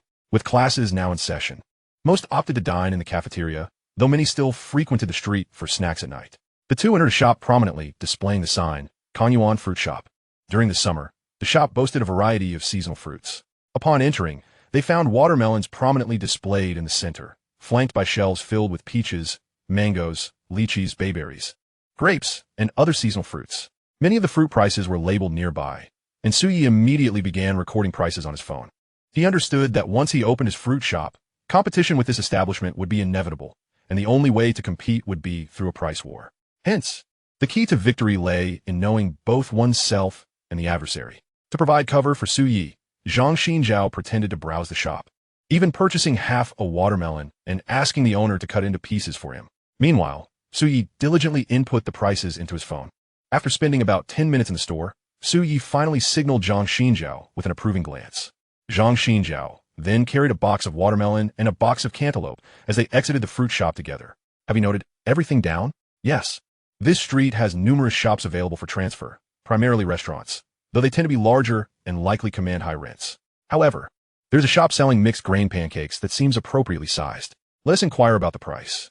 Together, Su Yi and Zhang Xinjiao approached the pancake shop. Inside was a middle-aged man, approximately 45, reclining in a rocking chair, engrossed in a novel titled Village Beauty. Upon noticing Su Yi and Zhang Xinjiao, he assumed they were there to purchase pancakes, and, putting on his slippers, rose to ask, "How many would you like?" So he pointed to the sign on the glass door that read shop for transfer and smiled, "Boss, we are not here to buy pancakes. We wish to discuss the transfer of your shop." The man frowned upon hearing this, as it was evident that Su Yi and Zhang Xinjiao were university students. "Are you looking to rent the shop?" "That is indeed our intention." The man, believing Su Yi was merely inquiring about prices, casually responded, "Shops on this street are on long-term leases. I have 2 years left on my contract with a total rental of 200,000 for that period. Will you chuck it?" "Boss, don't underestimate us because of our youth. I've already inquired about the typical rental prices on this street. And what figure do you propose?" 160,000. "That's impossible." The man immediately retorted, "I would be losing too much at that price. I didn't sign my contract for that amount." "Boss, you can't expect to transfer at the original price. There are many shops available for transfer on this street, clearly indicating that business is tough right now. To be frank, I have little confidence in taking over. If you insist on the original price, then there is no need for further discussion."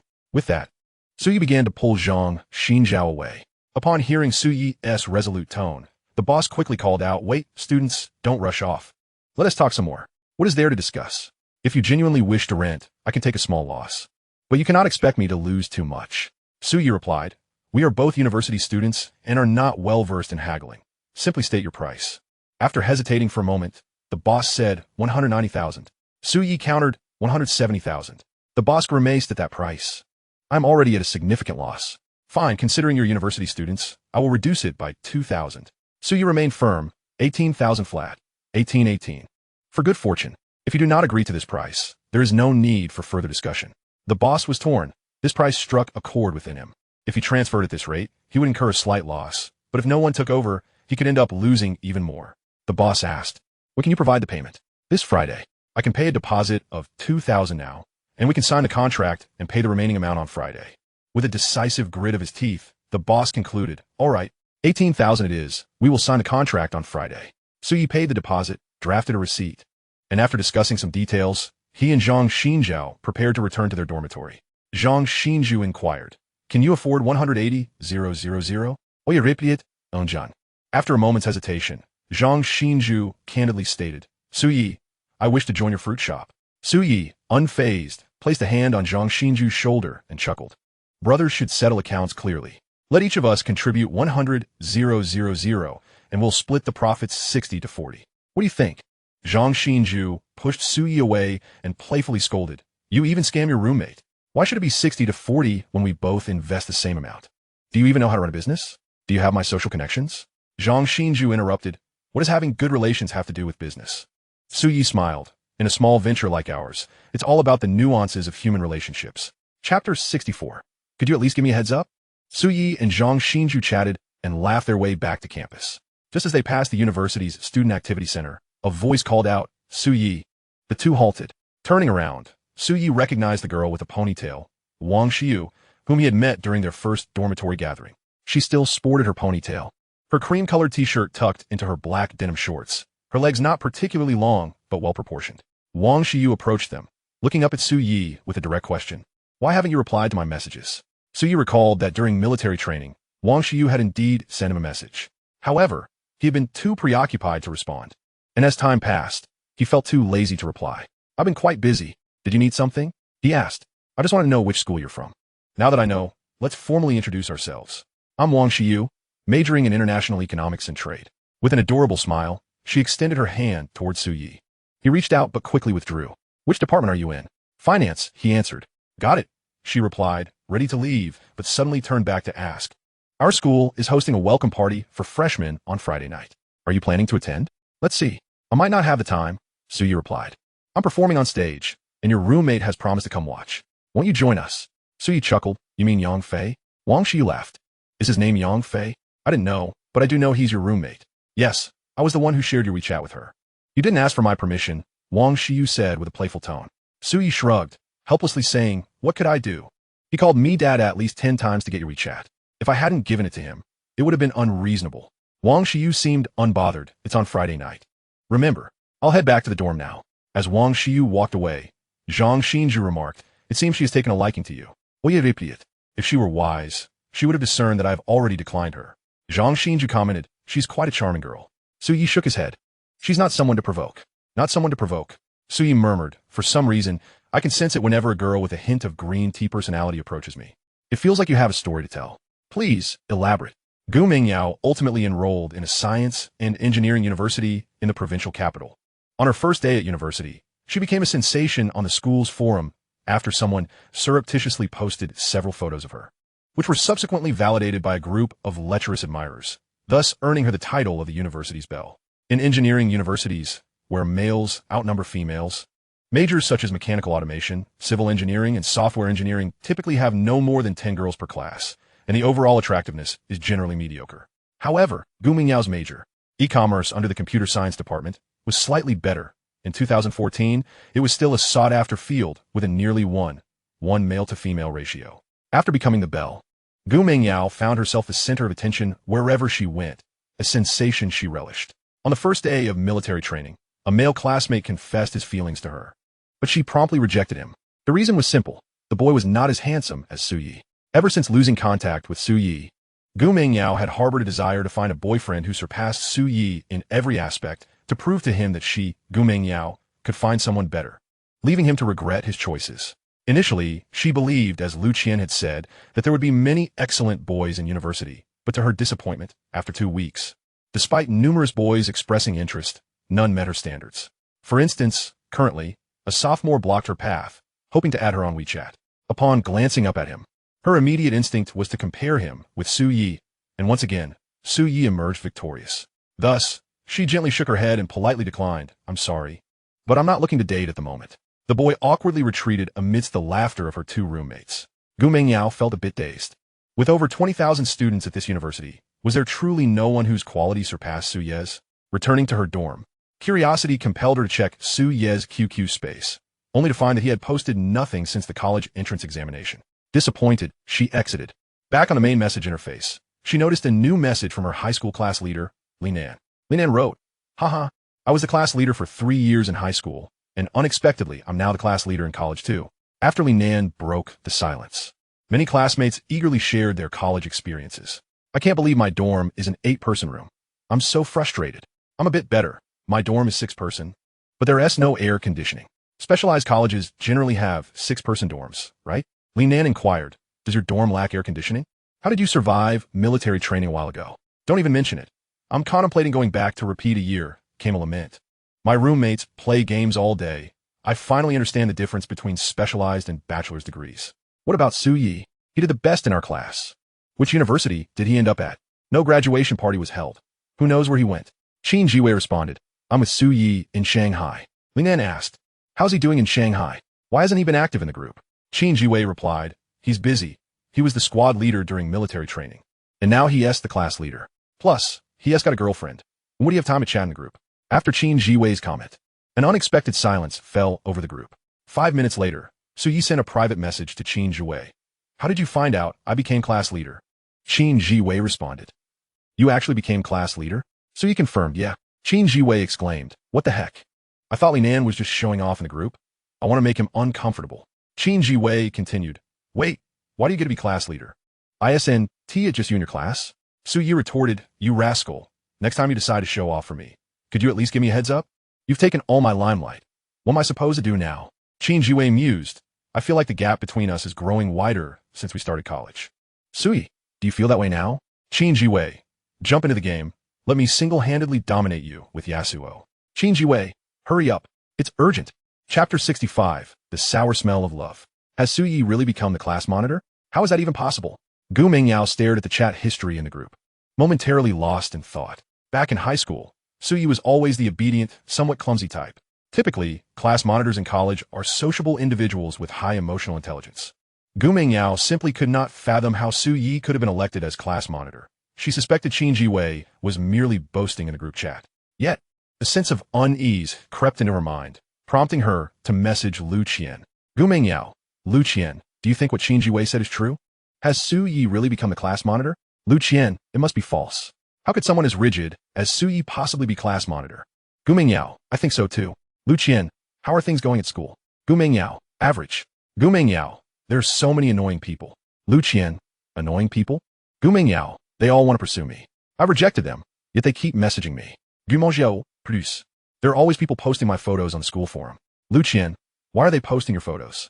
Gu Mengyao, they say I'm the school beauty. Lu Qian, really?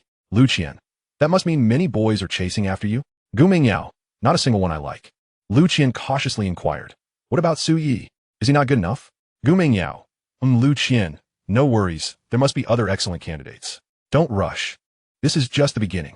The two continued their exchange, but as time went on, Gu Mengyao found Lu Qian increasingly bothersome and eventually stopped responding. One of the reasons Gu Mengyao had befriended Lu Qian in high school was that Lu Qian accentuated her beauty and gentleness.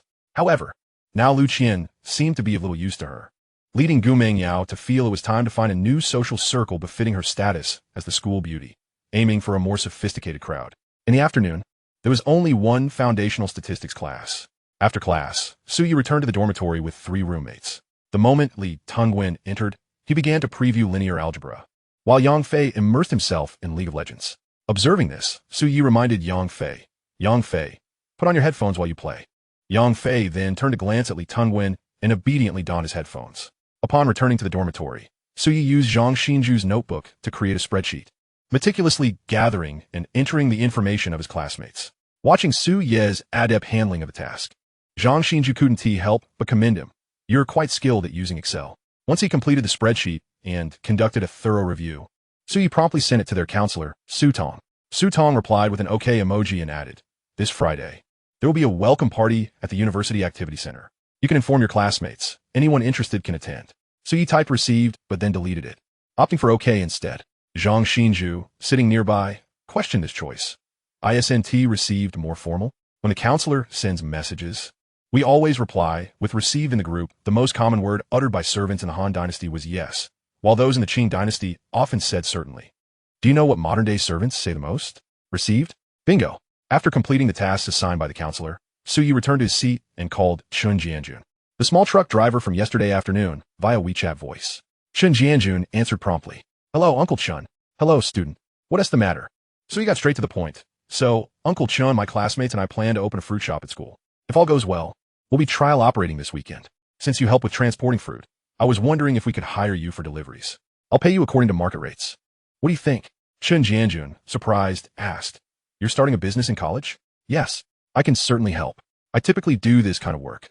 Just send me the address and I'll see how far it is. Great. I'll be heading to Baoshan this Saturday. You'll probably be there too? I go there daily to pick up goods. Then let us meet up and discuss details. Sounds good. That has settled. Goodbye. After hanging up, Su Yi tucked his phone into his pocket and called out to Zhang Xinju. Let us go out for a bit. Where to? To the snack street. What for? To find someone to assist with obtaining a business license. Zhang Xinju followed Su Yi out of the dormitory, puzzled. Can't we just handle the business license ourselves? Of course we can, Su Yi replied. But if we do it ourselves, it might take 10 days or even half a month to process. If we find the right person, we could get the license in 3 to 5 days. How do you know this? I heard it. Su Yi and Zhang Xinju returned to the dormitory before nightfall. Yang Fei was still wearing headphones, engrossed in the TV series Parents Love, which had premiered in February of this year, while Li Tongwen continued studying. Upon entering the dormitory, Su Yi's first action was to take a shower. Then, he retrieved the facial mask given to him by Chun Qingqing, tore it open, and applied it to his face. After glancing in the mirror and taking a selfie, he sent it to Chun Qingqing. Oye, selfie. JPG.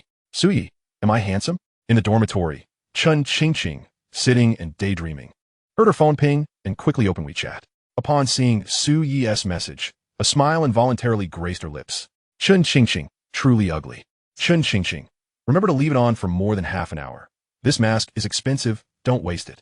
Chun Qingqing noted that cheap might not always be genuinely inexpensive, but when she declared something expensive, it was undoubtedly so. Su Yi, Then I'll keep it on until I sleep. Suyi, how many classes did you have today? Chun Ching Ching. 3. Western music history in the morning and solfege and national orchestra in the afternoon. Suyi, I only had 2 classes today. Tomorrow I have more and an early 8 o'clock. As Suyi was chatting with Chun Ching Ching, Yang Fei, having finished an episode of the TV series, approached and asked, Suyi, where did you get that facial mask? From my girlfriend. The more you talk about her, the more curious I become. When do you plan to bring her to our school? She is directionally challenged, and the school is a bit far. I'm afraid she might get lost. So she won't be coming anytime soon. TSK, TSK, TSK, the sour smell of love. Oh, by the way, are you still in touch with Wang Xiyu? Yeah. Today at noon, Zhang Xinju and I ran into her at school, and I accidentally let it slip. Not only does she know you're my roommate, but she also knows your name. Fine, whatever. By the way, are you going to the welcome party on Friday night? Zhang Xinju and I have other plans. So we want to be going. Why not? I heard the school beauty Jiangwei will also perform on stage. Why should I care? So he pressed the home button, raised his phone, and asked, pointing at his wallpaper, is she more beautiful than my girlfriend? Yang Fei snorted, incredulously replying, if she were your girlfriend, I'd have to call you dad every day. Chapter 66. The welcome party, although the primary task of university students is to learn. It is a torment for someone in their late 20s to sit in a classroom all day, earnestly studying. Courses such as theoretical microeconomics, macroeconomics, financial markets, and financial institutions are bearable for Suyi. However, classes that demand intellectual engagement, like mathematical analysis, linear algebra, financial mathematics, and applied statistics, are entirely beyond his capacity to absorb. He resorts to resting his head on the desk to sleep. Tuesday, Wednesday, and Thursday pass swiftly. On Friday, there were only 2 major classes scheduled for the morning, so as soon as the midday class concluded, Suyi and Zhang Xinjiao made their way to the snack street. Today was the day they had agreed upon to sign the contract. The owner of the multigrain pancake shop was also waiting for Suyi and Zhang Xinjiao's arrival. In recent days, he had moved most of the equipment from the shop. When he saw them arrive punctually, he quickly produced the contract he had prepared in advance. It was a transfer contract, complete with the additional clauses they had discussed.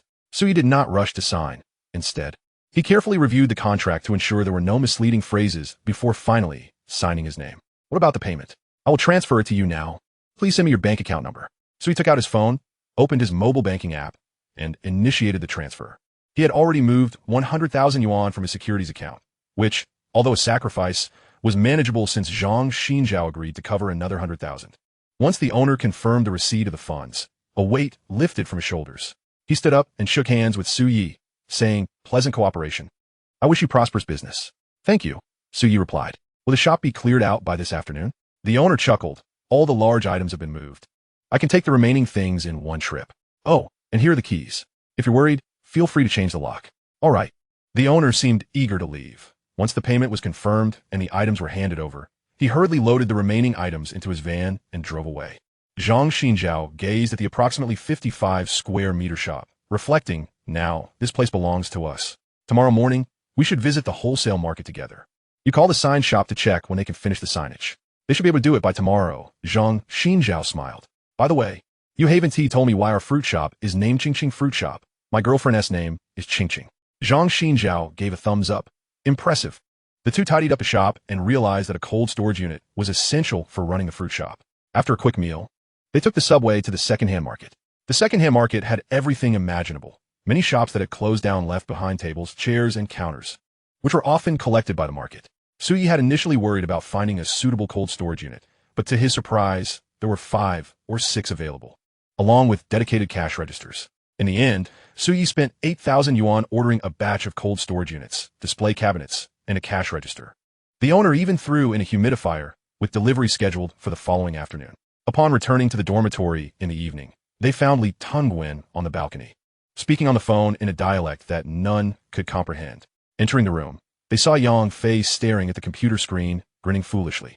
Suyi and Zhang Xinjiao exchanged glances before stepping beside Yang Fei, who was engrossed in a conversation with Wang Xiyu. Yang Fei was so absorbed in chatting with Wang Xiyu that he failed to notice the two standing beside him. Don't forget about the welcome party tonight. Wang Xiyu reminded him. I will definitely go, Yang Fei replied. Make sure to arrive early. Otherwise, there might not be any seats left. I'll head over immediately. Isn't your roommate coming with you? They haven't returned yet. Zhang Xinjiao suddenly cleared his throat, startling Yang Fei. He turned to see Suyi and Zhang Xinjiao. rolling his eyes. When did you two get back? I thought you were discussing something romantic. You're grinning like a fool over just a few lines. It's quite pathetic. Yang Fei shielded his laptop screen, stopped peeking. Suyi huffed, taking off his clothes from the hanger, and prepared to take a shower. Yang Fei reminded him, Suyi, hurry up. Let us go to the welcome party together. Suyi replied, I never said I would go. Wait, I already promised Wang Shiyu I would. As Suyi entered the bathroom, undressing, he retorted, you guys continue your chat. Why involve me? Bro, I'm begging you. I'll treat you to lunch tomorrow. Listen to me, you can't handle girls like Wang Shiyu. Nonsense. I think she is showing some interest in me. Zhang Xinjiao was amused. Have you even met her alone? Not yet, then how do you know she is interested? Intuition, a man's sixth sense. Zhang Xinjiao patted Yang Fei on the shoulder. Listen to Suyi. He has your best interests at heart. Yang Fei showed that. If you don't come with me to the welcome party, I'll crawl into your bed tonight. Get lost. Yang Fei's threat had its effect. After Suyi finished a shower, Yang Fei hurriedly pulled him towards the University Activity Center, with Zhang Xinjiao following suit. Just before closing the door, he noticed Li Tungwen sitting alone in the dormitory and asked, Li Tungwen, aren't you coming? Li Tungwen gently shook his head. I think I'll pass. Zhang Xinjiao nodded, saying nothing further, and rushed down to catch up with Su Yi and Yang Fei. The welcome party commenced at 7 in the evening and continued until 8:30. It seemed someone had leaked information early that the campus belle, Jiang Wei, would also perform, specifically in a dance program. So by the time Su Yi and the others arrived, the venue was already filled with eager spectators. Why are there so many people? It seems there are no seats left. Yang Fei pulled out his phone. I'll let Wang Shiyu know we're here. His fingers flew across the screen, and after a moment, he exclaimed, she says she is coming to find us. Just as Yang Fei finished speaking, Zhang Xinjiao spotted Wang Shiyu emerging from the side of the stage. She shielded her eyes from the light, and, upon seeing the three of them, quickly made her way over. You're here? Standing before them, Wang Shiyu no longer had to look up at Su Yi, as she was wearing high heels paired with a form-fitting white shirt and a black short skirt, her hair styled in 2 playful pigtails. Her entrance drew many admiring glances. Yang Fei awkwardly remarked, it was Su Yi who insisted on showering before leaving. Otherwise, we wouldn't have arrived so late. Hearing Yang Fei shift the blame, Su Yi shot back. You're ridiculous. You dragged me here. I never said I wanted to come. Wang Shiyu, unbothered by the coarse language, found it amusing. Boys could be so dull. A bit of mischief was far more appealing. Chapter 67. Truly, a group of naive fools. Let me take you backstage. A single utterance from Wang Shiyu brought an abrupt halt to the verbal sparring between Su Yi and Yang Fei. Shall we venture backstage? Wang Shiyu gestured towards the makeshift stage. There are positions on either side of the stage. You can stand there to watch later. This welcome party is organized by the art department of the student union, and the head of the department is my senior from high school. Just follow me. The three exchanged glances, and in the end, they opted to follow Wang Shiyu to the backstage area. Although referred to as backstage, it was merely a large tent erected for the occasion. Inside, a multitude of students were present, most of whom were slated to perform that evening. Gathering his courage, Yang Fei inquired, Wang Shiyu, what will you be performing tonight? With a smile, she replied, a dance, of course. There are only 2 dance performances tonight, one by us freshmen and another led by senior Jiang Wei and her team. No sooner had Wang Shiyu finished speaking than a girl, dressed similarly to her, stood up and waved. Shiyu. Wang Shiyu quickly approached her. What is the matter? The girl, Xiaoru, expressed, I'm still unfamiliar with 2 of the moves. Shall we rehearse again? Wang Shiyu nodded. All right, I'll let my friends know. She turned back to Su Yi and said, feel free to look around. I need to rehearse. If anyone asks why you're backstage, just say I invited you. Okay. Wang Shiyu flashed a charming smile before joining her teammates for rehearsal, causing Yang Fei's heart to melt at the sight of her radiant expression. She is absolutely adorable, he thought. Su Yi chuckled softly to himself and sauntered outside the tent. As he lifted the curtain, a graceful figure caught his eye. The 2 exchanged glances, and after a brief pause, Su Yi stepped aside to let the girl enter. Once she had passed, he exited. Just as Su Yi stepped outside, Yang Fei burst forth from within, exclaiming, holy cow.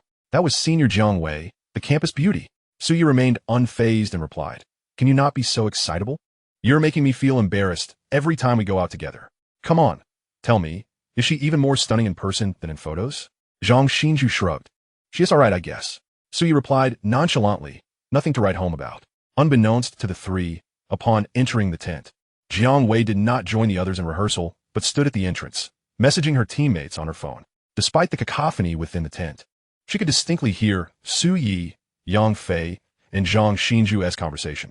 As the campus beauty in a finance department with a notably high female ratio, Jiang Wei was accustomed to compliments about her looks, but it was the first time she had heard someone describe her as nothing to write home about. Observing suyes down de mianor, young face golfet. Ha! You only talk big in front of me. Why don't you say that to her face? Suyi shot Yang Fei a look of disbelief, just as an impeccably dressed senior pulled a freshman, laden with a guitar, from the tent. The performance roster has already been submitted. Are you telling me you're too scared to go on stage? Zhang Kai, are you joking with me? Senior, can't you find someone else? There are too many people. I'm scared. Not a chance. I've already written the hosting script. You're an adult now. Can't you muster a little courage? Does the crowd intimidate you? Stop making excuses. You must perform tonight. Your segment is at the end. So get your mindset right. With that, the senior returned backstage. It was evident that the well-dressed senior was one of the hosts for the evening, while the freshman left outside was one of the performers. After the senior departed, the freshman, Zhang Kai, stood frozen, staring at the audience below the stage, visibly trembling with anxiety. This fear stemmed from nervousness and timidity. Many individuals lacking in psychological resilience often exhibit such reactions before taking the stage, sometimes even accompanied by dry heaves. Yet, Yang Fei, unfazed, turned to Su Yi and asked, "Can you sing?" "Of course. Are you serious, or just kidding?" "Why would I joke? I'm a prince of love songs." "Yeah, right, keep pretending." Su Yi proudly declared, "Not only can I sing, but I also play the guitar. I'll show you one day. If you can play the guitar, I'll eat it," Zhang Xinju teased. How many times has this guy made that claim? Who knows? At precisely 7 p.m., the welcome party commenced. For hosts, 2 male and 2 female took to the stage, delivering the usual cliched opening remarks before officially kicking off the event. The singing segments were abundant, featuring solo performances, duets, and band ensembles. To Su Yi's surprise, there was even a skit included in the program. Following the skit, the first dance performance finally unfolded. As a group of freshmen, led by Wang Xiyu and clad in breezy short skirts, took the stage, the audience erupted with excitement. "Whoa, Yang Fei, you idiot! Why are you holding my hand? I'm just too in love. Idiot, get off me." After a vibrant dance, the 5 girls struck a cute pose. Yang Fei's heart raced as he noticed Wang Xiyu's gaze directed toward him. "She is looking at me. She is looking at me. Oye, observing Wang Xiyu." Silently thought, "Fool, she is not looking at you. She is throwing me a flirtatious glance." Once the dance concluded, several individuals took to the stage to sing. Wang Xiyu soon spotted Su Yi and the others, beaming sweetly. "How did I do just now?" Zhang Xinju replied, "It was decent." Yang Fei exclaimed, "Absolutely fantastique." Su Yi admitted, "I didn't really notice. I was too focused on the leggings." "Su Yi, you're such a rogue." Yang Fei asserted. "He has always been a rogue." Zhang Xinju observed Wang Xiyu's expression, sensing there was more she wanted to say, perhaps something akin to, "But I really liked it." Initially, Su Yi intended to return to the dormitory at this point, as he had matters to attend to the following day. However, glancing at the time, he realized there was less than half an hour until the welcome party concluded, so he decided to stay and watch alongside Yang Fei. One singing performance followed another. At 8:10 p.m., the much-anticipated campus beauty, Jiang Wei, finally graced the stage. There were 6 of them, all approximately 165 meters tall, each possessing striking looks, and they donned matching crop tops, pleated skirts, and knee-high boots. As they took the stage, the audience erupted into rapturous applause. The cheers and shouts echoed throughout the venue. So he found himself taken aback. What is all the excitement about? They're just a bunch of naive kids who haven't seen much of the world. Amidst Jiang Wei's captivating performance, Wang Xiyu couldn't help but exclaim, "Senior Jiang Wei's stage presence is so steady." Yang Fei enjoyed it. "You did great just now, too." In the eyes of a lover, even a commoner appears as a beauty. To Yang Fei, Jiang Wei seemed too distant. Thus, he found Wang Xiyu's recent performance equally impressive. 2 individuals, one a charming and vibrant whirlwind, the other an aloof and cool presence. Each possessed their unique allure in his eyes. Zhang Xinjiao and Su Yi refrained from interjecting in their conversation, but midway through, Zhang Xinjiao nudged Su Yi's arm and mischievously remarked, "Aren't you going to offer your thoughts?" What is there to comment on? Oye retorted. To be fair, hers is quite ample. Zhang Xinjiao jested, mimicking a grabbing motion. Su Yi sighed, speaking with seasoned expertise. The upper arms and lower abdomen exhibit scant muscle.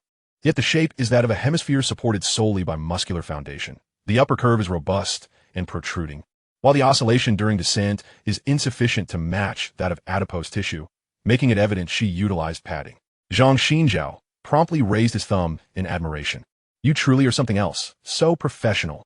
As the fervor of the audience waned following the spirited dance, they remained, buoyed by the thought that only 2 more performances awaited the conclusion. The host, before taking the stage, patted Zhang Kai on the shoulder, advising Zhang Kai, "It's your turn. Once I come down, you'll go up." Without waiting for a response, the host hurriedly ascended the stage. Zhang Kai, observing the restless crowd below, was gripped by fear, his body trembling, beads of sweat dotting his forehead. Now, please enjoy a guitar performance by Zhang Kai from the 14th level of the School of Statistics and Mathematics, Applied Statistics Class 1.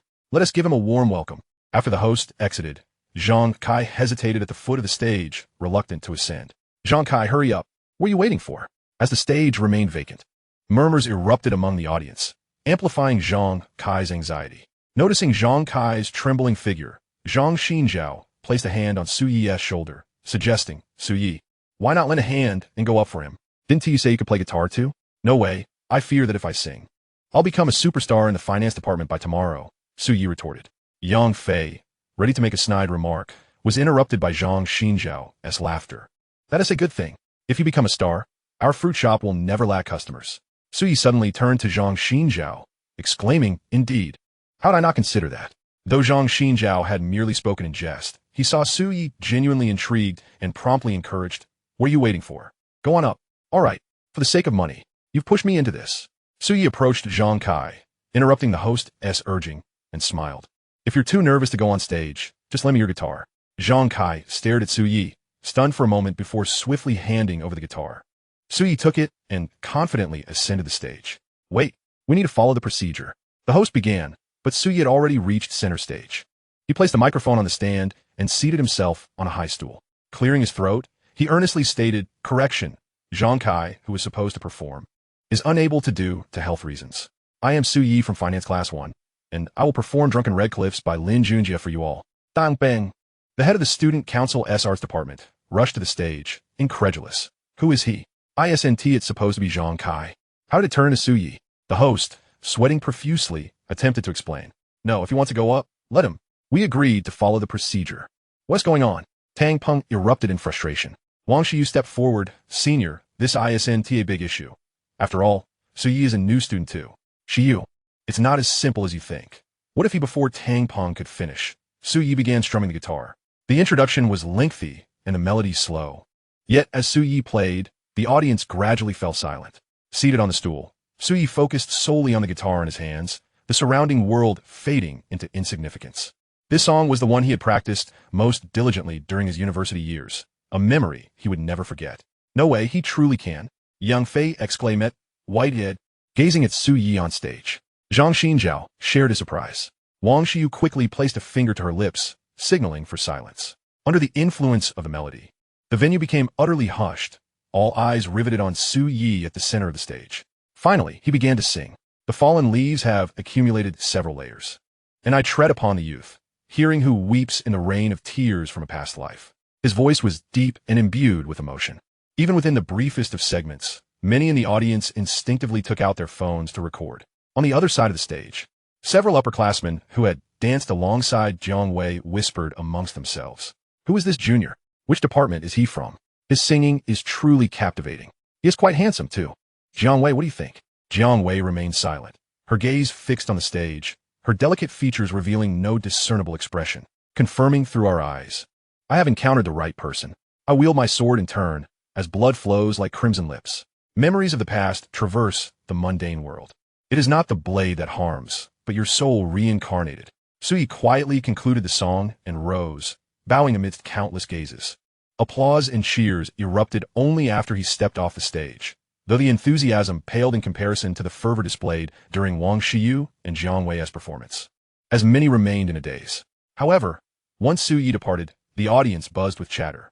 Most of the girls eagerly sought information about him. "His name is Su Yi, right? From the finance department? Does he have a girlfriend?" Su Yi returned the guitar to Zhang Kai, chuckling at his two roommates, whose mouths were agape in astonishment. "Stop gawking. Let us head back." Su Yi exited the scene. Wang Shiyu observed the trio's retreating figures, a dreamy smile blooming on her face.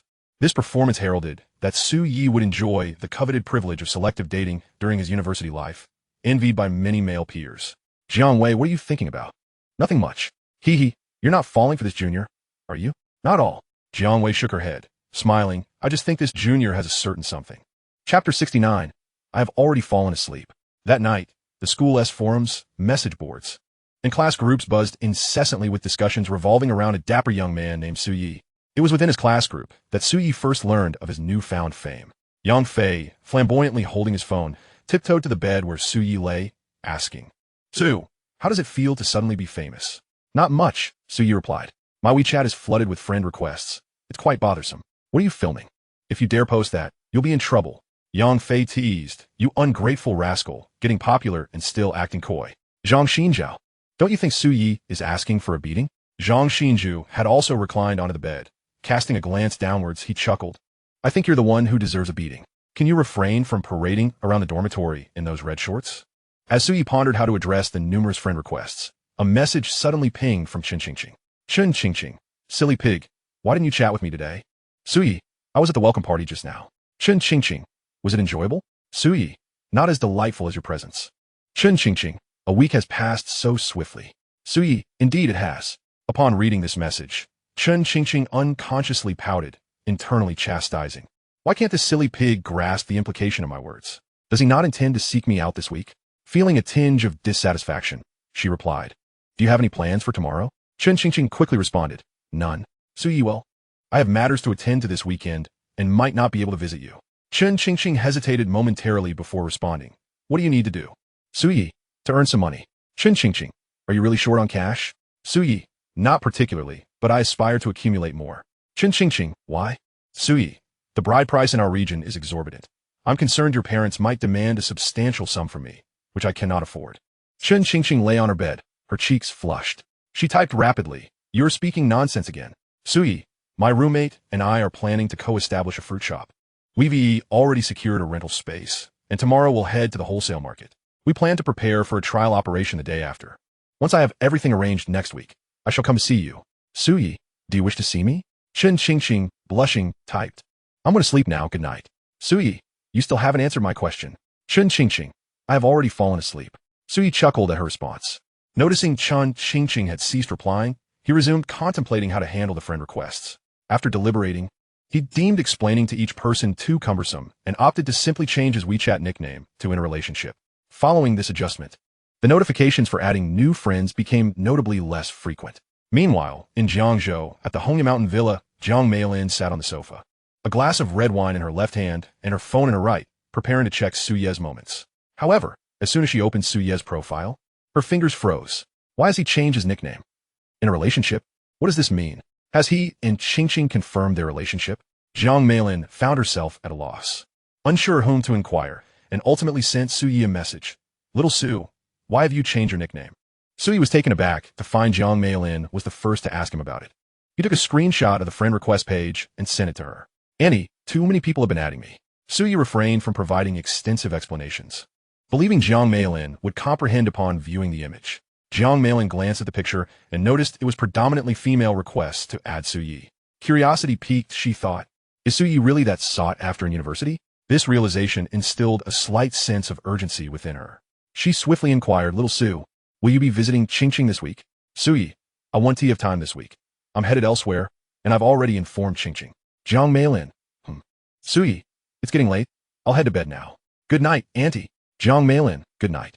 On Saturday morning, Su Yi roused the slumbering Zhang Xinju from his bed. The two departed the school, navigating through a series of subway and bus transfers, ultimately arriving at the expansive fruit wholesale market in Baoshan district after over 2 hours. "This place is enormous. Let us take a stroll first. I'll call Uncle Chan to see when he LL arrive." "All right." As they meandered through the market, Oya Dianet, Chen Vianjun. The wholesale market was bustling, with trucks delivering fruits from all over the country, showcasing an overwhelming variety of fruits. With dozens of grape types alone, Su Yi casually inquired about prices at several stalls, discovering they were significantly cheaper than retail fruit shops. Most fruits had a profit margin ranging from 30 to 50. If they sold well and quickly, running a fruit shop would undoubtedly be profitable. After Su Yi and Zhang Xinju completed their rounds and waited for half an hour, Chun Jianjun finally arrived. Su Yi got straight to the point. "Uncle Chun, I roughly surveyed the stalls. I'll draft a list tonight. Could you help transport a load of goods tomorrow afternoon?" Chun Jianjun, intrigued, asked, "You're really opening a fruit shop?" "Yes. What about your studies?" Su Yi laughed. "University offers ample free time, and besides, studying is also for the purpose of earning money." Chun Jianjun remarked, "If you're set on this, I have no objections. I'm in this line of work after all. Here's the deal. I know several stall owners quite well. I'll introduce you. You can add them on WeChat. And in the future, you can place orders directly through WeChat. Regarding pricing, you can rest assured. Those I know are quite fair. Thank you, Uncle Chun. Haha. You're helping me out significantly, and I'm assisting you too. Let us call it mutual support. Things proceeded even more smoothly than anticipated. Through Chun Jianjun's introductions, Su Yi added numerous stall owners on WeChat, which meant he could directly order supplies from school and have Chun Jianjun deliver them, thus eliminating the need for frequent trips to the market. Su Yi and Zhang Xinju returned to the shop by noon, as the sign installer would arrive in the afternoon, along with the delivery of the cold storage units and the business license. With so much to accomplish, Su Yi and Zhang Xinju spent the entire afternoon busily preparing the shop. By sunset, both were utterly exhausted. Yang Fei, aware that they had rented a shop, strolled in during the evening and, upon seeing the sign already hung and the cold storage units in place, asked with a smirk, "Is there anything I can help with?" Su Yi, drained, retorted, "You're truly the evening star, the nascent dawn."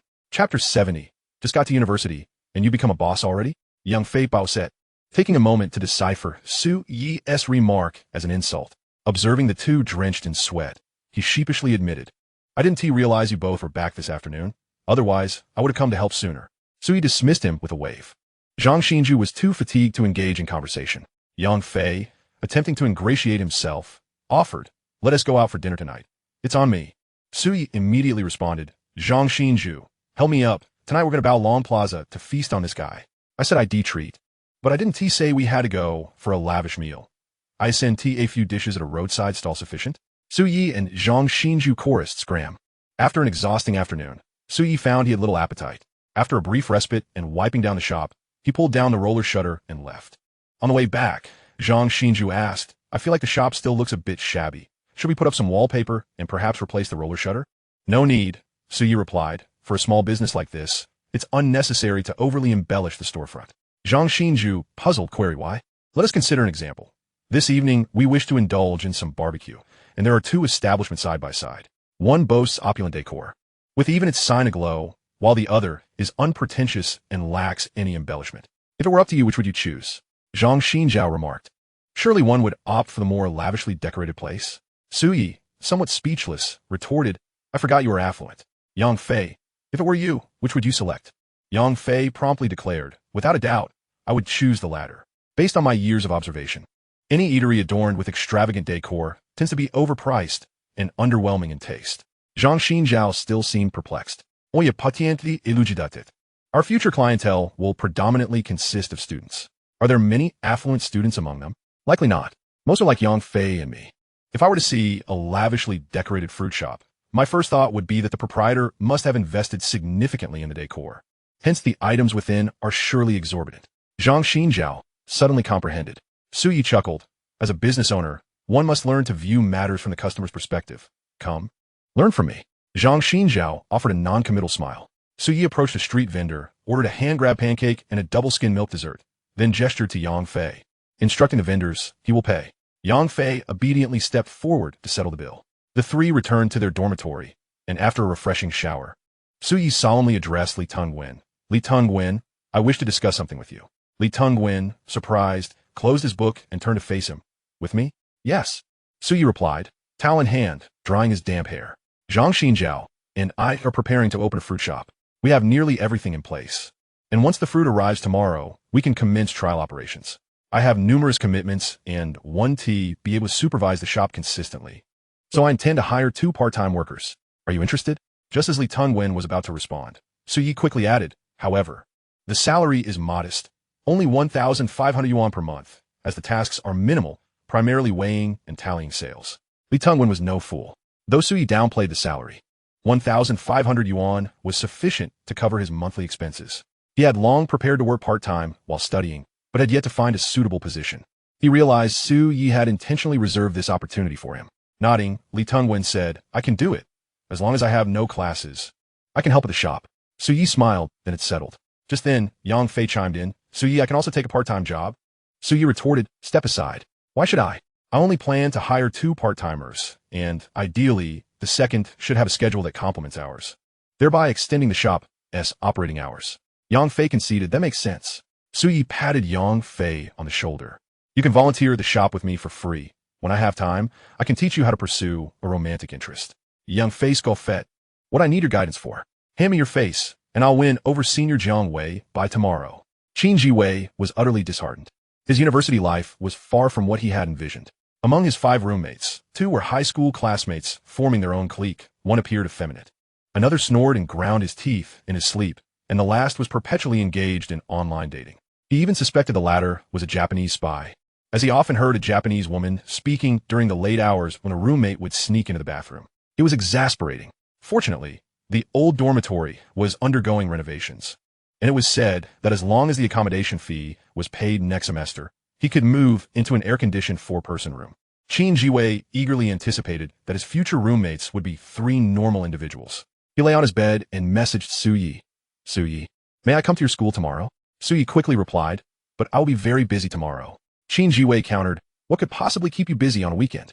Su Yi responded, I've embarked on a business venture. Starting tomorrow, I shall be a boss. Qin Jiwei was incredulous. What? You just begun university, and you're already a boss? He exclaimed. Can you stop fabricating stories? I now suspect that your class monitor is a fabrication too. Su Yi insisted, come by tomorrow. Call me when you arrive, and I'll come to fetch you. It's the first day of trial operations, and we might be quite busy.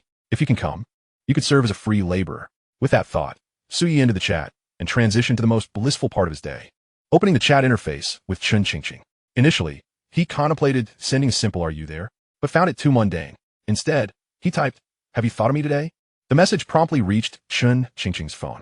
She picked it up, muttering a curse, yet her smile was unmistakable. Turning over in her upper bunk, she responded, No. Su Yi replied, I don't believe you.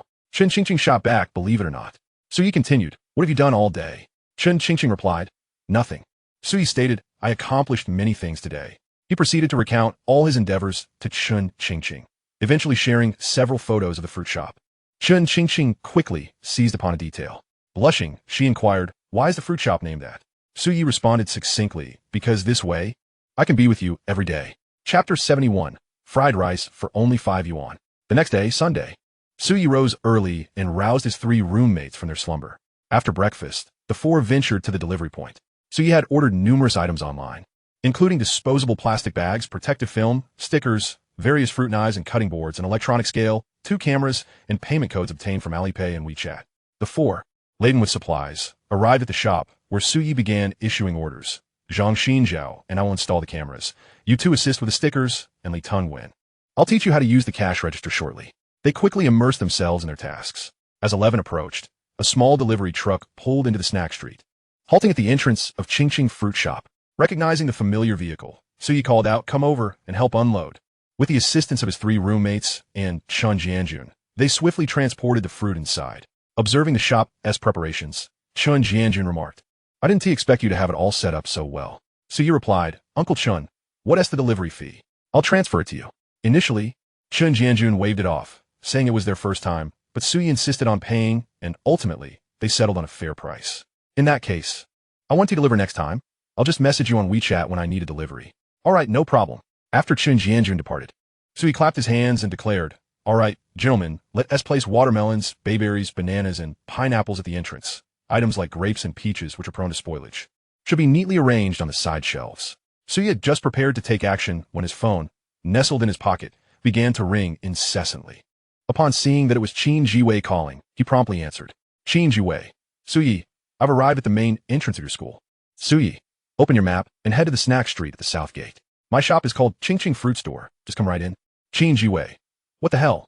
You said you would pick me up yesterday. Su Yi, stop whining. I'm genuinely busy. I'll treat you to a lavish meal at noon. He hung up the phone. Glancing at the time, Su Yi turned to Yang Fei and said, Yang Fei, it's almost noon. Why don't you go grab some food?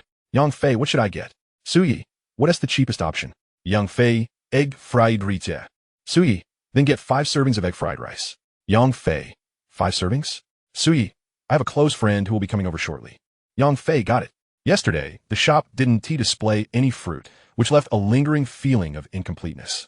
Today, as they arranged the fruits on the shelves, the store appeared significantly more impressive. Qin Jiwei trudged through the main entrance, successfully locating a fruit store named Qingqing on the snack street.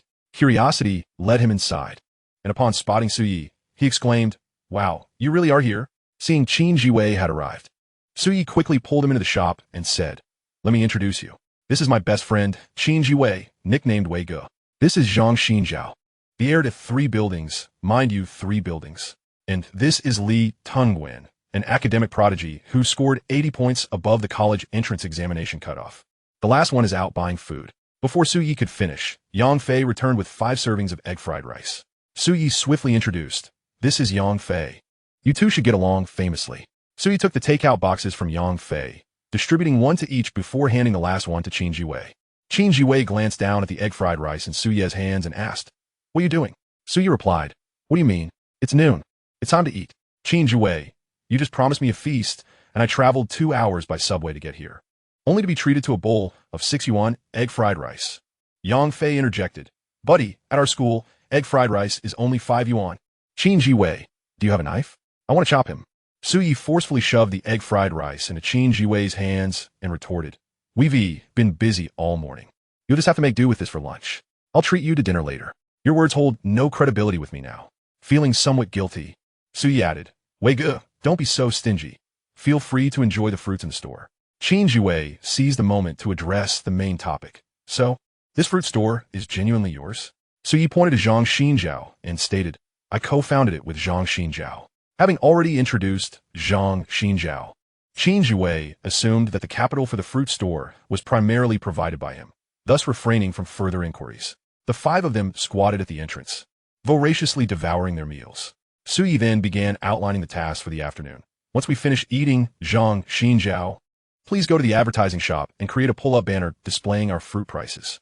I want it placed at the entrance for promotion. We'll have clear pricing and 1 to engage in any underhanded tactics.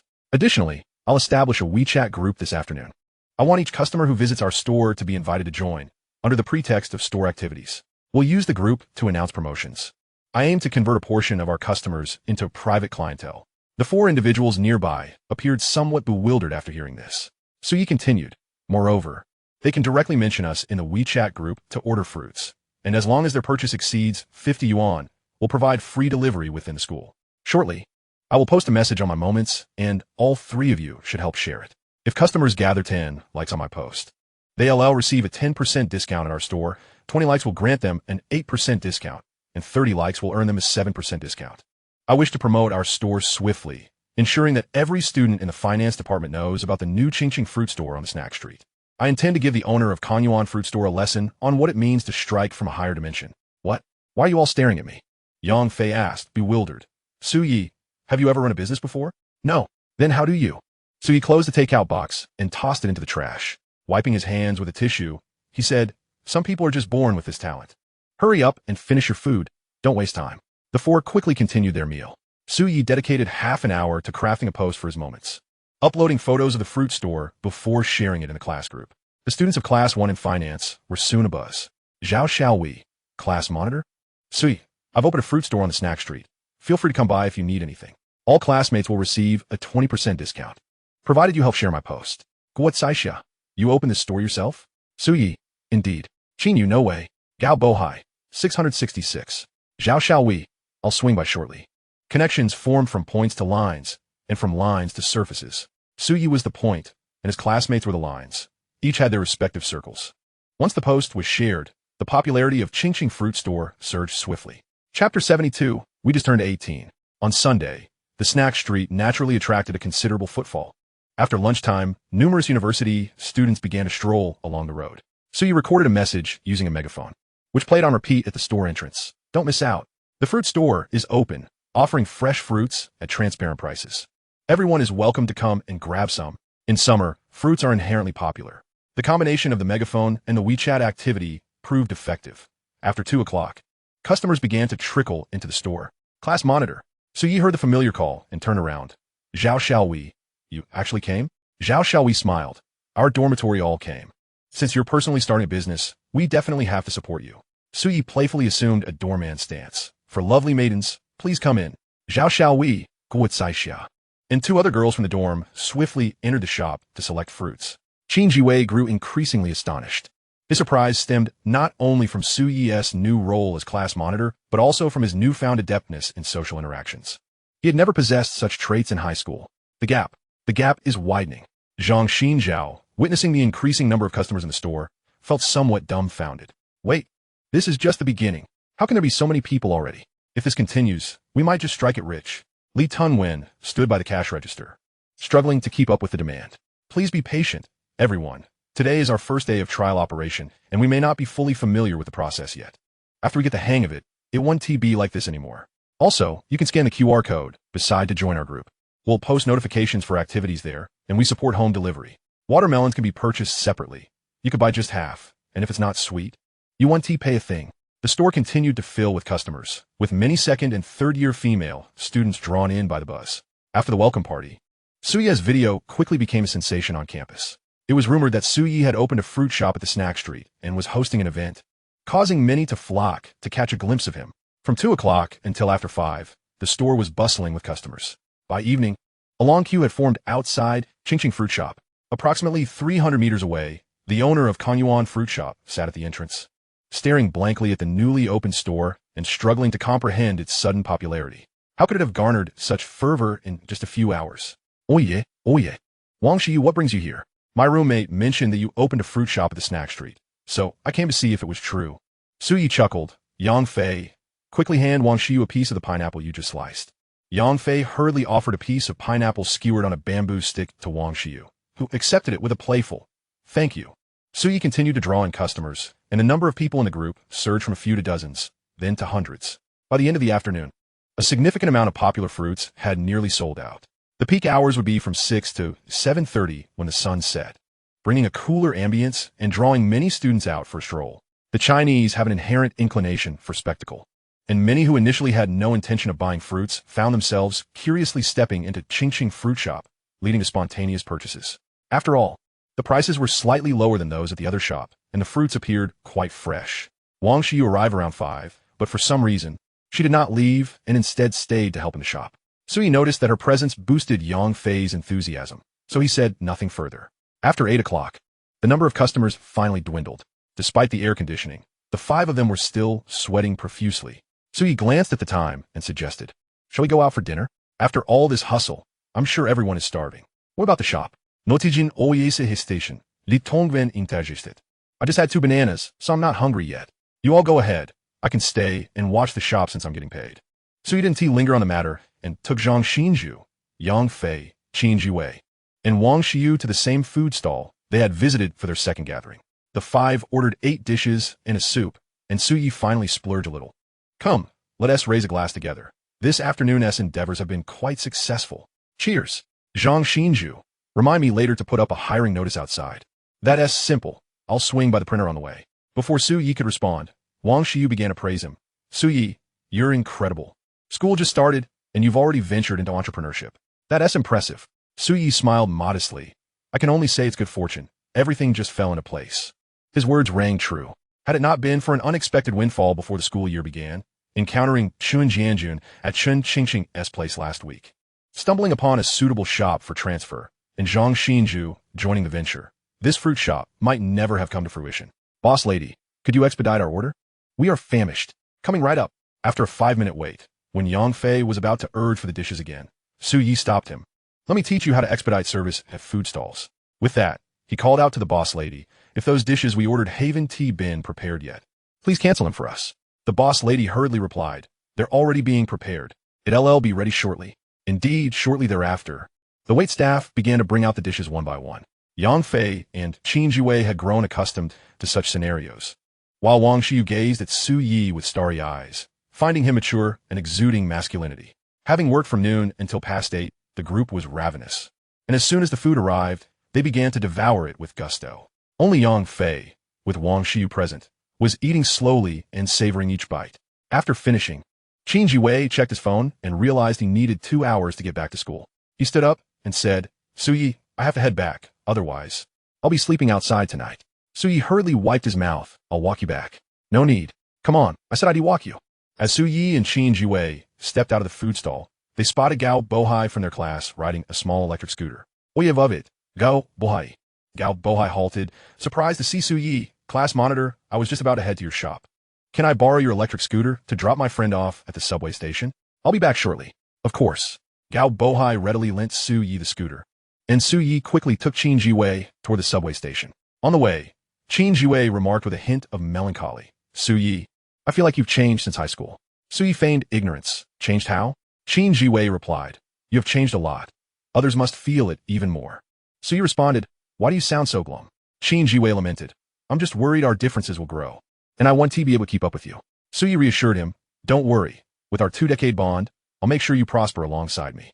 Qin Jiwei frowned. "Su Yi, are you out of your mind? We just turned 18 this year." Stopping at a traffic light, Su Yi gazed at the deep blue night sky and couldn't help but smile. "Yes, we've only just turned 18. Chapter 73. The second act has merely begun. Su Yi and Qin Jiwei departed, leaving Zhang Xinju, Yang Fei, and Wang Xiyu still at the food stall. Curious, Wang Xiyu asked, "Do you know where Su Yi is from?" "Jiangzhou." "Oh." Noticing Wang Xiyu seemed lost in thought, Zhang Xinju glanced at Yang Fei and added, "He and his girlfriend are both from Jiangzhou." "Girlfriend?" Wang Xiyu's expression shifted instantly, and she probed, "Does Su Yi already have a girlfriend?" "Yes." Wang Xiyu, appearing unconvinced, turned to Yang Fei for confirmation, who also affirmed it. Disappointment flickered in her eyes. Any observant individual would have guessed Wang Xiyu harbored feelings for Su Yi, given her expression at that moment. Yet Yang Fei remained oblivious. This fool had the audacity to claim he was a master of romance just after school began. If not for Wang Xiyu sitting nearby, Zhang Xinju would have felt compelled to reprimand him. Wang Xiyu fell silent thereafter, and without waiting for Su Yi to return, she concocted an excuse to leave. "Fool," she esconned. "Zhang Xinju, can you exhibit some decorum and refrain from using foul language like Su Yi? I didn't curse. You're just a fool." "Damn." As Wang Xiyu walked back to the dormitory, she felt a pang of dissatisfaction. How could Su Yi have a girlfriend? After all, she had finally encountered an exceptional man. How could he already be taken? Feeling dejected, she returned to her dormitory and collapsed onto her desk.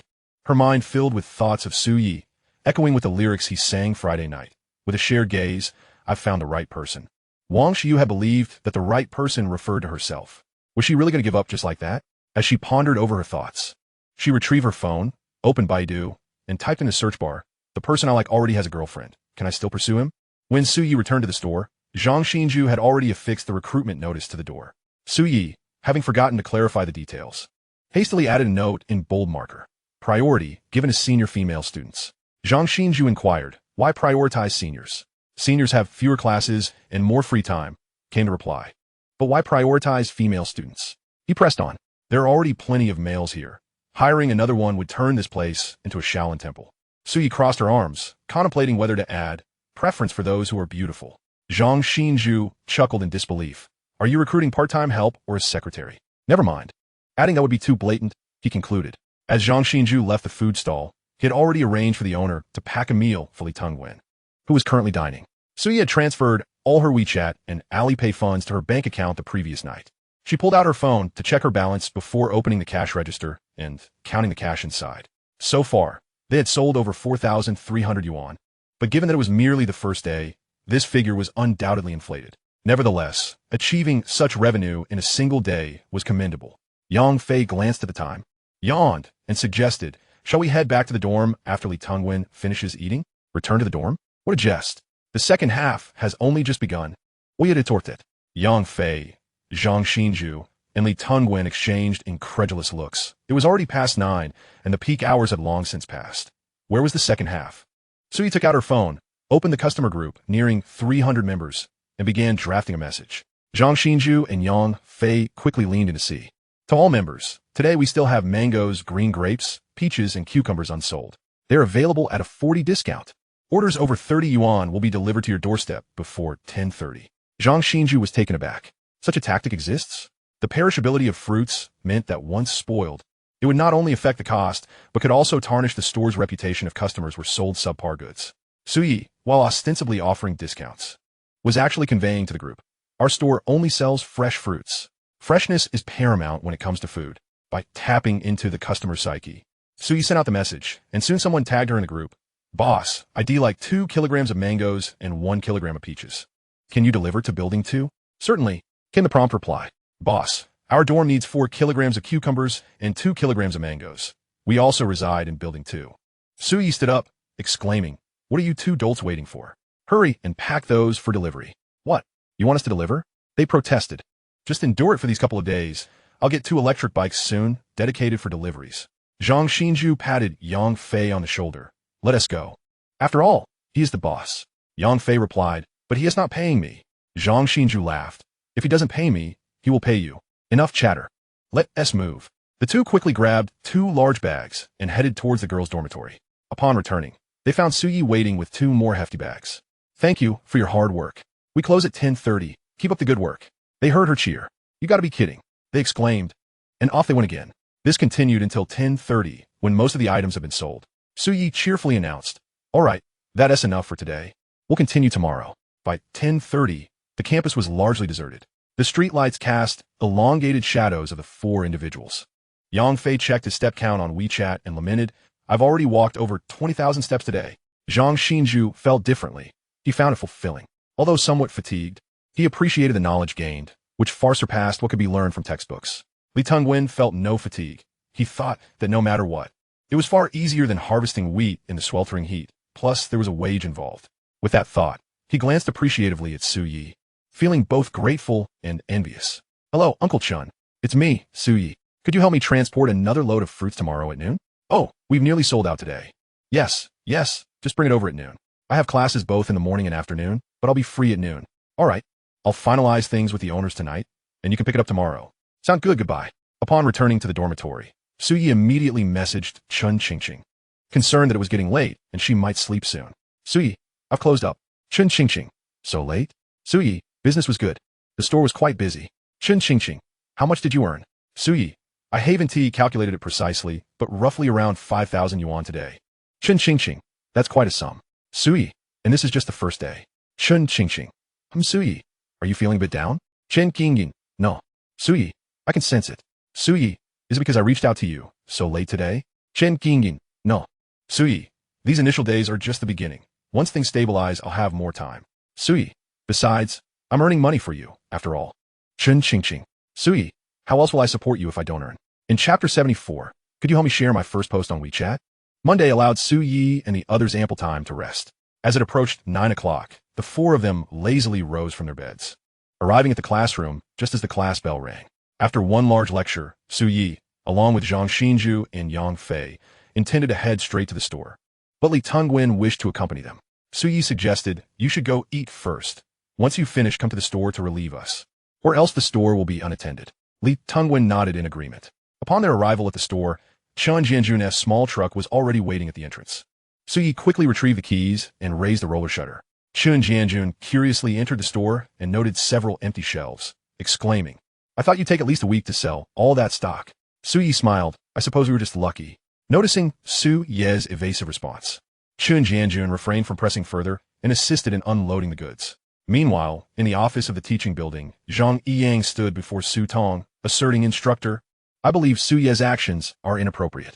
Now that he has become class leader, how can he simultaneously run a business? Su Tong inquired with a smile. What do you find inappropriate? Zhang Yang replied, a class leader should be fully dedicated. If he is running a store, when will he manage class affairs? Su Tong responded, actually, the responsibilities of a class leader aren't overwhelming, and our school encourages student entrepreneurship. I cannot dismiss him from the position for this reason. Zhang Yang, do you harbor any grievances against Suyi? Zhang Yang begrudgingly replied, no, I just feel it's not ideal. Sitting up straight with a smile, Su Tong asked, Zhang Yang, do you know how many votes you received during the class leader election? Zhang Yang replied, I know, 3 votes. Are you aware that one of those 3 votes was cast for you by Suyi? Zhang Yang suddenly looked up. Disbelief etched across his face as he stared at Su Tong, exclaiming, how can this be possible? Su Tong elaborated. Suyi submitted his vote alongside his roommate. And while everyone else used black pens, they uniquely employed red pens. Subsequently, Suyi himself confirmed to me that his vote was indeed for you. So there can be no mistake. Zhang Yang was momentarily stunned. From his perspective, he could hardly fathom why Suyi would take such an action. After all, they were competitors. Why would he choose to vote for him? Su Tong interrupted Zhang Yang's contemplation with a smile, saying, it's getting late. You should head out for lunch. If Suyi is unavailable in the future, I will delegate class matters to you. Understood, Instructor, Zhang Yang replied, leaving the office with a forlorn expression. Observing his departure, Su Tong shook her head in resignation, then noticed 2 colleagues entering the room. She quickly waved them over. Xiaofeng, come here. What is it? Su Tong picked up a plastic bag filled with fruit from the floor, smiling brightly as she said, "One of my students brought a plethora of fruits this morning. You two should take some to enjoy." "Su Tong, are you accepting bribes?" her colleagues joked. Rolling her eyes, Su Tong replied, "This is from a fruit shop that he owns. He started his own shop as a freshman." Indeed, I was quite surprised as well. When Li Tungwen returned to the shop after lunch, Su Yi and the others had already arranged the fruits on the shelves. "Li Tungwen, we're heading out for lunch now. Please keep an eye on the store." "All right." The trio made their way to the cafeteria, where the crowd had thinned considerably. As they entered through the main door, Su Yi hesitated, contemplating what to eat for lunch when a familiar figure approached. Seeing Senior Jiang Wei walking towards them, Yang Fei excitedly nudged Su Yi with his elbow. "What's wrong?" "Oye fronit." Yang Fei moved his lips, but emitted no sound. "Are you mute or something?" "It's the campus beauty." Only then did Su Yi glance at Jiang Wei, whose long hair cascaded down her shoulders, her slightly aloof face framed by bright, expressive eyes. Her slender figure was accentuated by a simple white blouse paired with high-waisted jeans, exuding an air of confidence and elegance. As Su Yi watched her approach, he contemplated that if Jiang Wei, the campus belle of the Finance Academy, could help share a post on social media, it might significantly boost the popularity of the fruit shop. Thus, just as Jiang Wei was about to pass by, Su Yi suddenly reached out to stop her. Zhang Xinju and Yang Fei were startled. "What are you doing?" Jiang Wei furrowed her delicate brows at the hand blocking her path. Su Yi smiled and said, "Senior Jiang Wei, may I add you on WeChat?" Yang Fei's eyes nearly popped out of their sockets. "You're way too direct. Why would you ask to add her right off the bat?" Many in the cafeteria turned their attention to Su Ye's bold move, for after all, she was the campus beauty and naturally drew attention wherever she went. Time seemed to stand still, and the atmosphere felt charged. After what felt like an eternity, under Yang Fei's incredulous gaze, Jiang Wei pulled her phone from her jeans pocket and calmly asked, "Do you want to scan me, or should I scan you?" Su Yi replied with a grin, "I'll scan you." "Wait, you're really adding her?" This isn't logical. As the campus beauty, Jiang Wei had faced countless confessions since her freshman year, yet she had always turned them down mercilessly. There was even an instance when a suitor tried to profess his love with candles arranged in a heart shape beneath her dormitory, only for her to report him to the dorm supervisor, resulting in the candles being doused with a bucket of water before they could even catch flame. Since then, no one dared to approach Jiang Wei so brazenly, and her reputation among her peers had become one of high aloofness and sanctity. But now what was happening? Su Yi was asking to add her on WeChat, and she actually agreed? It was just Yang Fei who was dumbfounded. Many nearby male students watched the two exchange WeChat details, their expressions a mix of envy, jealousy, and resentment. "What a beast." "Senior, I'm Su Yi. Jiang Wei acknowledged, preparing to leave. Su Yi quickly added, "Senior Jiang Wei, could you share my first post on WeChat, please?" Jiang Wei paused for a moment, took a deep breath, and then hastily exited the cafeteria. Was he just trying to add me to ask for help promoting his WeChat post? What were we having for lunch? Wait, why did Senior Jiang Wei add you? Su Yi shrugged nonchalantly and replied with a smirk. "Perhaps it's because I'm rather handsome." Chapter 75. Can you assist me with a legal inquiry? Su Yi ordered a meal with 2 meat dishes and 1 vegetable at the counter. Just as he sat down, Li Tungwen sent a message. "Oye, a senior is here for an interview. Tell her to wait a moment. I'll finish my meal and come over right away." "Okay." Su Yi hastened his pace, finishing his meal in just 5 minutes before rushing to the store. Upon reaching the entrance, he spotted a girl with a dark red handbag standing inside. From her silhouette, she appeared to have a decent figure, standing around 5 feet 6 inches tall, wearing high heels, and dressed in a white blouse paired with skirt, giving her an elegant demeanor. "Senior, our boss is back," the girl announced. Hearing the voice, she swiftly turned around. At first glance, her appearance was not striking, but she possessed a distinct charm that grew on you. Based on Su Ye's own rating standards, her overall attractiveness would likely score around 82. "Hello, oye gritet," extending his right hand. The girl, taken aback by Su Ye's youthful appearance, had not realized he was so young. Having spent her 4 years of university, she was unaware that this fruit shop was run by a freshman. After a moment of surprise, she reached out and said, "Hello, I'm Su Weiniang." Su Yi pulled out a chair for Su Weiniang to sit, and then sat beside her, directly asking, "Are you in your senior year?" "Yes." "Do you have many classes?" "Not really. I have no classes in the afternoons and on weekends. I'm just looking for a part-time job during the exam period, so I won't have to ask my family for living expenses." Su Yi pondered for a moment and then stated, "The working hours are from 12:30 p.m. to 9 p.m., with a monthly salary of 2,500. Is that acceptable for you?" This salary was 1,000 more than what Li Tungwen earned, but it was reasonable given that Li Tungwen had afternoon classes and could not work the same hours as Su Weiniang. Su Weiniang readily agreed. "That works for me. When can I start?" "Right now." "Right now?" "Yes, starting now." Li Tungwen, please show your senior how to use the cash register. Okay. Su Weining merely passed by, noticing the hiring notice affixed to the glass. Curiosity piqued, she decided to give it a try, but she never anticipated that the conversation would unfold so pleasantly. Operating the cash register proved to be quite straightforward. For a college student, it posed no challenge. After glancing at it a couple of times, she grasped the basics. Suyi then introduced his 3 roommates. This is Li Tungwen. You two will likely see each other often in the store. This is Zhang Xinju, my partner. And this is Yang Fei. We are all roommates. So, you're all freshmen? Su Weining in Guit? Yes, we are from the School of Finance. What about you? Su Weining smiled and replied, I'm in the law school. Suyi's interest was piqued, and he curiously asked, you study law? Could you assist me with a legal question? Go ahead. Suppose, I emphasize suppose, my ID card was lost and picked up by a female college student. We agreed to meet at a hotel for its return, and out of gratitude, I transfer her 200 yuan. Would that be illegal? Su Weining was initially taken aback, but upon seeing Zhang Xinju stifling laughter beside her, she realized Su Yi was joking. She chuckled, I specialize in economic law. I'm afraid I can't help you with that. Then how about this? If my roommate were to marry a wealthy woman in her 60s and she left him, could he demand support from her 40-year-old son? Yang Fei immediately pushed Su Yi away, exclaiming, get lost. Do I look like the sort who lives off others? Ha! Su Weining couldn't help but join in their laughter, the atmosphere feeling light and delightful. In the afternoon, there was a specialized class. As the class monitor, Su Yi could not escape attendance. However, for a public course like Mao Zedong thought, he would certainly skip if possible. For Su Yi, college was merely a springboard. He had no intention of absorbing much knowledge within its confines. Making money was his primary objective. He had not even considered the possibility of failing final exams. If he were unable to graduate, it wouldn't matter. He could always drop out. One day, when he became a millionaire or billionaire, perhaps the school would even include him among its distinguished alumni. Such is the harsh reality of society. Those who wield power and wealth hold the greater voice. Oye, may I ask you something? Sure. If you graduate, will you seek a stable job? Absolutely not. Why not? Suyi elaborated. Stability implies a monotonous routine of repetitive labor. And such a life is far too dreary. Yang Fei added, what if the compensation were substantial? You know, a 9-to-5 job with weekends off. True wealth lies in skill, not toil. Working for others is always inferior to being one's own boss. Besides, my fruit shop is already profitable. Do you really think I'll earn less 4 years from now? Zhang Xinju concurred. It ultimately depends on personal aspirations. Suyi passionately continued. Consider how the word wealth is written. It consists of a roof over a character for one, and a field. The roof symbolizes wisdom and knowledge. The mouth signifies eloquence, and the field represents riches. In summary, a person who creates wealth through wisdom, knowledge, and eloquence is deemed wealthy. Now, what about poverty? It has a roof, an 8, and a strength character.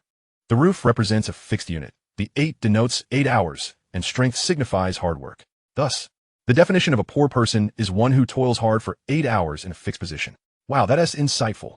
Zhang Xinju remarked, momentarily taken aback before chuckling. You have quite the unconventional reasoning. Upon their return to the store after class, it was bustling with activity. Suyi instructed Li Tungwen and Yang Fei to assist in the shop while he and Zhang Xinju went off campus to collect 2 second-hand electric scooters. The 2 scooters cost a mere 1,600 yuan. Although they were of lesser-known brands, they were functional enough for delivering goods around campus. Around 6 in the evening, Suyi stood at the entrance with a loudspeaker, beckoning customers as the sun dipped lower. He stifled the yawn while seated, feeling slightly drowsy. Just as he was about to close his eyes, a pair of long, fair legs caught his eye. Looking up, he smiled and exclaimed, Senior Jiang Wei, what brings you here? Do you have apples? Of course. We have red Fuji, snake apples, and green apples, several varieties. Jiang Wei stepped into the fruit shop, drawing the attention of those present. No one expected her sudden appearance. Suyi followed her inside, walking beside her and eagerly inquiring, did you share my post on WeChat? Jiang Wei replied coolly, no. What? How can you be so inconsiderate? We had a great conversation at noon, and now you're changing your mind? Jiang Wei picked up an apple and furrowed her brow, saying, who said we had a great conversation? And why should I help share your post? What is in it for me? There is. I'm a person who appreciates kindness, Su Yi insisted. Jiang Wei, uninterested, remained silent as Su Yi continued. If you share my post, I'll give you 2 pounds of apples for free. How does that sound? Fair enough? Jiang Wei regarded him seriously. Are you sure? Absolutely. Jiang Wei nodded. All right, then help me weigh 2 pounds of apples. Su Yi asked Yang Fei for assistance in weighing the apples, placing them into a plastic bag emblazoned with the store's logo. Jiang Wei accepted the bag. then took out her phone in front of Su Yi and shared the promotional post. Su Yi waved cheerfully. "Senior, take care." Jiang Wei smiled lightly as she walked away at a leisurely pace. As the campus bell, her endorsement in exchange for 2 pounds of apples was undoubtedly a profitable transaction for Su Yi. However, after a while, when Su Yi pulled out his phone to check WeChat, he discovered that Jiang Wei's post was not visible in his feed. He quickly typed, "Senior, why can't I see your shared post?" Jiang Wei replied, "Because I've set my privacy to restrict everyone from seeing my posts." "Oh yeah. Are you messing with me?" "Jiang Wei, you only asked me to share the post. You didn't ask me to do anything else." "Su Yi, quick, send me the money for the apples." "Jiang Wei, the recipient has declined your message." "Damn it." Su Yi was rendered speechless. This was the first time he had been duped by a girl since starting college. Yang Fei curiously asked, "What's wrong?" "Nothing," Su Yi replied, feeling too embarrassed to explain. In the evening, the fruit shop was at its busiest. Su Yi stood outside as the doorman, welcoming guests, while Yang Fei and Zhang Xinju assisted in slicing fruit, and Li Tunwen and Su Weining managed the cash register. Drawing from the previous day's experience, everything today was running smoothly. "Do you have eggs?" a customer inquired. Su Weining shook her head, saying, "Eggs? What would a fruit shop have to do with eggs?" "Oh, it's nothing. I was just asking." Hearing the conversation from the entrance, Su Yi leaned in and asked, "Student, what do you need the eggs for?" "For breakfast." "Just one egg?" The girl nodded and explained, "Yes, many girls only eat one egg for breakfast to lose weight. It's convenient and nutritious, but it's hard to buy. I always have to go to the market." Su Yi quickly responded, "Student, have you joined our group? If I can wholesale eggs, I'll notify you in the group right away." "Sure." After the young woman scanned the QR code to join the group, she swiftly departed from the fruit store. Li Tunwen interjected, "Su Yi, this is not the first inquiry we've received about whether we have eggs in stock. This indicates there's a market for it. I shall make a call to see if there are any channels available." Su Yi promptly contacted Chun Jianjun, who, apart from transporting fruit, handled a variety of goods, making him the ideal person for such inquiries. Upon discovering that Chun Jianjun had access to channels, Su Yi quickly requested his assistance in delivering several boxes of eggs. Chun Jianjun readily agreed. Su Yi soon sent a message to the group. "Dear members, a batch of eggs is expected to arrive around noon tomorrow. The quantity is limited, so feel free to place your orders in advance." As soon as the message was dispatched, responses flooded in. Su Yi was taken aback by the egg's popularity and hastily asked Li Tunwen to note each individual's requests. Although the profit margin on eggs was minimal, Su Yi was not focused on making money from them. The crucial aspect was their potential to attract traffic. In this day and age, few were aware of such a concept, yet Su Yi understood. The coming years would revolve around the supremacy of traffic. Capturing traffic is tantamount to capturing wealth. At the Shanghai Conservatory of Music, in the girls' dormitory of room 205, Shun Sini remarked, "Qingqing, why are you daydreaming again?" She noticed Chun Qingqing sitting motionless in her chair and couldn't help but inquire. Chun Qingqing hurriedly defended herself. "I'm not." Shun Sini, concerned, asked, "Do you have something on your mind?" Just as Chun Qingqing pondered how to respond, Zhang Ruowei giggled. "Isn't it obvious? Our Qingqing is clearly thinking about someone." Shun Sini chimed in. "Oh Qingqing, you must have heard the saying. In life, there are 3,000 ailments, but only longing cannot be cured. I am not." Chun Qingqing protested.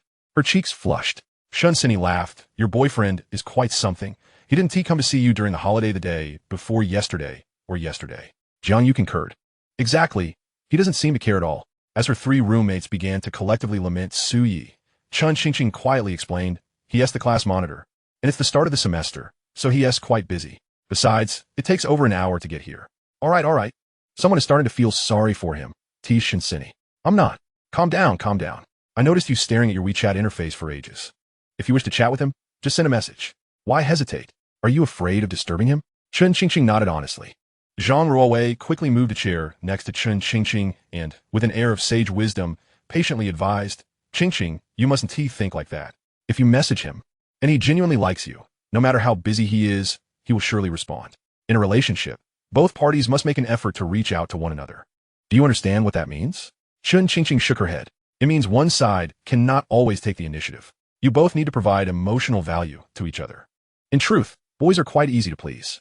If he has had a long, tiring day, you could simply send a message saying, 'You must be exhausted today,' sending you a hug, and he might be thrilled enough to lose sleep over it.